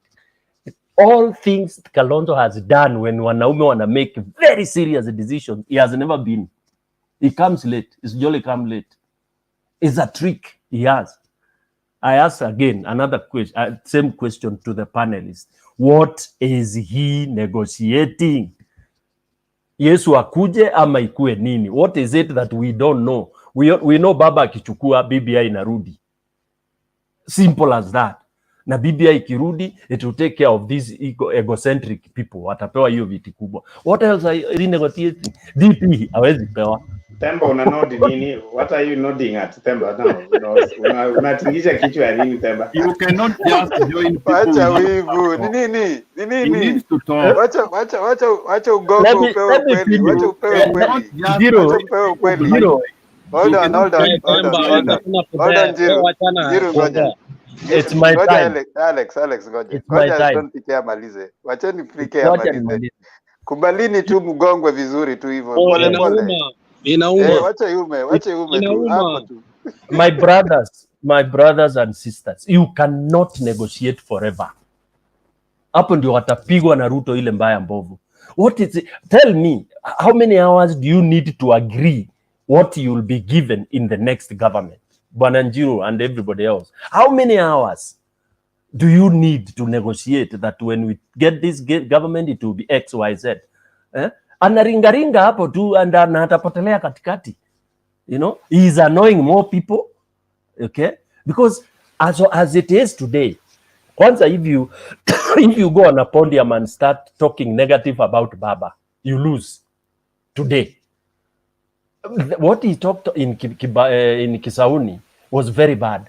Ali believed in Baba vibaya sana, and people are looking forward to Baba. Yeah, you know, you can't go saying ati watu wamesema and you are castigating press people. You know, he goes quarreling in public. There's one lecturer who told us, in public speaking, you don't go ranting in public.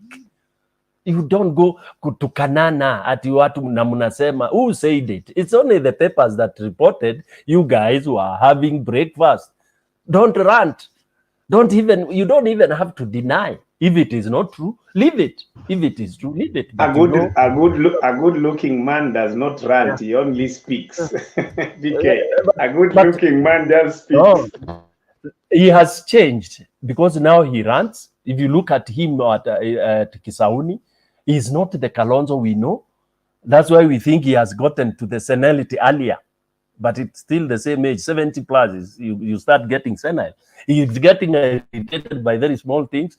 And what is irritating him is venting on Baba. He's being irritated by the Kamba people. People who are telling him, they are telling him even in Kikamba, unangoja nini? Na si governors, Bwana Themba, let not people say it's the governors pushing him. It's the public, the Kamba people. They want to be sure waanze kutunga nyimbo za Azimio na Raila na Kalonzo wakiwa kwa serikali. He's delaying his people. Thank you. Thank you so much. He's delaying his people. They want to make money. Saizi ile kitu inatengeza pesa ni wimbo ya Azimio. Sasa wewe ukishinda unazunguka huku unafanya watu watengezi pesa. Nani atachukua wimbo ya Oka? Unatengeza wimbo ya Oka, utauzia nani? Tengeza wimbo ambayo itakupatia pesa. Mtu ambaye hawezi shinda hata MCA. Alex, nimekuuliza mtu hawezi shinda MCA. Tumekubali, Themba, tumekubali, sasa enda kwingine. We have accepted, mmeshinda, tuende to discuss mambo mengine sasa. Themba baki tu mmegongwa mpaka mkakubali. Siku ya kwanza, mara ya kwanza baki hapo. Wewe baki tu hapo. Thank you. At least mmekubali. Ambieni Kalonzo Musyoka akubali. Haya, tumekuja. Bill Constant ametujoin. Tutampatia nafasi aongee pia, alafu ndio tupatie pia Ziana. I think we have also overjudged Kalonzo. Sifikiri Kalonzo wako hivyo sana. We have overjudged him, and maybe hata hiyo complexity ya negotiation inatoka kwa Baba mwenyewe. Hakuna kitu kama hiyo bana. Baba is always right. If he is wrong, refer to number 1. Hakuna hiyo. Hakuna hiyo. We are not perfect. Number 1, Baba is always right. Number 2, Baba is always right. Number 3, if he is wrong, refer to number 1. Okay. Twende kwa Bill Constant. Awe wacha zako bana. Kalonzo is wasting time. Na asipoamua mapema, anaweka kaburi ya his coffin yake inapigwa misumari ya political kaburi inapigwa misumari. Sasa tunamalizana na yeye. Already tumefire warning shots. Tulifire warning shot tukatuma 3 juzi, 3 days. 18th, 19th na 20th tulikuwa huko tunazunguka, tunafire shots. Tunapima, unajua unapima kiwanja kwanza, unataka kusikia watu wanasema nini. Tukapima. Tukaona kuna njia vile He might tunaweza be a kumtoa hapo. watermelon, lakini amekuwa kwa siasa from 1986. It doesn't matter, that has not made him a president. No, we are not talking of presidency. We are talking of consolidation of power. No, he hasn't. He hasn't been able to consolidate power in Ukambani. You just guessed on PK kuambia that was his party leader. Njiru, we kubali hii mambo ishe. Temba leo ameamua kuongea vitu zake na wameshinda. Wachana na Temba sasa. Mwambie ameshinda. Ubaya mkiamua ukweli, mkiamua ukweli wewe na Alex amkubali. Haya, Bill Constant. Temba, sikia, wewe na Sam mko WhatsApp group moja. Sijui mlikunywa nini leo. Bill Constant, karibu. Hebu ongea alafu tulete hawa akina Ziana. Ziana, leo kuna kitu nataka kusema? Nitazungumza. Hata bado mimi niko na maswali mingi. Una maswali mengi? Wacha tusikie Bill amenyamaza hapa kidogo alafu ndio turudi kwenu. No, mimi nawasalimu na nimefurahi kuingia studio. Alafu Temba, do I have the privilege of passing my turn? Because nimekuwa nikisikiza. Do you want to talk or you just want to pass? I want to pass. Or you just want to listen? I want to listen. I have nothing to say right now. Yeah, we love people like you. Kwanza mtu kama Alex anapenda sana mtu kama wewe ule akusikiza tu kwa sababu Mwambie watu wanaitwa Bill ni watu matajiri, sio kama Temba. Alex, I don't have time to na unaweka Alex, chukua hiyo na unaweka, chukua kutoka kwa nani kwa Bill hiyo. Unaweka ria. Alex, wewe unajua umekuwa colonized mpaka jina lako umekuwa colonized. Koloni mambo. Afadhali mimi naitwa Temba. Megi, uliza maswali. Swali yako nataka kuuliza nani? Anaitwa Bill kama pesa, Bill. Megi, unataka kuuliza swali nani?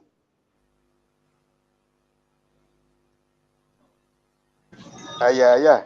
Tumechoka na maswali Temba, msituulize maswali ya Kalonzo tena. Yuko. Per Nyagaka, tusikie maoni yako.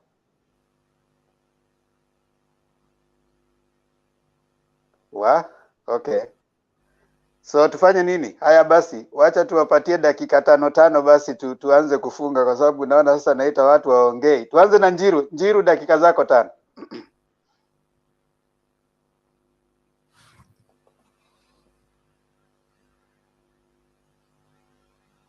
Hata Njiru ameenda. Stone PK, dakika zako 5.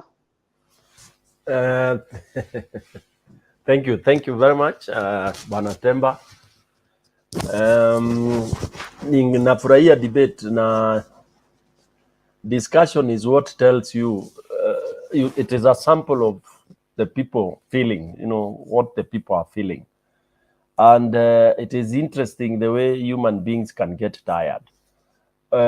Kenyans are already fatigued by this election, by the way.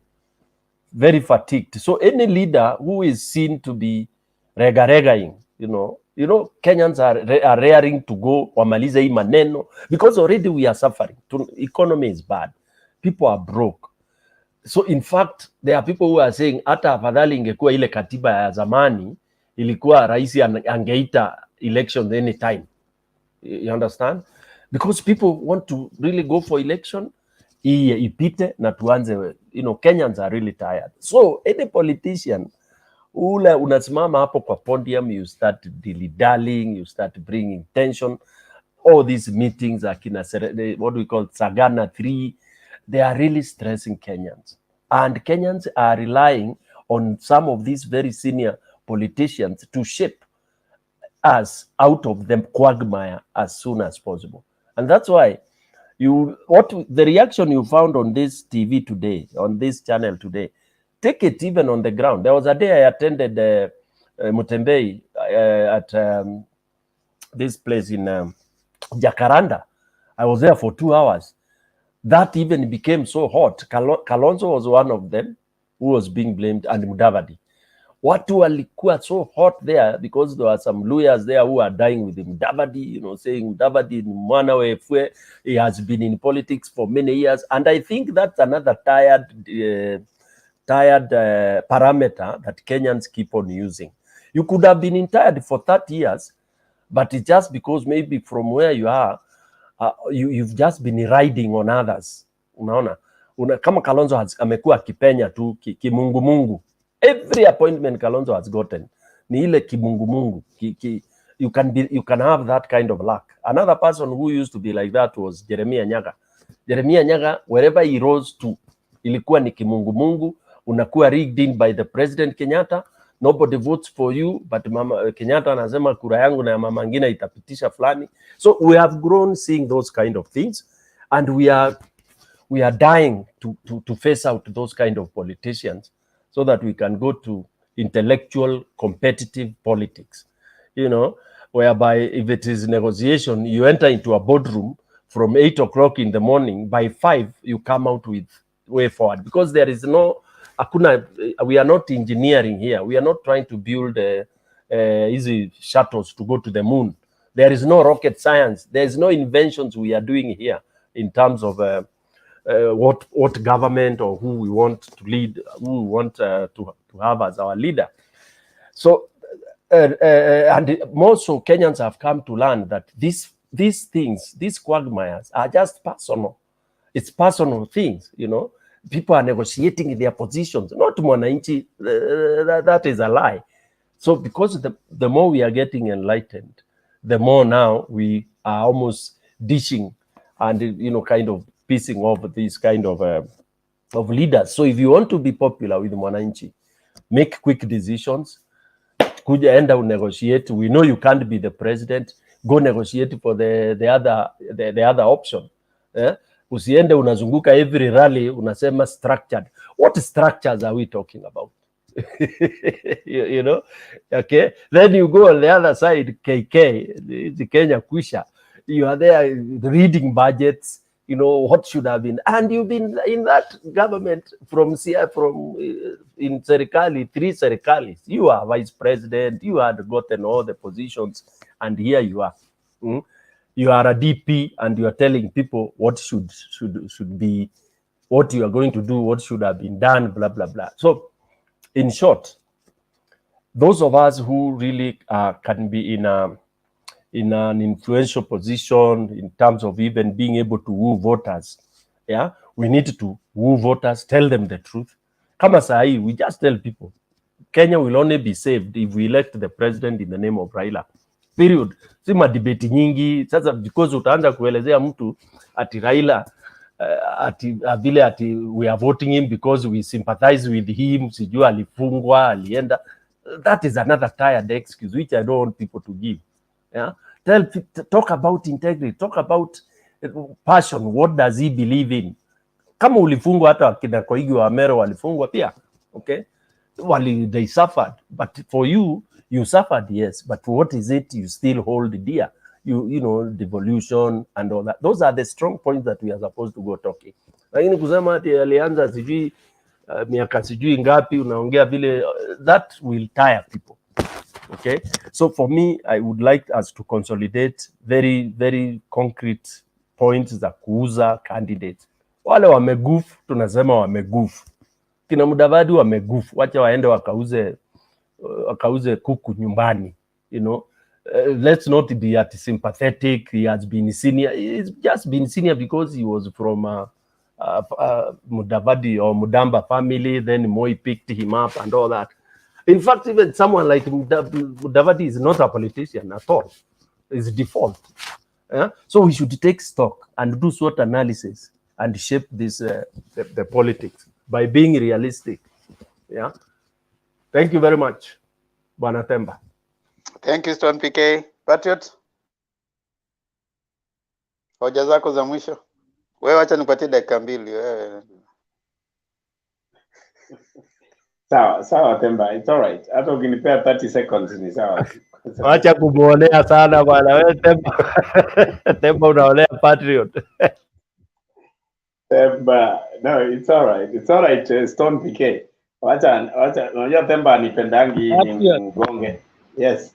unakumbuka jana alikufungia na nguvu, alikataa. Niliona Alex, ulijaribu kunitetea wapi? Nikaona Temba anaongea anasema you people it's okay, you stay there watch, tukasema ni sawa, lakini tunamuelewa Temba. Unajua yeye ni kiongozi, na akisema left tunaenda left bila maswali, akisema right tunaenda right. So Temba, I don't hold any brief, sina shida na hiyo, lakini Alex ndiye alikuwa ananitetea kama mtoto ya nyumbani, but you decided to ignore that. Tunakusamea. Anyway, thank you. Let me go to my submission as I conclude. You know, I want to say this. Today's discussion is one of the best discussions I've ever had on this platform. I really enjoyed. One of the reasons why one must keep smiling and being jovial, that takes care of your aging. Unajua uzeeki, you take care of those aging factors. You remain young, you look good, you take care of matters, hydration. Unakunywa maji vizuri. Sijui Alex unakunywanga nini, but there's something for some time I've been seeing some cups around and what nasikia mnasema sijui umekunywa nini. I am not very sure whether that's one of the things that define how they... Okay, I have seen some cups running around. I don't know, but I'm talking to water.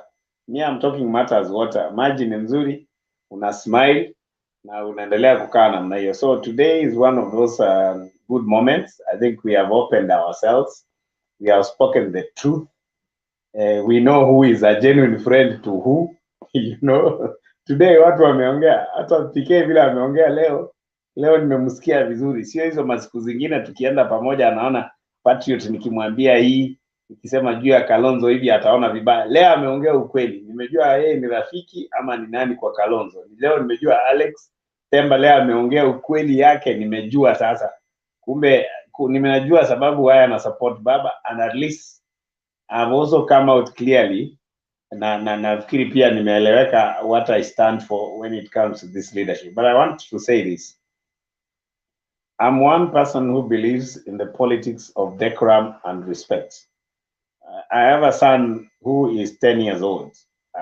I called him Williamson Obama, courtesy of the politics of Obama. Obama is one man who will go to the podium, start his speech by praising Clinton, the woman who was actually the opponent. He will come up and say, we must celebrate the work of the woman. The democracy of this country could not be where it is if it were not for the contribution of women. You know, and then he goes to bring his point of saying, but it reaches a time where we must do beyond that we are enjoying today. You know, you don't need to insult your opponent necessarily for you to gain, traction and gain credit. I believe in, negotiation. Let me borrow from today's topic. I believe in negotiation, and negotiated democracy is part of what, has defined the democracies of the world today. And I think, in my view, the best approach is to accept people with their weaknesses. They also accept you with your weaknesses, then you strike a balance, because we can't be the same. Themba can't be me, I can't be Themba, PK can't be Alex, Alex is himself, and everybody like that. So the moment we learn to celebrate our diversity without, jeopardizing people's character, I think that is the way to go, and that's what I want to believe in. So today's discussion was very good. I have really one of those who have enjoyed. Thank you for the time that you've given me to discuss.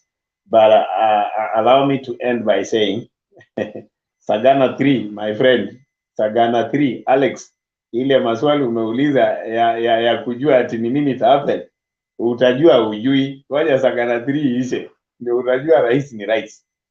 So thank you so much. It's been a pleasure having you guys, and back to you. Thank you so much. Back to you, Themba. Alex. Mi nashangaa Stone PK hayuko Sagana 3. Stone PK, wewe ndio ungekuwa huko utuambie ulienda Kiambu, ukaenda Murang'a, Sagana 3 haujaenda, lakini tunajua utapata information utuambie. Atakuwa huko. Alex, I'm sorry, wacha ni your secret. He'll be there. This guy is gonna be there. He's gonna be there, Alex. He'll tell you. And he send you pictures. Huyu atatemeshwa ngwingwi. He's going to be there. I'm glad if he's going to be there. Stone PK, you are one of the people, tukisikia maneno yako ulisema ya Kiambu, predictions zako was right, Zamuranga was right, and we listen to you and we pay attention. Hata kama Themba doesn't pay attention, tunajua tu ni kwa sababu yeye tu ni sycophant. Yeye ni mtu anasoma Socrates anakuja kutuambia hapa na philosophy. Unajua Sagana haina philosophy, ni mudo wa nyumba, tunaongea vitu ya nyumbani, tunamaliza. Wewe unakuja hapa unatuambia tu vizuri vile iko. Unajua, na hiyo tunafurahia hiyo. Lakini leo nilifurahia. Unajua hii debate ni mzuri, hata unaona vile the country is going. Leo nilifurahishwa na Mama Selina na Baba Sam. Wangekuwa pamoja leo wangeshikana kidogo, lakini hiyo ni siasa ya Kenya. That's where tumefika saa hii. Hata ukiongea siasa unakaa mbali kwa enemy yako, otherwise mtu kama Themba anaweza kukuchapa ngumi. So nafurahia, we like the debate na iendelee hivyo. We are shaping opinions. Watu wengi wanatuwatch kutoka nyuma, they call us and they say the debate is good, and I think Mtembe is doing well. So let's keep that, and let's raise the bar. I think sometimes we go down, but let's raise the bar, because people are watching us and they are buying into what we are speaking. Me personally, in more singular way, there are many things I've learned here, especially from Mount Kenya. I didn't know, because sisi tunasikianga tu vitu na tuna like hii kitu nimeuliza Stone PK. From the honest of my heart, I think like Sagana has nothing and it will bring nothing, but the way you people have explained, probably there is something that is coming out of it. But from my point of view, I just thought it's just a signature. Kwa Raila is going to be endorsed and that is it. But if ni kupanga nchi yetu even after 10 years from now, let's wait and see. But above all, nashukuru for Mtembei. Asante sana Bill kwa kuja hapa, rudi tena.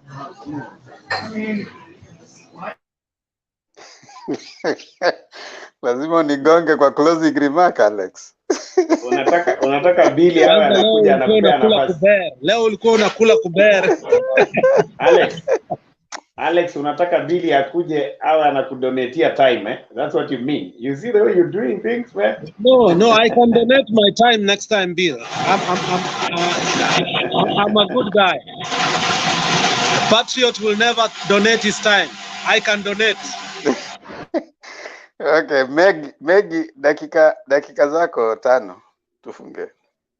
Asanteni sana for a good meeting. It has been very good. Today I stayed longer, although hii mitandao inaitwa matandao ilikuwa inanisumba kidogo kidogo, niko nje, ninarudi, niko nje, ninarudi, lakini all the best I can speak with you people again.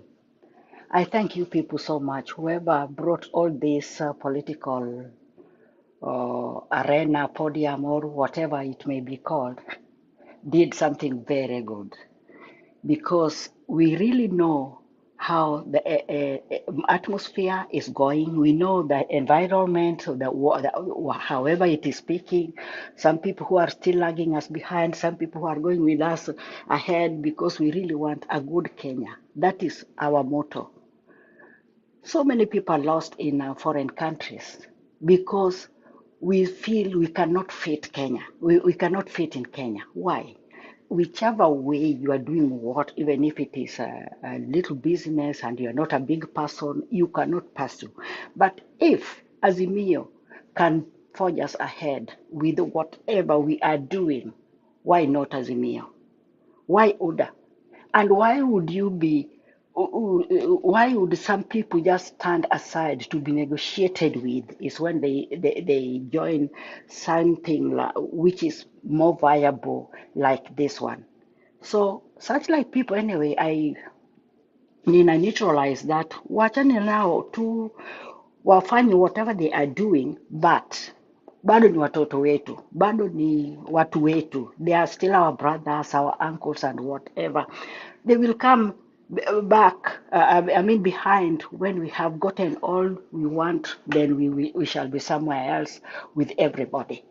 So I really appreciate you people, and you are very good guys and sober-minded persons who can really put Kenya to where we want it to be. Thank you very much, Mr. Temba. Kwako. Thank you. Julia? Okay, thank you, Mr. Themba. Thank you, everyone, for this fruitful discussion. I enjoyed it.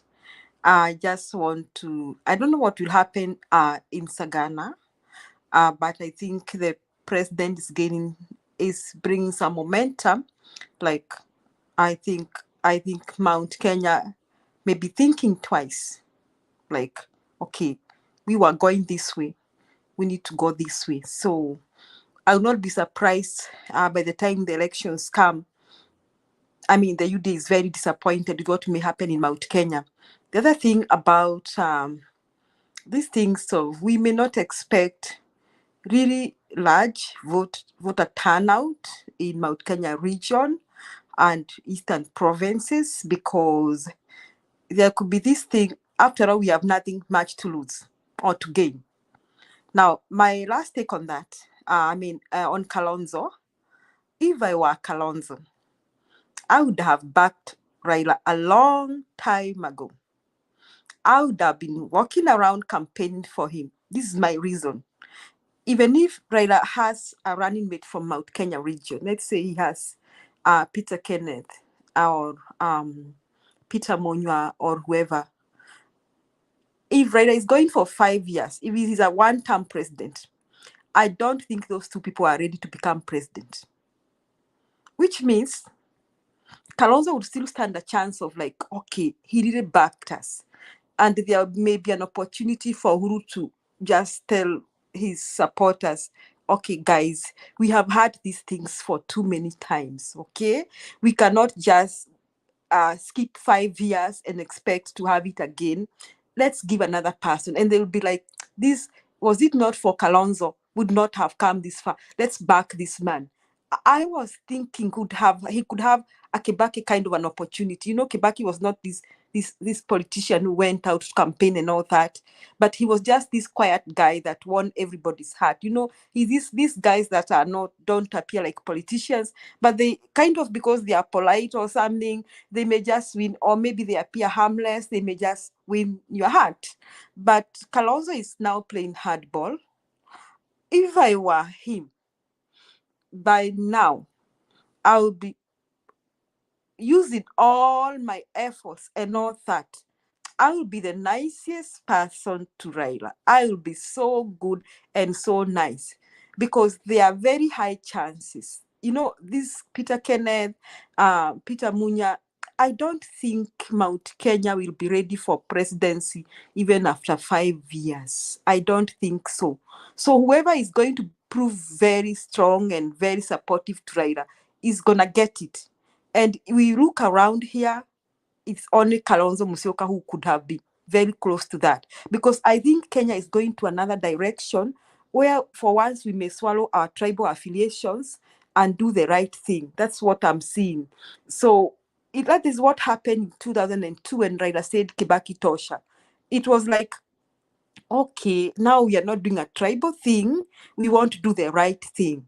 So that's the momentum now that Mount Kenya is taking, and probably other communities. So I think Kalonzo could not have been playing hard game, because if he plays hardball, he'll eventually support Raila, but after that they will say ametusumbua sana, alitusumbua sana, ametupea support, tunampea minister ama tunampea nini, lakini alitusumbua sana. So if I were him, I would have been very nice to Raila. I would have been like, okay, I think I'm somewhere. You know, sometimes you have to use your head. You have to look at what the person you are working with has to offer to you. You have to be nice. You have to be nice. That is what he could be doing. And you never know, because if Raila is going to be, that is, I'm saying, if Raila is going to be, I don't know how true that is. That's just saying that people are saying. I don't know how real that is or how true that is. If he's a one-term president, the person who's going to give him backing has higher chances. And I'm of this view. Mount Kenya may not be ready for presidency after 5 years.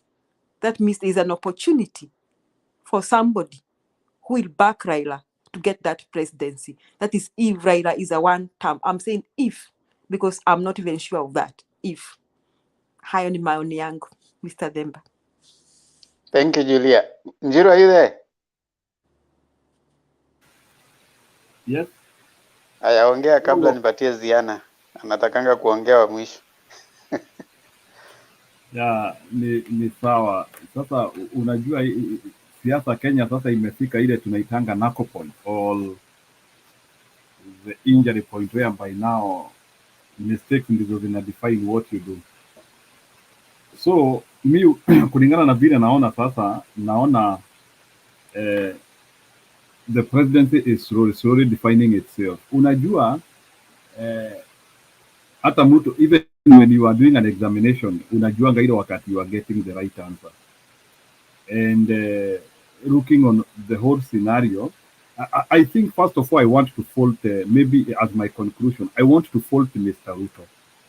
Mimi naona kuna shida moja Ruto alifanya and it has costed in this presidency.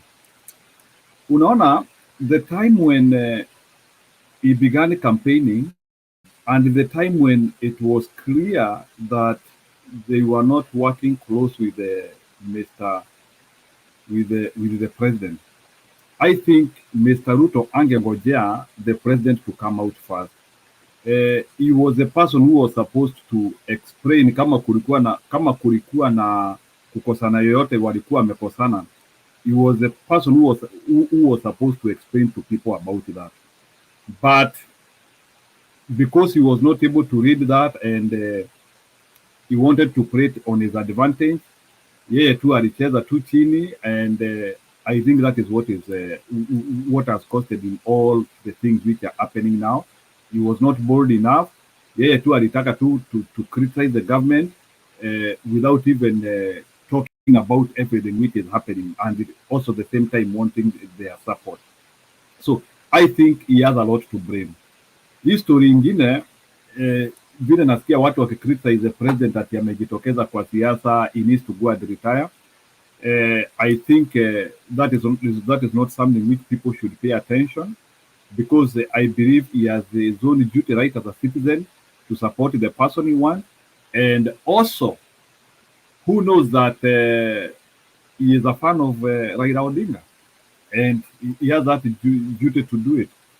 And people have their own preferences. So if he has preferred, kama sahi sioni, if the president said that he wanted to support Ruto, sifikiri watu wa Ruto wangekuwa anasema hivyo.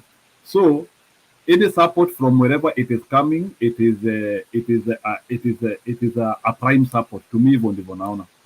Then the other thing which I would also like to conclude about is on Baba presidency. I hope Baba presidency will be able to take us. Mimi ile kitu naona imeleta shida sana in our country ni history ya corruption. If we can be able to get somebody who can deal with like 50% of the corruption which we have in Kenya, it will be a big milestone. Akina Uhuru wameshindwa nayo because we do not have serious infrastructure. I think inaweza fanya hiyo kitu. And I think also corruption pia imeua watu wengi sana Kenya. I think that is why people feel like na ukitaka kujua bado corruption is deep in Kenya, you can now see even watu kama akina Ngirita na the other lady Omoro wameanzia kujitokeza. So lazima sasa history ya watu kutumia corruption as a platform lazima iishe, because nilisikia vibaya sana kuona sasa mtu kama Anne Waiguru, she was propelled by a scandal. Sasa hawa ni akina Ngirita sasa wameanzia kutokezea na scandal inaonekana sasa, because if there was no NYS, huyu Ngirita angekuwa kule kwa villages tu. So I think we need now we now have evidence of corruption. So if Mr. Raila Odinga can be able to fight on that, we will be a happy lot. At least we will be able to create so many opportunities for the young people. Hata hii maneno ya chakula hii tunaongea tukisema chakula imekuwa expensive, the food is expensive, we can be able to solve this problem. But I do not see Mr. Ruto having the solutions which Kenya need because his history defines everything. Nimefuata video zake kutoka 2013 hadi saa hii, nimekuwa tu nikicheka tu peke yangu. Vile vitu ambazo alikuwa anaambia wa Kenya na saa hii is the opposite. Unacheka. Lastly, I would also like to ask Kenyans of all walk of life, let's support people not based on tribe, but let's support people based on their ideology, which they are fronting to people, not because they are friends or we know them from a personal point of view, but because of what they have done in the last few when they were given an opportunity. Kuna watu tunajua the time when they were given opportunities, they didn't do anything. Akina Mudavadi wamewahi pewa opportunity, we lost the thing. Akina Karware, akina huyu jamaa Wetangula, we lost things. We have lost a lot of things with Mr. Ruto. So let's judge people with what already they have done. History ya kutumia campaign promises. Campaign promise is a poor method of defining a rinda. And I would not like you to use, because anyone can promise. So let's use history. Let's use what people did when they had been given an opportunity. And if we look by that, Raila Odinga is on the edge. Thank you. Thank you so much, Njiru. Ziana? Asante sana Bwana Temba na panelist wenzangu. Mimi leo nimeona watu wamezungumza kuhusu Kalonzo sana sana sana. Kalonzo kile shida kimemletea, mimi nitazungumza tu kidogo. Kwa hiyo Kalonzo anaangalia ameshapoteza muda, amepoteza wakati. Sasa unajua msichana kama umetongozwa ukawa unaringa, lakini imefika wakati sasa lazima uende kwa mume mmoja ndipo akupeleke kwa yule mwingine, kwa sababu yule mwingine ndiye anaenda kuketi kwenye kiti. Kwa hivyo Kalonzo ameangalia akaona upande huo mwingine anaweza kubagain vizuri akapata kitu. Pande huu mwingine atambua tayari sisi tumeshajipanga. Kwa hivyo lazima anajaribu aingie katikati. Na huwa anasema hivyo kila wakati, yeye ni mtu wa katikati. Kwa hivyo anajaribu aingie katikati na anaingia katikati kutokana na upande wa rais. Hata sijui kama kuna mahali mlimuona akisema atamsupport Raila kama ataleta ile BBI.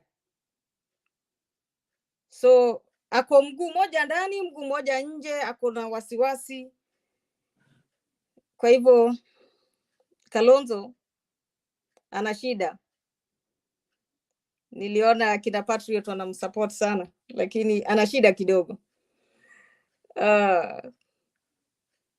Awe ajaribu kutatua shida zake ya kuwa mwanaume. Sasa awe mwanaume, akisema amesema, sio ati anasubiri mtu mwingine amuamulie. Tukirudi kwa bwana DP, sasa hivi bwana DP ana wasiwasi kwa sababu ameona mlima umetoroka, Western umetoroka, ana wasiwasi. Anabaki na bonde la ufa, na bonde la ufa sio yote pia. Hakuna nusu ya bonde la ufa. Ndiposa jana nilisema ukiangalia kwa UDA sasa hivi, ukiangalia unajiuliza wako na bunge wangapi wale wamebaki kule UDA. Kwa kweli Sasa Sagana 3 ndio itatuonyesha kwa kweli ni nani yuko na DP. Hapo ndio sasa DP atajua ni nani yuko naye na nani hayuko naye, kwa sababu wale wabunge nao hawatataka kupoteza viti zao. Lakini mimi nawaomba Wakenya, msichague mbunge kwa sababu ameenda kwa party. Ati mnachagua kwa party, hiyo ndio mtalia. Chagua mbunge kulingana na vile anafanya kazi. Hata kama ni kuacha party hiyo ya Jubilee yote, hata ingawaje kama wamechaguliwa lakini hawafanyi kazi, heri muache, lakini mchague wale watu wanafanya kazi. Lakini msichague UDA, hiyo naye hapana, hiyo naye nimekataa. Chagua yule utaona atafanya kazi, lakini umchague. Lakini kwa Jubilee kama yule hatafanya kazi, ama ODM ama chama chochote lakini hafanyi kazi, kama umeona kama DAP yuko pale na anafanya kazi kushinda ODM, chagua huyo. Ukiona wale wote watakuwa kwenye Azimio, ukiona yule anafanya kazi kuliko mwingine, mchague huyo, kuliko kuchagua party kana kwamba tuwe na watu wengi lakini hawaendi kufanya kazi. Nao watu wengi, ujue mwingine anaenda pale kwa sababu ya party, akifika pale atawasumbua pale kwenye bunge. Pale kwenye bunge atakuwa anawasumbua kila wakati, anawasumbua. Nyinyi mkitaka kufanya hivi, naye anafanya vingine. Mkitaka kufanya hivi, naye anafanya vingine. Kwa hivyo tujaribu kuwachagua wale watu wachapa kazi. Tukiangalia, mi nashukuru sana Bwana Temba, hapa inatufunza mengi, na tunakutana na wenzetu ambao wanatoka Kenya, wale wanaenda kwenye pale chini kabisa, wanaona ni nini inaendelea, sababu sisi tunaziona kwenye runinga ama tunaziona kwenye hizi vitu ambavyo vimekuja sasa hivi, lakini hatujui ni nini inaendelea kule chini. Hii mtandao inatufunza mengi na inatuonyesha ni nini inatokea katika nchi ya Kenya. Ukirudi nyakati za nyuma, ilikuwa inachukua muda mtu kujua ni nini inatendeka nchi ya Kenya, lakini sasa hivi inafanyika hapo na hapo unatambua ya kwamba ni nini kiliendelea. Kwa hivyo nashukuru hii mtandao, kuna wale wako huko chini, unaweza jua ni nini kinaendelea nchini Kenya. Na sisi ambao wale watu ambao wako nje nchini Kenya, nasi tufanye bidii. Kama ni kupiga kura, tuende kupiga kura, ndiposa nasi tuone vile tutakaporudi nchini Kenya. Kwa sababu kama Kenya imekuwa nzuri, Julia, niliona kama unasema ya kwamba wewe ni mwalimu, hautatamani kufunza hapa, hutatamani kufunza nchini USA, utatamani kufunza kule, kwa sababu masomo ya Kenya inasemekana iko juu kila wakati, lakini hatuna facilities za kufanya vizuri. Unaona, unapata mtoto anatembea mwendo mrefu akienda kutafuta shule, ingawaje watu wengine bado wanafikiria mashule yako karibu karibu. Kuna watoto sasa kama Pokot, uende Turkana, mtoto anatembea kilomita 2 na zaidi. Lakini tukifanya nchi yetu ya Kenya ikawa nzuri, hizo zote zitakuwa zimeisha, na watoto wetu watakuwa wanapanda mabasi kama nchini USA. Kwingine unapata mabasi, kuna zile za serikali za kupanda, lakini nchini Kenya sijawahi ona ati basi serikali imetoa basi ya watoto kupanda kwenda nazo shule. Nchini Amerikani hata mtoto yuko nyuma ya nyumba anapanda basi akienda hapo nyuma ya nyumba, lakini nchini Kenya hatuna hiyo. Kwa hivyo tunaomba tupige kura vizuri kulingana na vile yule mtu ambaye atatufanyia kazi. Tujikakamue na kupiga kura hata ukiwa nchi za nje, ili tupate mchapakazi. Tutafute mjakazi. Anza na MCA. Wale wako nje watachagua tu rais. Kwa hivyo hao wategemee rais, kwa sababu utamchagua MCA hayuko huko. Lakini wale wako nchini Kenya, tunawaomba mchague MCA yule atakayefanya kazi, MP, senator mpaka governor. Wale watafanya kazi ili nchi yetu iendelee mbele. Na washukuru, mchaguane kwa amani, upendo, umoja na undugu. Kwako Themba. Thank you so much, Ziana. And two things as I finish. One is I just want to leave word to Kalonzo Musyoka. And the first word I want to leave to Kalonzo Musyoka is there's a book that has been written by a political philosopher called Thomas Hobbes. And he writes a book called Leviathan. And Leviathan is about society organizations, the way the society organize themselves and the leadership process. A quote that I want to use, I'm just going to use him for today, for both for Kalonzo and for Ruto. He says this, that life is nasty, brutish, and short. Life is nasty, brutish, and short. If he thinks he has all the time to keep thinking, like Julia has said, to do what we are calling dancing kilume, waiting to be called, life is nasty, brutish, and short. By the time he realizes, the prize will have gone. So ambiwe hivyo for those who talk to him. I'm not talking on behalf of Azimio, so, but I'm talking as Themba. Now, for the Deputy President, William Ruto, on the book, the same guy, Thomas Hobbes, Man and Citizen, he says this, it is one thing to desire and another to be in capacity fit for what we desire. It is one thing to desire, but it's another to be in capacity fit for what we desire. The Deputy President desires to be the president, but I don't think his capacity is fit for what he desires. On the backdrop of what has been said by all of us, and all of us can notice on that backdrop, there's so much evidence that the Deputy President does not have the capacity fit for what he desires, to be the president of the beautiful Republic of Kenya. Therefore, to all Kenyans, I want to submit that we need to reject that proposal.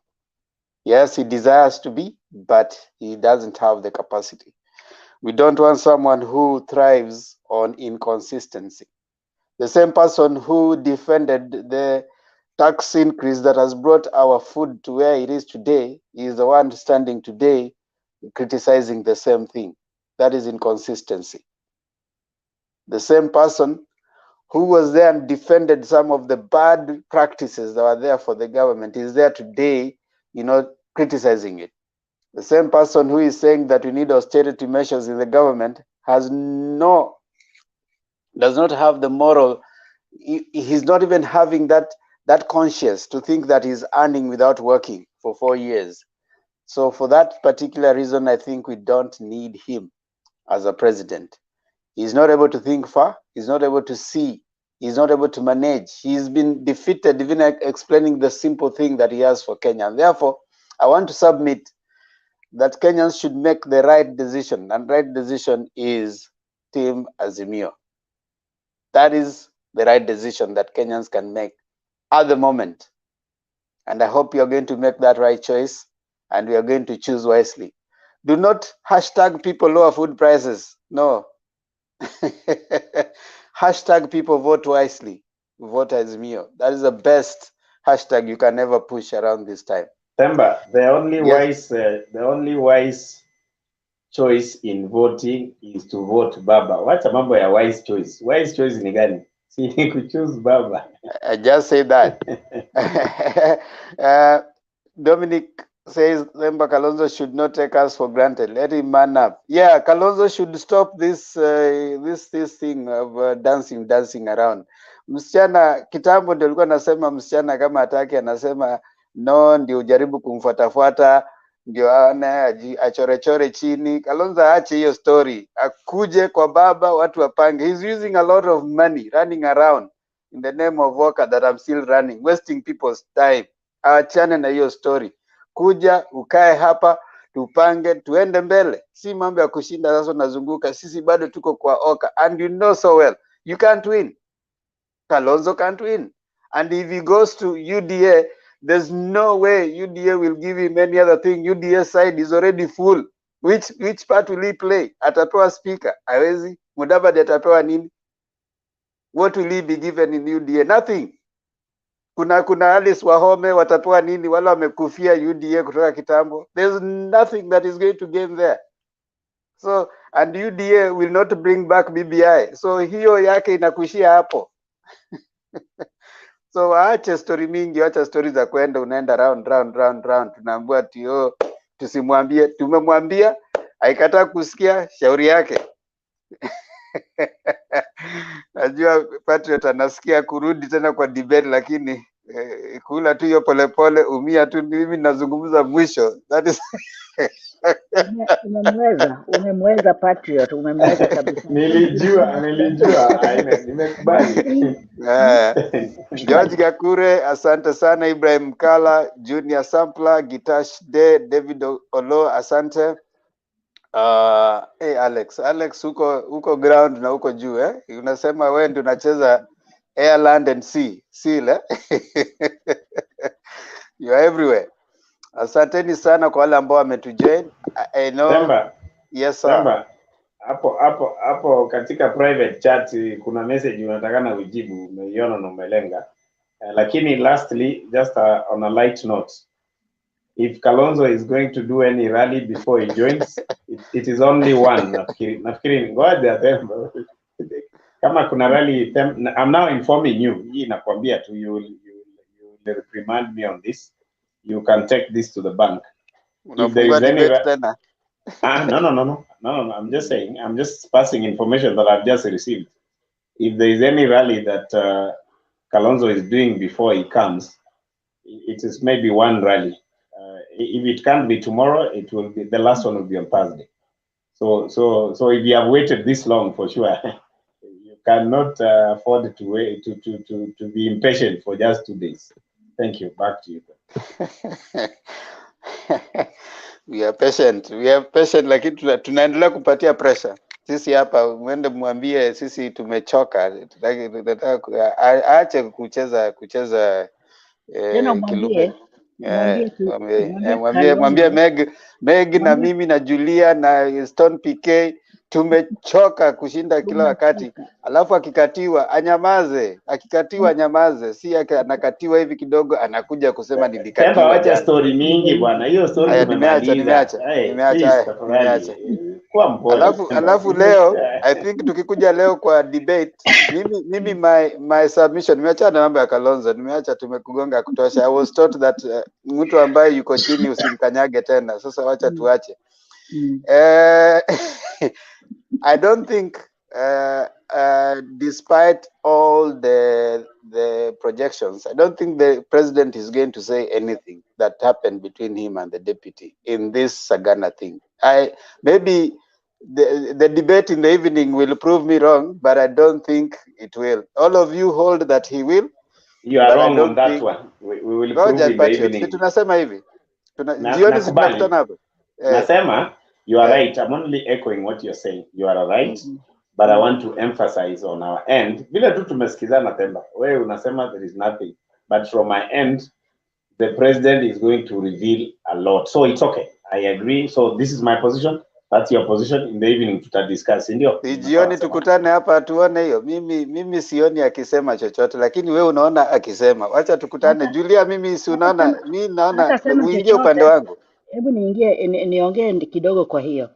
hata sema anything kuhusu wali divide from Ruto na yeye, lakini Sagana anaenda kuprove for those matangatanga eras wa Kikuyu that he is the president, and who may have been thinking that he is a weaker president. He is going to prove to them that he is the strongest president Kenya has never seen before. And that is Yes, a fact. yes, That is thank the you. whole truth. He At is least, the strongest. at Yes. least, Meg, you agree with me. He's not going to tell Yes. them what happened between him and No. Ruto, but he's No. going to emphasize. He's not going to Yes. say that. Yes. Lakini jioni tutapatana hapa, kama mko right tutakubali. Yeah. Lakini sisi, mimi na Meg, Julius yuko upande wangu. Niko pande Good. yako kabisa mimi. Julia uko upande wangu. Ziano uko upande wangu. Hapana, tuna Ndio. bet. Mwenye anashinda analipwa bwana. Acha Wewe mchezo wacha tena. kupenda pesa sana bwana. Huyu mtu ni corrupt. Huyu patriot ni very corrupt. No wonder he is campaigning for Ai, Kalonzo. Kalonzo is a bargaining factor. Ni yeye pia. Megi umenigonga kweli, sawa tu. Corrupt. Haya. Megi, Ziana na Julia wako upande wangu. Hakuna kitu. Yes. Stone PK uko upande gani? Hapana, leo iko bomb. Niko upande wa bomb. Wewe uko na patriot. Haya basi. Tumemaliza hiyo. Tutawaangushia Hata Julia ako na sisi. Uliza Julia, wacha Atembo unadanganya. Julia hajakwambia position yake. Let her tell you. Julia uko upande gani? Okay, Uhuru will not be confrontational against Ruto. He's been very wise. He's playing a wise card. He'll not say those things Rivondo was saying. He'll not say those things, but he'll act like he'll make sure he proves he's the leader of Mount Kenya, but he'll not bring anything confrontational. He'll not go there. Yeah, that's not a wise.